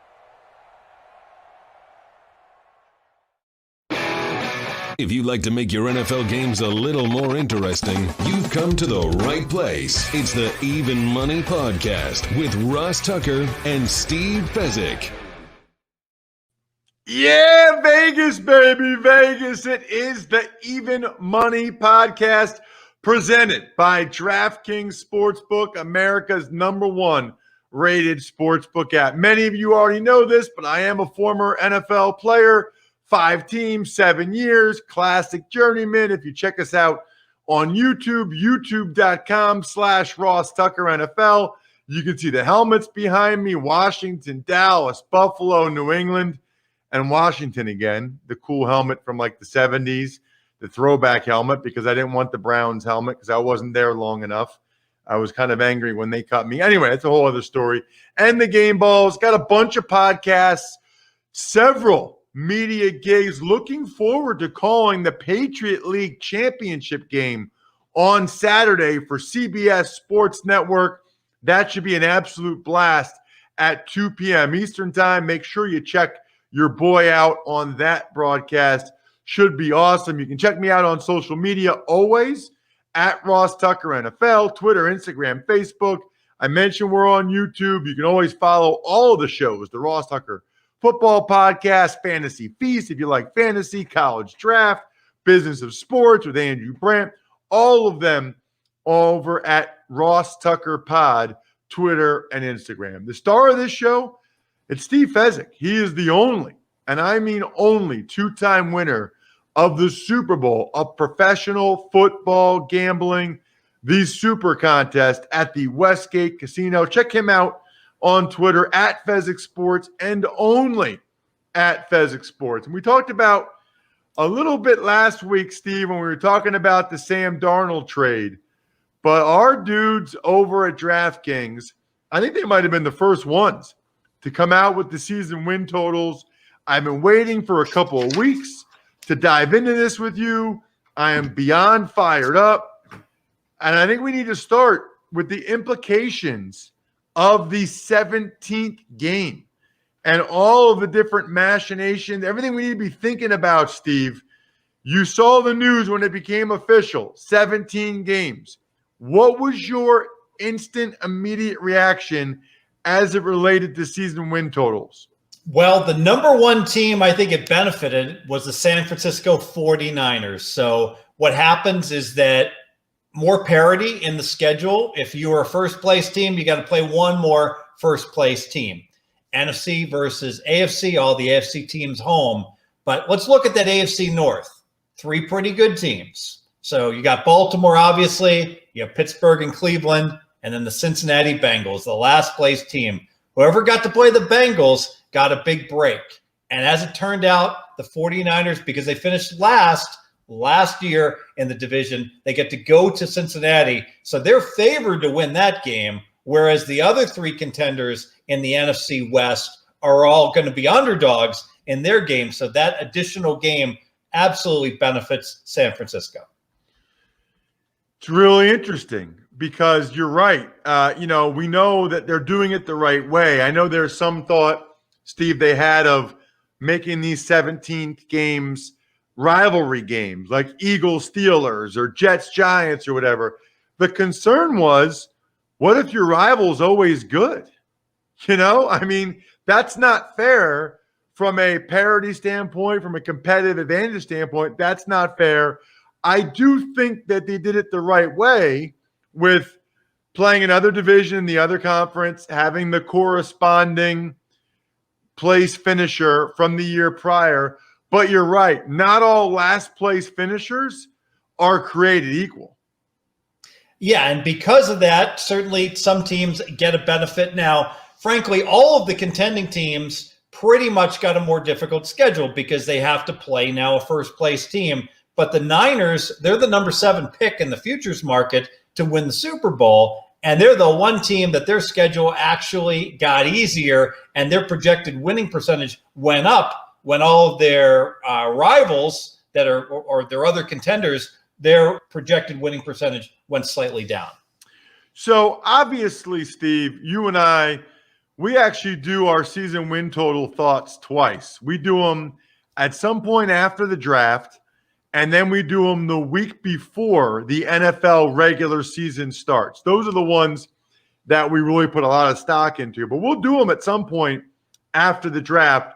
But what I wanted to do is funny. You and I were talking off air, and we were thinking about before DraftKings came out with their season win totals, we were thinking about doing a show where we guessed what we thought the number would be. And that would have been a lot of fun. We got to do that some other year where we guess what we think the numbers will be, because I'd love to see just how close we end up actually getting. But they're already up over at DraftKings. So first thing you should do is if you want to bet season win totals, use the code Ross on the DraftKings Sportsbook app before you do it. That's the way you can get all of the different boosts and codes and offers that they have for new users. You know, I'm curious to get your strategy. Here we are, Steve, a couple weeks out from the draft. I know you typically don't like rookie quarterbacks.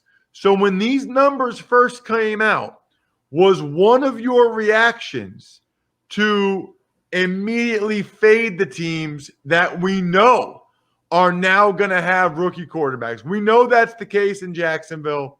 We know it's the case now with the New York Jets after the Sam Darnold trade. The Niners are a little more interesting because they still have Jimmy G, but they are going to take a quarterback number 3 overall. You would think that that young man would play at some point. So I'm curious to know what your reaction was when these numbers first came out with the 17-game schedule.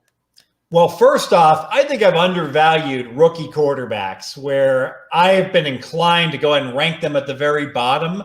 And let's face it, Burrow played well. Herbert played really well last year. And I think I'm chronically undervaluing these rookie quarterbacks, Lamar Jackson when he came into the league, etc. And frankly, I wasn't excited about Jacksonville or the Jets' current quarterbacks anyways. So if you get rid of Minshew and Darnold, you know, you're going to upgrade probably even with the rookie quarterback. Both those teams were lined at 6.5 for a 17-game schedule. So I certainly didn't want to be looking to play under on either one of those teams. They looked just about right. Interesting. Because, you know, I know that was always something. Last year, one of my big ones was the Chargers, and it still came through for me. But Herbert wasn't the reason why the under came through for me with the Chargers at all. Not at all. I thought Tyrod would play for a few games. They'd go to Herbert. I thought Herbert would struggle. Man, did he surprise me. I was definitely fooled by that one. All right, so let's look at some of these numbers. And I just want your first reaction. Too high, too low, just about right. These are not official plays, just kind of what you were thinking in your head. Again, heading into the draft, some of these teams have high draft choices. There are still some veteran free agents out there that can help these teams. But based on what we know right now, you got the Bengals, Steve. They are at 6.5. Unbettable because I don't know if Burrow is going to be back at 100%. If he is, I'd lean over. If he struggles coming back from his injury, then the Bengals are going to have a long, long year. I feel like there's got to be some edge here, Steve, with just the math being different and there being more games, right? I mean, I'm just so used to the 16 that my initial reaction with the over 6.5 for the Bengals is to take the under and peg them at 5 or 6 wins. But, you know, that extra game changes things a little bit. Although to your point earlier in the show, it is against the Niners. You know, the NFC has 9 road games, every team in the NFC. And I think this really could compromise some of the select NFC teams where I'm going to look to selectively play them under, because what happened last year? No crowd, no noise. So now the NFC teams are going to have to go ahead and only play one preseason game on the road. Not that that's going to be all that loud. And then all of a sudden they're going to have to deal with real crowd noise and deal with adverse scheduling. There's going to be a lot of 3 road games in a row for the NFC teams. There has to be with 9 road games. So when I analyze the actual schedule that comes out, I wouldn't be surprised if I'm focused on NFC teams, select NFC teams under. That's a really good point. Really good point. All right, the Jets, fresh off that big Darnold trade a week ago, their over-under is 6.5. Yeah, Vig is to the under, -150. Looks about right. You know what? Gun to my head, if I had to play it, I'd go under the 6.5. How many years do we have to see the Jets? And they're always seemingly lined at 7 wins. Now finally at 6.5, and they always seem to disappoint. Yeah, I mean, I guess my initial reaction for both of those so far is probably the under.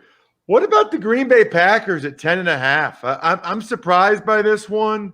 You know, I did very well with the Packers last year. They were 8.5 last year.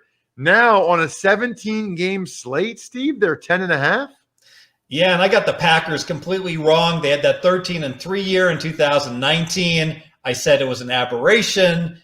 Aaron Rodgers wasn't an elite quarterback. Got it completely wrong. Aaron Rodgers was great, and the Packers were absolutely a Super Bowl contender. Given that, 10.5 looks about right to me.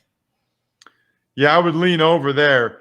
Carolina with quarterback Sam Darnold, they are at 7.5, Steve. I got to tell you, I don't know that Darnold has it. I talked to Greg Cosell about him last week. Carolina's got a lot of faith in this Joe Brady, their OC. I'd probably lean under there, especially with what you said about the NFC with the 9 road games. Yeah, the problem is I like Carolina as far as a team that they jettisoned most of their starters on defense last year. It was a COVID year, so I thought their defense would improve. This year, I liked the coach and Rule, and I actually liked Bridgewater. So now if Bridgewater's not going to be their starter, I agree with you. I've flipped, and I would look under, if anything, on Carolina. Washington's at 8. Ryan Fitzpatrick joined me recently on the Ross Tucker Football Podcast. I'm over 8 on Washington all day. I think that they are as good as anybody in the NFC East. This is a significant quarterback upgrade. Significant. And then they got, Curtis Samuel at receiver, William Jackson at corner. I'm an over guy with Washington right now. Yeah, Washington obviously had the one really good skill position player in McLaurin, nothing else. So that's a key addition at wide receiver. I've got a mole in Jersey that says a guy that he had a very long, impressive beard, and he was wearing a hoodie, and he walked up and bet Washington over 8. I'm not saying that was Fitzmagic, but I'm just reporting what I heard. Over 8 sure looks like a good bet to me. Arizona is at 8 as well, which is interesting, Steve, because it feels like with the additions of J.J. Watt and A.J. Green, these guys feel like they're all in on this year. Yeah, the problem is A.J. Green can't play a lick. So with the Bengals last year, when they targeted A.J. Green, he caught less than half of the passes thrown his way. Target anybody else, they catch more than 2/3 of the passes. A.J. Green got no separation last year. Now he's 33. How he's going to get separation this year is beyond me. I think Arizona wasted $8 million.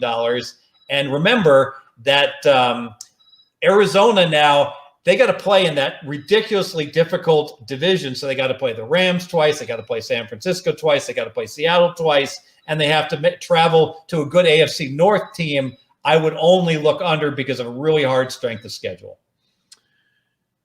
Yeah, I think that number's about right. The Rams are up to 10.5. That seems a little high to me. Yeah, especially with the difficult schedule, and it just goes to show that the bettors, they don't like Goff. So big upgrade at quarterback, and because of that, the bettors do feel the Rams are a contender. The one interesting thing about the Rams is, I guess Matthew Stafford recently had surgery on his thumb. Now, they say it's not a big deal, but I don't know. I mean, quarterbacks don't get surgery on their throwing hand or arm unless there's a reason why they need to do it. Speaking of that, by the way, Steve, there's a lot of guys out there that have reasons why they should check out rexmd.com, but they haven't. I know the way we all are, right? We don't like going to doctors. We don't like admitting we're sick. We don't like admitting anything hurts. You guys got to be kidding me. You're smarter than that.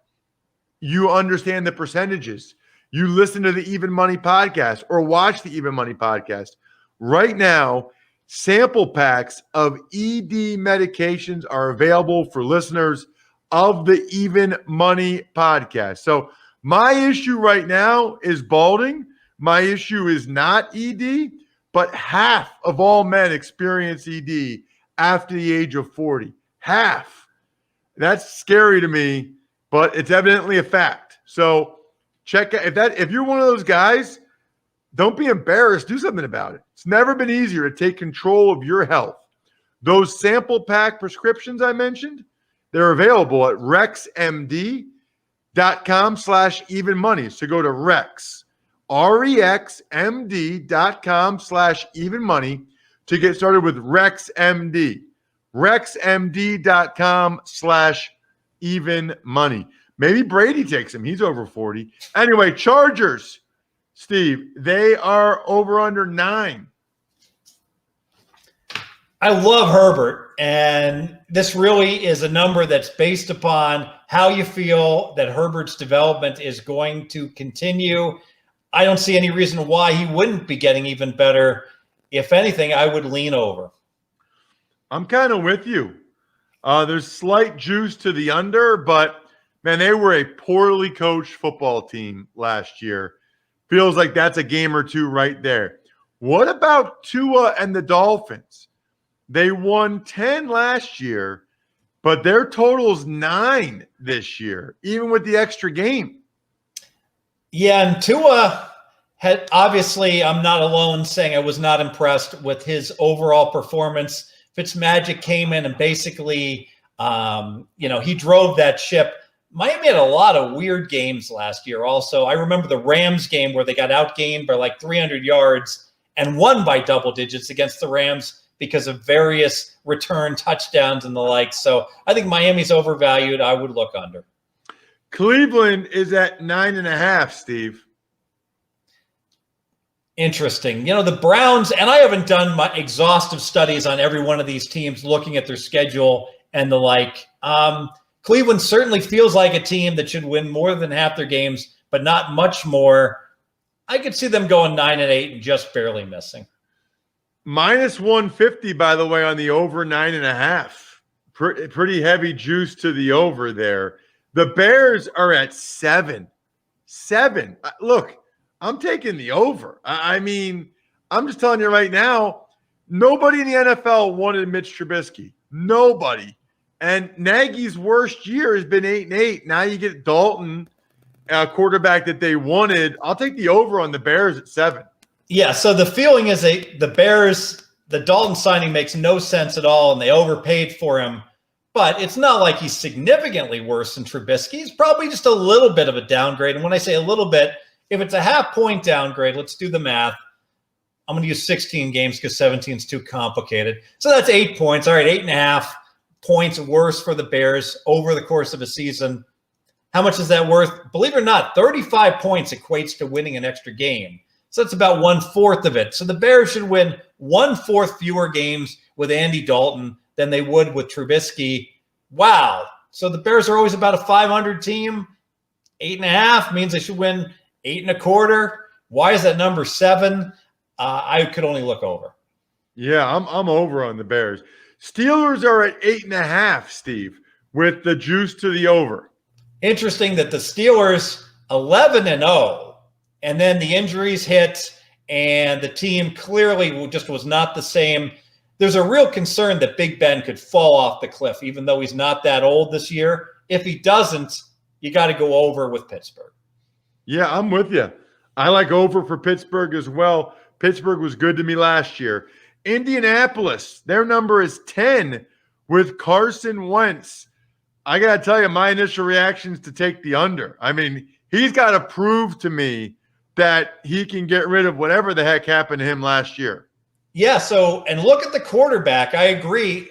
For the Colts, like you look at Rivers versus Wentz, so pretty comparable. Maybe Rivers last year a little bit better than Wentz, but look at the backup quarterback. Would you rather have Jacoby Brissett, or would you? I got to look it up. Indy has no backup quarterback. Jacob Eason right now. Yeah, so yeah, and I have Jacob Eason rated 5 points worse than an average quarterback in the NFL. So if Wentz doesn't work out, or if Wentz gets hurt, you win automatically. I could only look under. What about the Patriots at 9? Very interesting, because you were higher on the Patriots than I was when we were forecasting what the number would come. And now has indeed come at 9. It's hard to believe that Cam Newton's going to make them a 10-7 team. But wow, they won 7 and they're much better, this year. Looks about right. Yeah, I think that number is exactly right. I think they're a 9-7 team. Cowboys are at 9.5. I don't understand the Cowboys a game and a half better than Washington, Steve. Yeah, I think the play is not necessarily on Dallas, but it's to play Washington to go over 8. And I think that's one of the stronger plays on the board here. Giants at 7. No real opinion on the Giants. If anything, asking a team that has been a perennial loser to suddenly get to close to 500 is asking a lot in general. It seems like if you play all these teams projected to be just a little bit below 500 to go under, you've done very well in recent years. Raiders are at 7.5 there. I kind of feel like the Raiders will win 8 or 9 games. I would lean over with the Raiders. The Raiders the last 2 years, if you look at the number of wins they've had versus what they're expected, they've consistently done better in win-losses than in points scored. The old Pythagorean theorem where you look at a team, and if they're getting outscored by 50 points, they certainly shouldn't have been a 500 team. So the Raiders having outperformed the last 2 years, I would tend to look to them to go under. What about the Jaguars at 6.5? It all depends on Lawrence and how well that he comes into the NFL, and I'm really not sure. Because of that, I'm going to pass. Yeah, I think I would lean under. I mean, that's a bunch of wins. Now, their division is not that great. That's what they got going for them. But that's a bunch of wins. I mean, they got to get 7 wins? I don't know. And he's coming off shoulder surgery? My Bills, 10.5, Steve.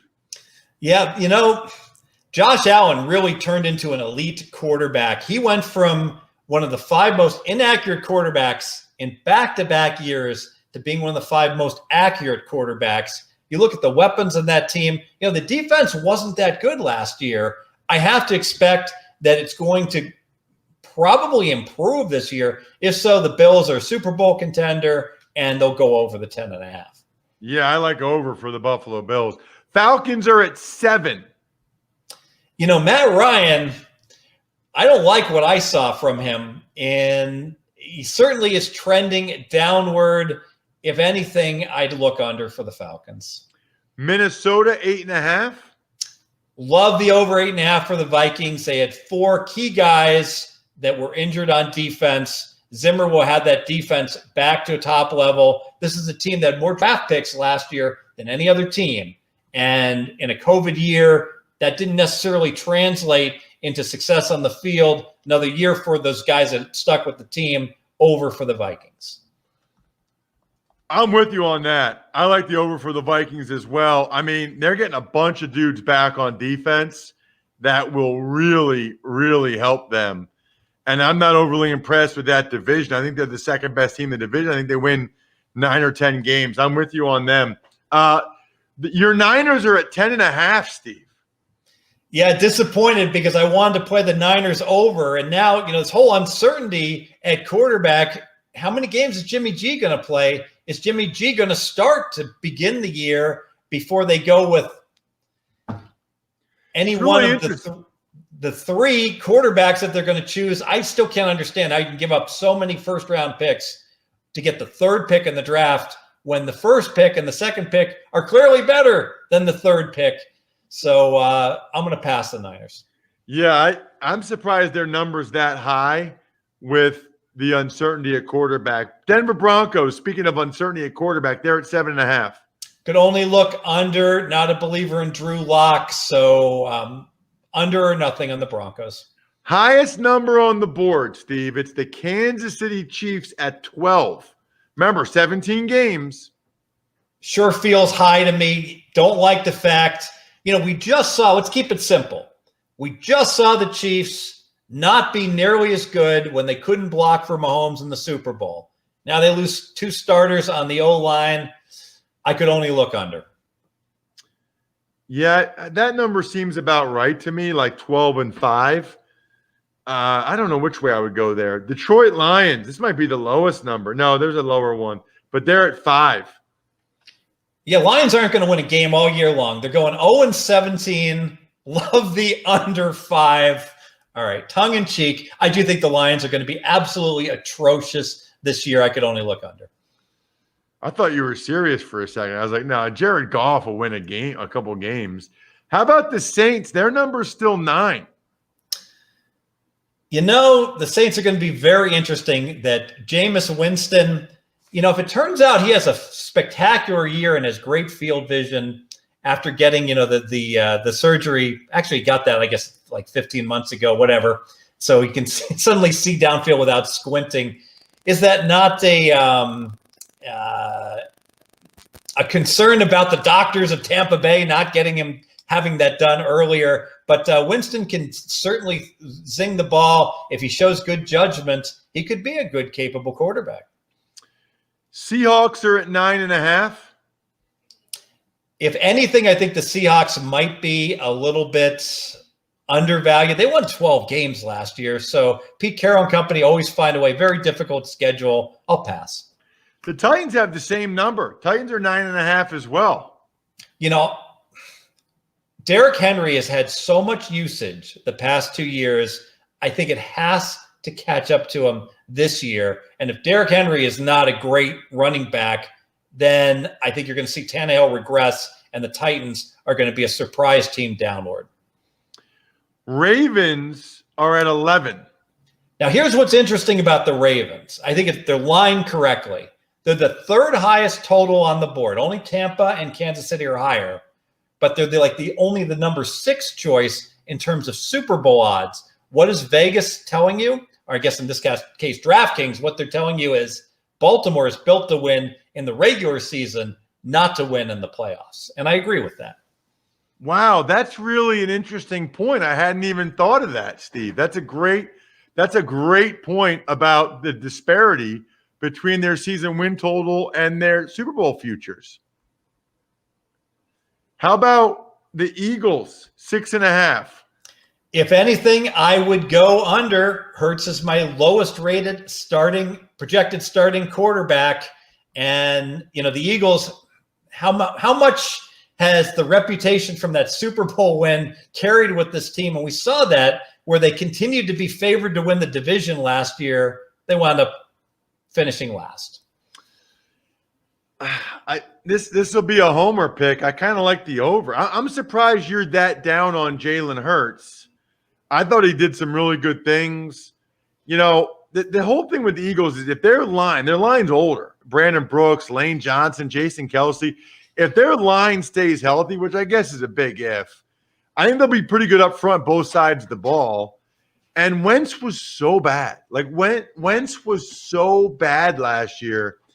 Even just with his legs, Hurts gives him more of a chance to win some of these games.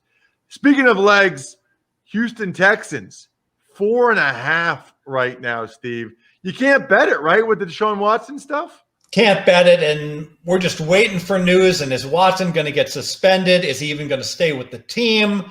Probably, because who's going to be able to take him now? You can't bet it. Pass. Last but not least, the Tampa Bay Buccaneers, 11.5, Steve.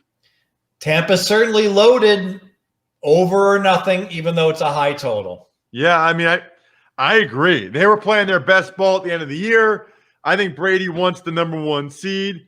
I think they win 12 or 13 games. Not the division's easier now on multiple levels. I don't think Atlanta or Carolina or New Orleans will be that great. So I like the over for the Bucks as well. I love these shows.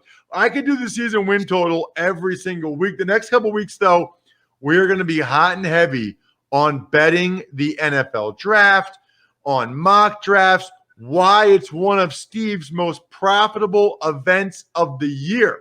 Check him out at Fezzik Sports. Make sure you subscribe to the Even Money podcast and the other shows as well. I'm at Ross Tucker NFL. We are at Ross Tucker Pod. Good luck, everybody.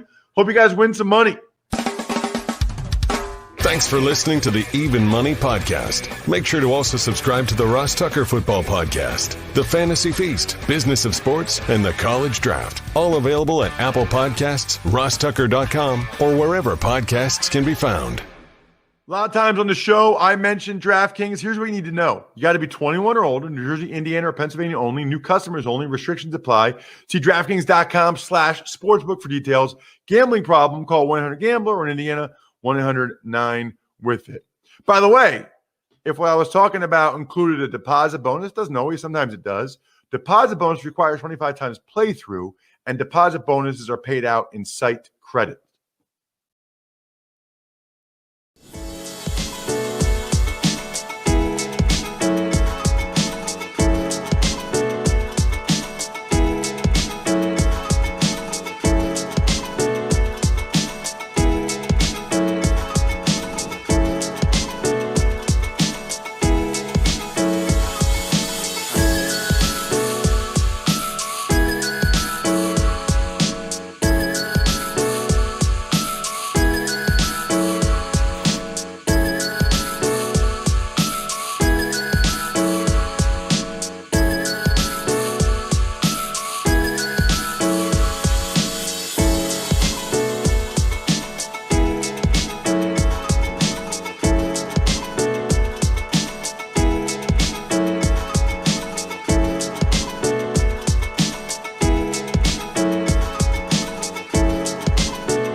Well, hello, everybody. How's everybody doing? Here we go. Couple of Madden Sims to close out round one of the Madden Bracket Tournament. Round one. Glash and Moose here with you for the next one. You were here for the last one. Buzz. But we will be here. We will be here for the for this one together, and then Freeze Pops will take over. This is part of the 10K Bracket Challenge special. Also a free showdown available, and our own little free roll. Lineups have already locked. What do you have in mind here? What are you expecting? Patriots as an underdog on the road against Miami. Yeah. In the wind too, Glash. In the wind. We gotta take that wind game into account. I tributed Julian Edelman with the captain spot just because, why not? First game since retirement. Yeah. Let's go with narrative street. Why not? The non-Hall of Famer. The Famer. Patriots. I put Cam in. I put Asiasi in. Asiasi's time in these Sims running short. He's going to soon be replaced by Jonnu Smith and Hunter Henry. So pour one out for him. And then I put Demir Bird in. Faded Tua. Got Breida and Wilson in there as well. Something just occurred to me what you just said. Who is going to be the tight end one and who's going to be the tight end two between Jonnu Smith and a bit of a Hunter messy Henry? Situation, yeah. Maybe they'll both be get targets. I doubt it. One of them is going to be the tight end two, not get any targets. It'll probably be Jonnu Smith being the tight end two, if I had to guess, but I don't know. I don't know how Madden's going to decide that either. That's a big one down at the Madden, the Madden meeting room that they have. I assume there's like a meeting room in the big Madden exec. So how are we going to handle this, guys? This is a big one. We got to make the right call. DraftKings needs to know for their Sims. We do, actually. Legitimately. I'm curious how it might shake out. I really am. The next one after this, Jets and Chiefs. So the winner of these next two will face each other in the next round. Okay. We found out Cleveland beat Detroit and Seattle held on against Dallas in the rain. Yeah, ugly game, but they held on. Got a late turnover by Jamal Adams to seal the deal. Kenny's favorite player. He was very jacked about it. Loves Jamal Adams. Actually asked for Jamal Adams themed bed covers for his Christmas from his girlfriend for next year. So. Wow. Very cool. Hey, you never know. If you make a wish and you're on your best behavior. Kenny's our DraftKings Make-A-Wish kids. The Make-A-Wish Foundation for Kenny Deuce. The Jets could just have one winning season. Maybe they'll beat the Chiefs next sim. Maybe that will be the gift he can receive. And it should be mentioned, if you entered that bracket contest, the bracket challenge special, it was $10 to enter, $10K in total prizes. If you enter the contest and the Chiefs win, next sim you get $3 DK dollars. But if you're Kenny, you might want the opposite. Yeah, Kenny was proclaiming how the Jets were going to win. He said it should be the other way around. The deal should be for if the Jets win the game, but he's very confident that the Sim Jets are going to pull it off. We've got a wind sim. There is Julian Edelman on the return. Let's all let Julian Edelman enjoy his retirement. Let's let it marinate, right? Let's let the guy, hang out for a bit as a retired player before, we start just creating all this dialogue. All right.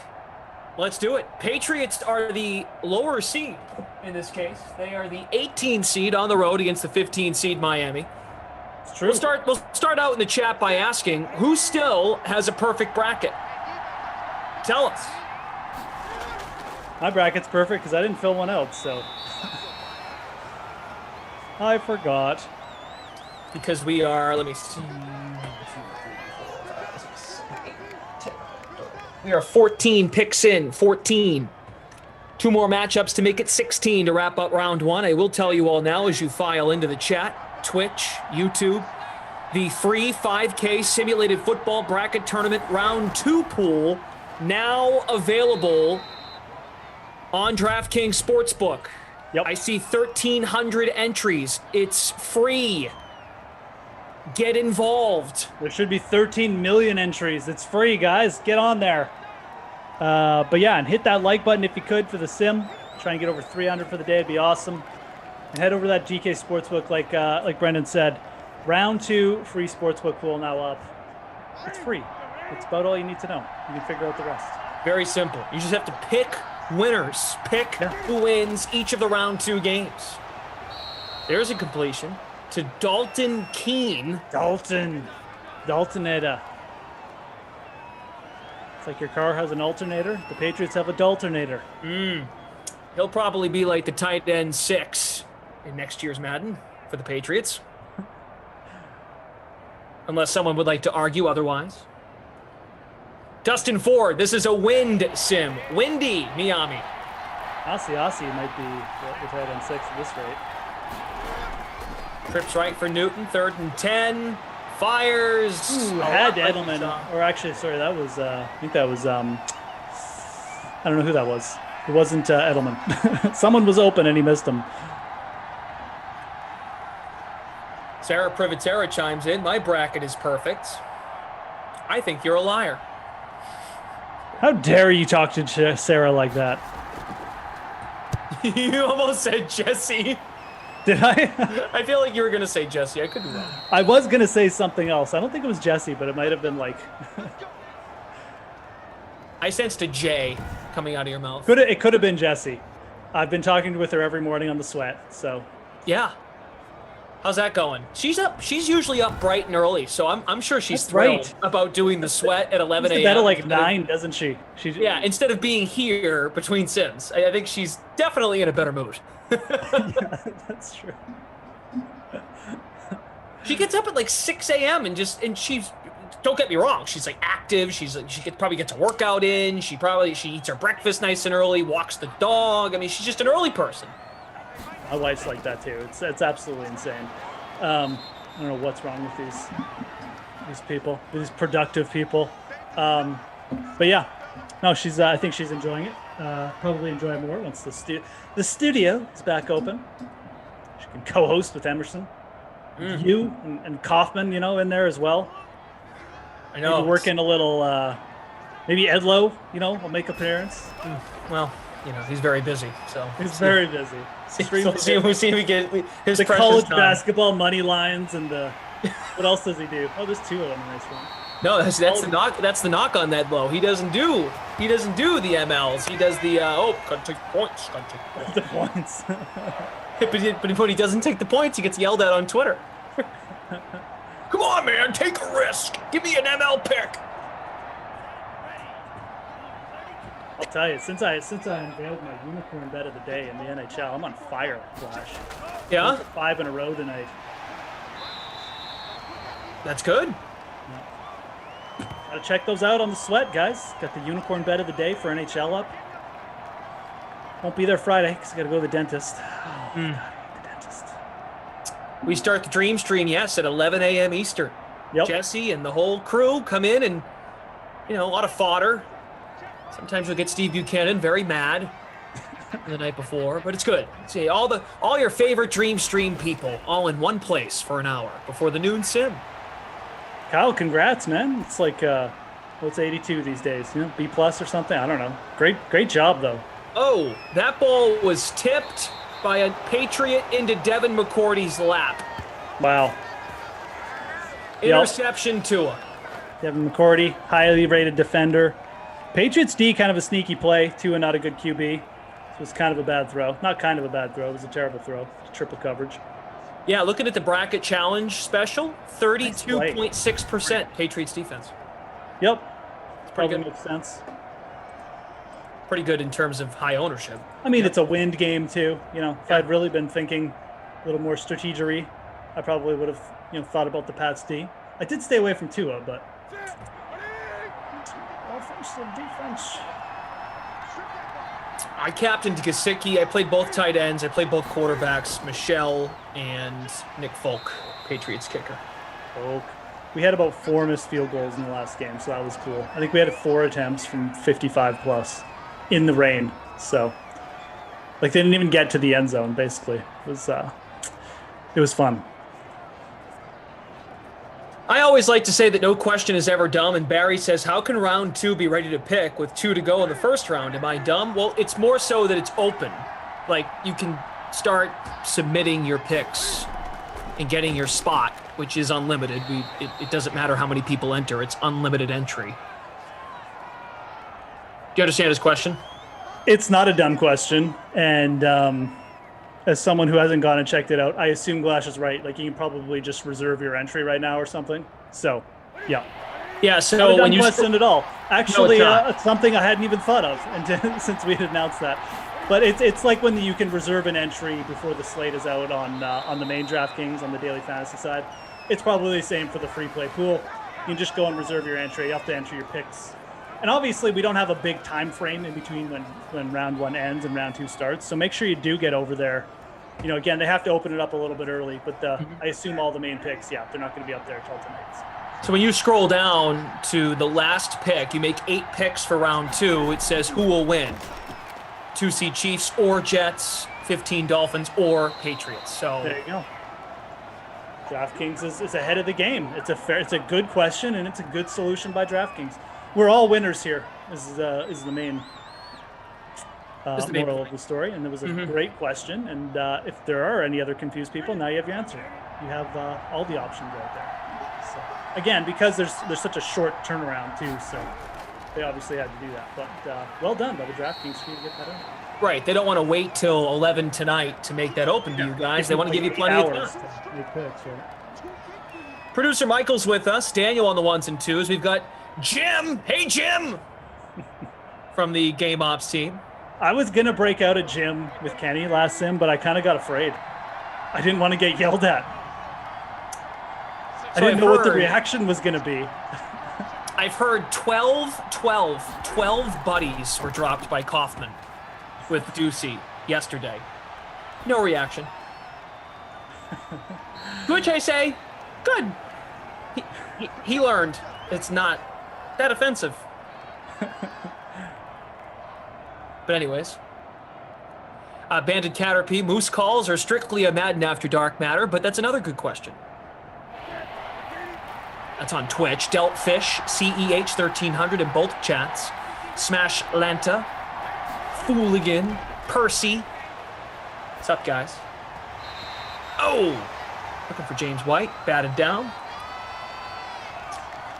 Yes, Jordan Warren, you're right. You can make your lineup already for the slates. Locale Central, let's go, Michelle. Kyle, congratulations on the 82. As Jeff said, that's passing. And, keep shooting for the stars, man. Keep it up. 47-yard attempt, Nick Falk. Kick is good. 82 is a little bit more than passing. That's basically showing off. I mean, at that point, I want to just dial it back a little bit, Kyle. Like 75 is fine. Puts you like in the meaty high end of the average students. It's exactly where you want to be. You don't want too much attention. The profs will start asking you questions, stuff like that. So, just dial it back a little, buddy. Maybe watch a little bit more Sims rather than study so much.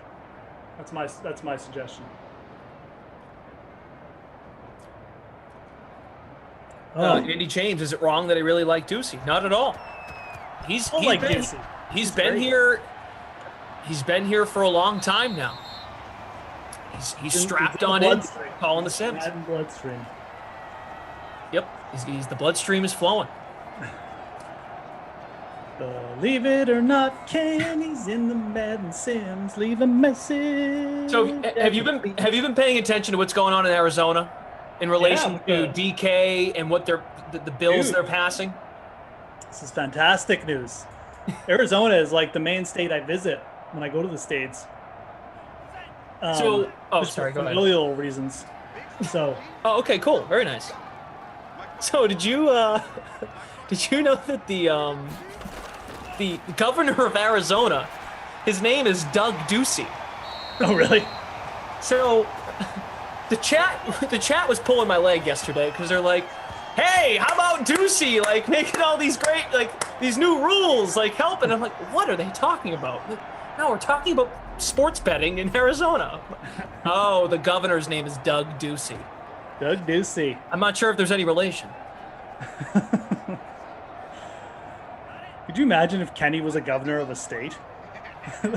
No. Oh. No, we just can't imagine. Torture. No, it's great news though. Like the last 5 years, working for DraftKings, it's always frustrating. You go down there, I can't enter contests. Like I get emails from DraftKings like, why are you on your DraftKings account? Like I'm just opening this. I just wanted to see what the prices are. You actually? Maybe to be able to go down there and actually use their awesome apps and stuff. Oh, finally Arizona! It's such a great place to visit too. I love it down there, but it's the one thing that really irks me, man. Like, just get on the bandwagon here.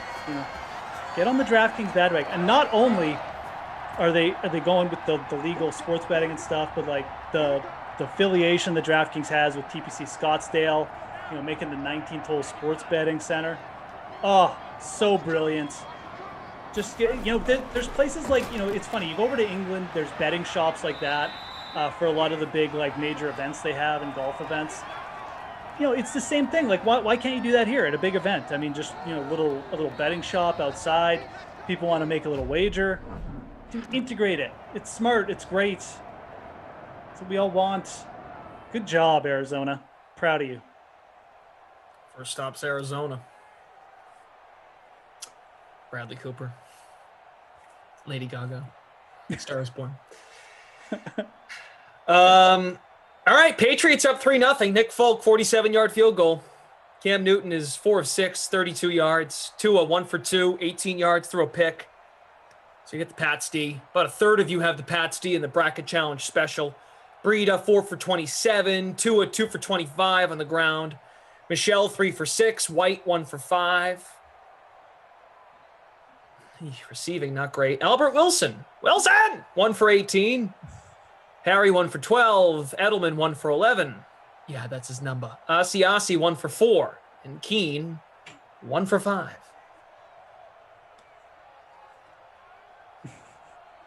Can we help you?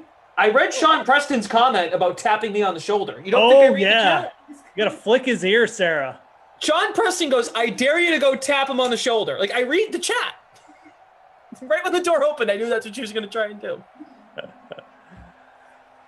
Wait till you got to flick him on the ear would be the best. Come on. Yeah. Oh, I can't call the sim. I feel like Rossi. That was good. Okay. That just happened. Sarah intervention. I like it. SmackDown. First cue. We didn't have much going on anyways. 3-0. Good Nick Folk call by you, I guess, putting him in your lineup. But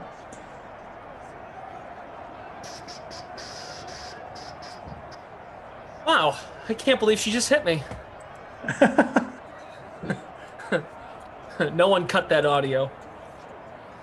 Smash Lanta, I'm talking to you. Relly Rel, what's up? Obi-Wan. Steven Boss. That was pretty funny. That was great. I needed that wake-up call. True. Yeah. Only get too comfortable around there. That ball dart over the complete. middle. Devontae Parker.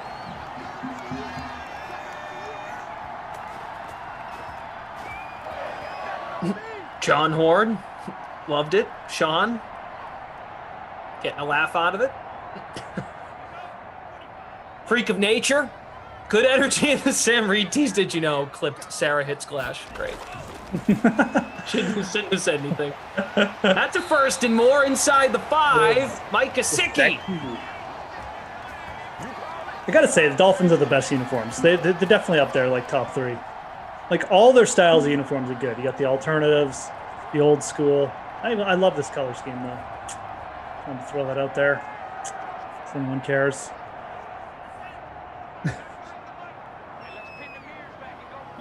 Serious. Oh, classic. Ooh, fade, throw away. Gonna get our first touchdown here? Who knows? What was the final last sim? 14-10? 14-10. Yeah, not a lot going on. No. We got 2 touchdowns in the first 4 minutes, too, just to give you an idea of what the rest of the game was like. Terrible. Horrible. Breida. All tied down. Losing a yard. Breida. Andy James needs Parker. CBH Breida. Yeah, I need Parker, kid. Remember that with Steve? You were with me for that, right? When Steve, the Boston accent when dropped? The Boston accent came out. Oh, yeah, I love Devontae Parker. Oh, okay. Oh, touchdown. Okay, Ben Jakeem. Affleck from the town.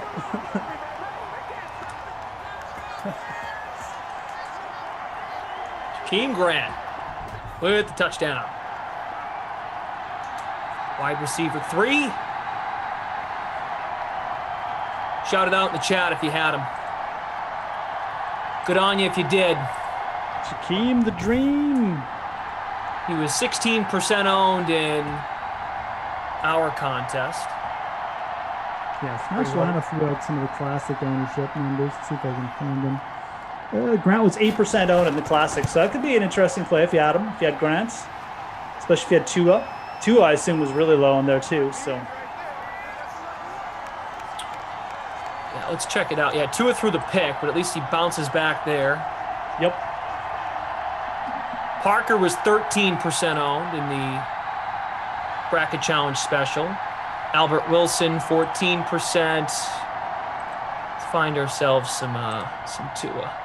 Jakeem Grant, there it is, 8.5%. He's only $3,600. Pretty good. Yeah, Russ got, 17.5 points. There's Tua. Found him. There we go. 6.2% for Tua in the bracket challenge special. yeah, so pretty long. You never know. Tua, I've seen Tua have some big games. Had a big run here as well, and he's got an early touchdown. So good start if you want Tua. I mean, the 2 QBs last game that everyone owned, especially Russ, they didn't have big games. So if you got a low Tua here, it's kind of an interesting spot. Patriots got to pick it up too. They're the underdogs here, I guess. They're the lower seed, aren't they? Yep, they are. They are the 18 seed, Miami the 15 seed. Okay. Right in the smack dab middle, based on how they finished in the 2020 regular season, in their cases, because they didn't make the playoffs, neither team. Brother Phil says, oh boy, this ushers in a new era of remote control physical interaction with Glash. Sarah could even monetize this deal. Yeah. $25 a slap, eye poke, earlobe flick, noogie, oh, the possibilities. It's like Cameo.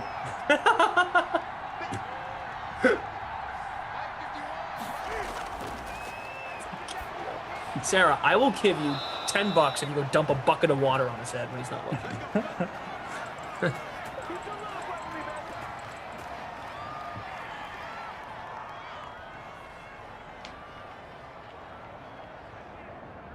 Brother Phil, you could clean up, young lady. You could even have people bid on. Okay, I'm not reading that. That's God. I know what you meant, but I'm not gonna let that be clipped for its own soundbite. Oh, a stumble and run by Michelle. 4 for 12.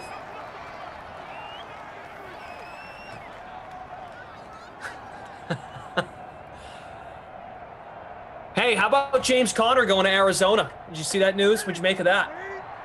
Yeah, not much. I don't think James Conner becomes a fantasy target or anything. He might not even be, honestly, in the backup role there. Like, they still have a guy named Eno Benjamin. I think he was drafted in the 6th or 7th round last year, who's not terrible at all. Actually, probably might even fit in that offense a bit better. But Conner, the Conner's presence only will act to make people more wary about Chase Edmonds. So I don't think he's going to take away much snap count. Now, you never know how coaches are going to react, to new players being signed, but I'm pretty sure Chase Edmonds is the guy there. And, if you look at the touch count last year, I think the worst case scenario, you're going to see Chase Edmonds go into the David Johnson role and James Conner take over the Chase Edmonds role, which was like 8 to 10 touches a game, I don't even know if it'll get that high, to be honest, because James Conner really isn't that good anymore. People kind of have this memory of James Conner because he had that one good year when Lev Bell was out, but like since then, he doesn't have explosive plays. He's averaging like well under 4 yards per carry. Like, I don't really think he's a threat to Edmonds. So more of a depth signing than anything. Like I said, may not even be the backup. Worst case scenario, he's probably like a 30 to 40% guy. Worst case for Edmonds, anyways. Okay. They were going to sign someone. Like, you knew Arizona wasn't going to go into the offseason with just Chase Edmonds. They were going to draft someone. They still could draft someone. I don't think they will now, but they could. So, yeah. I guess we'll know by their draft what they think of Chase Edmonds, because if they don't draft anyone, I think that's a very good sign for Edmonds, that they just have kind of a middling veteran and Eno Benjamin, a 7th-round pick to back him up. Like, to me, that's still very bullish for Chase Edmonds. So, oh, geez, that was a bad pass by Cam. Yep. So I'd really watch the Arizona draft. If they don't draft an RB, like at least in the first 5 rounds, it's a great sign for Chase Edmonds. All right, cool. So there's my Juan Chase Flores says, "What's up to you and the owner of Moose Air?" Moose Air could be getting busy with, things opening back up and folks being more willing to go places. Yeah, absolutely. We're fully booked, through 2024 here. Wow. All the moose are on deck.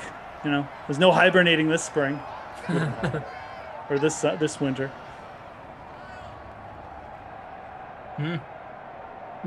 That's great. It's an all-out moose blitz.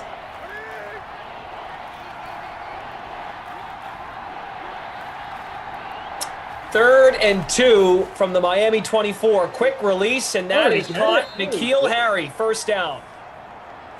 N'Keal Harry.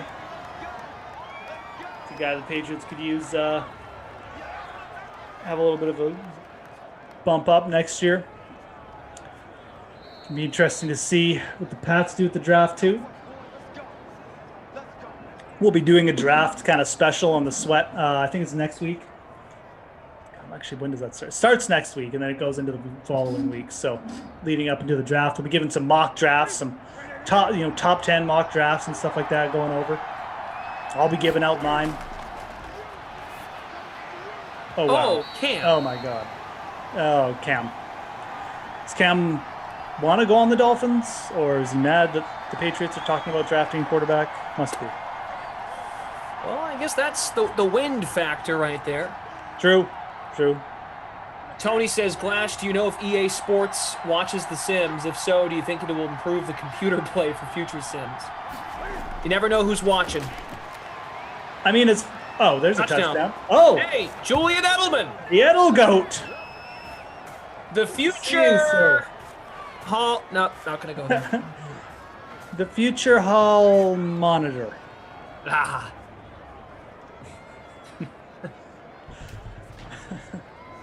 The future Hall decorator. No, but I did future Hallmark card writer.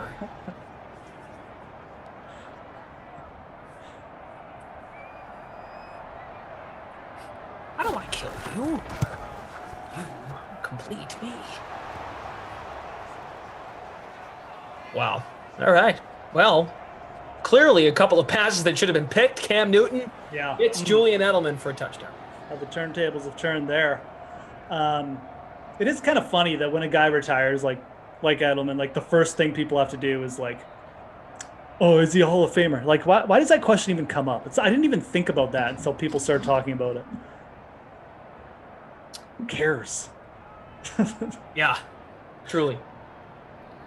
It is one of those things, like, because it's I don't know. His case is more.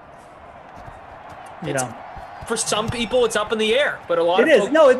that part I get. I guess it just makes for a good discussion because it is up in the air. It's like when you're comparing to other players, but it's just weird that like people are so obsessed with it right off the bat. Because like I could understand talking about it when like the Hall of Fame induction came up, But like to have that be the first thing that gets discussed with Julian Edelman, like, I don't know. It's kind of weird. Anyways.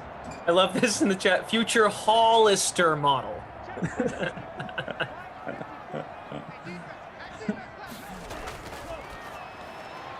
All right, Low Cow Central needs Breida and Tua. All right. Yeah, Kaufman is definitely just all over. Kaufman might actually like quit his job at DK to become like the Julian Edelman like campaign manager. Like that's where it feels like we're at. Like we're like one day away from that, from Kaufman just being like, that's it. You know, Edelman in 2022. Hey Jules, want me to tweet for you? That's right. Become a social media manager / campaign manager.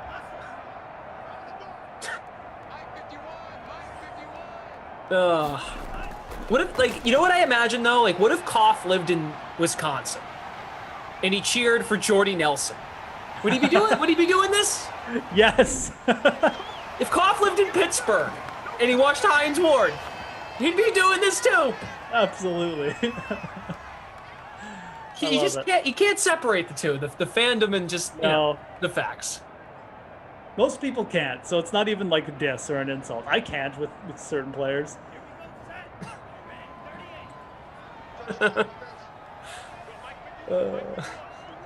We all do that. Like, look at Ducey with the Jets takes. He's just insane, most of them.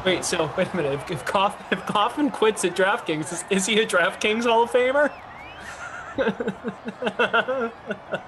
Oh man.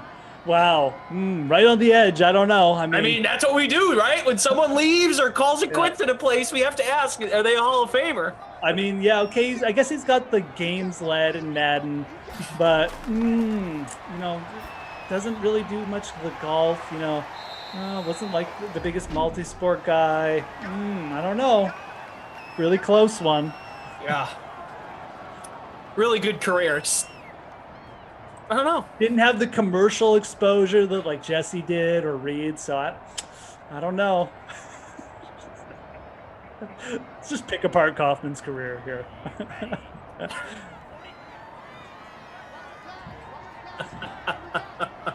Oh, also he didn't follow, wasn't a good teammate. Didn't follow any of the DraftKings teammates. Yeah, not a good teammate. Great point. I don't know. I'm not against it. He didn't make others better. That's right. He didn't eat pizza. I mean, that's a flaw. That is actually. He does have an award named after him. That's true. It's a plus. He started the Sim League. Let's give him credit where credit's due. It's true. It's a good initiative. He's got a pretty good porch.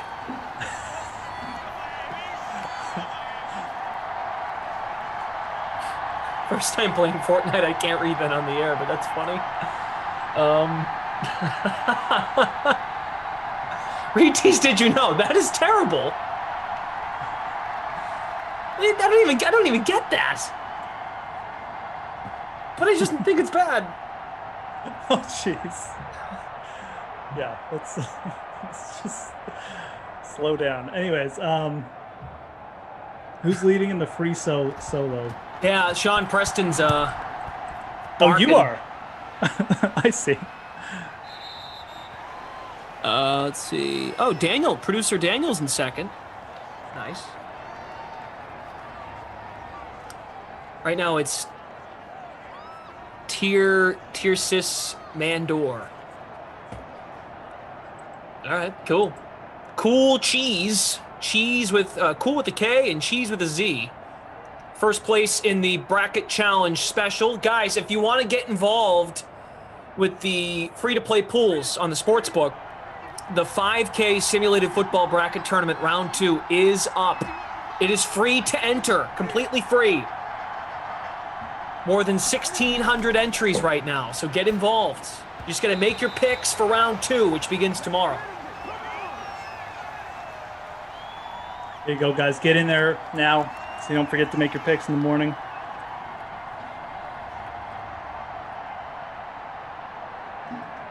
30 Danny seconds says, left here. if you two didn't do this for a living, what job would you do? We've answered this before, and I really don't know. Gambling. Probably what I'd be doing. Not that I don't do that now, but doing it more. There's a little pass out the first down. I think that was James White. Well, Moose would be a pilot. Yeah, clearly. Just work on my own airline. Airline mechanic. Landscaping. I'd be a landscaper. Mow lawns. Plant flowers. Maybe I'll be like a choreographer and like help with costumes. My goal has always been at some point to take a couple years off and write as many books as possible. Just write. Complete a book. Some kind of literature. Fiction, nonfiction, whatever. I'm not sure if I'd be doing that right now, but that is a possibility. All right, so I see you guys asking questions about the Rich Sharp, Zach Akins. Okay, just go to sportsbook.draftkings.com/pools. You can also access the round 2 free-to-play pool bracket challenge on DraftKings.com. Just go to the promotions tab. There you go. Yep. Follow what Glass just said. Easiest thing to do, go to the DraftKings Sportsbook and click under the pools tab. You'll find it there. We'll mention again at the end, though, but that's your best route. Yeah, if you click promos, you'll see the second thing down, Madden bracket tourney. Click see details. You scroll down, you'll see on the left, Thursday, April 15th, beginning at 2 p.m., free to play round of 16 pool. And in green and black, it says play free. Click, kabang, you're in. That's via DraftKings.com, or you can go to the Sportsbook. I know some folks, have trouble with the Sportsbook because of what state they're in and whatnot. So I get that. Arizona won't soon, though. Good old Arizona. The Cactus State. Is it the Cactus State? I don't know. It's called that. Could be. So Jakeem Grant has a touchdown. Edelman, the future Hall-ister model. I like that one. Hall monitor. Wilson's the leading receivers in this sim. Look at all these guys with 2 receptions. Wilson, Asiasi, Harry, Edelman, White, Bird, Grant. No one has more than 30 yards receiving. Except one guy, Parker. 2 for 30. Yeah, Pocket Kid. Wicked awesome. Parker. You going to the Packy later, Parker?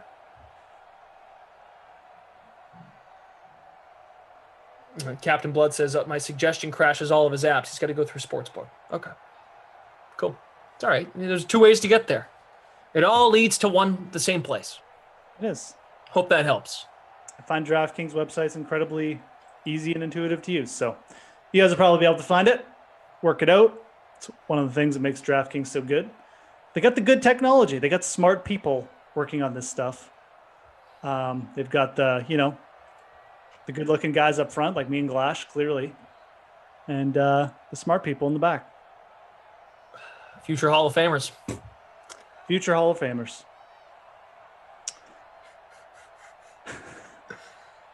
Percy is talking about tents that he's got on Amazon.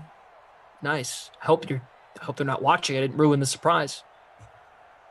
Scores have been updated through the first half, so check your lineups. The Bracket Challenge Special, also Showdown. Let's see. Mandor is still leading the hour contest. How about the $250 free, which is available to the public? 10.4K entries. Oh, that's the classic. My bad. Let's see. NFL, new live, entry 0. 9,940 entries. Ren Dog. 2 N's in Ren, 2 G's in Dog. 76, leading by 0.05. Jakeem Grant and the captain. Newton, Tua, Parker, Edelman, Pats D. In the flex.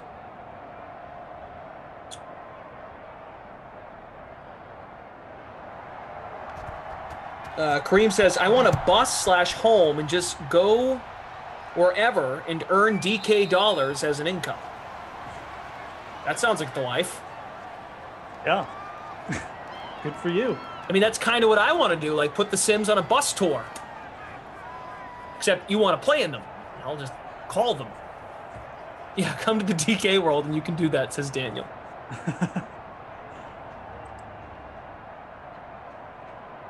And guys, hit that like button if you can for us. Appreciate you.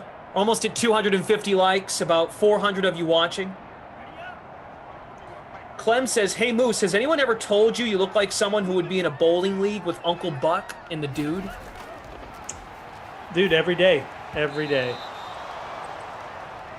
Wow. I take that as a very big compliment, by the way. Love to be in that league.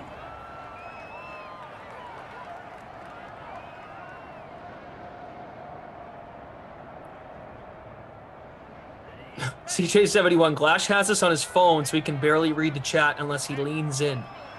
Nah, I got you here. I got you here on the computer. The problem with Twitch is when you want to, like, so I got Zoom up with the game, YouTube off to the left. With Twitch, if you minimize the window, the chat disappears. So I've got to have a full window dedicated to the Twitch fan, which is totally fine. Just trying to take you guys inside the setup. Jordan Lindebaum, thank you. Yes. What do you call? Is it? What do you call the costume person in like a movie? Is it just the cost? Is it just the what do they call that? Dress? No, there's an actual name for it. Costume designer? Yeah, I guess costume designer. I think there might even be a different name for it. Wardrobe person? Wardrobe designer, I think is, or wardrobe person or something like that. Yeah. Your choreography is like dancing. That was totally wrong. All right, is it wardrobe supervisor? I don't know if I could be a supervisor. If we don't think Kenny can be a governor, then I can't be a supervisor. Governor Ducey? Man, a lot of things went in my head when you said that. No one can bring a baseball glove anywhere in public. Keep your glove at home when you go to the stadium.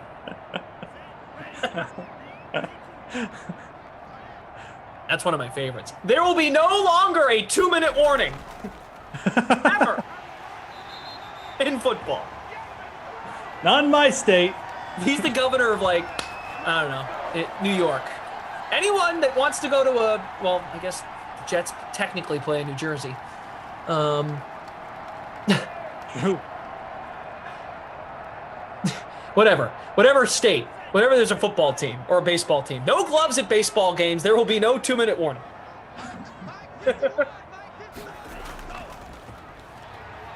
The expired name was the one who dropped that yesterday. Tua going for it all. Oh, he's got him. Touchdown! Oh, he got him. Oh, wow. Grant, number 2. Dream Grant killing it here. I think he was only about 6% owned in the Classic, the Madden bracket special. So, wow, that's going to change things. And Tua with the second TD. Low-owned pair here, going off. Are they going to review this? They are, but it was close. Like, I didn't think he was going to get this at first. I don't know. That should come back. Well, let's see it again there, pal. Don't rush to judgment. Let's see if he dragged the foot. We should get another view here. Here it comes, booth review. Come on, Madden. Coming. There it is. It was definitely getting reviewed. No question. It is close.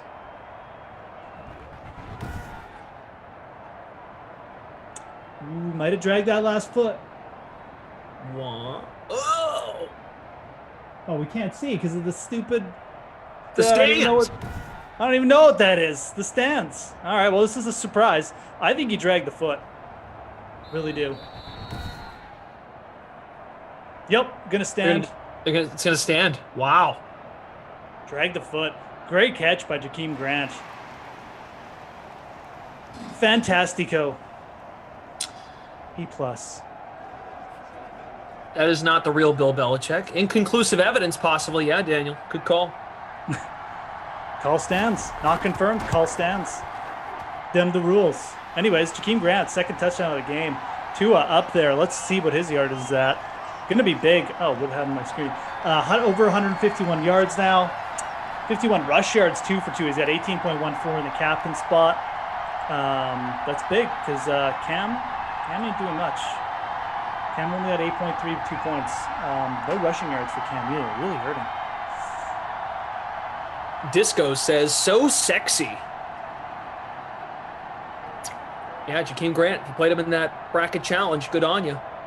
Damian says, Grant, future Sim Hall of Famer. For those of you that cash out tonight, or really cash in, then eventually cash out. Low Cow needs Sony Michel to get going. It's 17-10, third quarter. 5:45 left. Jim updating scores. Shout out to Jim. Winston thought he was out of bounds. Producer Michael tells us that Grant ties his Madden 2021 high in a game for touchdowns with 2. So you mentioned NHL and how you're rolling there. How about your golf analysis heading into the week? Of course, that won't come to fruition until later in the week, but how are you looking on that front? Yeah, a bit of obviously more low-key event, but kind of an interesting course in play. Tricky little course, should bring a lot of people into the mix. So I think you can get kind of a little bit creative with some of your guys you're targeting. Guys at the top coming in nice. I mean, I think it could be a rebound week for Patrick Cantlay. I do like Cameron Smith. It's probably my favorite target, just up there. He's been playing great. I like Matthew Fitzpatrick up the top, and a couple guys I really like in the 7K range, Lucas Glover, Adam Hadwin. I don't expect they'll be super chalky or anything like that. So you're going to get heavier ownership on guys like Webb Simpson this week. Chris Kirk, I think both those guys are fine. Just if you're looking for a little bit, bit of a swerve play or pivot for GPPs, those are some of the other plays I mentioned there. Read up on the DK playbook from Jeff and the whole crew. Make sure you check the weather. Could be a bit of a wave split forming here. We'll check it once more. We'll do that now. Hood weather. Yeah, high chance of Grant in the end zone. Yeah, kid. All right, Cam. You threw a touchdown to Edelman. You haven't been mobile. See what you got midway through the third quarter. 2-step drop. Another tipped ball that looked as if it was going to be danger. Almost 2,000 entries in the free-to-play pool on the DK Sportsbook, also DraftKings in the promo section. The round 2 simulated football bracket tournament. Guys, this is free to enter. $5,000 prize pool. So get involved. I can't say it with certainty, but it certainly feels like it because you can only pick 8 winners. We got a flag here. This is probably the last pool of the bracket challenge that ends next Monday. What do we got? A penalty on the offense. Illegal forward pass. Oh, yeah, he was over the line. I thought it was close. Oh, perfect. And Rich says, thanks for your help. I'm in. Perfect. Good job, Rich. Getting in. Everyone else, you can check out the DK Sportsbook. Click the Pools tab. Be able to find it there. Yeah, you can only enter once, just to clarify. You can. Round 1, we had about 28,000 entries. Wow, that's great. So Cam was 5 yards past the line. Didn't even notice that. Okay, M. Roach, good call. Cam Newton not playing his best. Dolphins ball with the lead. Who do you guys, talking to the chat, Twitch fam, YouTube, just to kind of feel out the room. Who do you guys need to win this game? Patriots or Dolphins? So far on the right side of the bracket, if I am correct, I think I am, all favorites, all higher seeds have won. Buffalo beat Houston. Washington football team beat Minnesota last night. Cleveland, Seattle, both won. So the right side of the bracket, it's been all higher seeds. The only upsets so far have been San Francisco over the Colts, which I feel like was popular because, Mostert. And also the other one was the Chargers beating Madden Mitch and the Bears. And Mitch. Mitch Mondays, baby. Look out. Albert Wilson with the catch out to the 34. All right, you guys are giving your picks. Love it. Good mixture of Miami and New England so far. A couple of Pats here. Reeties, did you know? Percy. First time playing Fortnite, went with Miami. 10 o'clock game is rain, Percy. 10 p.m. is rain. Kansas City hosting the Jets. It will be me and Tommy Freeze Pops. This is it for Moose. That's what we got going on. Here's Breida. Down he goes. We did a segment a couple weeks ago. We did a few segments, actually, in regards to the offseason. Mm-hmm. Are you worried at all now? Because a lot of teams are starting to come out. So the Patriots have done it. The Seahawks have done it. Bucks, Broncos, opting out of the offseason workout. A team like the Patriots, they make all these moves, all these additions. And we thought last year, at least I did, when you're making a change of quarterback and you got a lot of changes and guys opting out. Are you concerned with a team like New England, for instance, that spent a lot of money, and even so, the draft, right? The draft's coming up. That these offseason workouts, the early ones have been. It feels like every team is going to end up being digital and just do it from home or do it from wherever they are. Yeah, a little bit. I mean, the players obviously just. Unfortunately, we're just not at a point yet where they can just say 100%. It's fine, and some good points being made. I mean, cases a little bit on the rise in a couple spots, and then you got players traveling, coming in from everywhere. So you can kind of understand. I think we're just going to still have to just realize that it's going to be a little bit more disjointed this offseason. I think the bigger thing will be, what does training camp look like? Do we get the preseason games and stuff and a full training camp? If you get that, it's not as big a deal, but it's kind of like a bad start, especially for teams like the Pats who bring in new faces, they need a rebound year here. Mm-hmm. It's going to hurt teams like the Pats the most. Look, even with Tampa last year, we know Tampa had a great team, but they weren't good the first little bit of the year. I mean, they got beat by the Saints a couple times. It was mostly just due to, in my opinion, working in a couple new guys, big guys like Brady, right? So once that got figured out, you saw them really get going in the second half. So that's fair, yeah.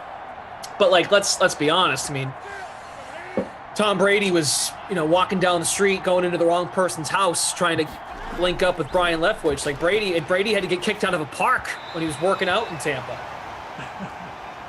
Yeah, no, and that's true too, and that's what I mean. It's not that big a deal for the for this early, right? Because guys are still going to work out. It's not like the off-season camps are that rigorous, anyways, right? So, how about a San Francisco? You're taking a quarterback at 3, changing the whole deal. That to me is because at least you could say with Brady, he's established. He's been in the league 20 years. Oh, for sure, yeah. I mean, that's got to be. You want to get on the same page as soon as you can with some guys. Yep. Yeah. No, dude. I agree. So yeah, maybe young quarterbacks or even second-year quarterbacks, like a Tua, you want them at OTAs. And I see you here, Juan. Most players liked no OTAs. Oh, for sure. Yeah, I think they all sure, I'll work out from home. Not a problem. And I mean, the other thing is the players aren't going to be very motivated right now. They got to play an extra game. Any excuse to get out of extra work right now for the players, you got to figure they're probably going to be taking it. So, yeah. No, I know the players are cool with it, right, guys? I mean more as a consumer and as a fantasy football player, or I don't know if you're interested in looking at some over-unders on teams. if you want to look at a team like San Francisco and you're like, oh, you know what? Like, I don't know. Like, it's just, it's a good talking point. I'm not sure if anyone feels strongly about it. I mean, Pizza Man here says they should be concerned. Yeah, absolutely. No, I don't disagree. Like I said, there's people coming in from everywhere. You don't know what other guys have been doing. You know, you don't want to create another outbreak or something, right? So, yeah, it's like I said, we're not quite there. Like and then what I meant is basically just like as a society. So, it's getting close, but. M. Roach says the first few games of play looked like dog poop without OTAs. Yeah, they did. Especially the defenses. The overs were hitting everywhere in the first half of last year. So, well, and at this point last year, it was inevitable. We knew, okay, these are not happening, right? And now we're at a point where, like, okay, they could happen, but did the product really suffer all that much without them? Yeah, I mean, I think it kind of did. I mean, last year was weird to me. Like maybe it was just like the lack of fans too. But you know, I think it did. I think it hurt the quality a little bit. I think especially maybe it was more just like the in-season stuff, like guys missing games. I think maybe that was a bigger thing. But like the lack of the training camp and too probably led to more injuries. So it was just kind of like a bad thing all year round, which isn't really a hot take. I mean, I think most people agree. So.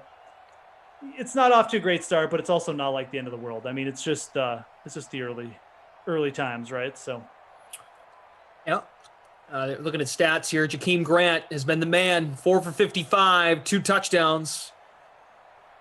Parker 3 for 41. Asiasi's in the 30s.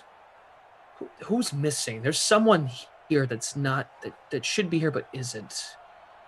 I think everyone's on the board, right? Like Bird's got a catch, Edelman's got a touchdown, Harry's on the board, Wilson's on the board, Grant, of course, Parker, Gesicki. So no one's completely on a milk carton in terms of nothing. Okay. Jeff says it's irritating reading the chat and reading about plays that already happened. Jeff, are you behind? Is that the problem? Not you, Jeff, the other Jeff. JEFF in the chat. That might be your issue. People are watching live.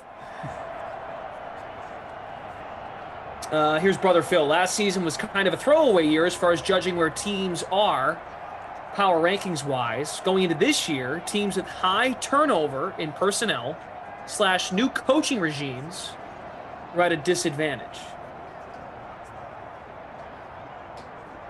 Yeah, I mean that's a fair assessment, I think. Because like I said, I mean, now we have the thought of, oh, are they going to do it? Are we going to return to a normal schedule? Juan says Belichick told his players to report. Well, I mean, the Patriots just came out with the NFLPA. They're not going to do it. So if anything, the Patriots surprisingly are kind of like out ahead of it. Well, they're out ahead of a lot of stuff, but they're out ahead of it on this. This was 8 hours ago today. Ooh, fumble. Fumble. Ooh, Dolphins got it back though. That would have been big. Patriots need some kind of break. It is 4th and inches, so they didn't get the first.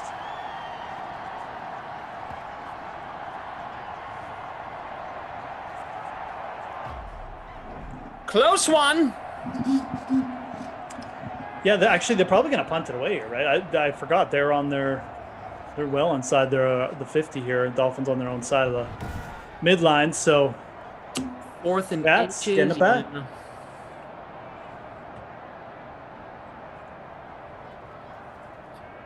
Adam Kaufman in the chat. Oh, great. The slander in this sim is outrageous. The slander. My God, why is classic? Just making everything about him. Out to the 28, Edelman. See if he can get another touchdown. Well, I mean, Koff, we were actually talking about whether or not you belong in the Hall of Fame of DraftKings. So you're welcome. I mean, we were having that debate, and we were making cases for you when a lot of people weren't. So we were actually like treating you like Julian Edelman, like giving you reasons why you should get in. We're here for you. breaking down your tremendous career. Yeah. Your Hall of Monitor career. And, speaking of Aussie. careers, Devon Aussie. Tight end 6 next year for the New England Patriots. Tight end 1 in our hearts this year.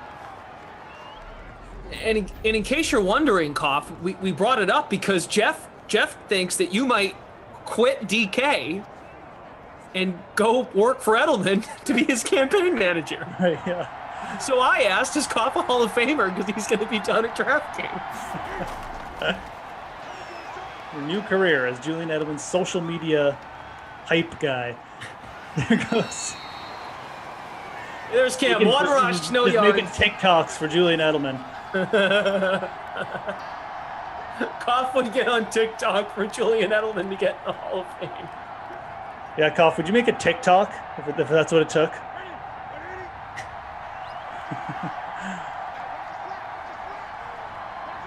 Cam! 2nd and 10. Oh! Is Cam Newton a Hall of Famer? Ooh. I mean, won an MVP, right?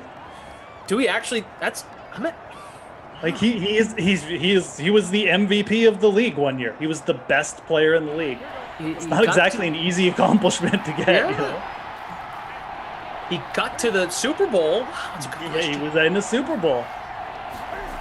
He's not going to prove anything else, right? Unless That's the problem. Unless the 5% chance he has an unreal bounce back this year with the Patriots. The problem with Cam too is he's going to get judged against like pure pocket passers like Drew Brees and stuff like that. Like he's going to get judged against a guy like Matt Ryan, who also has an MVP, who's also been to a Super Bowl but never won one. But Matt Ryan has 1 billion more yards than Cam Newton. Not 1 billion, but you get my point. So let's see where they are. All-time passing yards. Well, you also got to factor in the rushing touchdowns and the first down pickups. I agree with that statement. But is the Hall of Fame going to care about Cam's rushing prowess? That's the problem. Matt Ryan is 1, 2, 3, 4, 5, 6, 7, 8. He's 9th in all-time passing yards right now. Matt Ryan, 9th overall. Like Matt Ryan is getting in just on that basis alone, plus the fact he's won MVP, right? Yeah. Like, where is Cam Newton? Cam Newton's behind Joe Flacco. I don't even know where Cam Newton is in this because he doesn't go down far enough. I've opened a terrible website. I'll find out. I'll find out where Cam is. But yeah, Matt Ryan 9th. That's crazy. I like you, but you're crazy. Cam Newton's 46th. Cam Newton's behind Phil Simms. Cam Newton's behind Andy Dalton. Jim Everett, Jay Cutler in passing yards. It's a tough road to climb, man.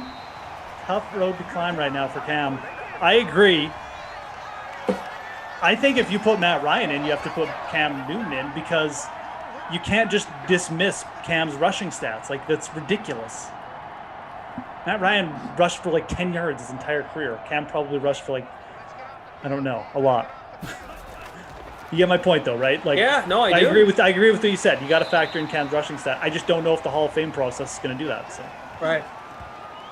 I mean, the amount of not recently, and by recently I mean like the last year or two, because of the injury in Carolina and just how bad he was last year. Oh, totally, and that's a pretty big dig against him, right? Like Ryan is passing well into his late 30s. I was going to say late 70s. Right. And everyone thinks Matt Ryan he wasn't that bad last year. They didn't win games.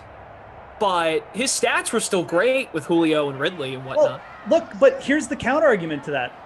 Cam wasn't that bad last year, too. How many rushing touchdowns did Cam Newton have? I think it was 12. 12 rushing touchdowns. And he had How many touchdowns in the Patriots percentage. I love this one. His completion percentage was better than Tom Brady. Like, it wasn't that bad a year. I know he threw for 8 touchdowns, and that's all everyone cares about. But like, the dude accounted for 12 rushing touchdowns. Like, that's got to count for something. Like, so I'm not like a big Cam Newton guy. I'm not, but I'm not a big Matt Ryan guy either. Like I just think that if you're letting Matt Ryan in, like you better let Cam Newton in too, because they've basically had the same career and they've been productive in the same way, right? Like they've been similarly productive, just in different ways.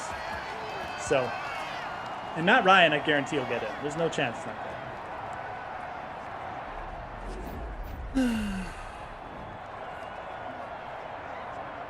I don't know what Koff's text means. What is he? What? Done this already for you. What does that mean? What does that mean? Cam Newton, career rushing yards, 5,398. Michael Vick, 6,109. That was a question from Pizza Man. Oh. Koff put this on Twitter 9 days ago. Help settle a debate I'm having with a friend. Will Cam Newton be a Hall of Famer? And 81% of people said no. 2,458 votes. Yeah, and look, that doesn't surprise me though. Like I wasn't expecting to get a lot of support for Cam Newton to go to the Hall of Fame. I'm not even sure if I support it, to be honest. My only argument is, if Matt Ryan goes to the Hall of Fame, oh no, disaster for Tua. Fumbling the ball, carrying it like a sandwich. And it's Pat's ball.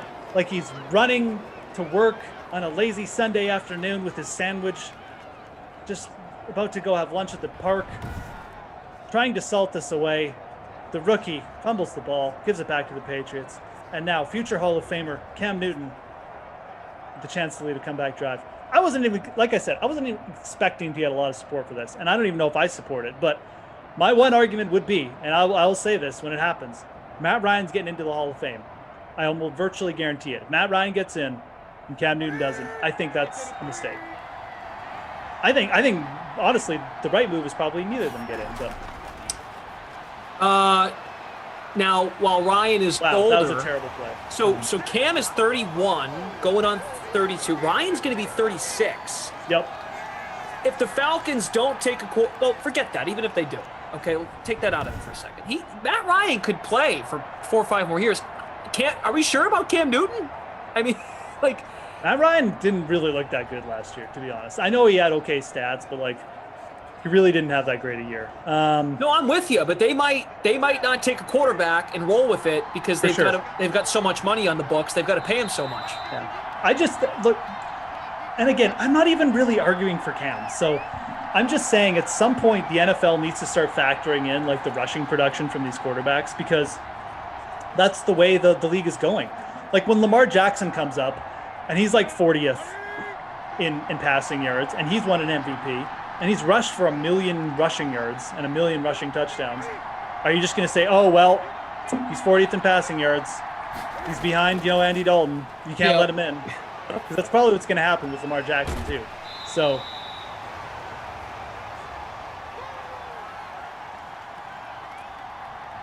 James says, sorry, aren't quarterbacks supposed to throw the ball and run as the last resort? No, not necessarily. No, they're supposed to win games for their football team.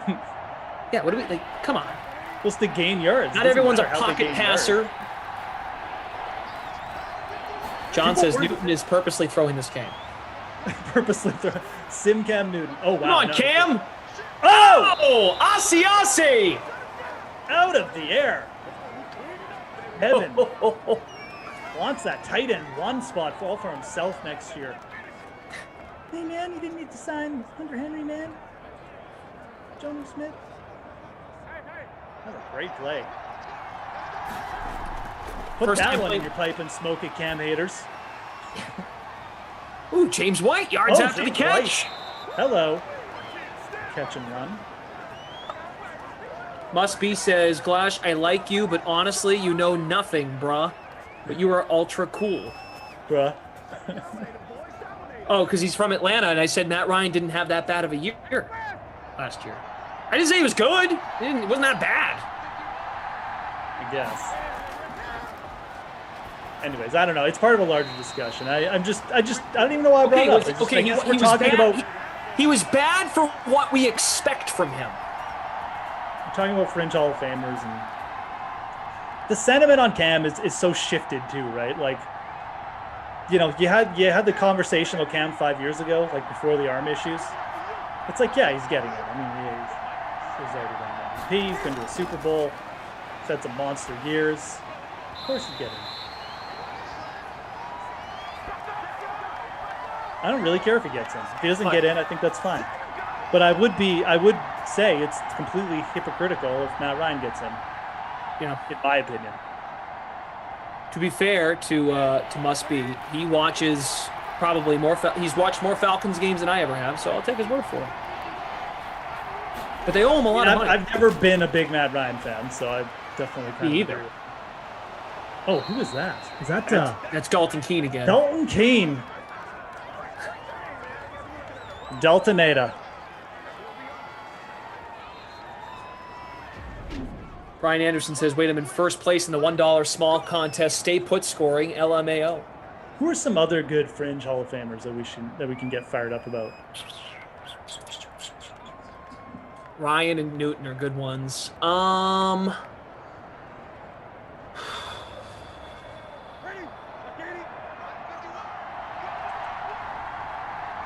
can't really think of any off the top of my head either. Matthew Andy Dalton, the Hall of Stafford's Famer. Matthew Stafford's a no. Matthew Stafford, yeah, he'd be a no. The Edel Goat. Wow. Wow. 2 future Hall of Famers, and Cam Newton and Julian Edelman connecting for a Hall of Fame touchdown dance. Oh, we got a tie game, Glash. We got extra football on the way. Hey, 3 timeouts for Miami. We're going to Miami. Do-do-do-do-do-do. It's a great, very underrated Will Smith song. Alex Wilson, good one. Phillip Rivers, yes, right?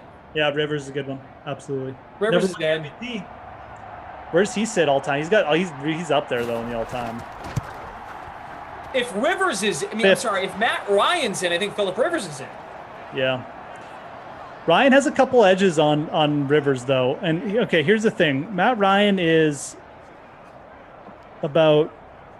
I love how he started the sim with, really, who cares if Edelman was a Hall of Famer or not? And here we are doing this right now. Matt Ryan is only 8,000 yards behind Phillip Rivers. He's probably going to pass him in passing yards if he plays 2 more years. 3 more years and he passes him for sure. At that point, Ryan's got the MVP award on him. He's been to a Super Bowl. Rivers hasn't. Like, you can kind of actually make the argument.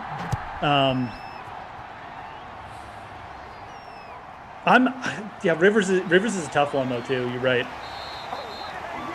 That's all Alex Wilson, but I think he get. I don't love Phillip Rivers either.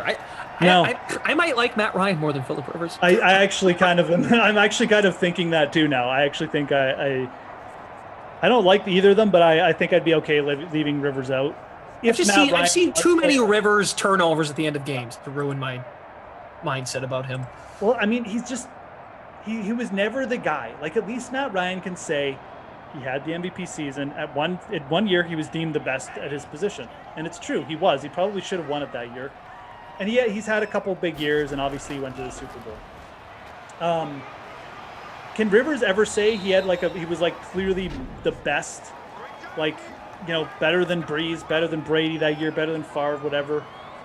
He never really did it. Like, he was on good teams, but like, his biggest claim to fame is just like longevity, and like that's. The way you just framed that, I always look at it like, were you top 5 at your position? Yeah, because that's hard. I mean, he was. Was he supposed to be better than? Was he supposed to be better than Big Ben, Manning, and Brady when they were going to Super Bowls? Actually, yeah, that's true. It's a tough case for Phillip Rivers. I wouldn't hate it if he got in or something, but. It's a tough case. You'll hate it. No, it's good. It's good fodder. Good discussion. Yeah, Matthew Stafford's a guy. I guess if Stafford won 2 Super Bowls here, or maybe got in the MVP conversation for a year, and won a Super Bowl, he could get there. It's not out of the realm of possibility. But all right, Dolphins. Ooh. Earl needs 6 points to get into first place. Come on, Grant. You want more. Earl, you got plenty from Grant, but I get it. You're being greedy. Alex Wilson says, Rivers has never made an all-pro team. Newton and Ryan have. Yeah, that's a good stat. I actually didn't know that about the all-pro team. I didn't know that either. But Rivers' chances. That's exactly what I just said, though, right? With Manning, Brady, and Big Ben, how are you getting by those three? Yeah. I thought he might have had a year where he was, but you're right. No, I agree. Dolphins actually have a chance here as we're jib-jabbering. It's 9 seconds. Like, they just need one completion down the middle here. Gotta be quick, though. Gotta be quick. Get rid of it. Oh, jeez. What are you doing? Okay, or you could just run and run out the clock. Brilliant move. Is there a penalty? No, it's not. He's up in the 90s now for rush yards. No, it's great that he's padding his rush stats, but they'd gotten a quick pass off there. They could have called timeout and gotten a field goal. We're going to OT, though. Two are going to try for the rush bonus. Mr. Golf and more, first place in our free contest. Underdog Patriots in Miami. The winner of this sim faces the winner of the next sim. Chiefs and Jets, which is a rain sim. Be me and Freeze Pops with you next. Thomas S. Freeze Pops. Damon says Brett Favre threw a lot of turnovers as well. Longevity means something. Yeah, I agree. I mean, I do think it means something. I don't disagree with that at all. Being good for a long time is very hard. Yep. Just, you're right. 15 years, not just as a QB, 15 years as starting QB. So, yeah. You are correct. I do not disagree. Philip Rivers is in the conversation. I never want OT, man. I always get hungry and stuff. But I like it for you guys. I'm not like against it. If I'm being honest. Yeah. Like, I'd rather go eat my dinner right now. This has been a pretty good game, though, to be honest. Like, just from a competition aspect. I mean, we are in a bracket here. One of these teams is going home. Who are you cheering for, Glash? You gotta cheer for the Dolphins, because no Patriots talk until like next Tuesday at the very minimum. It's a really good point. Let's go, Tua. No Julian Edelman talk. We need the Bucs to lose next round of the Raiders, and we need the Patriots to lose now, so we don't talk about the Patriots or Julian Edelman being a Hall of Famer. I like D-Rod's take, and I kind of agree with it. They're all bums. Stafford had Megatron, Rivers had Antonio Gates, Ryan had the best duo receivers. None of them won. There's a lot of truth to that. They're all overrated, and they kind of are, it feels like. Small Hall, man. I think small Hall's the way to go. The really, really, really, really good ones. It's kind of what the NFL does. So nice try. Like I think if Julian Edelman gets in, we're letting too many people in. Like we gotta cut the line somewhere. Like sorry, we don't mean to offend you. You were really good, but you didn't make it. I didn't make freshman year basketball in high school. I thought I was good, but no, you're not good enough. Sorry, go home. True. But you're really, really good in your backyard, alone. Wow, delving into Glash's childhood here. I agree. We don't want the Hall of Fame Jack to turn into a participation medal, right?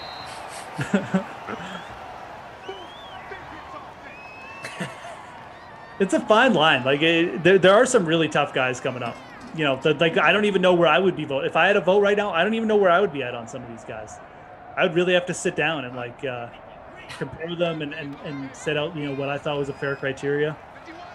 And guys like Rivers, Ryan, they could fall either way. Absolutely. Oh, there's a completion over the middle. Breida. Into field goal range. Matt Breida, too, because he has not had a big game. 16 yards after the run there. C. John 186 and Respo 22 tied for first in the free public showdown contest. The bracket challenge special Cool Cheese remains in first. Has Breida 47% owned. Yep. Popular play, so people definitely wouldn't mind a Matt Breida touchdown to end this one. There's Gesicki with another catch. Asiasi had to hit the bonus. He was a pretty popular play, so that's a big guy who's gone off. Tua, though, the other guy to watch here, again, mention him as a low QB. 25.94 points and only 9 rush yards away.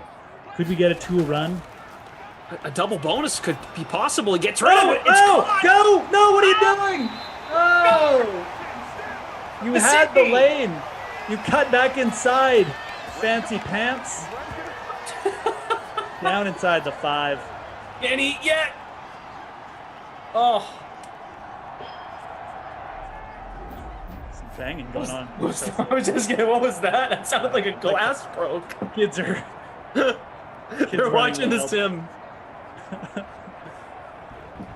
Oh.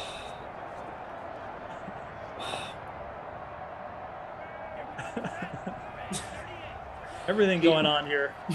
All right. From the 3. Oh, just going to drop back. It's dangerous. Okay, that was useless. So from a bracket standpoint, if you have Miami, you're rooting for a score. For your lineups, though, you might want to just take the field goal because... Oh, absolutely. If you got Tua could get the double bonus. You got anyone on New England or you're behind or something, yeah, you want to crack with Cam Newton. Or, yeah, Tua for extra yards, sure. We're going to get a touchdown. The pile, Breida, touchdown, and Miami's moving on. No Patriots talk for at least a week. Edelman to the Hall of Fame. Who knows? Who cares? He won't be on the streams.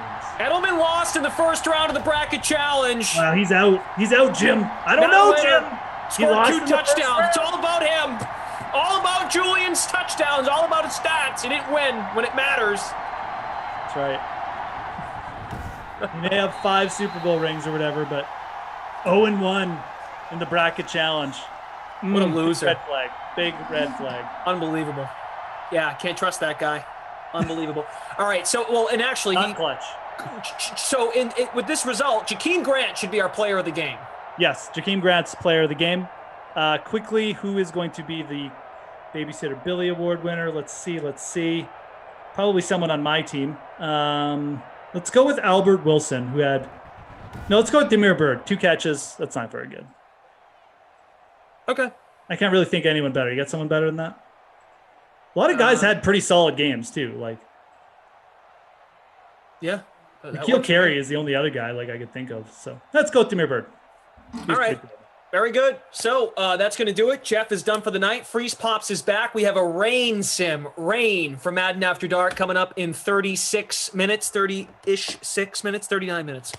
Yeah. Chiefs hosting the Jets. If you guys entered that bracket challenge contest, $3, 3 DK dollars if the Chiefs win. Go Chiefs. Go Chiefs.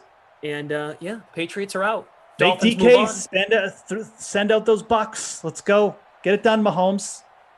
Dolphins get the winner of the next sim. We'll be talking all things DraftKings and, of course, the sim. And in the meantime, coming up here on the DraftKings Dream Stream, Pat Mayo discusses his favorite RBC Heritage Value picks. He previews the course, DraftKings ownership, and weather. Better have some Lucas Glover in there, Pat.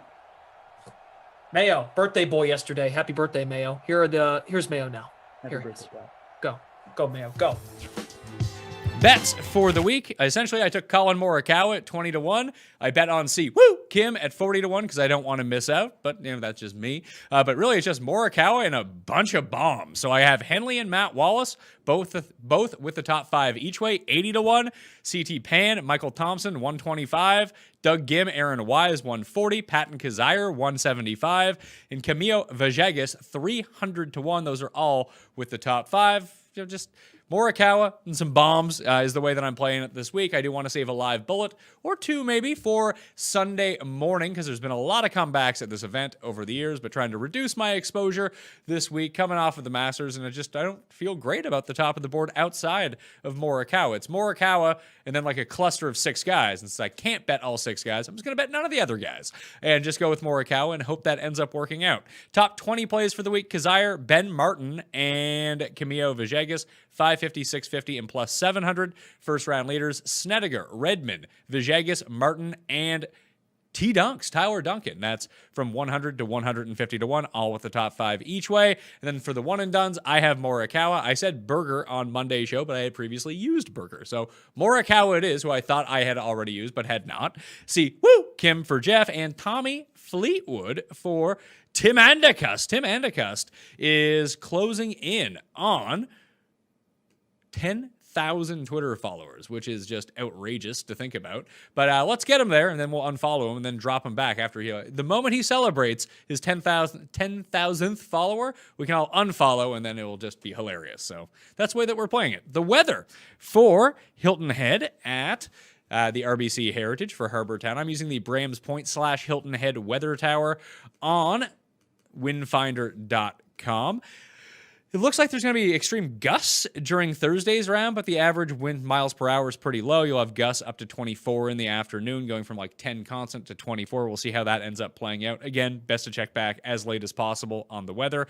Friday looks relatively calm. Looks like there's going to be rain in the forecast on Saturday. And then on Sunday, pretty calm, to tell you the truth. Could be a soft course if everything gets pushed back. We've seen a lot of extreme weather at this course over the years, it being a coastal course. So just you can focus on what's going to happen on Thursday, maybe into early Friday.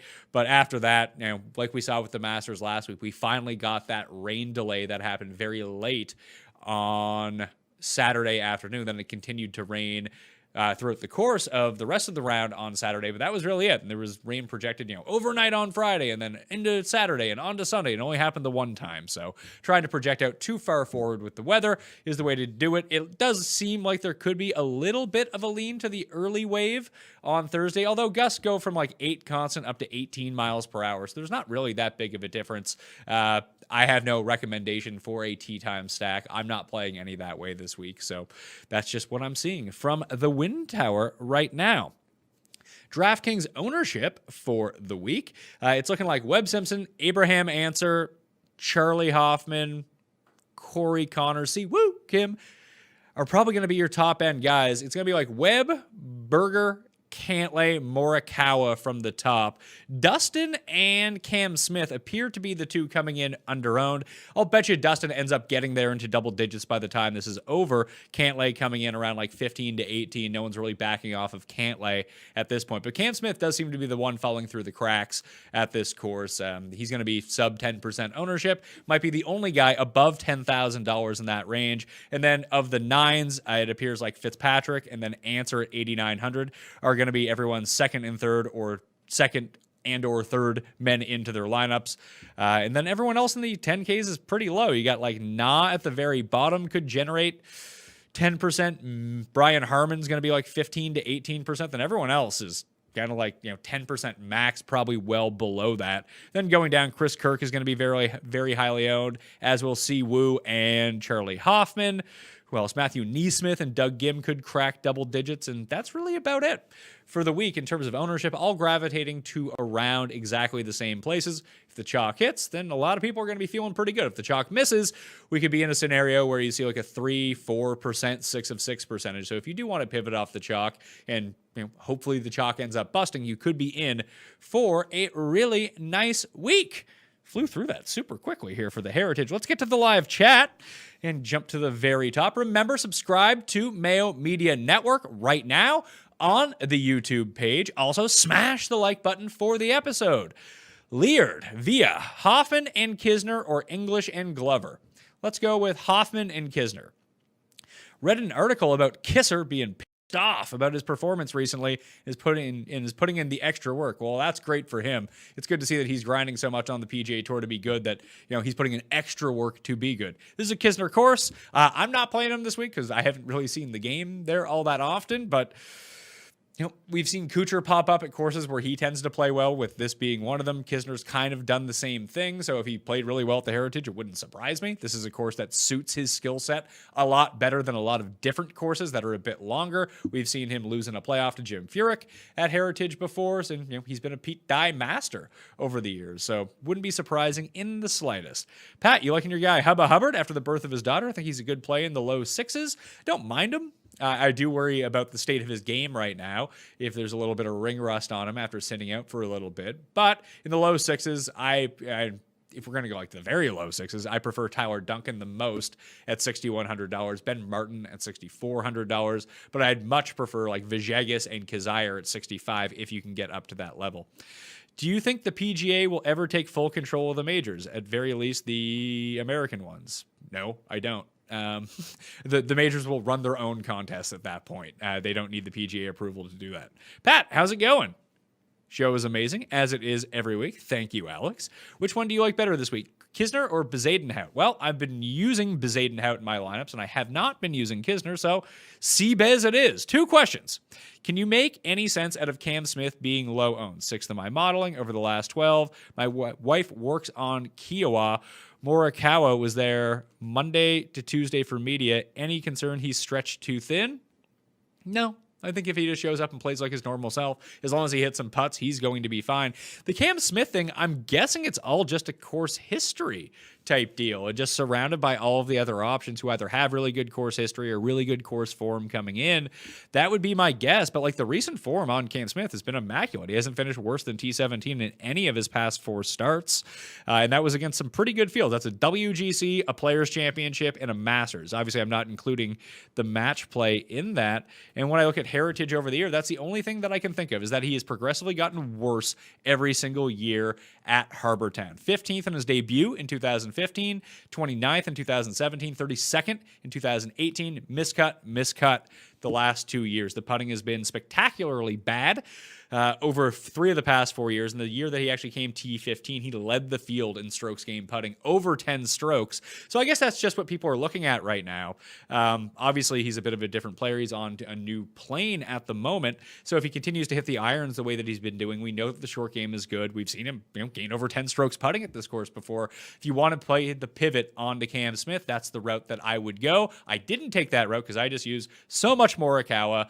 I used a bunch of Dustin Johnson, and I used a sprinkle of Patrick Cantlay, and I used no 9K guys this week. That's how I made my teams a bit contrarian, just avoiding the 9K range altogether, then dropping down to Sergio and Billy Ho in the 8Ks. But if one of Morikawa, Dustin, or Cantlay missed the cut, this week. So I'm every week, so what's really the big deal? So I might as well just start playing my lineups a bit more YOLO. Since I try to play them sensibly, that doesn't work. I might as well just kind of go crazy and see if that ends up working out for me at the RBC Heritage this week. Pat, hope is well. I'm torn between Paul Casey and Matthew Fitzpatrick. Who do you like more this week? I would go with Paul Casey over Fitzpatrick this week, but as I said, I'm not using anyone in the 9Ks, so take that for what it's worth. Griot or Kirk? Go with Kirk. Favorite old guy this week in outright betting, Poulter or Snedeker? I guess I would go Snedeker if forced to choose. Robbie Mine said, first time in the live chat box. Love this show, Pat. I love you, Robbie. You're the man. Smash the like. Hey, Pat, do you think something may be wrong with Patrick Cantlay? He withdrew from WGC concession due to an upset stomach and dehydration. Dehydration has not made a cut since after being on fire. You can look at it one of 2 ways. One, he missed the cut at the Players, had a bad go, missed the cut at the Masters, had a bad go. Those are 2 of the strongest fields of the year. So if you just play marginally off from your regular game, then you're not going to be very good at those type of tournaments. At the match play, he didn't advance, but he was probably the best player. If you go look at the strokes gained data, over the first 3 matches, he lost one of the matches, then he lost in a sudden death playoff, and then all of a sudden he was gone. But tee to green, he was absolutely dialed in that week, a Pete Dye course, mind you. And he came second at a Pete Dye course earlier this year. I can see the hesitation that you would want to have with Patrick Cantlay. However, I don't think it's really going to affect him that much. He's played this tournament 3 times in his life. He's never finished worse than 7th. If he has a bad week this week, then yeah, maybe we can start looking to why he is super off, but I'd give him a pass on all the other ones. Chase Seifert, 201, the biggest bomb of all bombs. I got bigger bombs on my betting sheet. Give your head a shake, David McManus. Get some guts. You need to be playing like Jim Herman, 600 to 1 or something like that. Vaughn Taylor, worth a top 20. If you look at the law of averages, he's due for improvement. Or he could continue. This is a very good point, Solomon. If you ever run statistical modeling, Vaughn Taylor is a favorite of all projections of everything like that. And it worked out for the guy that did them at, where was it? At Pebble Beach that one year. And Vaughn Taylor ended up winning.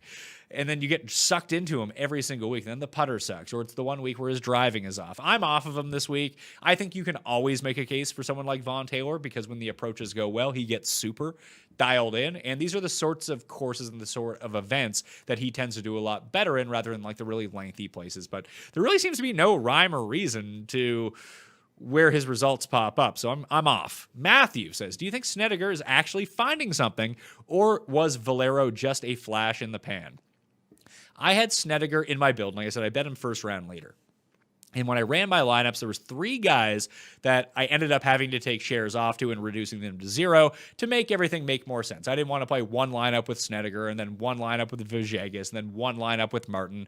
Now, I like to play my guys. I played 20 lineups this week, and I like to have everyone that I play in at least 3 of those lineups in order to make that work. So watch out for these guys to have a huge week. Snedeker got dropped. Who were the other guys? Russell Knox got dropped and Chez Reavie got dropped. Those were the 3 guys that I had in my build that I just couldn't find enough lineups for. So I ended up taking them out because I wanted to be more overweight on Gim and Vigegas and Patton Kazire. It's like I can either play like half the shares on those guys and move them to those 3, or just take away from those 3 and just go all in on those guys. That's what I decided to do. So watch out for them to have fantastic weeks here, because I see it the same thing with Snedeker. It could revert back into nothing just like that. But at the same time, if it keeps going, we know that Snedeker has won this event before, plays well in the win. If the putter gets going, watch out. Pat, love the newsletter. Not some generic piece. It's very informative and a great read. Keep them coming. Thanks, Rick. And you can subscribe to the newsletter in the description of this video and podcast if you like. Also, smash the like button to the episode. FantasyNational.com/Mayo gets you 20% off if you want all the stats and all of the tools. Pat, good day, sir. Good day to you, Olivier, or Oliver, depending on where you're from. I guess Olivier would be spelled different. It would have an extra I in it. So I apologize, Oliver. I always seem to pick wrong between Burger and Webb. Which would you lean this week? I lean Webb. This is such a Webb course. It's also a Burger course. You could play both of them if you really wanted to. I didn't play any of them. I played Webb in that play only the good plays lineup that I did with Reed on the DraftKings show, but other than that, I have no other Webb. Newer to golf show, loved watching your Friday night football stream with Javi and Kyle. For GPP, who do you like the most in the high 7s? Woo! Henley, Bobby Mack, or Hoffman. I actually like Henley the best DraftKings-wise. Betting-wise, I bet both Siwoo and Henley. I did not play Siwoo on DraftKings this week, though. Pat, big high five. High five to you. D. Vince? You like Haggy, top 20? I don't hate it. I didn't play it, but I can see the merits of it. He's playing really well coming in. Pat, your Michael Thompson picks feels like your Nate Lashley lean at Pebble Beach, hoping for similar results. I can't speak today. I hope so too, John. If he comes inside the top 5, we're doing pretty well with Michael Thompson this week. Kirk and Thompson or Hoffman and Gim? Let's go with Kirk and Thompson. Now, you know what? Hoffman and Gim. Hoffman and Gim's the play there. I just like Gim. Hatton has burned me so many times throughout the year. Is this a good week to bet him outright? Wouldn't be a bad week. It's always a good week to bet Tyrrell Hatton because he tends to win more than what his odds are. And for whatever reason, for a top 10 player in the world, he's really dropped down the betting board. It's same as Morikawa. Like Webb is in some places the betting favorite at this tournament. Maybe you could say that actually puts the lean onto Dustin Johnson as a value because he's the number 1 player in the world. But Morikawa is the number 4 player in the world, and he's 4th in this field in terms of betting odds. So that's why I ended up on Morikawa. And I always play Morikawa, and he's the most profitable golfer I've ever bet on in my life. So just keep the good times rolling. Thoughts on Sink? Playing well, former 2-time winner? Yes, I believe it was Dave Tyndall who brought this to everyone's attention. I think Sink has 5 PGA Tour wins, and they all come the week after majors. So setting up well for him. And he did just come inside the top 12 at the Masters, so not a bad situation to be in. Thoughts on Bryce Garnett this year? He's been okay. He missed out on that top 20, but he did win me that head-to-head versus Ricky that I took at the Honda, him against Feinberg. Why do you think Zalatoris isn't getting ownership? Probably the burnout effect. And is he not getting ownership? Like, he's not the most super chalky guy, but it's not like people are fading Zalatoris. I still have him projected right now at 15.7%. And if a lot of casual people who watched the Masters last week decide to play the Heritage this week, then you're looking at a guy who could be 20% owned when it all comes down to it. So I wouldn't just say that he's going to be unowned. I think that he is fairly owned. I think that he's a good play. And that's it. How's your day, Pat? These are not the time for those sorts of questions. You will be banned for life if you ask any nonsense again. Any love for Wes Bryant? 600-1. Seems like a long draw for a former winner. Yeah, if you want to bet him at 600-1, I won't talk you out of it. I'm surprised you don't like him. Any particular reason? Yeah, I was initially on him. I thought that he'd be a fantastic play, and he may very well end up being a fantastic play. But when I really dug into it, although he has had a lot of success at very similar courses to Heritage, and maybe it's such a small sample, you guys can always turn it around, has never really played well at this course. And when you look at what he is doing right now, you can spin it one of two ways. Over the past 3 months or so, he's been one of the best drivers of the ball on the PGA Tour and one of the best putters. It's essentially like the Bryson play. And when you look at his approach numbers and his chipping numbers, they are horrible.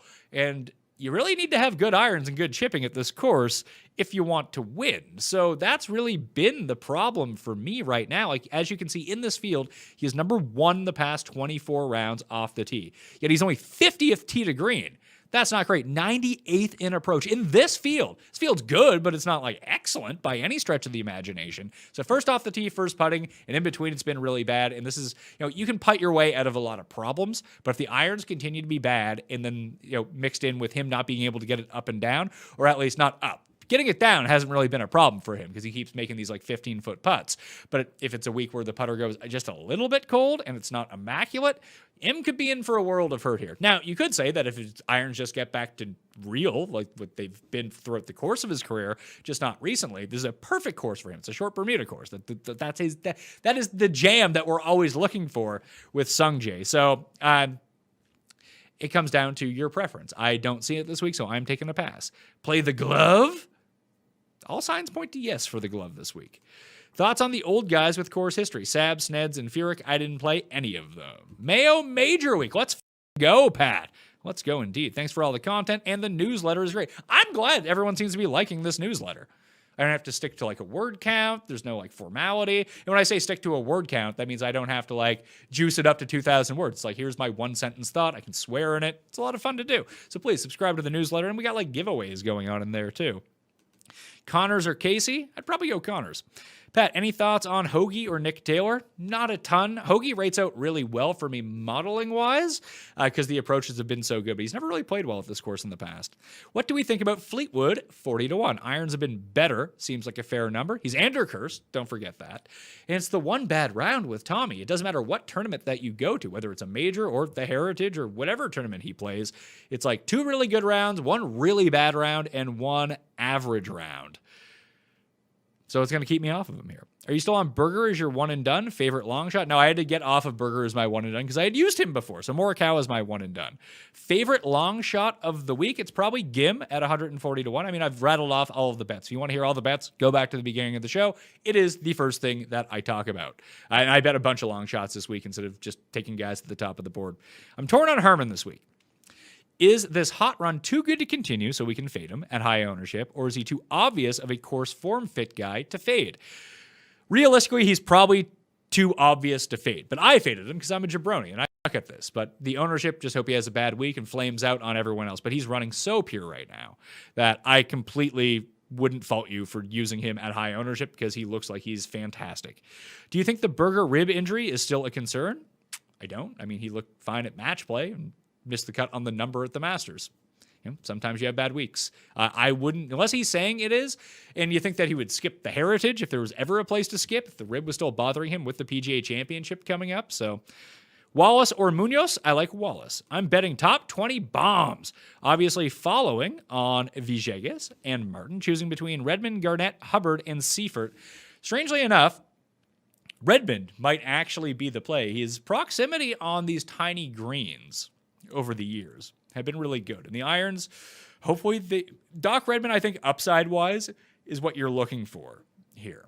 That he hasn't been playing good, but at the same time that we've seen him play well at corollary courses, and we know what his overall skill set is, that if he can get back to his past year baseline, he is by far the best player of those 4 guys. So it would be Redmond for me.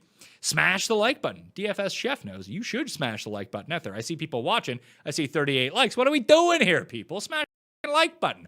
I know you look more at recent form versus course history, but do you believe in golfers who perform better on die courses when making your picks? I do believe in that. Paul, you've had some success with that method in the past, haven't you? Sorry, I zoned out for a second. What was...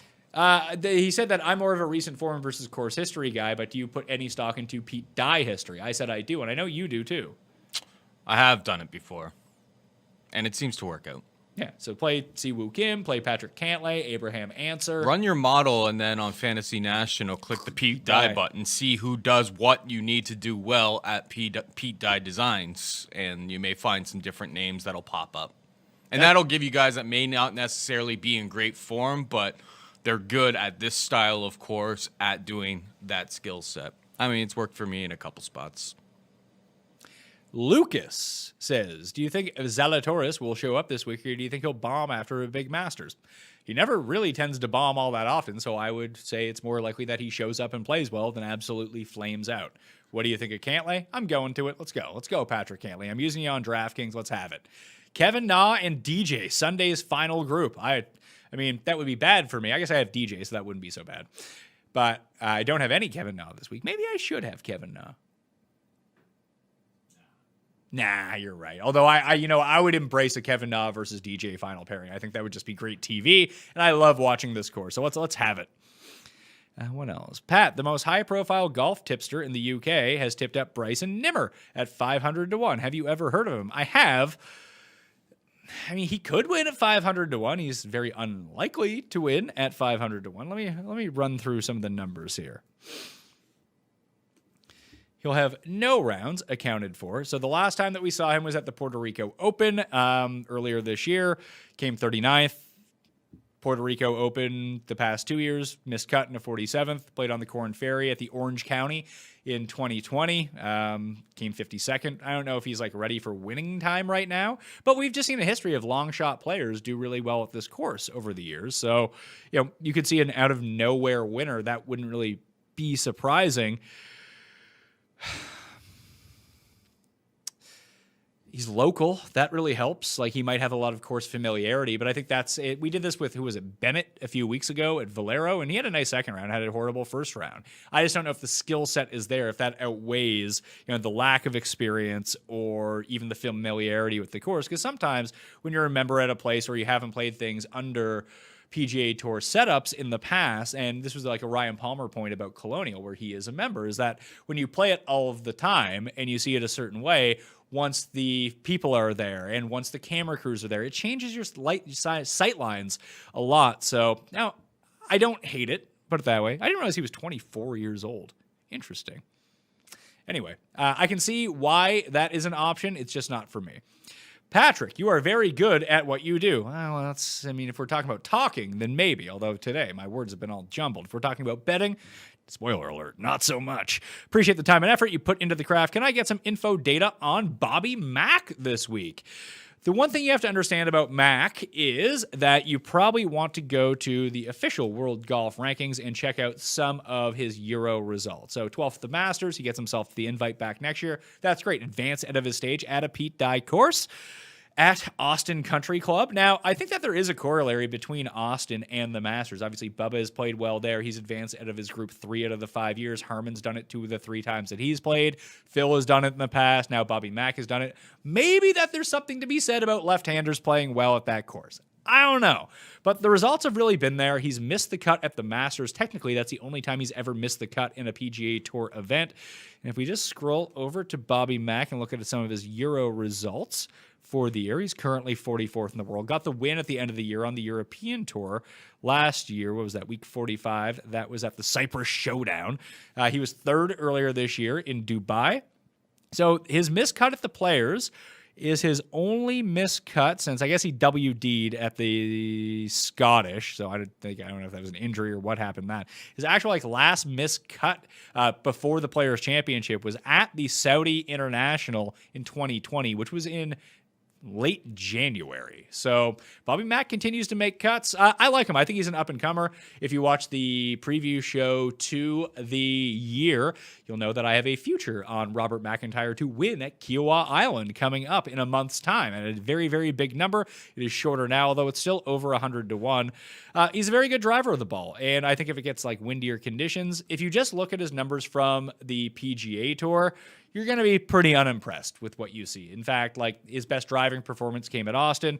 Last week across the board, he was kind of good at everything, but not great at everything, and that was still good for a 12th place finish at Augusta. We've never really seen him put it all together on the PGA Tour. His best like ball striking performance actually came at the 2019 Open Championship when he came 6th.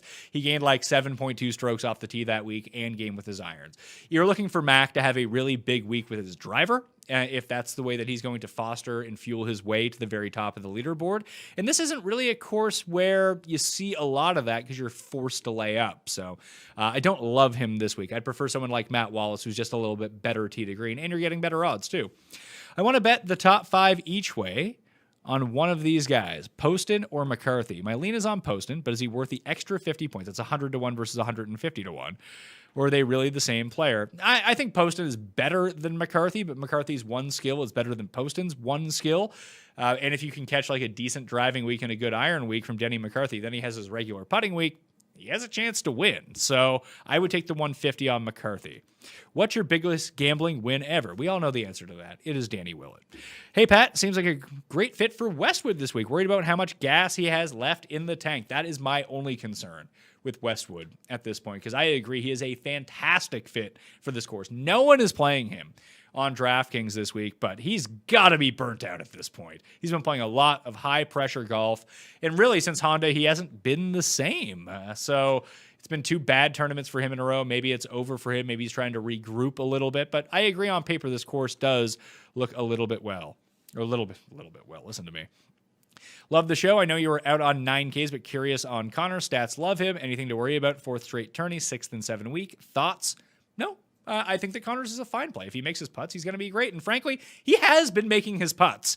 And I know that I rag on Corey Connors all the time, but he has done something to improve his putting. As you can see over the past 24 rounds, he's 39th in this field. He gained strokes at the Masters. So it's 1, 2, 3, 4 consecutive tournaments. He has gained strokes putting. He hasn't finished worse than 14th in any of the past 4 events. The Genesis was the last time. He actually lost a lot of strokes on the green. That was 3.1. Before that, you're looking at the BMW Championship last year where he lost almost 8 over 4 rounds.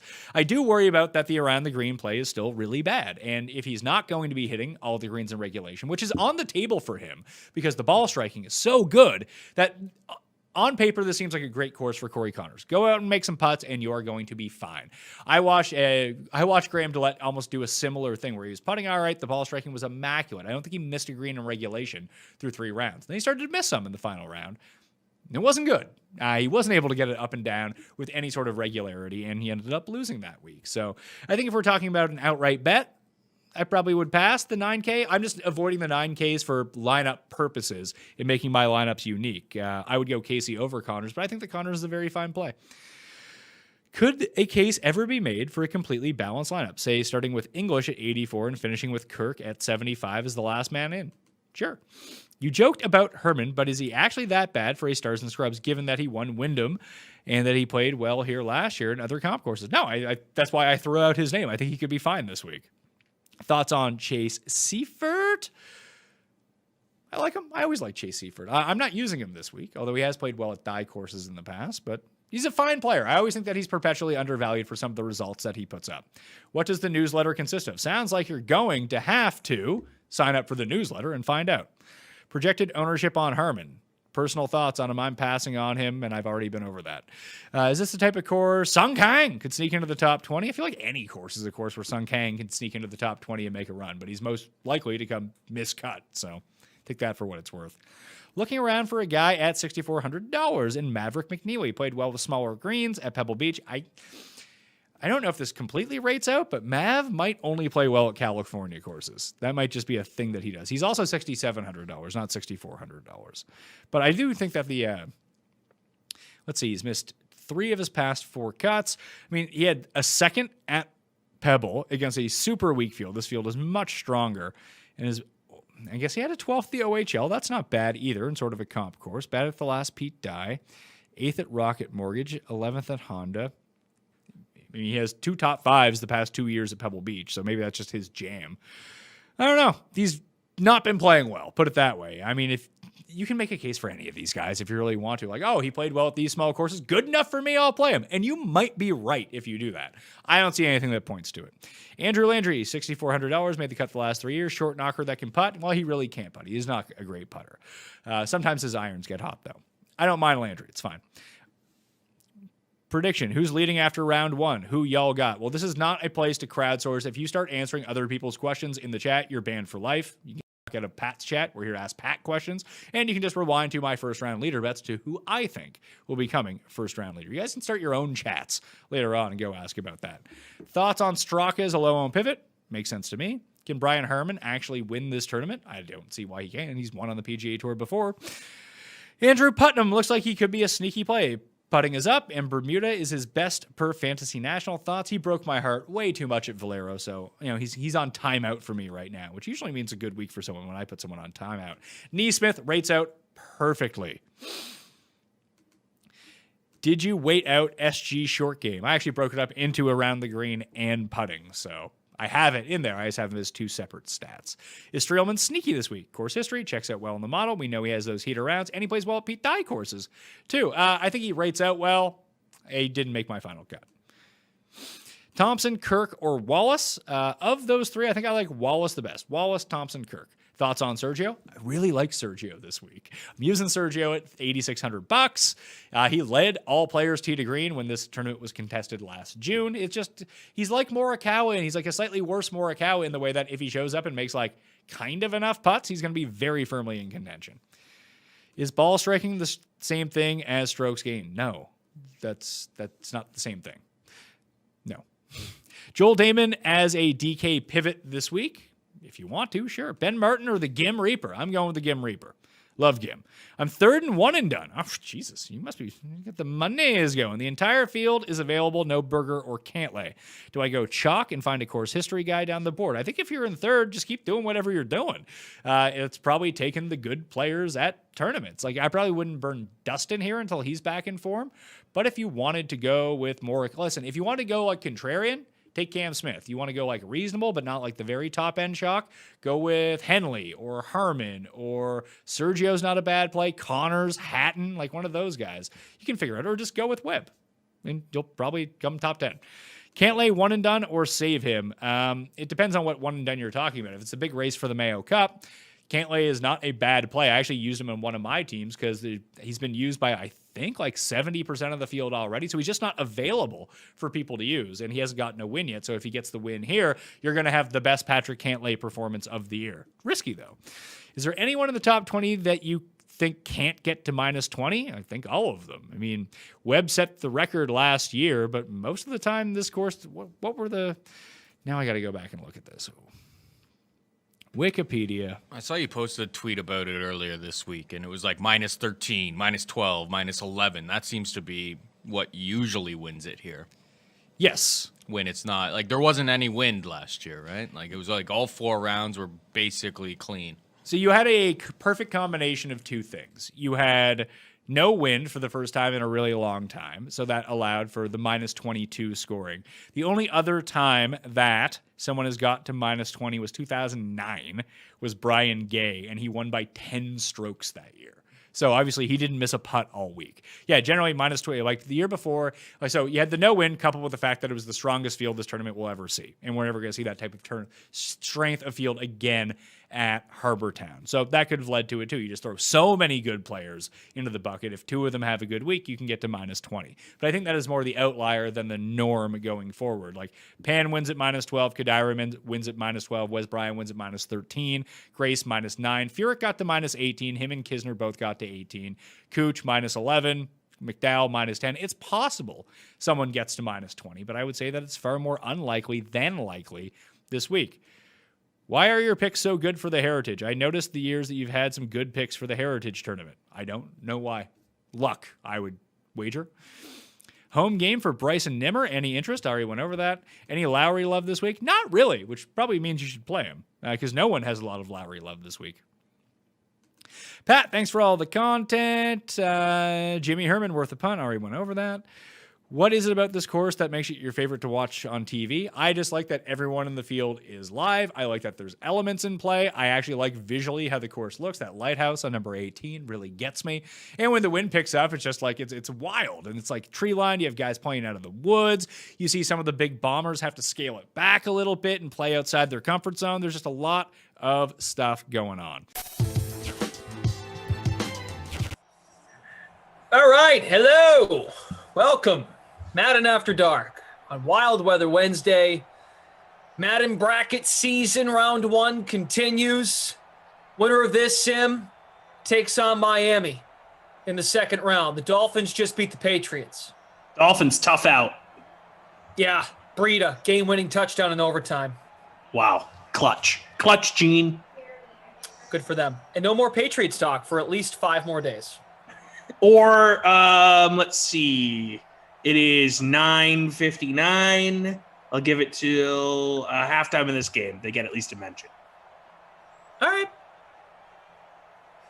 Okay. He's Tom Carroll for East Pops. Brendan Glasheen, hello. Lineups are going to lock any second. Do you like a specific player in the captain spot before the lineups lock? I have Jamison Crowder in there.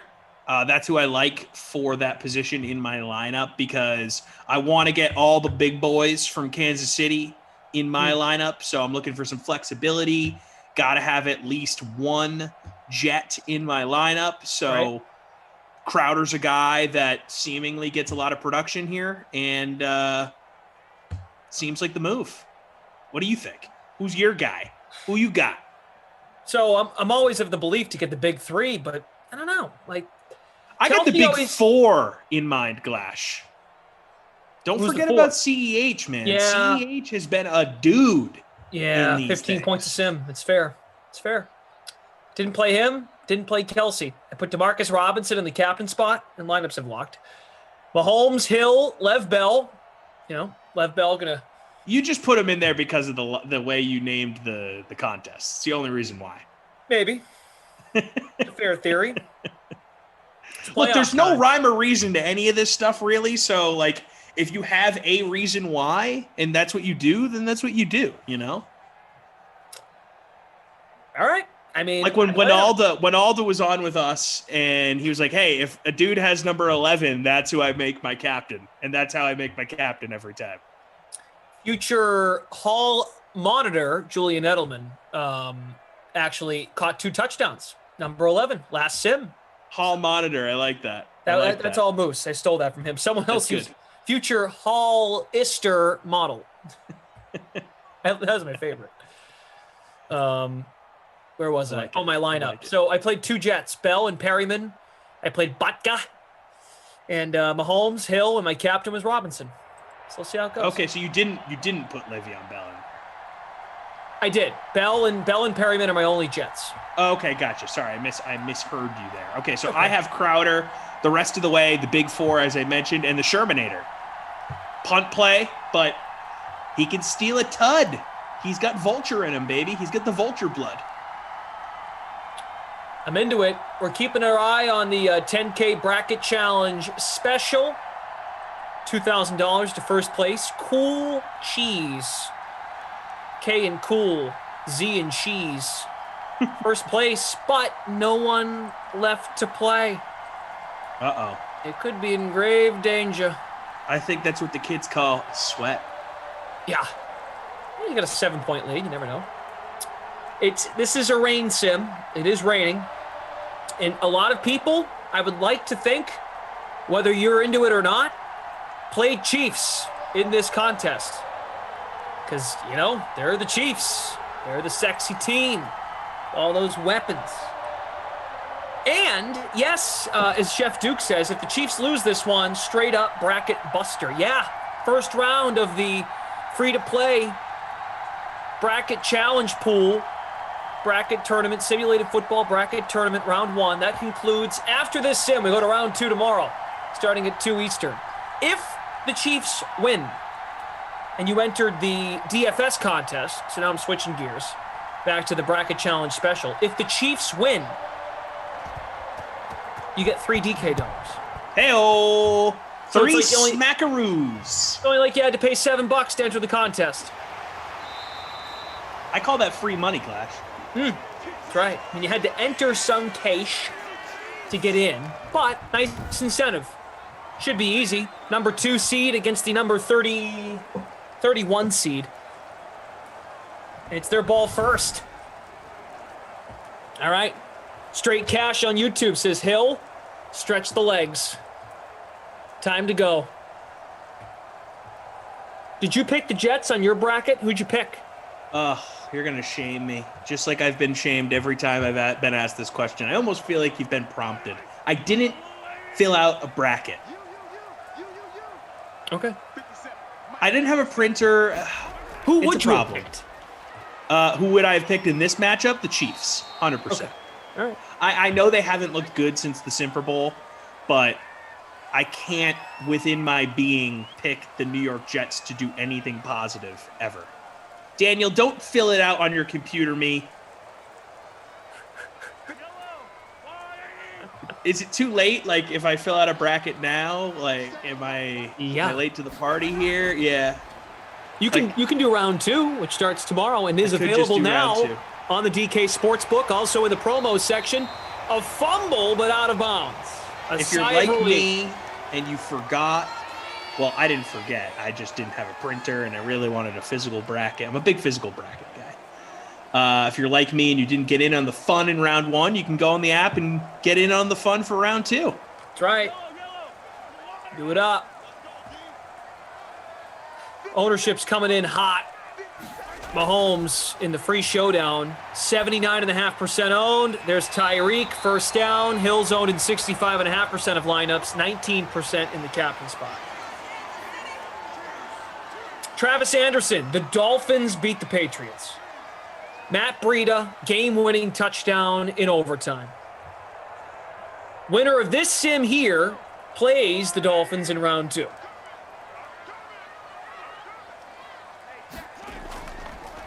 No problem.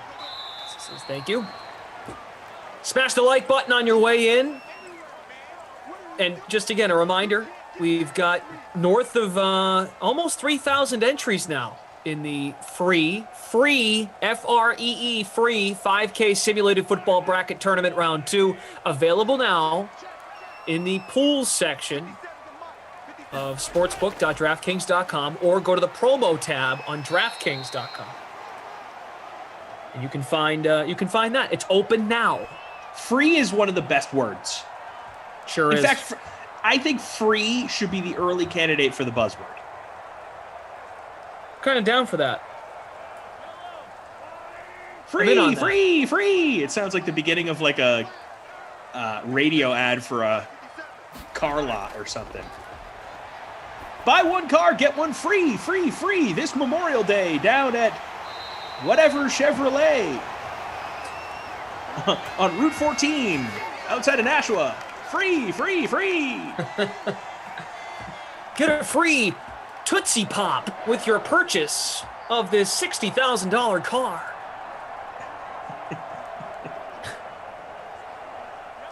Retease, did you know? Rock for Life. Smash Lanta. Hello. The crab.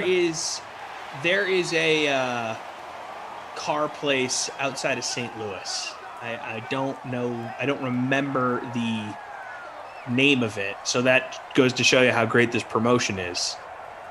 But it is a great promotion because I remember the promotion. There was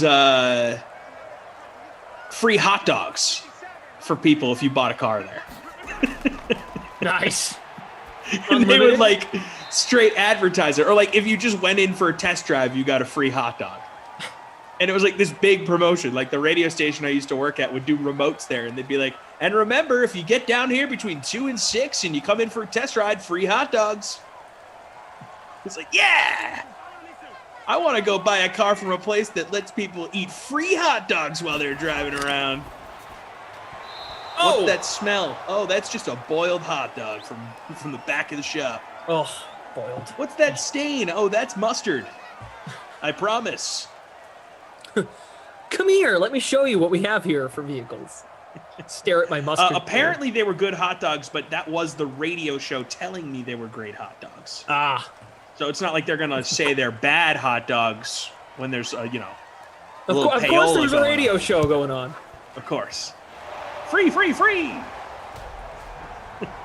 Morgan is laughing in the background. She knows exactly. What's that car place? Do you know? It doesn't even matter. You know what I'm talking about, though, right?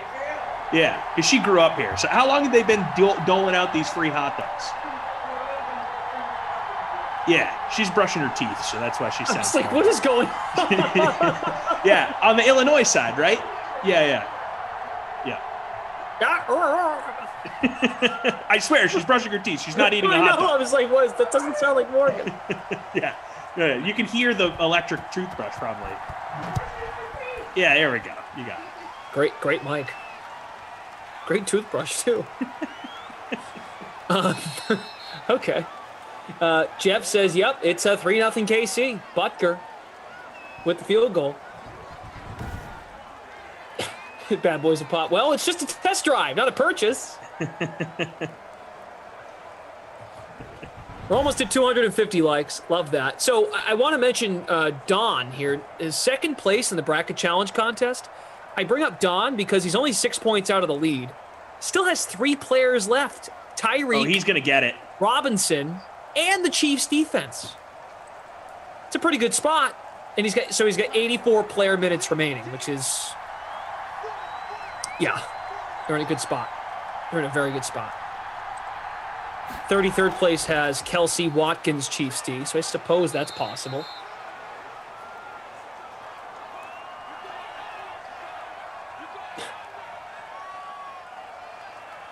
Roland, mouthful of something. Yeah, she's brushing her teeth.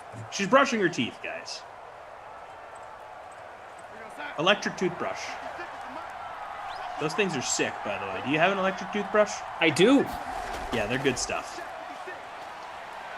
Oh, there goes Lev Bell. No longer superstar traits for Lev.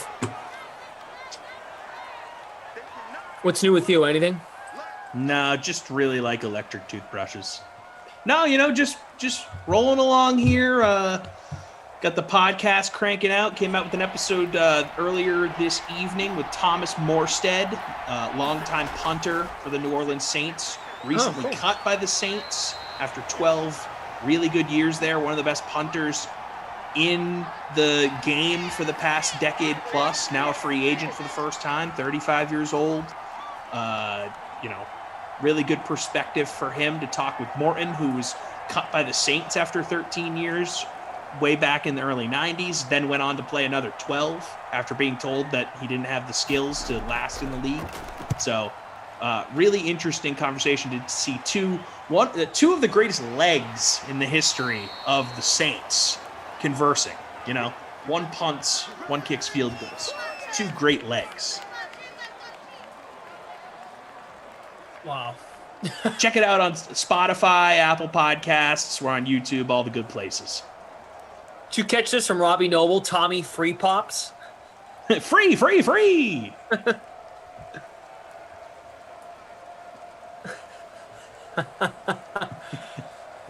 Sam Darnold only 20% owned in the free showdown. Did you hear Donald got traded to the Panthers? What was it, second? Or was it a 6th this year and a 2nd and a 4th next year? Yeah. Okay. Sammy Watkins on the board. So the Jets just punted. Lev Bell, highest owned Jet, 44% owned. And then, Steak. The Chiefs should be Crowder. Dominated. Yeah. Crowder.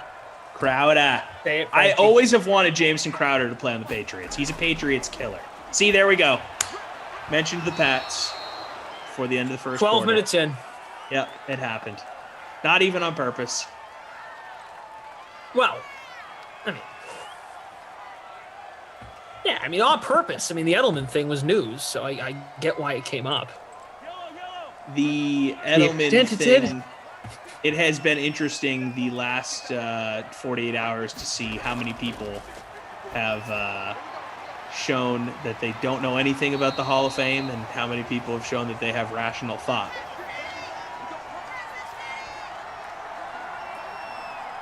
Found out who your friends really are. You found out who the smart people in the business are, You found out who's wearing the pink hat to the game. I found that out a long time ago, before Julian Edelman. Now, that was the real litmus test for me the last few days. That's what I've been doing, Glash. I've just been taking stock in who's been saying Edelman is a Hall of Famer and who hasn't. Just taking names. Talk about the sim. Talk about the sim. Talk about the sim. Hydrate. Talk about the sim. Jordan Warren says, remember when the Bucks and Raiders played 3 times within a week? It was like a month ago or so. Oh, yeah, I remember. Guess who won 2 of the 3 games? Bucks. I think the Bucks did, yeah. The Bucks. Actually, there was a sim where the Bucks beat the Raiders by the same exact score that they beat them in Week 7 of the regular season. You remember when the Bucks and the Raiders played in the Super Bowl in 2002? Yeah. Now I do. That was awesome. That Bucks defense was sick. Kyle wants me to get out the disco lights. I can do that. Yeah, what are you doing? It's Madden After Dark, bro. All right. It's not Madden after, You know what? Kyle, brunch here. Kyle got an 82 on his psych exam. I thought it was an 83. 82. He earned it. You earned this, Kyle. This is for you. It's a psychology B- party. Right? 82 is a B-? Yeah, most places. Okay. Most places. There we go. B- is pretty good. It's respectable for a test. Here's the thing. Like a B- on your report card, you know, you could probably do better. But B- on a test, that's good. Does that make sense? Yeah. Oh, yeah. You take the 82 and run with it. Yeah. You work on the rest not of the, Hall of Fame worthy. But. Right, exactly. You're right. That's Hall of very good, but you know, you get all your homework done, you have perfect attendance, you have good class participation. That's where you kind of work around the edges and build that B- test grade up to, you know, B+ quarter average. Hey. You know Look, what? I wasn't a great test taker, so I know these things. You just got to excel everywhere else other than the tests, and you'll be fine. I just get tired when I take tests, staring at small words for too long. Yeah, and typically when test day comes up, there's like 4 other tests that week, or you have 2 in the same day. Yep, or your hand gets tired. You know what? One time... That is true. I mean, I'm going to sound like a wimpy millennial right now. No, but pencil, difficult. Like, yeah. Oh, please, like multiple essays, like... Brutal on the hands. I have 50 minutes to crank this out. I mean, don't clip that, anybody, but, you know, like, come on. I mean, that's just... this isn't fair. It isn't. It really isn't. I wonder if they allow kids to use laptops nowadays since they're so, you know... Here we go. Yeah, sorry to cut off my own thought there, but I knew Koff. I was throwing that out there to see if he was actually listening, and here he is. # slander in the sim. Yeah. I knew it. The Talk Koff about dog sim. whistle. Talk about the sim. I think I've told this on the Dream stream before, but there was an AP history like test, if that makes sense, like a practice test. That would be the word for it. And I accidentally skipped like the 6th question, and so then I was 1 off for every single question moving forward. So I got like a 4 out of 100 on the test. And the teacher was wondering why, and then she went back and realized, like, I definitely forgot to fill out one of the bubbles. So she had me redo the test, and I did fine. But, you know, these things happen. Taking tests are hard. They're stressful. Obi-Wan says, damn, you ruined the effing vibe.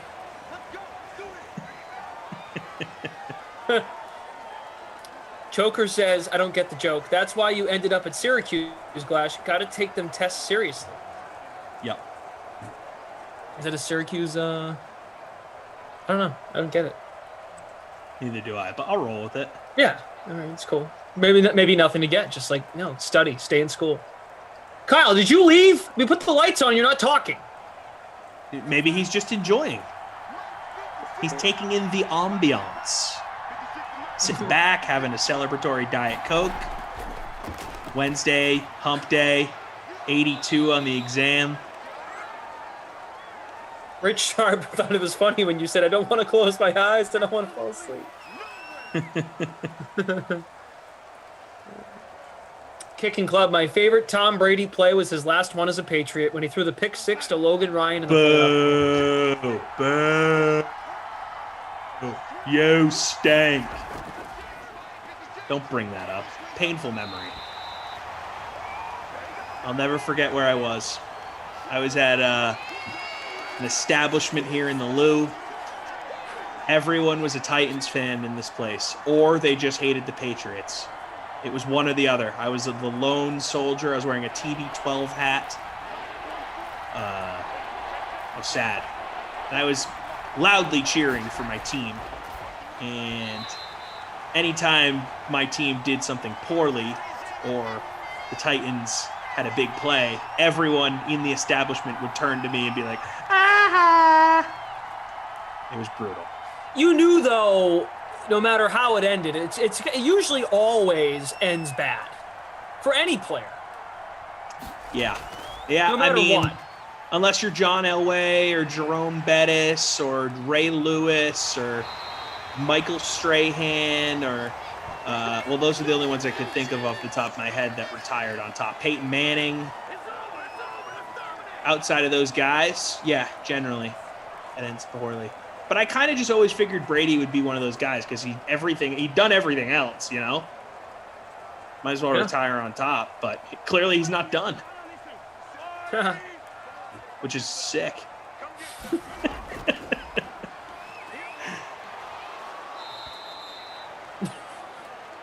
Yeah, it's a low-scoring sim here. Jason Myers, maybe the Seahawks kicker, says 6-3, Chiefs winning.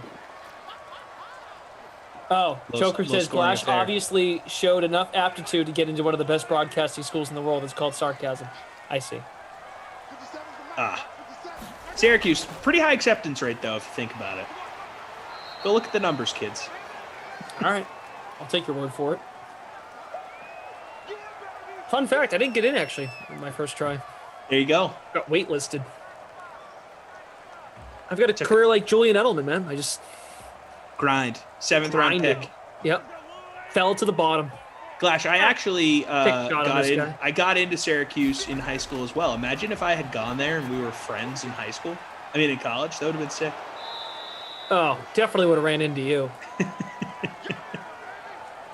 You weren't even Freeze Pops yet at that point. No, it was pre-Freeze Pops. That Who was were just you? I was at your boy TC Fresh. No, you weren't. Yeah, it's my Twitter handle. Yeah, but you weren't that at that time. Another Yeah, are you kidding? Yeah, I made my Twitter handle in high school. Wait, you were your boy TC Fresh before college? Yeah, junior year of high school, I made that Twitter handle. Wow. Yeah. His branding goes deep, dude. So did you walk around? Did you walk around at Emerson? Yeah, I just walk around the campus going, "It's your boy." When people pop out from behind your back, TC Fresh, it's your boy, TC Fresh. No, honestly, the way people would discover my handle in college was, as you slowly become friends with people, you sort of just start, following each other on stuff. Yeah. And it was always just like, dude, what is this? You should change this. And the reason why I never did was because of that reaction. I'd be like, don't tell me what to do. And then it just stuck. Columbia champs. Glash has lost his mojo. Wow. What does that even mean? I want an explanation on that. Earl Sparks, were you a rapper as a child? I think he's talking Yes. to you. I spit bars, fam. We've actually done a few rap battles on The Sims. Really? I think Twitch might have some archived. It's actually a really fun, dark black hole to explore. DraftKings, Is the Twitch twitch.tv/DraftKings. Go to the section where you can see all the clips.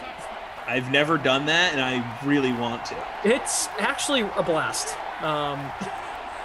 You find a lot there. You just click on our channel. Sean Preston saying, "Okay, Tom, actually told a coworker today about your meatball story. His exact quote, probably wasn't a meatball. I lost it." I've thought back on that meatball many times, and I found the more I think about it, the worse I feel about it. So I try and repress that memory. I brought it to the table here because I figured you would all get enjoyment out of it. I figured it could be therapeutic, but instead it just brings back flashes of putting the foreign substance in my mouth, not knowing really what it was or what I was doing or why I was doing it, but I did it, and I've lived to tell the tale. AK Bubba, thanks for the compliment. Wow. love the use of the gas station emoji too. Made me feel like I was there. That's complete. All right. Darnold, 405. They're at the 50. 3rd and 10. We might get another punt. Justin Harden. Chiefs, man. Justin Harden, there sure is, but I'm not ever showing that to you. Can't do that. But how are you, Justin? Good to have you with us. Executive Sessions, Tom is awesome. Yeah, you're awesome. Oh, wow, what a run by Sammy D. Yeah. Very nice. He's fired up. He's saying, you know what? You could trade me away in real life, but I'm still repping hard for these New York Jets. You know what? We're going to upset these Chiefs in the bracket tournament challenge. Winner of this sim takes on the Dolphins. Dolphins beat the Patriots in overtime last sim. Zach Morris is trash. Stressful, not if you know the material. Most people just don't take it seriously. He's talking about testing. I think. Going back to the testing Who said this again? Zach Morris is trash. All right, Zach Morris. Look, maybe you're just, this brilliant dude that feels super confident in having a mastery of the material, but some people don't do well in those environments, bro.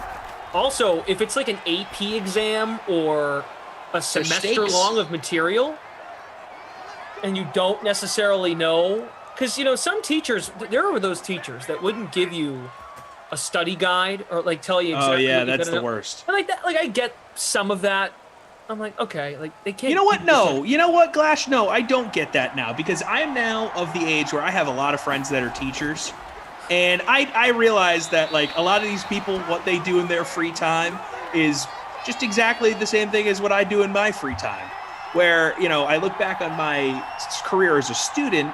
And there's definitely people that took their teaching job much more seriously, and they'd have study guides for their students, and after hours, and they tutor. And then there's people like the people that I'm friends with who didn't do any of that and were terrible teachers and always had really hard tests. But it's really just because they wanted to have a social life after school. They wanted to clock in when the school day started.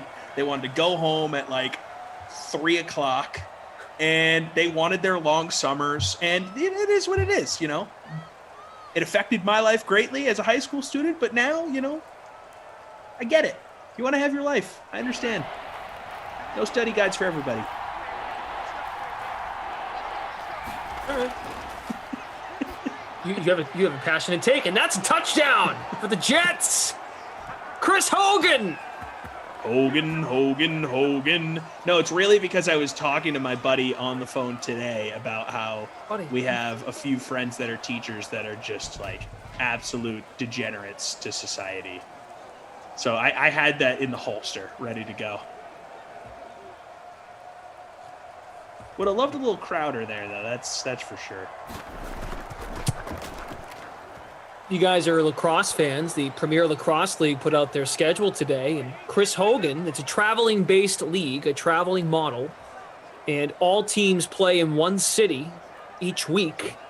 The first week is at Gillette Stadium. So Chris Hogan will make a return to Gillette. Home. He'll make a return to Gillette, where the team that plays at Gillette Stadium plays. I forget. What's their name again? Pats. Go Pats. Patriots, right. New England Patriots. 10:30. 10:28. Patriots. Yeah, so that's kind of cool.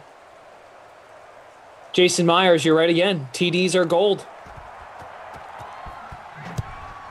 Kyle. I can't read that. But thanks for being here.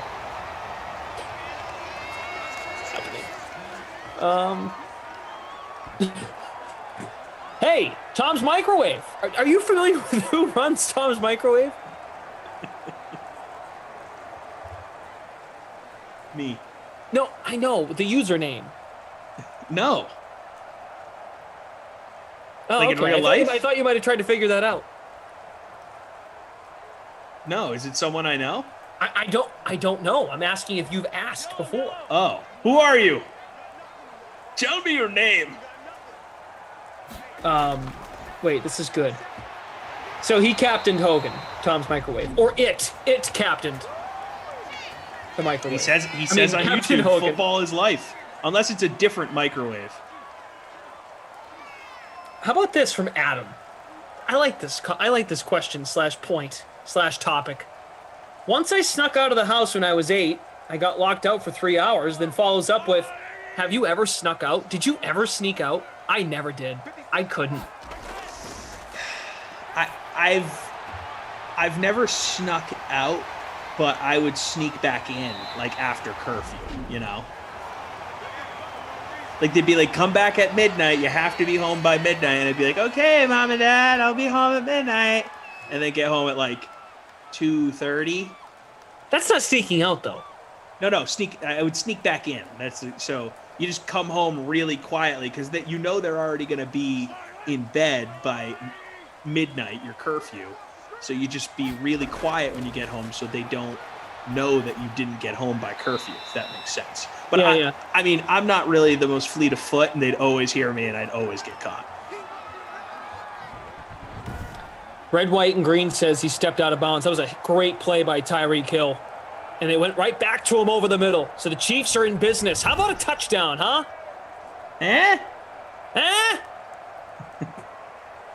Clock's ticking. They've got one timeout left. Imagine they don't score anything. It's trending that way. Chiefs stink. Oh, first down. Steps out. There you go. Save the timeout. Ooh. Sammy Watkins. You know what I'm predicting here? Travis Kelce. All right. Good luck. I believe in you. Thanks, man. I think our pal Dean Murray, right now he's in first place in our free contest. Shermanator? No, that's Down at the Kelce. one. Sorry, I thought it was Shermanator for a second, and I had a rush of blood to my head. That was you. That was your guy. I called it. 8 seconds to go. Now, this is going to be devastating. If they don't get in, do they settle for the field goal now? I would certainly hope not. No. Take an end zone shot. If they don't score and don't get out of bounds. You think Chiefs will win? I mean, Jets will win. Maybe. Okay. Wide open. Got him. Come on. Of course, it's the one Chief I don't have. Demarcus Robinson, baby. That's my captain.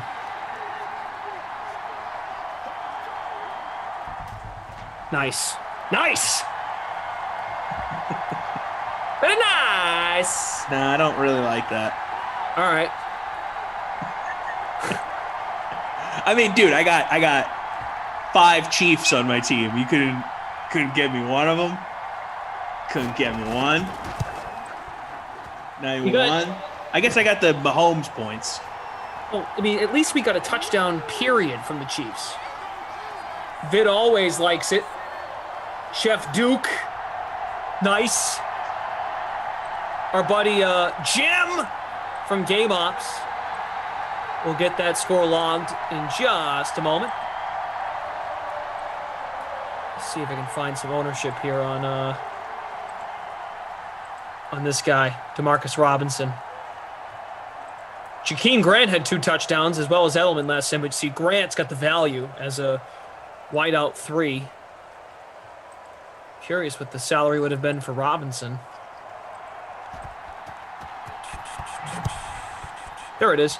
17.9%. He was $4,500. 1 catch, 1 score. All right, so he still needs to get some yards and some more catches, but we'll take it. We'll take the touchdown. Dean Murray's like, yeah, they probably knocked me out of first. Yeah, it happens. Still a whole half to go. 2 seed Chiefs up 3 on the 31 seed Jets. Winner plays Miami in the next round. Get the disco lights going. It's a B- party. B-. B-. I mean, it's an A+ party, but for the B-. Yeah. And that's okay.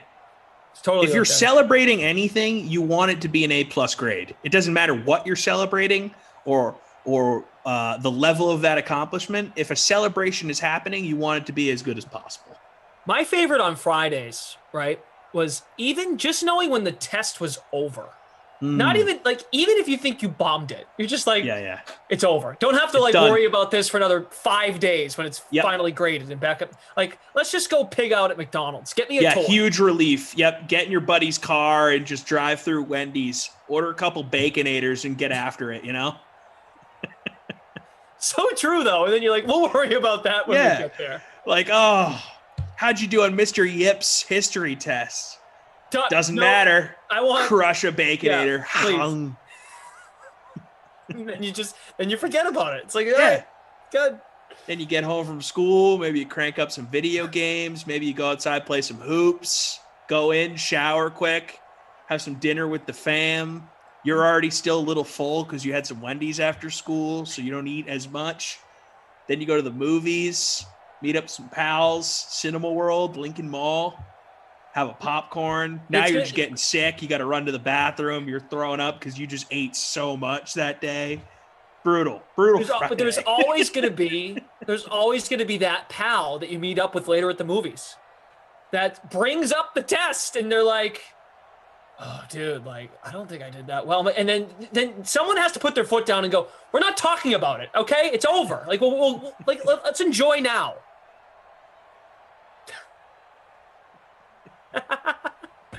Wow. Oh, the good old days. Yeah.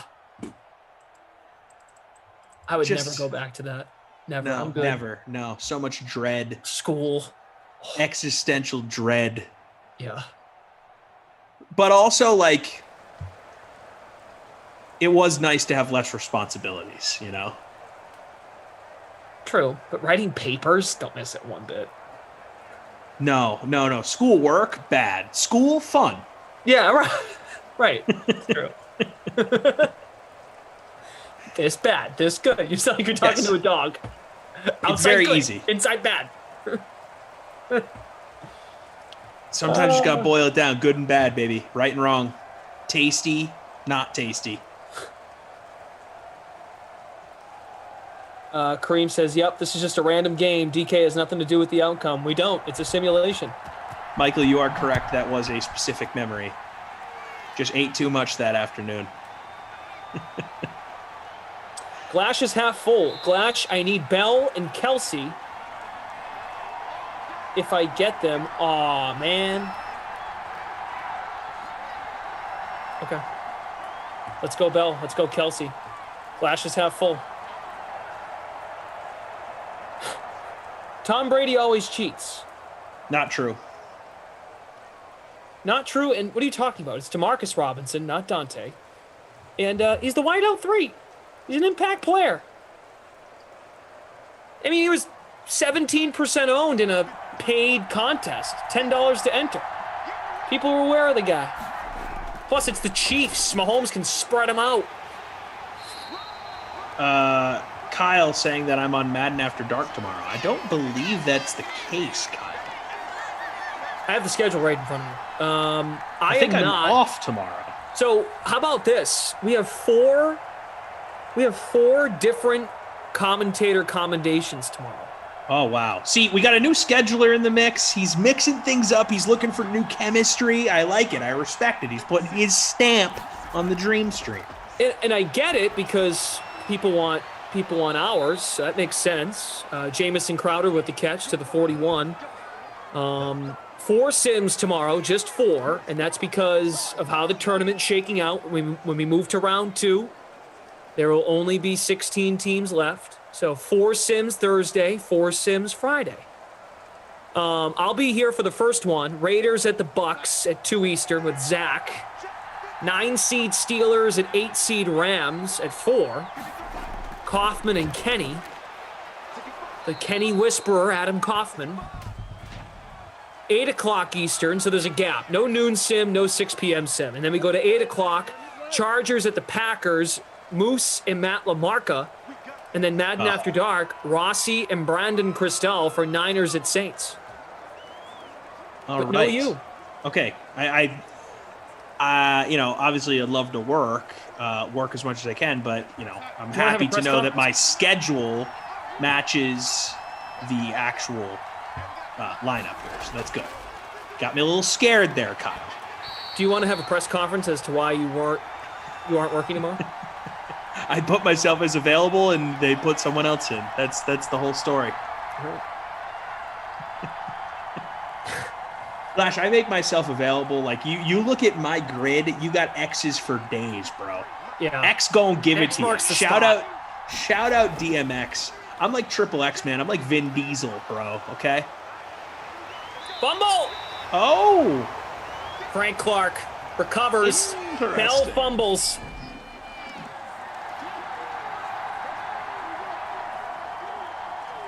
All right. Good field position for the Chiefs, winning 10-7. Ralphie needs Hogan. Scored a touchdown. Did you know he played lacrosse, dude? Yeah, Laxbro. Have you ever tried to play lacrosse? Yes. Is it as hard as it looks? Yes. I really wanted to play lacrosse in high school, but my mom refused to buy me the equipment. You're going to suck at lacrosse. You're going to hate it. Not wasting $100 on that. You're going to suck. So she didn't buy me the lacrosse stuff. So instead, I signed up for the volleyball team and then ended up going on to have an illustrious college career. So, maybe my mom made the right decision. All right, But the chat is really right. wanted to play lacrosse instead. The chat was correct. Bell was down, 3rd and 18. Chiefs very well still might end up getting the ball here. Darnold from the 33. Dump off. Way to hold on to it this time, Lev. Even though you were down last time. Yeah, Daniel, same problem. I would get the ball stuck in the net on the throw. I would sling it. I'm like, yeah, where'd that one go? And I'm like, oh, look, it's still in the stick. Kareem, I saw you asked, do I live in Missouri or Illinois? I live in Missouri across the river from Illinois, right on the line.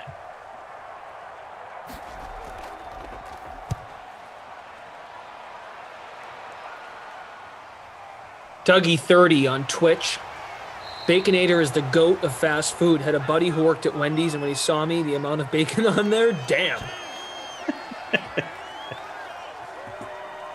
It's kind of like a wink, wink, nudge, nudge situation. Like, hey, Dougie here. Hey, Dougie's here. Give him the Dougie special.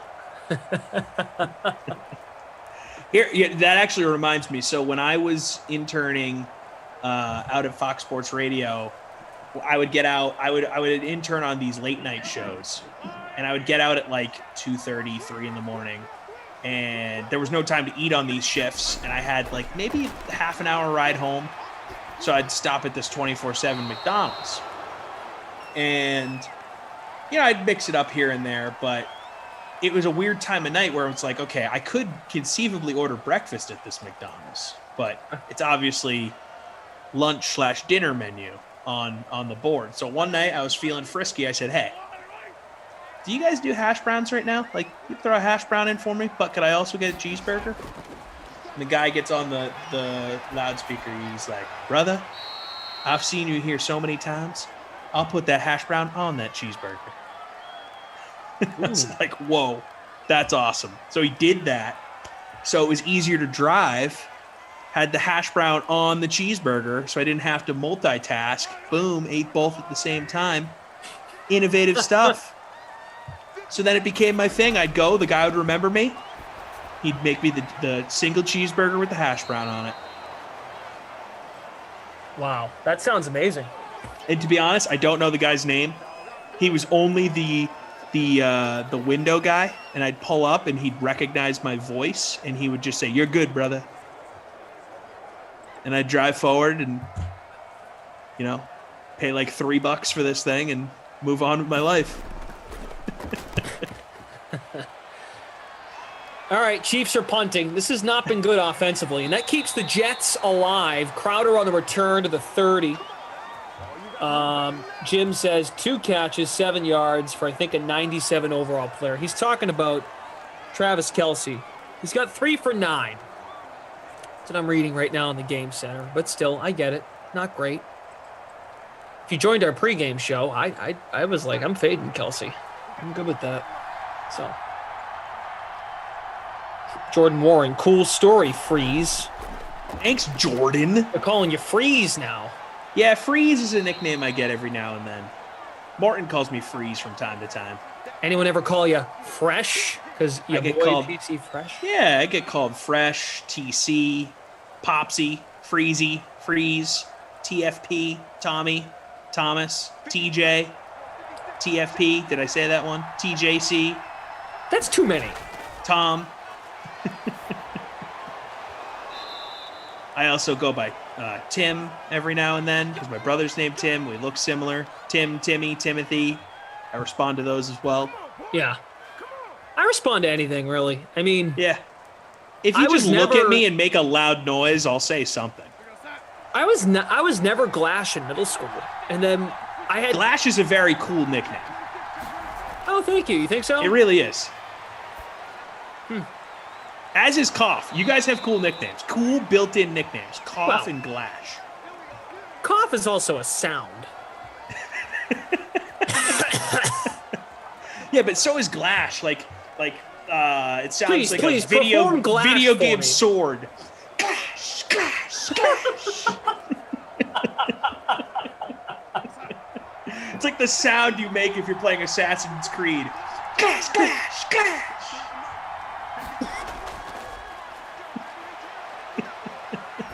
Now, you can't go too far into this, but the mini coughs, which one, are they all going to be called Cough? So my brother, my brother, question. He gets called Glash too, and he's like a year and a half younger than me, but he's a Glash to his friend group. Are all the little Coughs also going to be? It's a really good question, and this is probably a problem that a lot of people in the New England area have. I have a good buddy from college. His name's Sully. James Sullivan, we call him Sully, but he has 2 brothers and they're both also Sully. And there was one night where, and actually this happened a lot, where his older brother, Kevin Sullivan, would come out with us and his friends would be there. So we're all saying Sully constantly, but all these people are talking to 2 different Sullys at the same time. Way too many Sullys out there in the greater Boston area. Glash, Glash! Video game sword. Yeah, lightsaber, little lightsaber, but lightsabers are more like vroom, vroom, vroom, vroom, vroom. Yeah, but on contact. Clash, clash. Wow.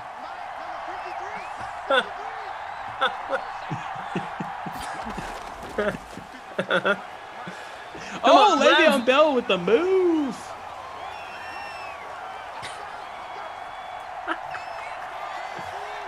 Oh man, that's good. That's really good.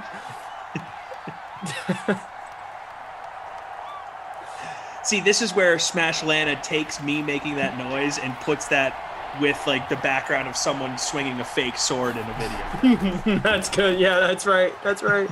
Your boy. There's Bell. There you go.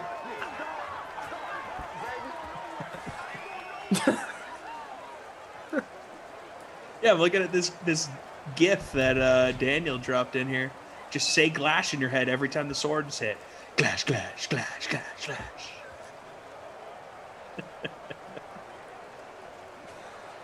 Glash. No worry, Roland. No vulture here. It's Lev Bell. Jason Myers wanted Perryman. Jacob's getting a laugh.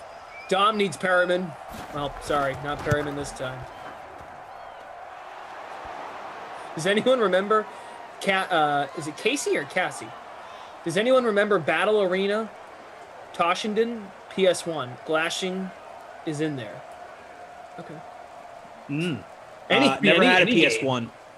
I went from Super Nintendo to N64 to PS2. We were Nintendo children that moved into PS2, PS3, PS4. Of course, I bought the PS4 the year the PS5 came out, like an idiot. Jeremy, Glash. Jet's gonna upset the Chiefs. Glash is is one of those words that, you know, in the old school Batman where they'd put like blam, pow on the screens when they'd hit, like Adam West hitting someone, Glash.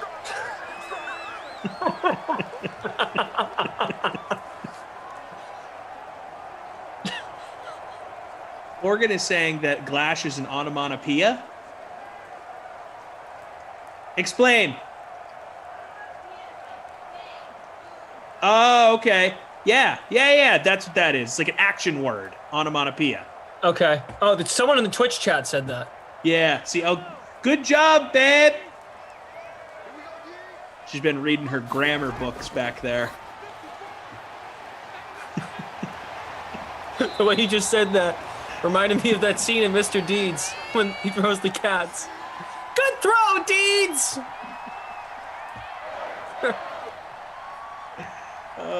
Do you remember grammar booklets from high school? Those were the worst. Say it one more time. Grammar booklets.